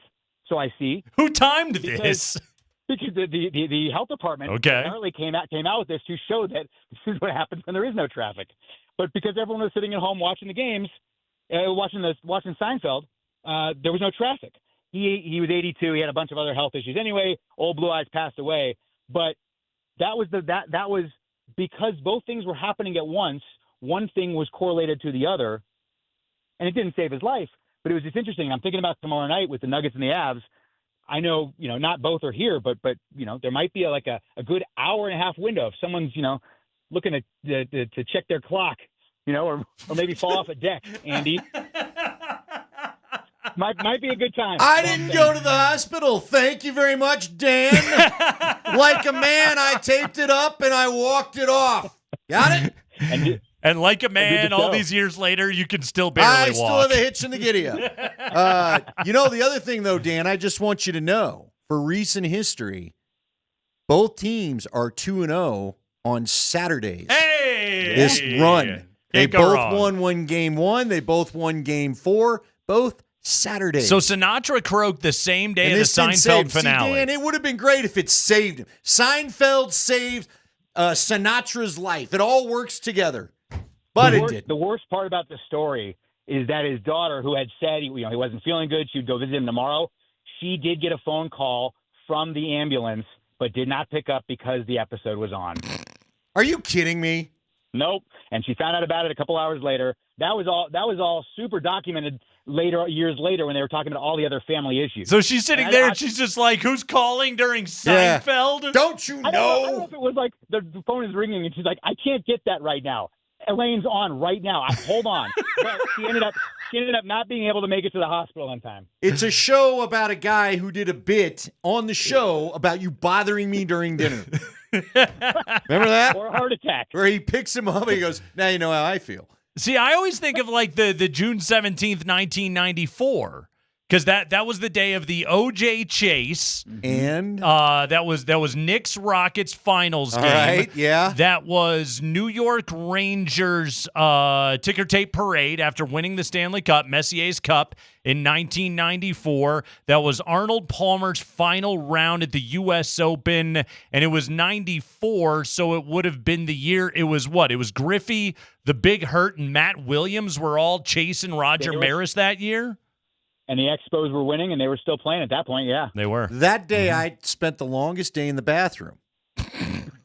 You want to know why? Why's that? Because I was actually at the Denver Athletic Club at that job I had, and we were in the men's locker room, and that's where the TVs were. And because of the OJ chase, you watched the OJ chase? None of us wanted to leave. In the can? We were like, how's this going to end? Well, we weren't technically in the can. I mean, the cans were there. But they had TVs in this. They were it was like, located. it was there. It was TV, showers, the can, and I was like, man, it's a tight space, but I don't know where the next closest TV is. So a bunch of us were just standing there watching the OJ. Was there like old naked guys walking around what's going on with the juice? There might have been. It's the first time we didn't notice old naked guy because we were all glued to the TV.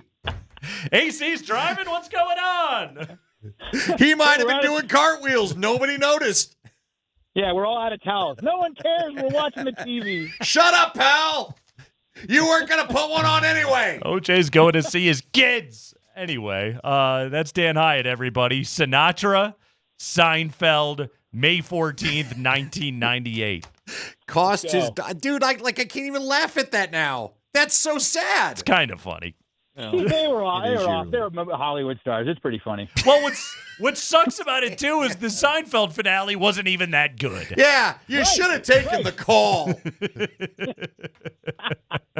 Dan Hyatt, everybody, NBA statistician extraordinaire. Catch all of his numbers on Altitude. He makes Marlo and Hastings and Katie and everybody smarter every time they go out there. Dan, beautiful work as always, man. Boys, good luck. Good luck tomorrow night. Let's go. All right. Dan Hyatt with us right there. A couple of Game 7s. So, yes, if you want to suffer a household accident or, I don't know, have a grabber, do it during the games tomorrow night. You'll get there quickly. Come on. Text the keyword Millsap What if I have one with these games and my poor diet? Millsap to 303. I'm going to be at Rhinehouse of all places. I might stuff myself full of sausage. Treat yourself. 303-504-0925. Again, text Millsap along with your first and last name to 303-504-0925, and you are entered to win a pair of tickets to tomorrow night's Game 7.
Oh, the sound system is going to bring us back up tomorrow night with 2 Game 7s. Avalanche, Nuggets.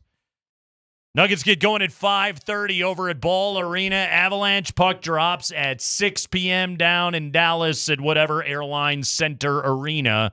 But they will get that one going at 6 o'clock, and then we can all just, I don't know, get ulcers for the next couple of hours. All right, I want to take a different tact on this Okay. because, look, I'm with everybody else, and I'm I here for understand a different tact. It's annoying to have them both scheduled at the same time. Honestly, maybe it's a little easier. This is what I'm asking. Yeah. You only have to endure what you choose. And if one game's going one way and one game's going the other, maybe you just watch the one that's going the positive way and you check in on the other as it goes along. You can front run. Did they actually do you a favor? Maybe. Like, here's how this was the metaphor I was going to use, okay? We were just talking about this the other day. When my dad had to have knee replacement surgery, he had what is known as bilateral knee replacement surgery, meaning he just did them both at the same time. Knock me out, Doc. Yeah, it was brutal. But also, anybody that has had knee replacement surgery will tell you it is awful. It's a really bad time, and it's really painful. And there's a thing that doctors say of, like, if people have to get 2, oftentimes they will get 1 and they'll never go back and get the second because the recovery from the surgery sucks so bad. So my dad, and he was healthy enough to be able to do it, just like, all right, chop both of my legs at the same time. Here we go. Exactly. And so he only had to do 1 recovery. It was awful, but he only had to do 1 recovery with both knees. That's kind of how I view this whole thing of just like, you know what? Let's just get this hell all over at once. Let's just do it at the same time. It's like getting your knees chopped off. That's what I'm trying to say. Well, man, sounds pleasant, right? Last night was nuts. I'm telling you, last night's hockey game, the Nuggets went about like we thought. Yeah. You know, I kept thinking the whole night, I'm like, Nate said this would go 7. It's going to go 7. Mm-hmm. You and I both talked about it going, you know, they split the first 4, and then it goes chalk and home the rest of the way. So let's hope that holds up. I think that's what I'm staying with my prediction of Nuggets in 7. But are you feeling less confident or no, where are you at? I'm really not. I'm not. I didn't think the Nuggets were going to win last night. I'm a little zen about this whole thing. Like the predictions that I made for last night came to be. By the way, shout out Cale Makar, 2 assists and a goal. Nice job, buddy. I was completely screwing around. That's why I don't want to be. I'm not dancing on any tables. I would have preferred your 2 goals and an assist. But we got 2 assists and a goal. 2 assists and a goal. We'll take the goal was kind of. But the assist. Goal's the goal. How about the first assist? Yeah. That one was just, again, that's hockey Had stupid. to give it to somebody. But again, when you shoot it at the net, good things happen. He didn't. He whiffed. He did. It was a changeup. It worked. It worked in the Avs' favor. I will give you one serious point. Yeah. I am very concerned now about his wrist because I'm watching. They're showing our cherub-faced champion on the bench last night, and he's got some wrap on one of the hands. Yeah. And I was like, I wonder what that's from. Probably getting slashed a million times by Marchment, but whatever. Hockey hurts. And the more I watched, I mean, there's no way that guy feels healthy with how many times he mishandled a puck or how many times he misshot the puck. He's battling. You could tell there's some soreness where he can't get the torque that he wants, I think, to handle the puck. You know who the healthiest guy on the ice is right now? Gabriel Landeskog. Oh, I thought he was laboring at points in the second period, but yes, he did look good in the third. He played he always plays a man's game. Everybody was laboring in the second period. Yeah, man, these 2 teams have had enough of each other. This has been very physical. You know what? I think all 4 teams that we are talking about have had enough of each other. Did you happen to notice? By the way, last night it was on Rope Hintz's goal, the one that tied it at 3-3, and Mikko wrestling the puck away from Sammy G on the boards. Yeah. And I couldn't help but wonder, like, Wonder how many thousands of times Miko's done that to Sam Girard in practice. Exactly. Right. Like, well, but again, just like sticking his big Finnish ass right in the way. Just get out of here, little guy. wasn't that the one too where Kale lost Hintz though? Yeah. Like turned him around. Lost him. God, that was a weird game last night. And I got to be honest with you, I love our people out there. That ice didn't look perfect last night. Nope. The pucks were getting sticky, and that was one weird sporting event. I'm trying to think in preparation of today, and I'm still trying to come up with it. Okay. I am trying to think of another game that I was elated they won, that erased bad feelings, and was like, it was so weird. That was so weird last night. Just so many weird goals and bounces, and Stars scoring 4 in the second, not scoring in the other 2 periods. You know what that game felt like, okay? To me. Knee surgery, double knee replacement. To me, it felt like a 2015 Broncos game. Thank you. That team won so many games that year on their way to winning a Super Bowl and an all-time great defense. But they had 2 wins that year where they didn't score an offensive touchdown. You know, I like the Minnesota game where the Vikings are driving down the field and then TJ Ward's got a strip sack on Teddy Bridgewater to win that game. There were so many games that year where you're just like, well, that was stupid, but hey, the Broncos won. We'll take it. You know the exact game I think of when you bring up that season? The Steeler playoff game. Mm-hmm. Because I'm sorry. And I got to be on a Super Bowl winning broadcast crew because of it. Yeah. I don't know how the hell they didn't call Peyton Manning down. sacked on that play where he then got up and threw it to Emmanuel Peyton was Sanders. down. Yeah. I still know. And that's one where you go, I'm so glad we won this game, but man, we got so lucky there. But hey, luck's part of it. Every championship run features luck somewhere. That's what I'm saying, man. Holiday touching or not touching the plate. If they had had replay back then, I don't know if that would have gone the Rockies' way. Peyton was probably down. And, hey, Sam Steele throwing a puck off of Colin Blackwell last night. And Blackwell, what I thought was funny was I would have probably been like, oh, my gosh, what's that? Right. He, for some reason, he thinks I'm going to shoulder the puck. I mean, what went through your head? I think Blackwell was just like, ow, crap. It's like a double whammy for him. Jerk. It probably hurt, and the puck went in the damn goal. But again, when you shoot the puck at the net, you cause chaos. Good things happen. Yes, Nathan McKinnon drove to the net. Absolutely. The Broncos had an elite defense, and Aqib Talib and Chris Harris could win games on pick sixes when you'd look up at the end of the night and you'd be like, they had like 130 yards of offense. What the hell was that? Yeah, they won. It's Kreckman and Lindahl. We'll take a break. When we come back, playoff playback. We're going to talk about what happened last night with the Nuggets at the Intuit Dome. Where did it all go wrong? What were the trends that were working against them? We'll tell you next.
Yes, it is a Ska Friday with Kreckman and Lindahl. We got 2 Game 7s tomorrow. We got a couple of Game 6s played last night, and we got the split. Avalanche 7-4 victory at Ball Arena over the Stars. They have forced a Game 7 tomorrow night back in Big D, while the Nuggets fall at the wall at the Intuit Dome. What was with the umbrella hats, by the way?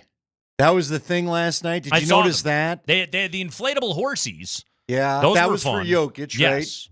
Which, I was talking about this with Berta last night. He likes horses. Right. Aren't you just making him more comfortable? Apparently not. He didn't play great last night. His second half was absolute puke. We'll get to that coming up here in just a moment. But hey, no more games at the Wall. The Nuggets are back home at Ball Arena tomorrow night, and you could be there. We've got another keyword for you to enter to win a pair of tickets to Game 7 coming up at 4:20. Right now, time for Playoff Playback Nuggets edition. We'll do the Avalanche and their victory coming up at 5:20. That one will probably be way more fun, although I think there was still some fun to be had with what the Nuggets did last night. The first quarter was quite good, including Aaron Gordon possibly ejecting Chris Dunn from this series for good. Roll it, Spring. Jamal Murray has it for Denver up the left sideline. Nick Batum is up and off the sidelines here for the Clippers. Top of the key over to Jokic. Right side of the wing is Gordon. Gordon dips his shoulder. Dog! 2 hands hard! And Denver's back in the lead by 1. It's 15-14.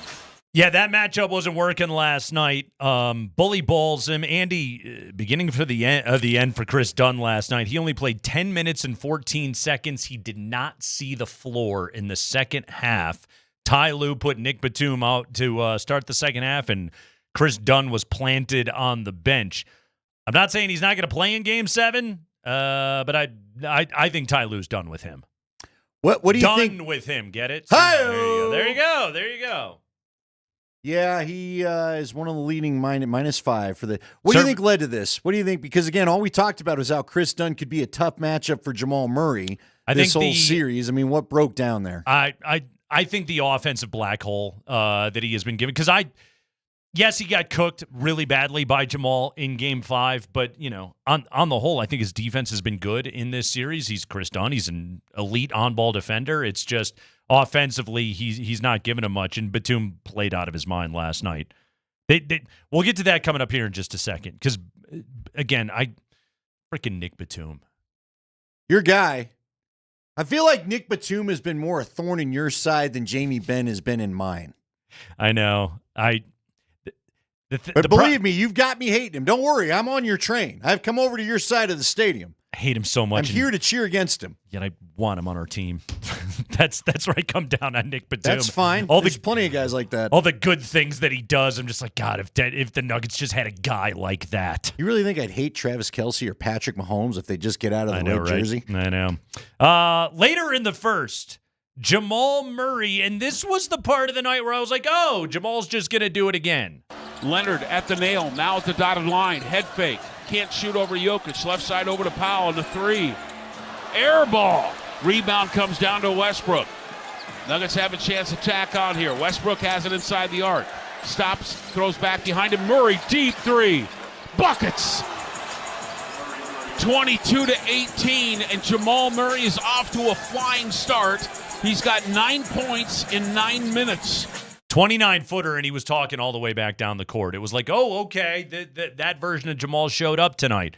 In fact, just a minute and a half later, he had another huge bucket, this one courtesy of elite rim protector Nikola Jokic. And here comes James Harden, length of the floor, picked up by Christian Brown again. He goes to the right hand. Alley-oop broken up by Jokic. Loose ball comes down to Murray. Defense is back. Murray down the lane, layup, left-handed, good, and a foul as well on Batum.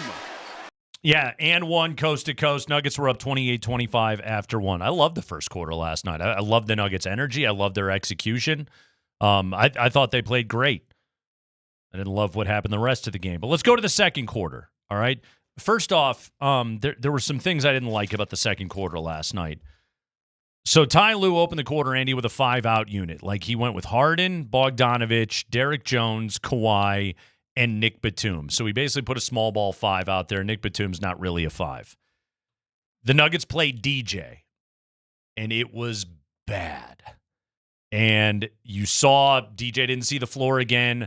Only got 3 minutes. Yeah, you saw the Clippers go back to that lineup to start the fourth quarter, and at that point, the Nuggets, they had Peyton Watson out there to play the 4, and AG is the small ball 5.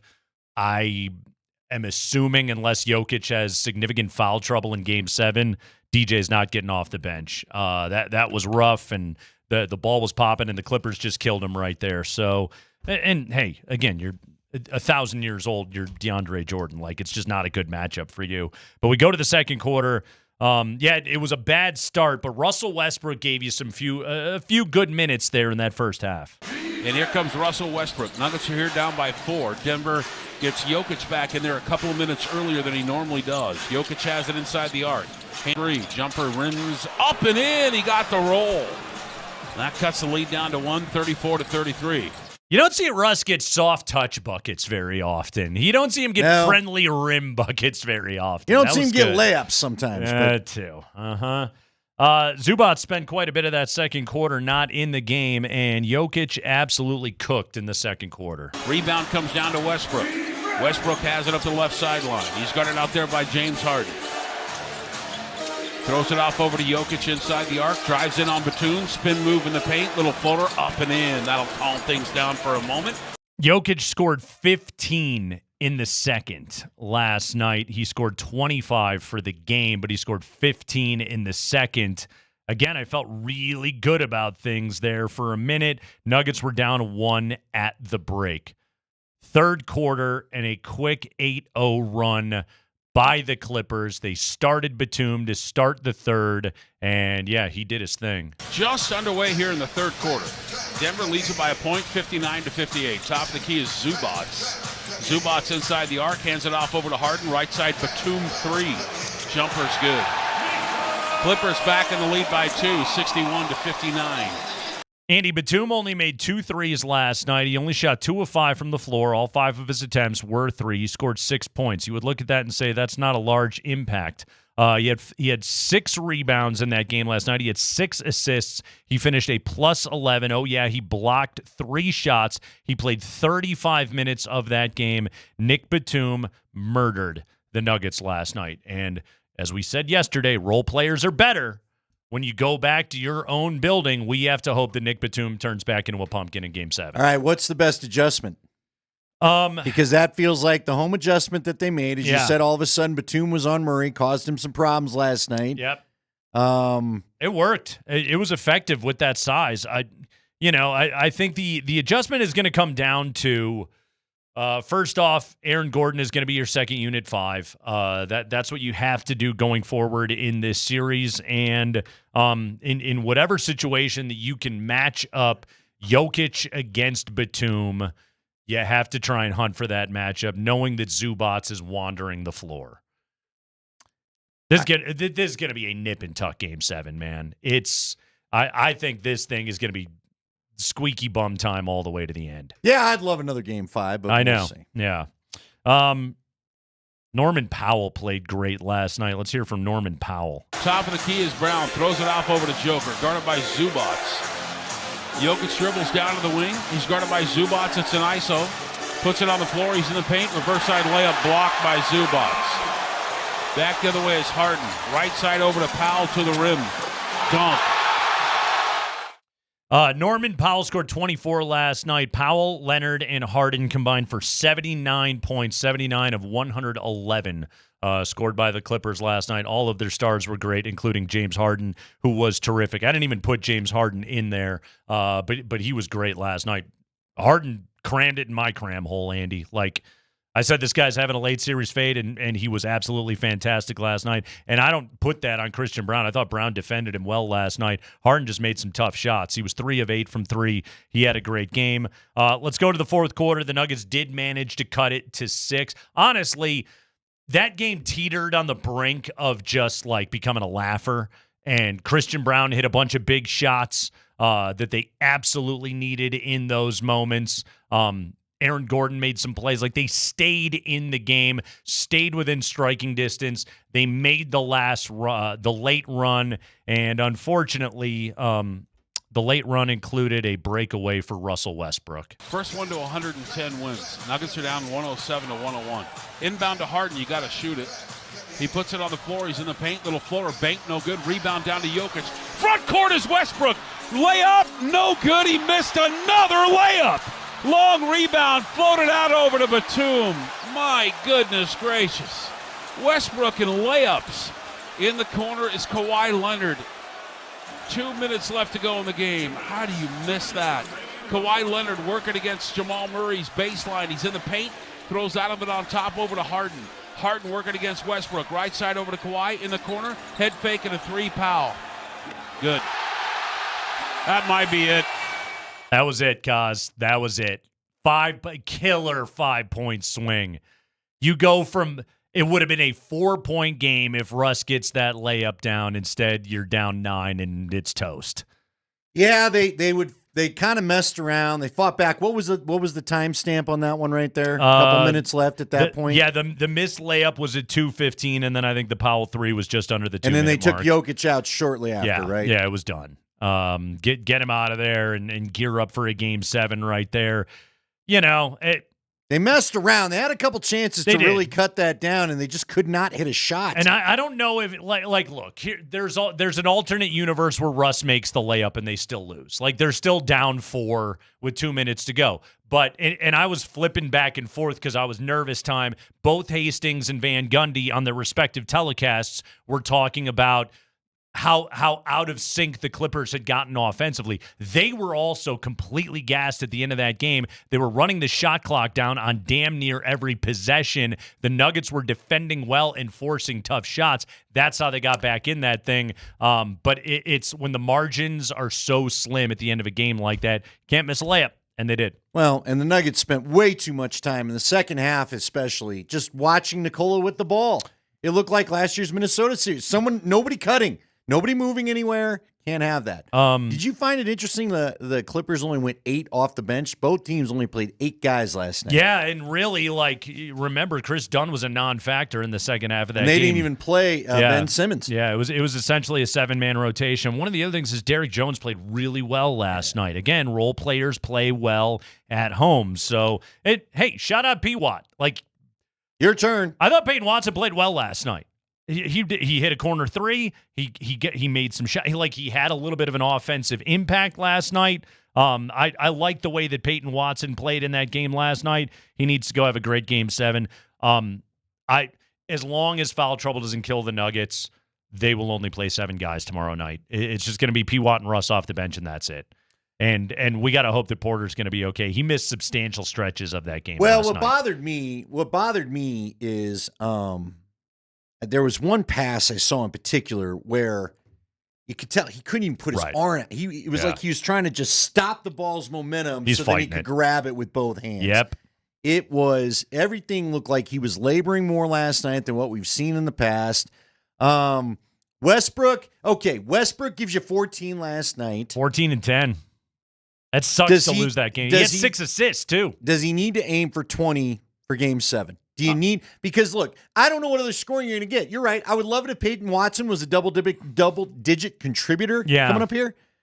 Can't count on it. I mean, okay, I'll take 14, 10, and 6 out of Russ every single time. What I don't want is I don't want Jokic scoring 5 points in the second half. I don't want Jamal going for 12 in the first quarter and then scoring 9 the rest of the game. Really, what Westbrook gave you last night is great. And if Westbrook gives that to you again in Game 7 with that kind of efficiency, with 14 points on 10 shots, 2 thumbs up. Absolutely, Jokic has to be a lot better. We don't say this very often about Nikola Jokic, Andy. He didn't do enough last night, and he didn't play well in the second half. Well, but here's the problem is you just kind of look over all the points here. Porter, yes, Jokic has got to be better. He can't get 5 underneath the hoop things. It felt like every chance in the last couple minutes before he was pulled, every little layup bunny he tried to shoot was getting knocked away by Zubats. But Porter only gave you 5. Porter's got to get somehow into double digits. I know he's gotten through a lot. He had a bad missed layup last night. Yeah, but if he's not, then either Christian, you've got to get the scoring from somewhere, right? Mm-hmm. You are not necessarily the defensive team. So I'm going to put it on your 2 stars. Yeah, Jokic, we need a Murray. Jokic and Jamal, they've got to do it, man. Joker's got to go for 30+. Jamal's got to go for 30+. Again, they're both gonna play 40+ minutes tomorrow night. They both got to be sensational. I know what I'm going to get out of Aaron Gordon. And Christian Brown hit big shots again last night. I think I know what I'm going to get out of Christian Brown. Both of these guys have been very consistent this entire series. Porter's an absolute wild card. Jokic and Murray got to bring this thing home tomorrow night. We have got another keyword for you. It's time for your next keyword on a Nuggets playoff ticket Friday, where you can win a pair of tickets to tomorrow night's Game 7 against the Clippers at Ball. You want to text the keyword Dozier to 303-504-0925, and you are entered, as in erstwhile Nugget PJ Dozier. Remember PJ Dozier? He was a good little Nugget. Yeah. Yes, I almost said PJ, but I wasn't quite sure. I was like, what other Doziers might have played here? PJ Dozier was on the Nuggets the last time that they played a Game 7 in the first round. Did he play a lot of minutes? He played in that series. Game 7? He had minutes. Not really. No. just like Game 7 isn't DeAndre Jordan time or Jalen Pickett time. Game 7 was not PJ Dozier You time. sure? They want to rethink that? Ticket holds are released all the way up until game time. So if you want to be at Ball Arena to cheer on the Nuggets in Game 7, visit nuggets.com/playoffs to see the limited ticket availability. But to win tickets to tomorrow night's game, text Dozier along with your first and last name to 303-504-0925. That's Dozier, along with your first and last name to 303-504-0925, as in PJ Dozier. Good luck and go Nuggets. Jeff Legwold's next.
Right now, it's a Ska Friday and a Nuggets playoff ticket Friday, and you can win a pair of tickets to tomorrow night's Game 7 against the Clippers at Ball Arena. Text Dozier, as in PJ Dozier, along with your first and last name to 303-504-0925, and you are entered. Ticket holds are released all the way up until game time, so if you want to be at Ball Arena to cheer on the Nuggets in this Game 7, visit nuggets.com/playoffs to see the limited ticket availability. But to win tickets to tomorrow night's game, text Dozier along with your first and last name to 303-504-0925. That's Dozier, along with your first and last name to 303-504-0925. Good luck and go Nuggets. Jeff Legwold time here on a Friday afternoon. Leggy, I want to test your aptitude here on this one. I think I'm counting on you to give me a good answer here. I was thinking about this earlier. What is the football equivalent of a Game 7? And you could just say, well, every playoff game is one and done, but like the difference with Game 7s, as we will have tomorrow night in with both the Nuggets and the Avalanche, is the incredible amount of familiarity that the two opponents have with one another, which isn't always necessarily the case in football. The closest comp I could come up to it is when teams play a playoff game against a division opponent. Like 2013, the Broncos opened their run to the Super Bowl against the Chargers. When teams have that familiarity with each other, and it's one and done, and you have to win the game. And this could go across sports. To you, Leggy, what are the factors that ultimately decide games like that? I think the comp in football, Nate, is the conference championship with division opponents. Okay. I covered a Titans-Jaguars AFC championship game. It was the third time they had played that year, and it was the only 3 games Jacksonville lost in that entire season was to the Titans. Mm-hmm. And the Titans went to the Super Bowl. That's the Kevin Dyson Super Bowl that year. But to me, that's sort of the Game 7 situation of football in terms of familiarity.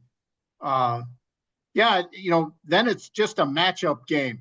That the coaching part of it is sort of freeing up your stars in a way that, gets them access to being good, even though the other guys have seen you a bunch of times. I think that's the challenge of coaching, is to continue to free up your best guys instead of the old, hey, we're going to trick them and we'll use all these other guys.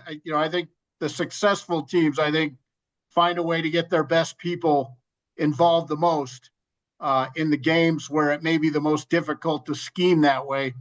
And your stars have to be stars. That's just the bottom line. Those situations are made for them, and no one else should have the ball when the game matters. It shouldn't be we drew it up for somebody else type stuff. And everybody in the lineup should know it, that it's their time. Jeff, now that the draft is done and most of free agency has been handled, where are the Broncos maybe a little thin? Where would you, if you were playing George Payton or Sean Payton, where would you add a little depth for them, or where would you maybe add a player or two? That your issue, Andy, is even if you want to, are you going to get the impact you need?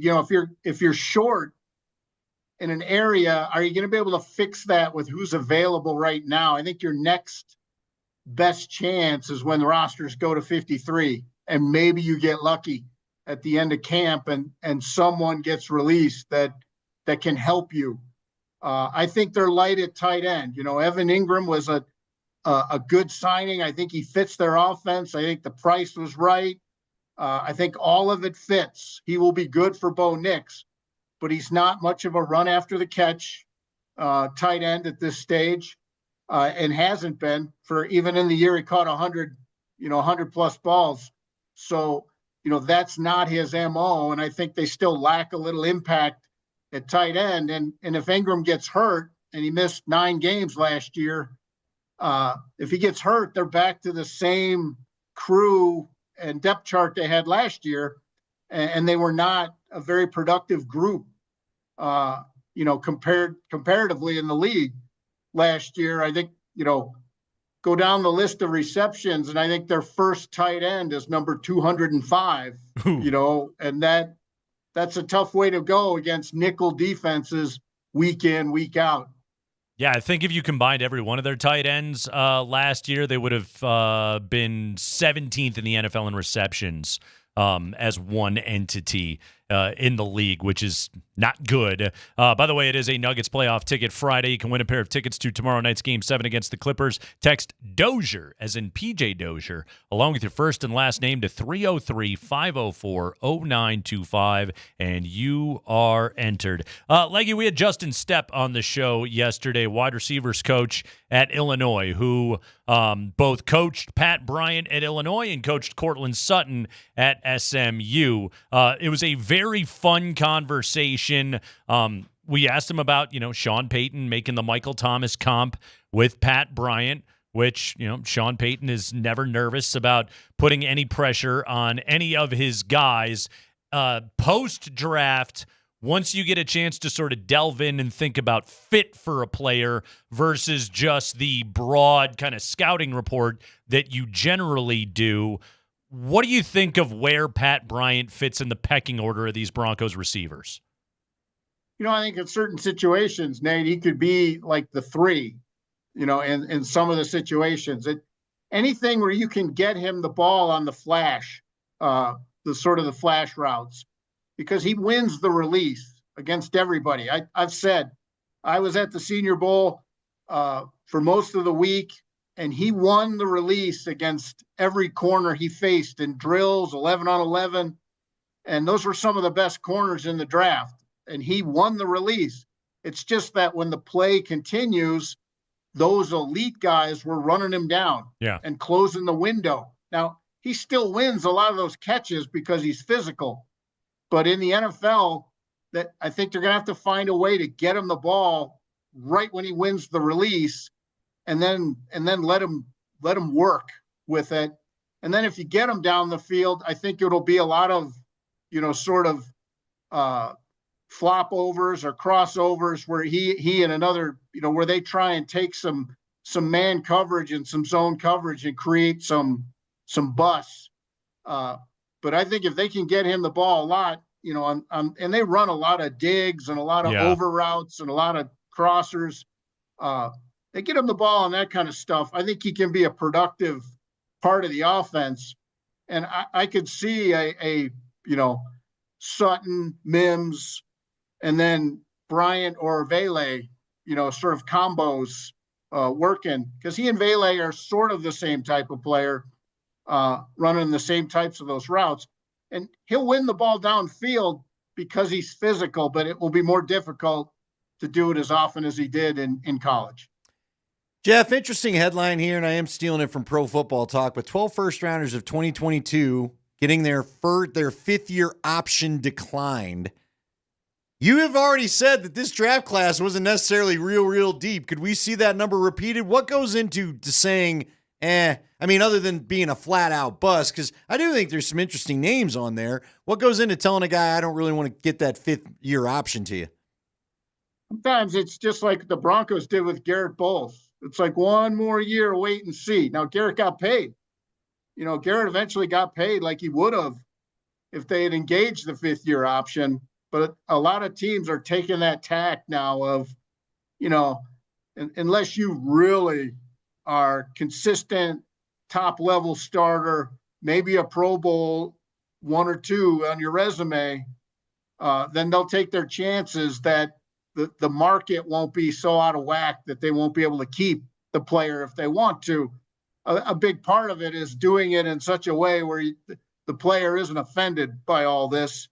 But I think it's more common now, and I think players are sort of understanding that just because they didn't engage your fifth-year option doesn't mean you won't sign long-term. It just means you're going to have to wait a little longer. And I think GMs, I think this is where the analytics kicks in, Andy, that, people are crunching the numbers and value and salary cap 2, 3, 4 years from now. All of those things are a lot bigger factors in planning than they were when the fifth-year option became a thing. Leggy, last thing. Bo Nix was out at Ball Arena last night for Game 6 between the Avalanche and the Dallas Stars.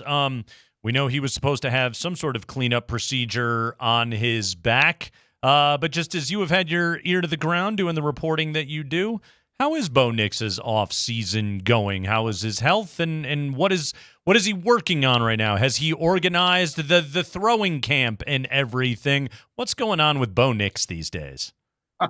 Well, you guys know me. I'm going to have to see him on the field myself with my own eyes. But everyone tells me, sunshine and rainbows, everything's spectacular, and puppies are great, and we all love candy. So I mean, it's just, it's nothing but good news when I ask people about him. But I've been doing this long enough to know. I got to see it with my own eyes, and I don't expect anything to be wrong. I don't think there is anything wrong, but it's just how I operate. All right. Before we let you go, I do want to know. Nate and I talked about, and I love the game. I love the win. That was a weird hockey game last night. Weird hockey game last night. 2 goals at look, Avs fans, the reality is they can't complain anymore after the 2 weird ones to start, because they got 2 weird ones last night too. What's the weirdest game that you've seen hockey-wise? Is that up there? Because, Jeff, I've never seen a guy shoulder the puck into his own net where it's got to, curve over the glove of his goalie. And it's a game-winning playoff goal. It just cost you Game 6. I think the weirdest one, and just weird because of the immediate swirl, it went from sort of a regular high-pressure game.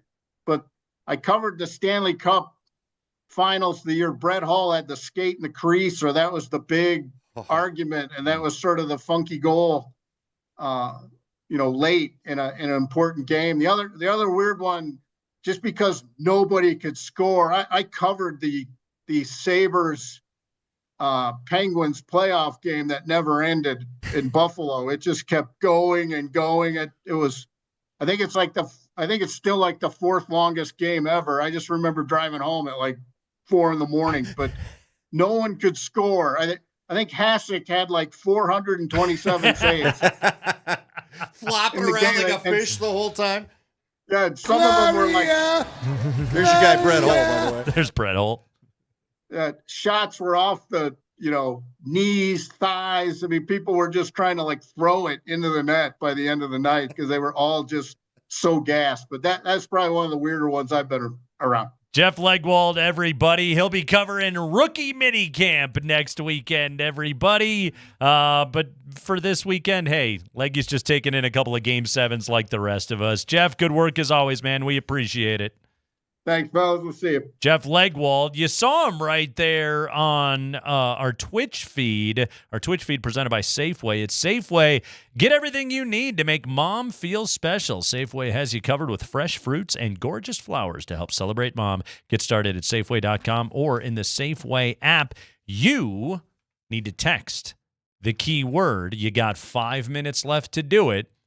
Dozier, as in PJ Dozier, to 303-504-0925. Text Dozier along with your first and last name, and you are entered to win a pair of tickets to be in the building. Game 7, Nuggets Clippers, tomorrow night. By the way, they always release tickets kind of periodically leading up to game time, so make sure to keep an eye on Nuggets.com for tickets for tomorrow night. But if you want to win tickets from us, the keyword is Dozier along with your first and last name to 303-504-0925.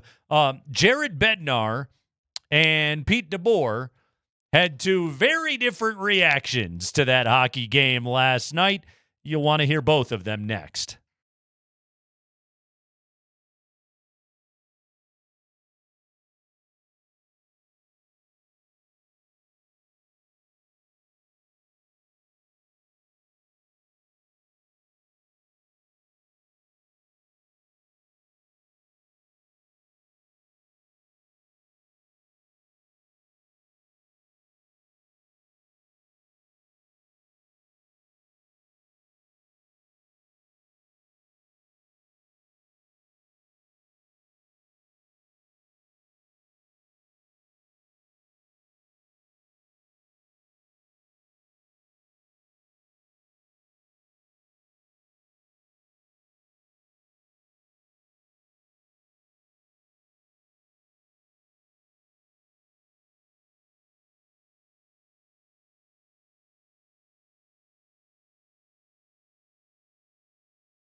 This is Russell Westbrook of the Denver Nuggets, and I can't wait to make my first appearance on the Kreckman and Lindahl show. We can't wait to talk layups with you, Russell Westbrook. We're still waiting, Russ. We have not been able to catch you in our spider web yet. I love this song.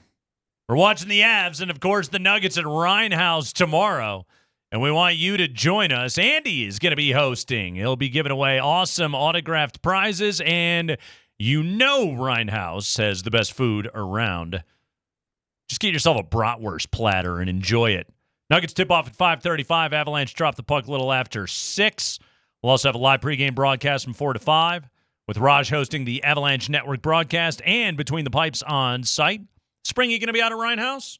I will not be at Rhinehouse, but I will be joining Raj for Between the Pipes. After the game, yes. Okay. So no Spring in person. Me and Raj, that's all you get. That may hurt attendance, but still, go out and see Andy and Raj. You can, Yeah. Watch Spring on YouTube later on. Chew through my lip. Join us for one of the biggest days in Denver sports history. We'll see you at Rhinehouse on the corner of 14th and Market. Rhinehouse is awesome, so go down there and watch that game tomorrow night. It's going to be an awful lot of fun. So last night, Avalanche 7-4, stupid hockey game. We got playoff playback, all the highlights with Connor on the call coming up at 5:20. After the game, Jared Bednar was asked about the number of lucky bounces that went the Avalanche's way last night. They certainly did go their way last night. And you need that sometimes. There's no doubt about it. Val's first goal, double doinker off a couple of stars, and then nothing sillier than McKinnon's game winner last night off the shoulder of Colin Blackwell. But here we go. Here was Bedsy. Have they earned the lucky bounces they got last night? Yeah, no question. I mean, I would like to think that on a regular night, most nights, 99% of the nights, that the chances we got in the second period that we'd put a few of those in. Because that was probably the most dangerous we've been the whole series in that period. And creating slot chances, rush, ozone play, and we're coming up empty, right? Ottinger's making big saves. Their team's making some nice plays. We're missing some nets from grade A spots. And you just got to keep doing it. And you got to keep getting there, and eventually something's going to break. Like last game, they get the first goal, and the second goal they got. Like those are lucky bounces. They earned them. Tonight we got them. We earned them. Damn right, you needed those lucky bounces, and indeed, the Avalanche got them last night. A couple of silly goals were scored. That said, the Stars also got silly goals last night. Here's what I don't understand. Mm-hmm. Don't they have Spring in there, like in lacrosse, they call it an in-home, kind of the guy that gets all the stats for the weird stuff like the game winner. Okay. So I'm assuming Nate got it because he was the last Av to touch the puck, even though then a star shot it off another star and it went in. Correct. See, I feel like the guy, whatever they call it as far as the in-home, should have gotten that. It was Colin Blackwell's second game-winning goal of the series. Yeah. Good for him. But first for Nate. But it was the first for Although McKinnon. I don't remember, Nate might have had another one. He technically gets credit for it. Pete DeBoer, he's the coach of the Stars. He's a good time. He was annoyed last night, and he complained about both the refs and puck bounces all at the same time. You know, they've continued to battle. I mean, that game's 2-0 tonight. Would have been easy just to mail it in and get ready for Game 7, and they refused to do that. That's why I'm so disappointed by the bounces and some of the calls. Like, you know, shouldn't happen this time of year. Which calls is it exactly that? I'm not getting into that. Watch the game tape. Yeah, but I wish you would get into it. You brought it up. And first off, how do you complain about the bounces? Hockey is bounces all the time. What bounces are exactly you referring to? I mean, honestly, Andy, like that's where I sort of empathize with him. I'd complain about bounces all the time if I was a hockey coach. Yeah, but the calls, like, get the hell out of here with that, dude. Your dudes are diving all over the ice. Shut up with the calls. Well, everybody thought, I heard from plenty of Dallas fans that seem to think Makar somehow dove where they got the hip check on him. Mm-hmm. So, which you should.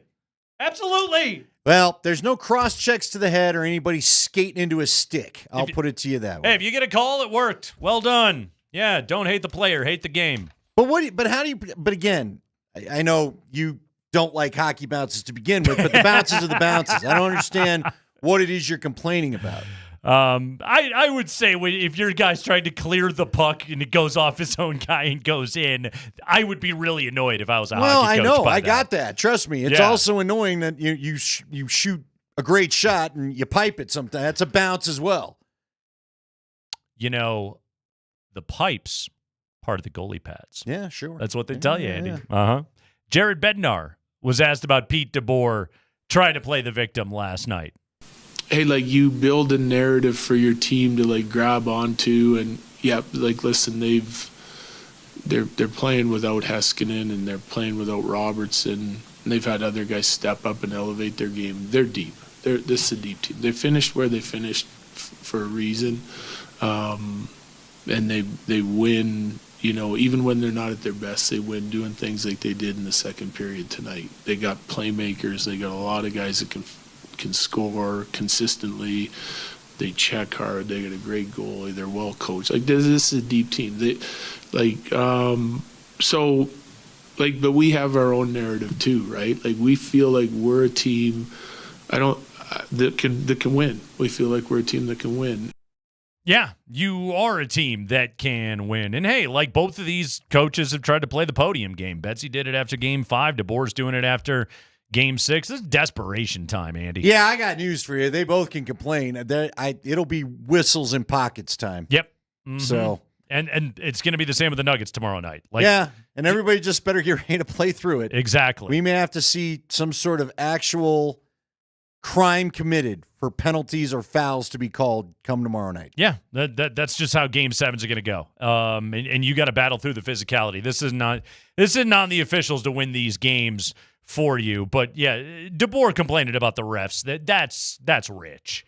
Okay, you got Jamie Benn on your team, dude. I don't want to hear you complain about the refs. And Marchment. The other thing I want to know: are you getting at the ice conditions last night? Is that you were talking about? Because frankly, they resemble Dallas. You should have felt right at home in those conditions. Your ice always at times. sucks. So. Mm-hmm. Last night on TNT, Nathan McKinnon stopped by. Yeah, let's do this. This is a good moment of TV to me. I enjoyed this. Okay, so Paul Bissonnette, with the sweet stash, was over there, and Bissonnette decided, hey, I'm going to see if I can have a little levity with Nathan McKinnon. I want to ask him about the Bednar lookalike that sits behind Bedsy down in Dallas. What's he think of this guy? All that good stuff. Andy and I can tell you, sometimes when you try to have a little too much fun on the interview, it doesn't always go your way. Yeah, they're not always into it. And I would say, know your audience, Paul Bissonnette. It's Nathan McKinnon, a guy that I think just chews on rocks for fun. So here you go. This is last night. TNT, Bissonnette trying to have a laugh with Nathan McKinnon. Nate, last one here from Biz. What did you make of the Bednar lookalike behind the bench in Dallas the other night? Did you catch a glimpse of that? Yeah, honestly, I didn't care. Yeah. All right. We lost 6-2, so it wasn't that funny, I guess. All right, dumb question by me. We had a good thing going here, Biz, and you blew it for all of us. It's about being accountable. Yep. It's about being accountable. Then he got up and took her lap around the studio. That was what he did. Nate just gave him the didn't care. Yeah, we lost don't 6-2. care. Yeah, honestly, I didn't care. Yeah. We got whooped. Is that drop of the year stuff right there? Honestly, didn't give a flying bleep, bro. Uh-huh. Yeah. Yeah, honestly, I didn't care. Yeah. That is drop of the year. That hits. That's Sean Payton-esque. Yeah. That is Sean Payton-esque. We need a joker. Strong one. Mm-hmm. Didn't care. Shut up. Yeah, I don't pay attention to that crap. I'm just staring at the ice in blind rage. Yeah. That's In what fairness I'm to doing. McKinnon, though, that dude was there last year. It's not a new thing. Exactly, You know what I mean? exactly. It's kind of an old joke at this point. Yeah, we've all No, it's amusing. I give the guy credit for being creative, but it's a good wig. And I don't get the person next to him, although I guess that person is imitating the young lady that likes to show up that is very well endowed. Chesty LaRue? Yeah, that used to sit there. I don't know if she's been there this year, though. I haven't noticed. I noticed the two ladies that had the shirts that said my cup size is Stanley the first game, but that was clever. it. That's pretty good. And I think they were behind DeBoer. Yeah, I mostly noticed a lot of people wearing Fire Nico Harrison Yeah, shirts that at has Stars been all games. over the place. So I don't think you can live in the city of Dallas and not own that shirt. You pretty much have to have it. We'll take a break. When we come back, 5 biggest stories of the day around Game 7s tomorrow night, Nuggets and Avalanche style. We'll have that for you next.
Yes, it is a Ska Friday, and we're watching the Avs and, of course, the Nuggets at Ryan House tomorrow. We want you to join us. Andy Lindahl is going to be hosting, giving away awesome autograph prizes, and Ryan House has the best food around. Treat yourself a round of sausage.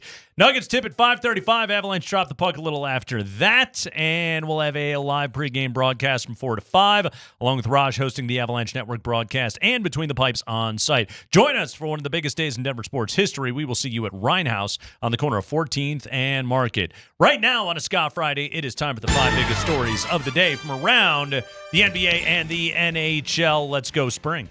Let's do the high five, brought to you by Bet365. Whatever the moment, it is never ordinary at Bet365. Let's start with the Nuggets, who dropped Game 6 in LA. Series tied at 3, Game 7 tomorrow night.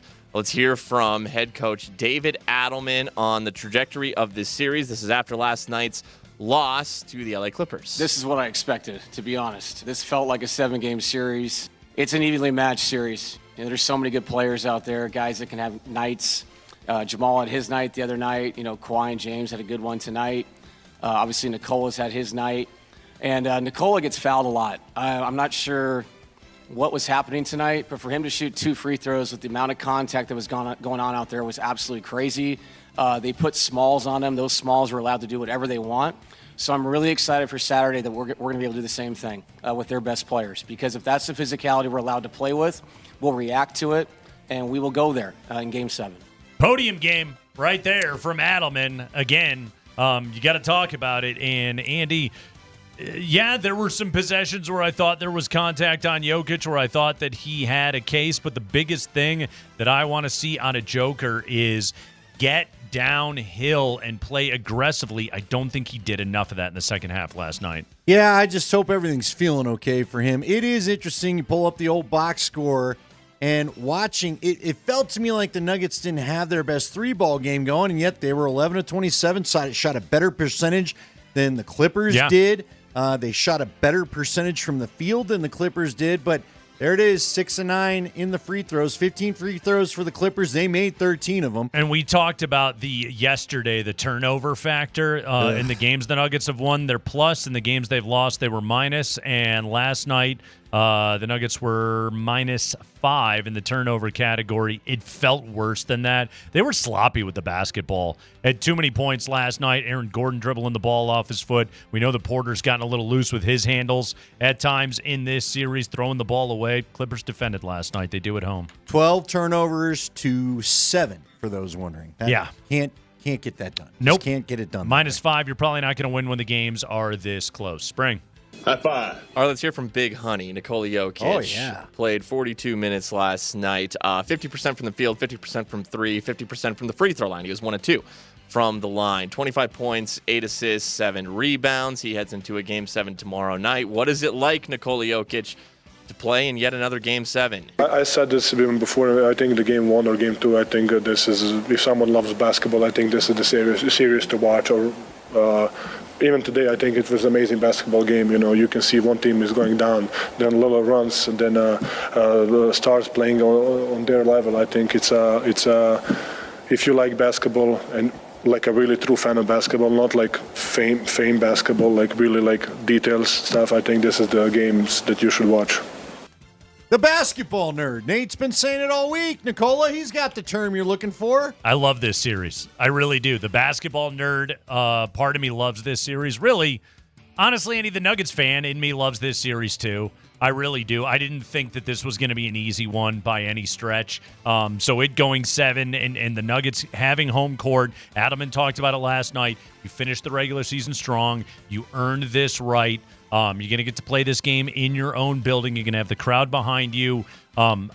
I think the Nuggets win tomorrow night. I got the Nuggets to win this game by about 5 or 6 points. I do think it's a fourth quarter game. I do think it's going to be nerve-wracking. It's going to be tough to watch. But he's absolutely right about that. The chess match of this series, and we talked about it yesterday of like what What card does Ty Lue still have to play? Last night, it was 35 minutes out of Nick Batum, and it was saying, Chris Dunn, you go to the bench. He used Batum. Quite frankly, I thought Ty Lue outcoached David Adelman last night. I thought that Adelman made a mistake with his lineup to start the second quarter of that game. They went -6 in those minutes and cost themselves. And, Andy, when the margins are this slim, you cannot have 3 and 4 minute stretches of the game where the other guys are just beating you like that. Yeah, but what I do like, it was a 1-point game at the half. The Clippers never totally ran away. They started to in the fourth quarter. The Nuggets reeled them in a bit again. Yeah. I think, you had said it earlier. It looked like at points in that fourth quarter, about halfway through, it might become a laugher.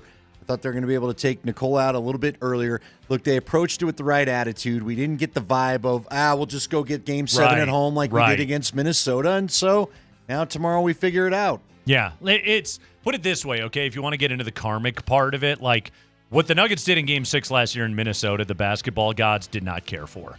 The Nuggets, they showed they're still in this series last night, that they're not just looking to cash in the way that they did last year. High five. All right, let's hear from Jamal Murray, who dipped a little bit, couldn't repeat the tremendous performance from Game 5. 21 points, just under 50% from the field for Jamal. Did have 8 rebounds, 8 assists, and 3 block shots. Jamal was asked something similar to what Nikola Jokic was asked. Jamal, what is it like to play in a Game 7, and is there a specific ingredient that usually determines? Effort, hard-nosed basketball, a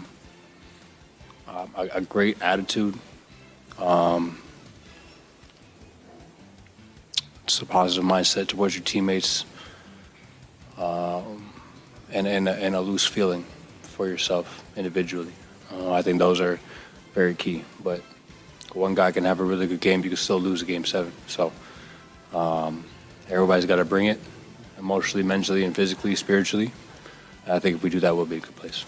Andy, what do you take it to mean, loose feeling for yourself individually? What do you think Jamal meant by they that? all got tight last year. I'm just going off the last Game 7 we saw this team play. I know from that game against Minnesota. Nobody wanted to take a shot. Yeah. Joker looked frustrated as the lead whittled down. Everyone just kept force-feeding him the ball. I think that was also a little bit of a hint that one guy can have a good game and we can all lose. Right. Look, the reality is they need everybody to score the way they did in Game 5. Now, does that mean 40? Does that mean peak performance where you get 20, 14? But no.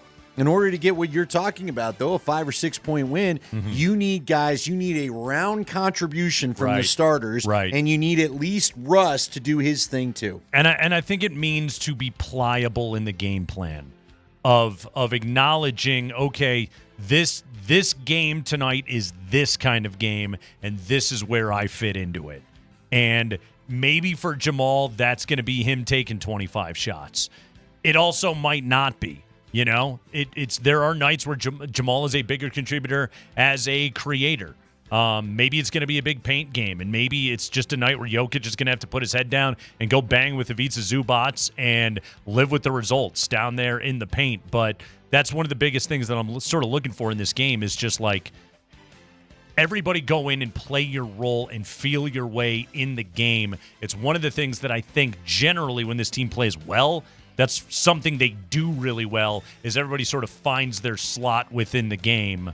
To your point, last year, Game 7 against Minnesota, it was just a bunch of dudes standing there watching Nikola Jokic. When you all stand outside the three-point line and you're trying to act like you're trying to give Nikola nothing but the paint to work with, that doesn't work. Yeah. Matter of fact, they got a little of that going on at points last night. Don't do that. Yeah.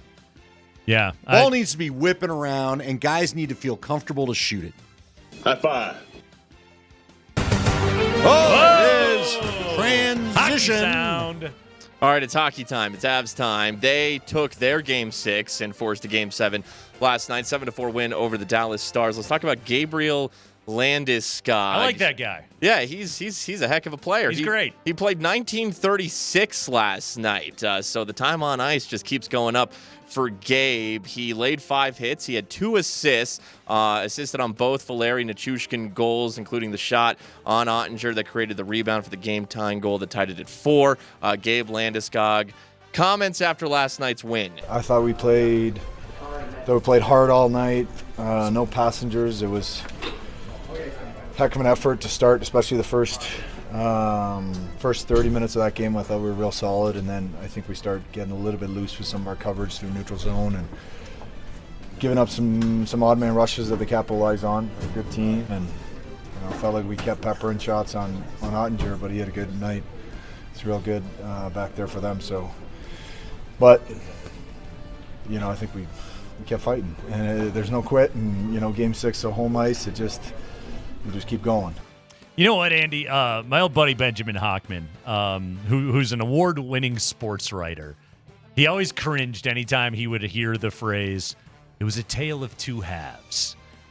And yet last night was a tale of three periods, was it not? You could have a movie in every one of those periods last night because they were so different from each other. Yeah, it was insane. You had the lucky goals going in. You had Gabe shooting that one off the leg pad, and then Val cleaning up the mess. Lecky and Val both finally getting off the schneid. Hopefully that bodes well for Game 7. Yep. But you heard it there. They got loose in the neutral zone. That led to the 2 breakaways. The Stars had a power play goal and 2 breakaways to get 3 of their 4 goals. Just a lot of ridiculous in last night's game, but I liked how he put it. You could hear how tired he was, too. Yep. The other thing I think is funny is that we just had the cut from Jamal about trying to play loose. I don't think the Avs played loose till maybe the first empty netter went in. Right. Yeah. Or Or maybe that's just how every Avalanche fan felt about it last night. It was nervous time, and finally spring. High five. All right, let's hear from Kale. McCarr. As he had a good game. It was a little bit of an up and down game. Well put. Couple turnovers for Kale, but got an empty net goal, had 2 big assists in that game. He played more than anybody on the ice last night, 28 minutes, 20 seconds. Kale McCarr on this series now going 7. For sure. 2 very, very tough, hard-fought teams that won it. And you look at the standings, obviously tight standings coming into playoffs, and that's just the way the format is. So you're going to have to beat really good teams every single round. And Dallas is obviously incredibly stacked, and we knew that coming in. It wasn't going to be an easy series, regardless of being up or down. So I don't think there was a world where this wasn't going to 7 at some point. But it was good for us to at least get the win tonight and give ourselves a chance, in the next one. So basically, Kale McCarr and Nikola Jokic saying the exact same thing about their respective series. Yeah, you know what I thought was funny? Sitting next to Kale, because I watched the post-game shows, sitting next to Kale was Natchez. Uh-huh. And somebody asked Natchez, have you enjoyed this series? Because, I guess the question was, has Dallas and Colorado been everything you thought? Yeah. And he was like, I think he speaks for all hockey fans. He's like, man, this has been great. I was in Carolina and we were always, I don't remember who they were always dealing with, but he goes, Ottawa or something. He's like, it's just great to get away from it. It's great to play somebody else, not deal with it anymore. And I go, geez, man, we all wish we could join you, Marty. I understand why you think this is great. We're sick of seeing these guys. We have got your third and final keyword of the show to enter to win a pair of tickets to Game 7 Nuggets Clippers. We'll give that to you to text in to 303-504-0925 coming up next, and then we relive the Avalanche's Game 6 victory with Connor McGahee on the call when we return.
All right, one final keyword on a Ska Friday. It is a Nuggets playoff ticket Ska Friday, and you can win a pair of tickets to tomorrow night's Game 7 against the Clippers at Ball Arena. Andy, you got to text the keyword Plumlee.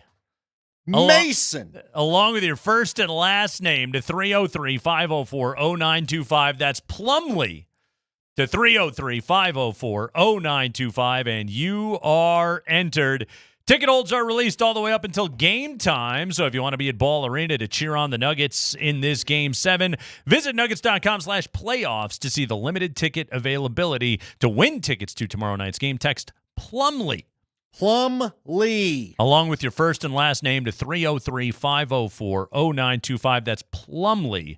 Along with your first and last name to 303-504-0925. Good luck, and go Nuggets. Again, the keyword Plumlee. Plumlee. Not Plum Dog. Plumlee. And not plumbing. Plumlee. Not that either.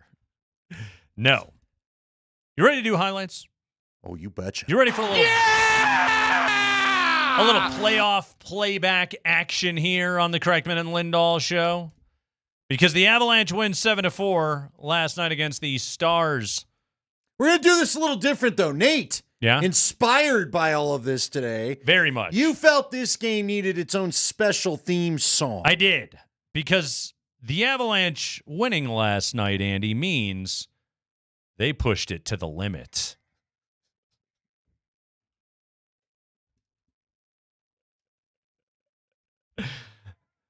Little Scarface montage, anybody? I saw the headline today, Avalanche win to push series to limit, and instantly I thought of this stupid song. This is a top 3 80s movie montage right here. This is Tony Montana has just killed Robert Loggia. Robert Loggia. He's marrying Michelle Pfeiffer. She's doing all kinds of blow. He's got a pet tiger at their wedding. That was like a wedding present. I mean, why wouldn't you? Look at the pet tiger. She's like, what the hell do you want me to do with this? I'm just going to go drink scotch and do coke all night. With a tiger around. It all seems safe. Then Tony Montana's goons pull their van up to the bank and get out with duffel bags that were the kind you used in Little League to carry the catcher's gear, full of cash, walking it into the bank while the banker is standing there bewildered. Tony Montana. And then Tony's little buddy is eyeballing his sister. Pacino's not going to like that one bit. Andy, first, you get the money. Then you get the power. Then you get the women. Tony Montana. That movie is simultaneously fantastic and terrible all at the same time. It's fantastic because of how entertaining it is. It's terrible in that every performance in that movie is the most over-the-top thing you have ever seen. It's almost as over-the-top as the Stallone classic, Over the Top. See, that song gave me the You've Got the Touch, You've Got the Power vibes from Boogie Nights. Yeah, good montage right there. Montage music is what we're going I don't for. know, but does that one do justice like when Rocky gets in the car and drives his Ferrari knowing he's now got to fight the Russian? Strong montage. That's more of it. That's the drug dealing montage as opposed to the sports montage, but they get you to the same place. And either way, you get to marry Michelle Pfeiffer. Avalanche over the Stars last night. All due respect, you're doing better than Adrian. 7-4. Ouch. Well, ouch. What was her name? Oh, why am I spacing Adrian's name? Oh, I could. Talia Shire. We got it There at the is. same time. Yeah. We got it at the same Time place. to go home. Yep. Friday's over. We're Anyway, done, everybody. That's as weird as the game we're about to describe to you through highlights. Let's push it to the limit, folks, okay? Let's go to the first period. 6:29 into the game, and Val Nichushkin gets on the board first, except this goal was, we'll call this the double doink goal off of a pair of Dallas Stars.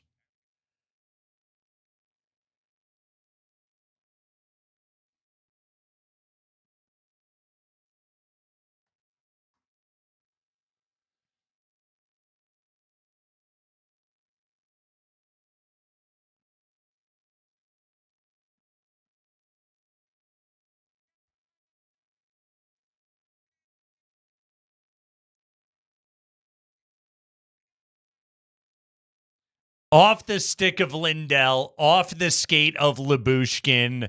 Double doink goal for the choo-choo train last night, and the Avalanche on top 1-0, 6.5 minutes into the game. We now go late in the first period, and Andy, I think this one also qualifies as an extremely stupid goal. Cale Makar's first assist of the night, born out of a complete and total whiff.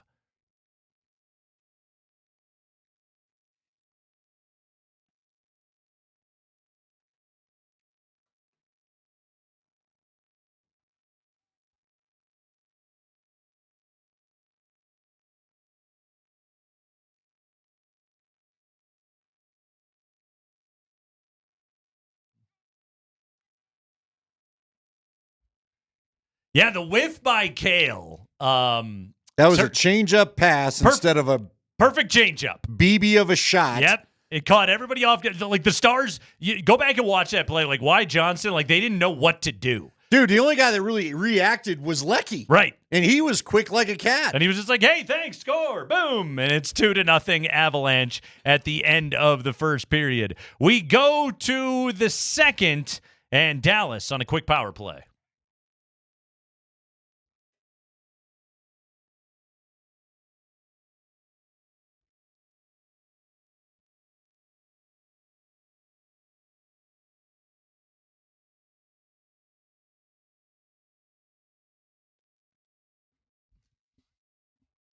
Yeah. Hintz's shot saved by Blackwood deflects off Charlie Coyle and in. But Blackwood's got to keep his stick. I don't know if he does. I'm serious. He's got to get spring. Is it that he doesn't have the tape knob taped up enough? Like, again, it just gets yanked out of his hands. It's laying behind the goal. I thought the issue, what game was it? Game 3? It was game 1, I thought, where it game got taken out of his hand. Wasn't it that yeah, because he talked about it in the post-game interview. He could laugh about it because they won that game. But he had the big knob, and it got caught in the netting. And it's taking it out, and he's got it, like, I get you do what you do, but, dude, you've lost your stick twice in this series. It can't keep happening. You got to think about your knob, bro. That's right. Mm-hmm. Andy, 3 goals. All 3 were stupid. This next one wasn't actually stupid. This was just a pretty sick pass by Roope Hintz.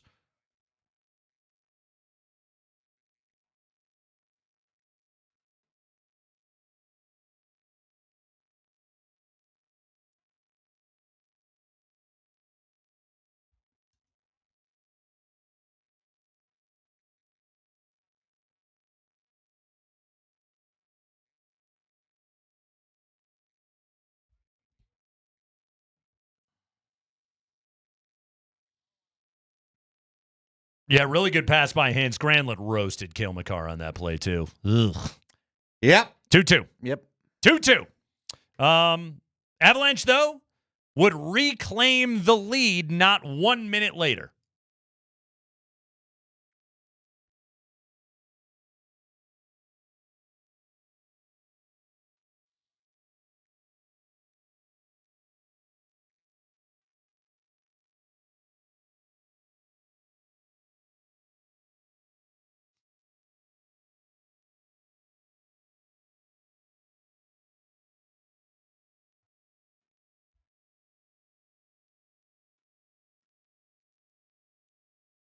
Okay, so it was a great snap pass by Taves over to Makar. A great pass by Makar and tipped in by Natchez. It was a thing of beauty. But, Andy, what's the thing you talk about all the time? Put the damn puck on the net. That possession was going poorly, and then Nathan McKinnon was just like, all right, fine, I'll shoot it. Somebody shoot. Exactly. And cause the chaos. And it did. It got Dallas scrambling, and that's how the Avs scored right there. Yeah, and that's funny because that was a sweet goal. It wasn't even Natchez's best chance of the night. He rang that one off the pipe, too. Yep. But that was a great team play. But as you said, just shoot the puck. And again, Ottinger's been really good in this series. He does give up rebounds, which can lead to that kind of chaos. Okay, so 3-2 Avalanche, 4.5 minutes in, a little more than 3 minutes later, and Dallas would even things back up, this time via the third assist of the period by Mikko Rantanen.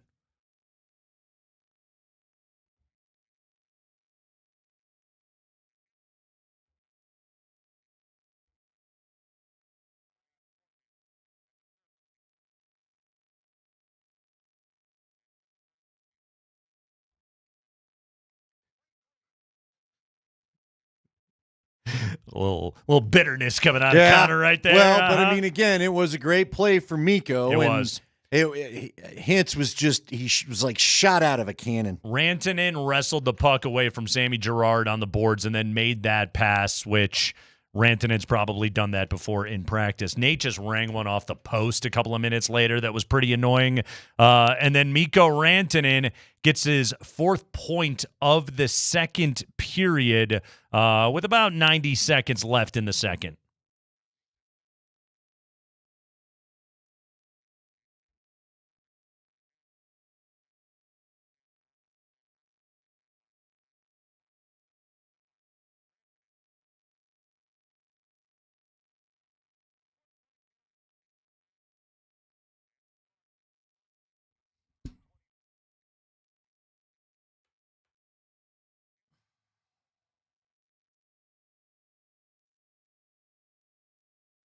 I mean, Andy, that time McKinnon was slow to get back. Mikko, by the way, was screaming for the puck as he went streaking into the zone, and Hintz just had to get it to him, and boom, perfect pass, he scores. Yeah, and I also felt like if we would listen earlier in the highlight, not that you needed to, there was also a failed clearing attempt. Yep. They cannot fail to clear when Dallas is buzzing in their zone and you got a chance to get it out of there, you've got to get it out of there. 4-3 after 40 minutes of hockey. It was nervous time all over the place. We go to the third period. This was probably Colorado's sickest goal of the night. When you just talk about pure execution, roll it, Spring.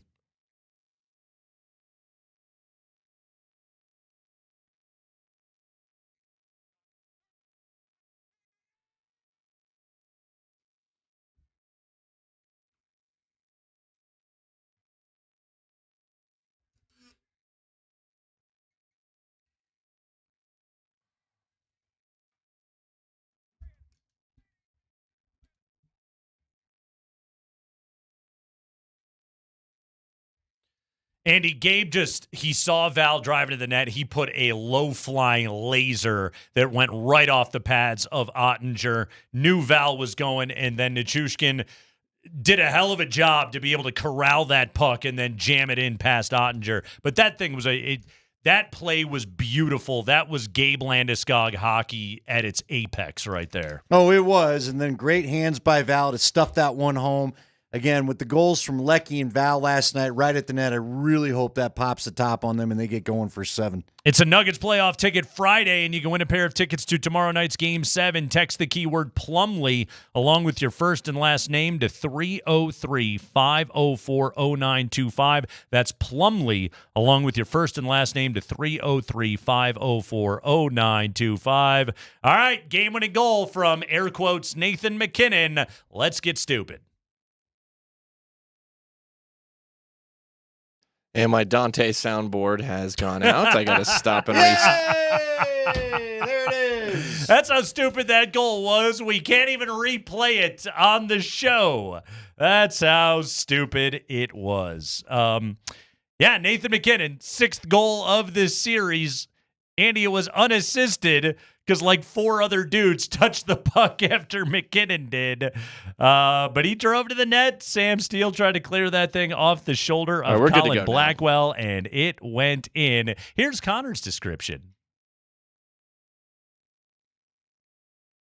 McKinnon one-hands it in front, pockets loose. Ottinger can't get to it. It's on the body. It ricocheted in. It ricocheted in. Better to be lucky than good. Yes. Nathan McKinnon is there too. The Mac attack is back, Jack. The luck has turned.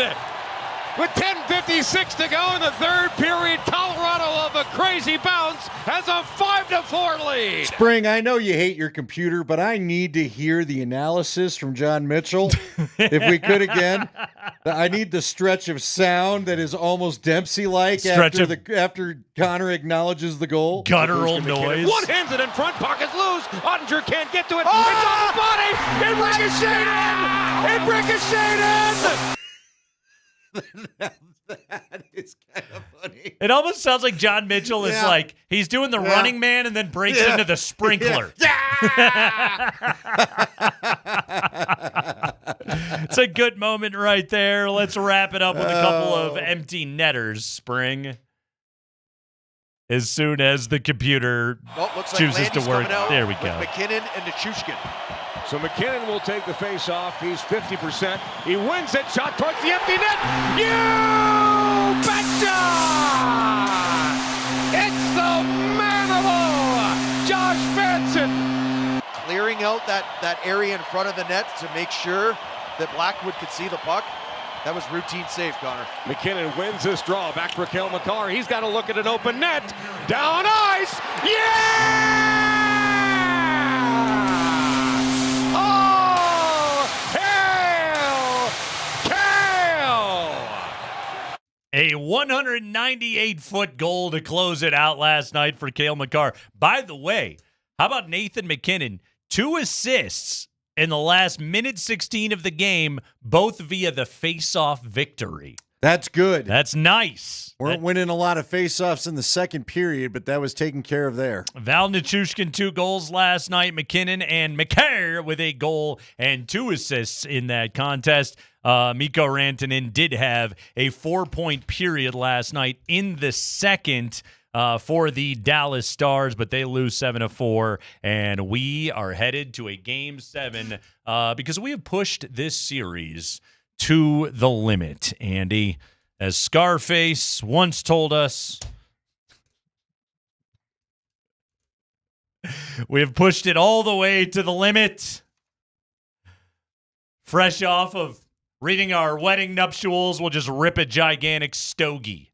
You know, if you really listen deep, that guitar riff right there's got a little Danger Zone feel to it. It sure does. Did Kenny Loggins somehow rip off, push it to the limit, like Vanilla Ice once ripped off Under Pressure? No, mine's no. There's his no. You see the difference? He did that one. No. That power chord is very similar. Very similar. Very Loggins? Yes. Paul Engemann was the artist on this one. Oh, I love whatever that woodwind is right there. Is that a flute? That is good. Yeah, it does. A recorder that you played in grade school. It's got a real... Who the hell walked in and said, you know what this thing really needs? A recorder. Is a recorder. It's got like the 70s kung fu flick vibe. The guy's kids in there that day. Well, I got one in his backpack. We have pushed it to the limit. Game 7.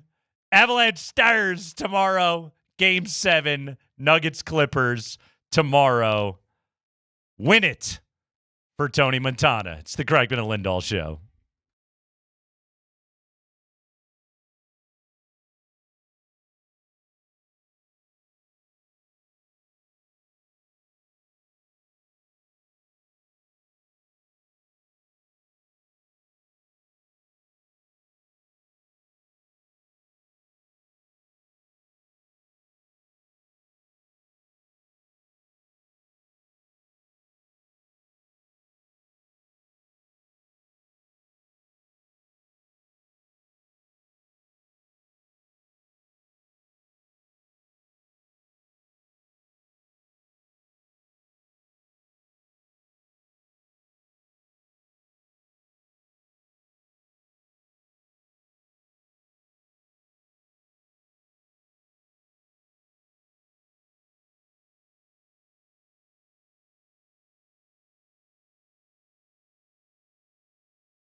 We are going to announce the winner of a pair of tickets to Game 7 coming up here in just a moment on the Kreckman and Lindahl Show on Altitude Sports Radio 92.5. Andy, did you see Greg Popovich officially stepping down as the head coach of the San Antonio Spurs, the winningest coach in NBA history with over 1,400 regular season victories to go along with 5 NBA championships. Pop handing it over to the next in line. Mitch Johnson will be the coach of the Spurs, which that dude now gets to coach Wemby and Stephon Castle and De'Aaron Fox. Like, that guy's got a pretty good life right now. That's a good first NBA coaching gig. Yeah, he does. Are you surprised they didn't do a search?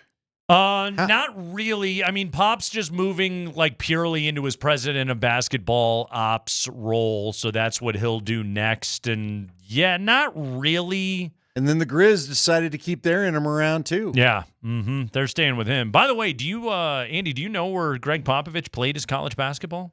I don't. It's right here in the state of Colorado. Air Force? He was a graduate, a cadet of the United States Air Force Academy. He was a guard for the Fighting Falcons from 66 to 70. What was his service assignment?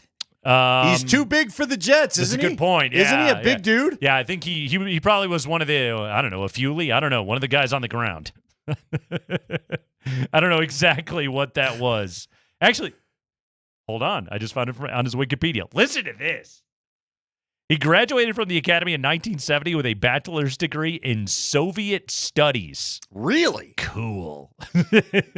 Pop underwent Air Force intelligence training and briefly considered a career with the CIA before going into basketball. He served 5 years of required active duty in the Air Force, during which he toured Eastern Europe and the Soviet Union with the U.S. Armed Forces basketball team. In 1972, he was selected as captain of the Armed Forces team, which won the AAU championship. This feels a little like the Cheers episode where Sam Malone gets called up to corporate so he can pitch for the corporate softball team. And they give him an office and a desk. Pop, he could ball, and apparently he knows a lot about the Soviet Union. That's cool. Espionage. He then went on to be the head coach at Pomona Pitzer, I believe Tad Boyle's kid plays right now. He was an assistant at Kansas. He was an assistant on the Spurs staff. He was an assistant in Golden State for 3 years and became the Spurs head coach in 1996 and won 5 championships, the last of which with Kawhi Leonard as his star player and winning the finals MVP. That was like late career Duncan. Tim had like nothing left. And Kawhi kind of helped carry them to that championship. He was 5-1 in the NBA Finals. The only time he lost in the finals it was that time that he lost to the Heat with LeBron and D Wade and Chris Bosh. They had some great series, by the way, back in the day. Yeah. So shout out to Pop hanging it out up after a great career, which now makes Eric Spoelstra, Andy, the longest tenured coach in the NBA. Are you surprised by that? How much longer do you think Spol has? Like, is Spol ever going to be on the hot seat? No. He'll have that. He's one of those guys. I think heat culture, by the way. It is very much. It's heat culture. I don't think he's. I think Spo gets to call his own. You know what? I say that though. Mike Shanahan was supposed to be coach for life. Well, I mean, and I only ask it because they've been in the play-in how many years? Like a couple years in a row now, haven't they? Yeah, 2 years in a row. They had the ugly divorce with Jimmy this year. Yeah, the Miami Heat need a little bit of a rethinking of their situation. Jimmy, thank you. Yeah, Spo's the longest. By the way, Spo had that job 6 years before Kerr was hired in Golden State. After that, with Michael Malone out, Tom Thibodeau in New York is the third longest currently tenured head coach in the NBA. Is he safe? I saw a few of the ESPN shows throwing around, should they get rid of Thibs if they get knocked out too early? Well, they're doing okay now, so I wouldn't. But the Thibs thing has a shelf life, though, because he runs his dudes into the freaking ground. He's the Jim Harbaugh of basketball. Very much so. Very much so. About a 5-year, 4-year thing. But he wins everywhere that he goes. After that, Billy Donovan in Chicago, and then Ty Lue with the Clippers, longest tenured coaches in the NBA. Andy, win or lose tomorrow, what kind of case do you think David Adelman is made to be the next head coach of the Nuggets? I'm not going to act like the expert on this necessarily, okay? But I asked Scott about that. Scott said, especially if they were to win, it'll be an upset if he's not the coach. And he thinks he's got a pretty good shot either way. It does feel like, now, I don't know what the contract looks like, right? I'm not negotiating these type of things. I would probably do maybe a two years with an option. I don't know if you do that for coaches, but you think about that. But it does feel like his more relaxed personality and his him being comfortable with players like Nikola and Jamal and maybe whatever other player wants to speak out, having their say, it's probably just what this team needs right now. He knows the culture. He's well liked by the star players on this team, and that's not nothing, okay? Now, look, do I want the Nuggets to conduct a whole bunch of interviews outside the organization? Yeah. God, yes, I do. You'd be irresponsible not to. Absolutely. But I think David Adelman has done a good job coaching this series. Hey, if they blow a 20-point lead in the second half tomorrow, maybe I'll feel differently about it. It is time to announce our winner of a pair of tickets to Game 7, Nuggets-Clippers, where hopefully they're not blowing any 20-point leads. Hopefully they're taking their 20-point lead and turning it into a 30-point lead. But the winner of a pair of tickets to Game 7 from us here at Altitude Sports Radio 92.5. Spring, can I get a drum roll, please? Oh, you've been texting in all afternoon, celebrating those 2020 Nuggets that went 7 in the first round against Utah. You texted Millsap. You texted Dozier. You texted Plumlee. And the winner is Kelly Meter. Kelly Meter. Is that our second Kelly of the week? Kelly. Yeah, that's why I thought it was. We sang it last time. Kelly Meter. Congratulations on your enjoyment of the metric system, Kelly. Kelly's going to the game. Nice. Tomorrow night with one other individual. Congratulations, Kelly. Kelly. But if you would like to go to the game, well, then ticket holds are released all the way up until game time. So if you want to be at Ball Arena to cheer on the Nuggets in this Game 7, visit nuggets.com/playoffs to see the limited ticket availability. All right, Andy, prediction time before we walk out of here on a Friday evening with an historic day coming up tomorrow. Double dipperoo. So far, the Nuggets and Avs have both swept on Saturdays. Do they do it again? Do we get a split? Or do we get one of the saddest days in Denver sports history tomorrow? No, it's Scott Friday. We ain't putting them vibes out there, Ricky Bobby. No, none of that voodoo. We are going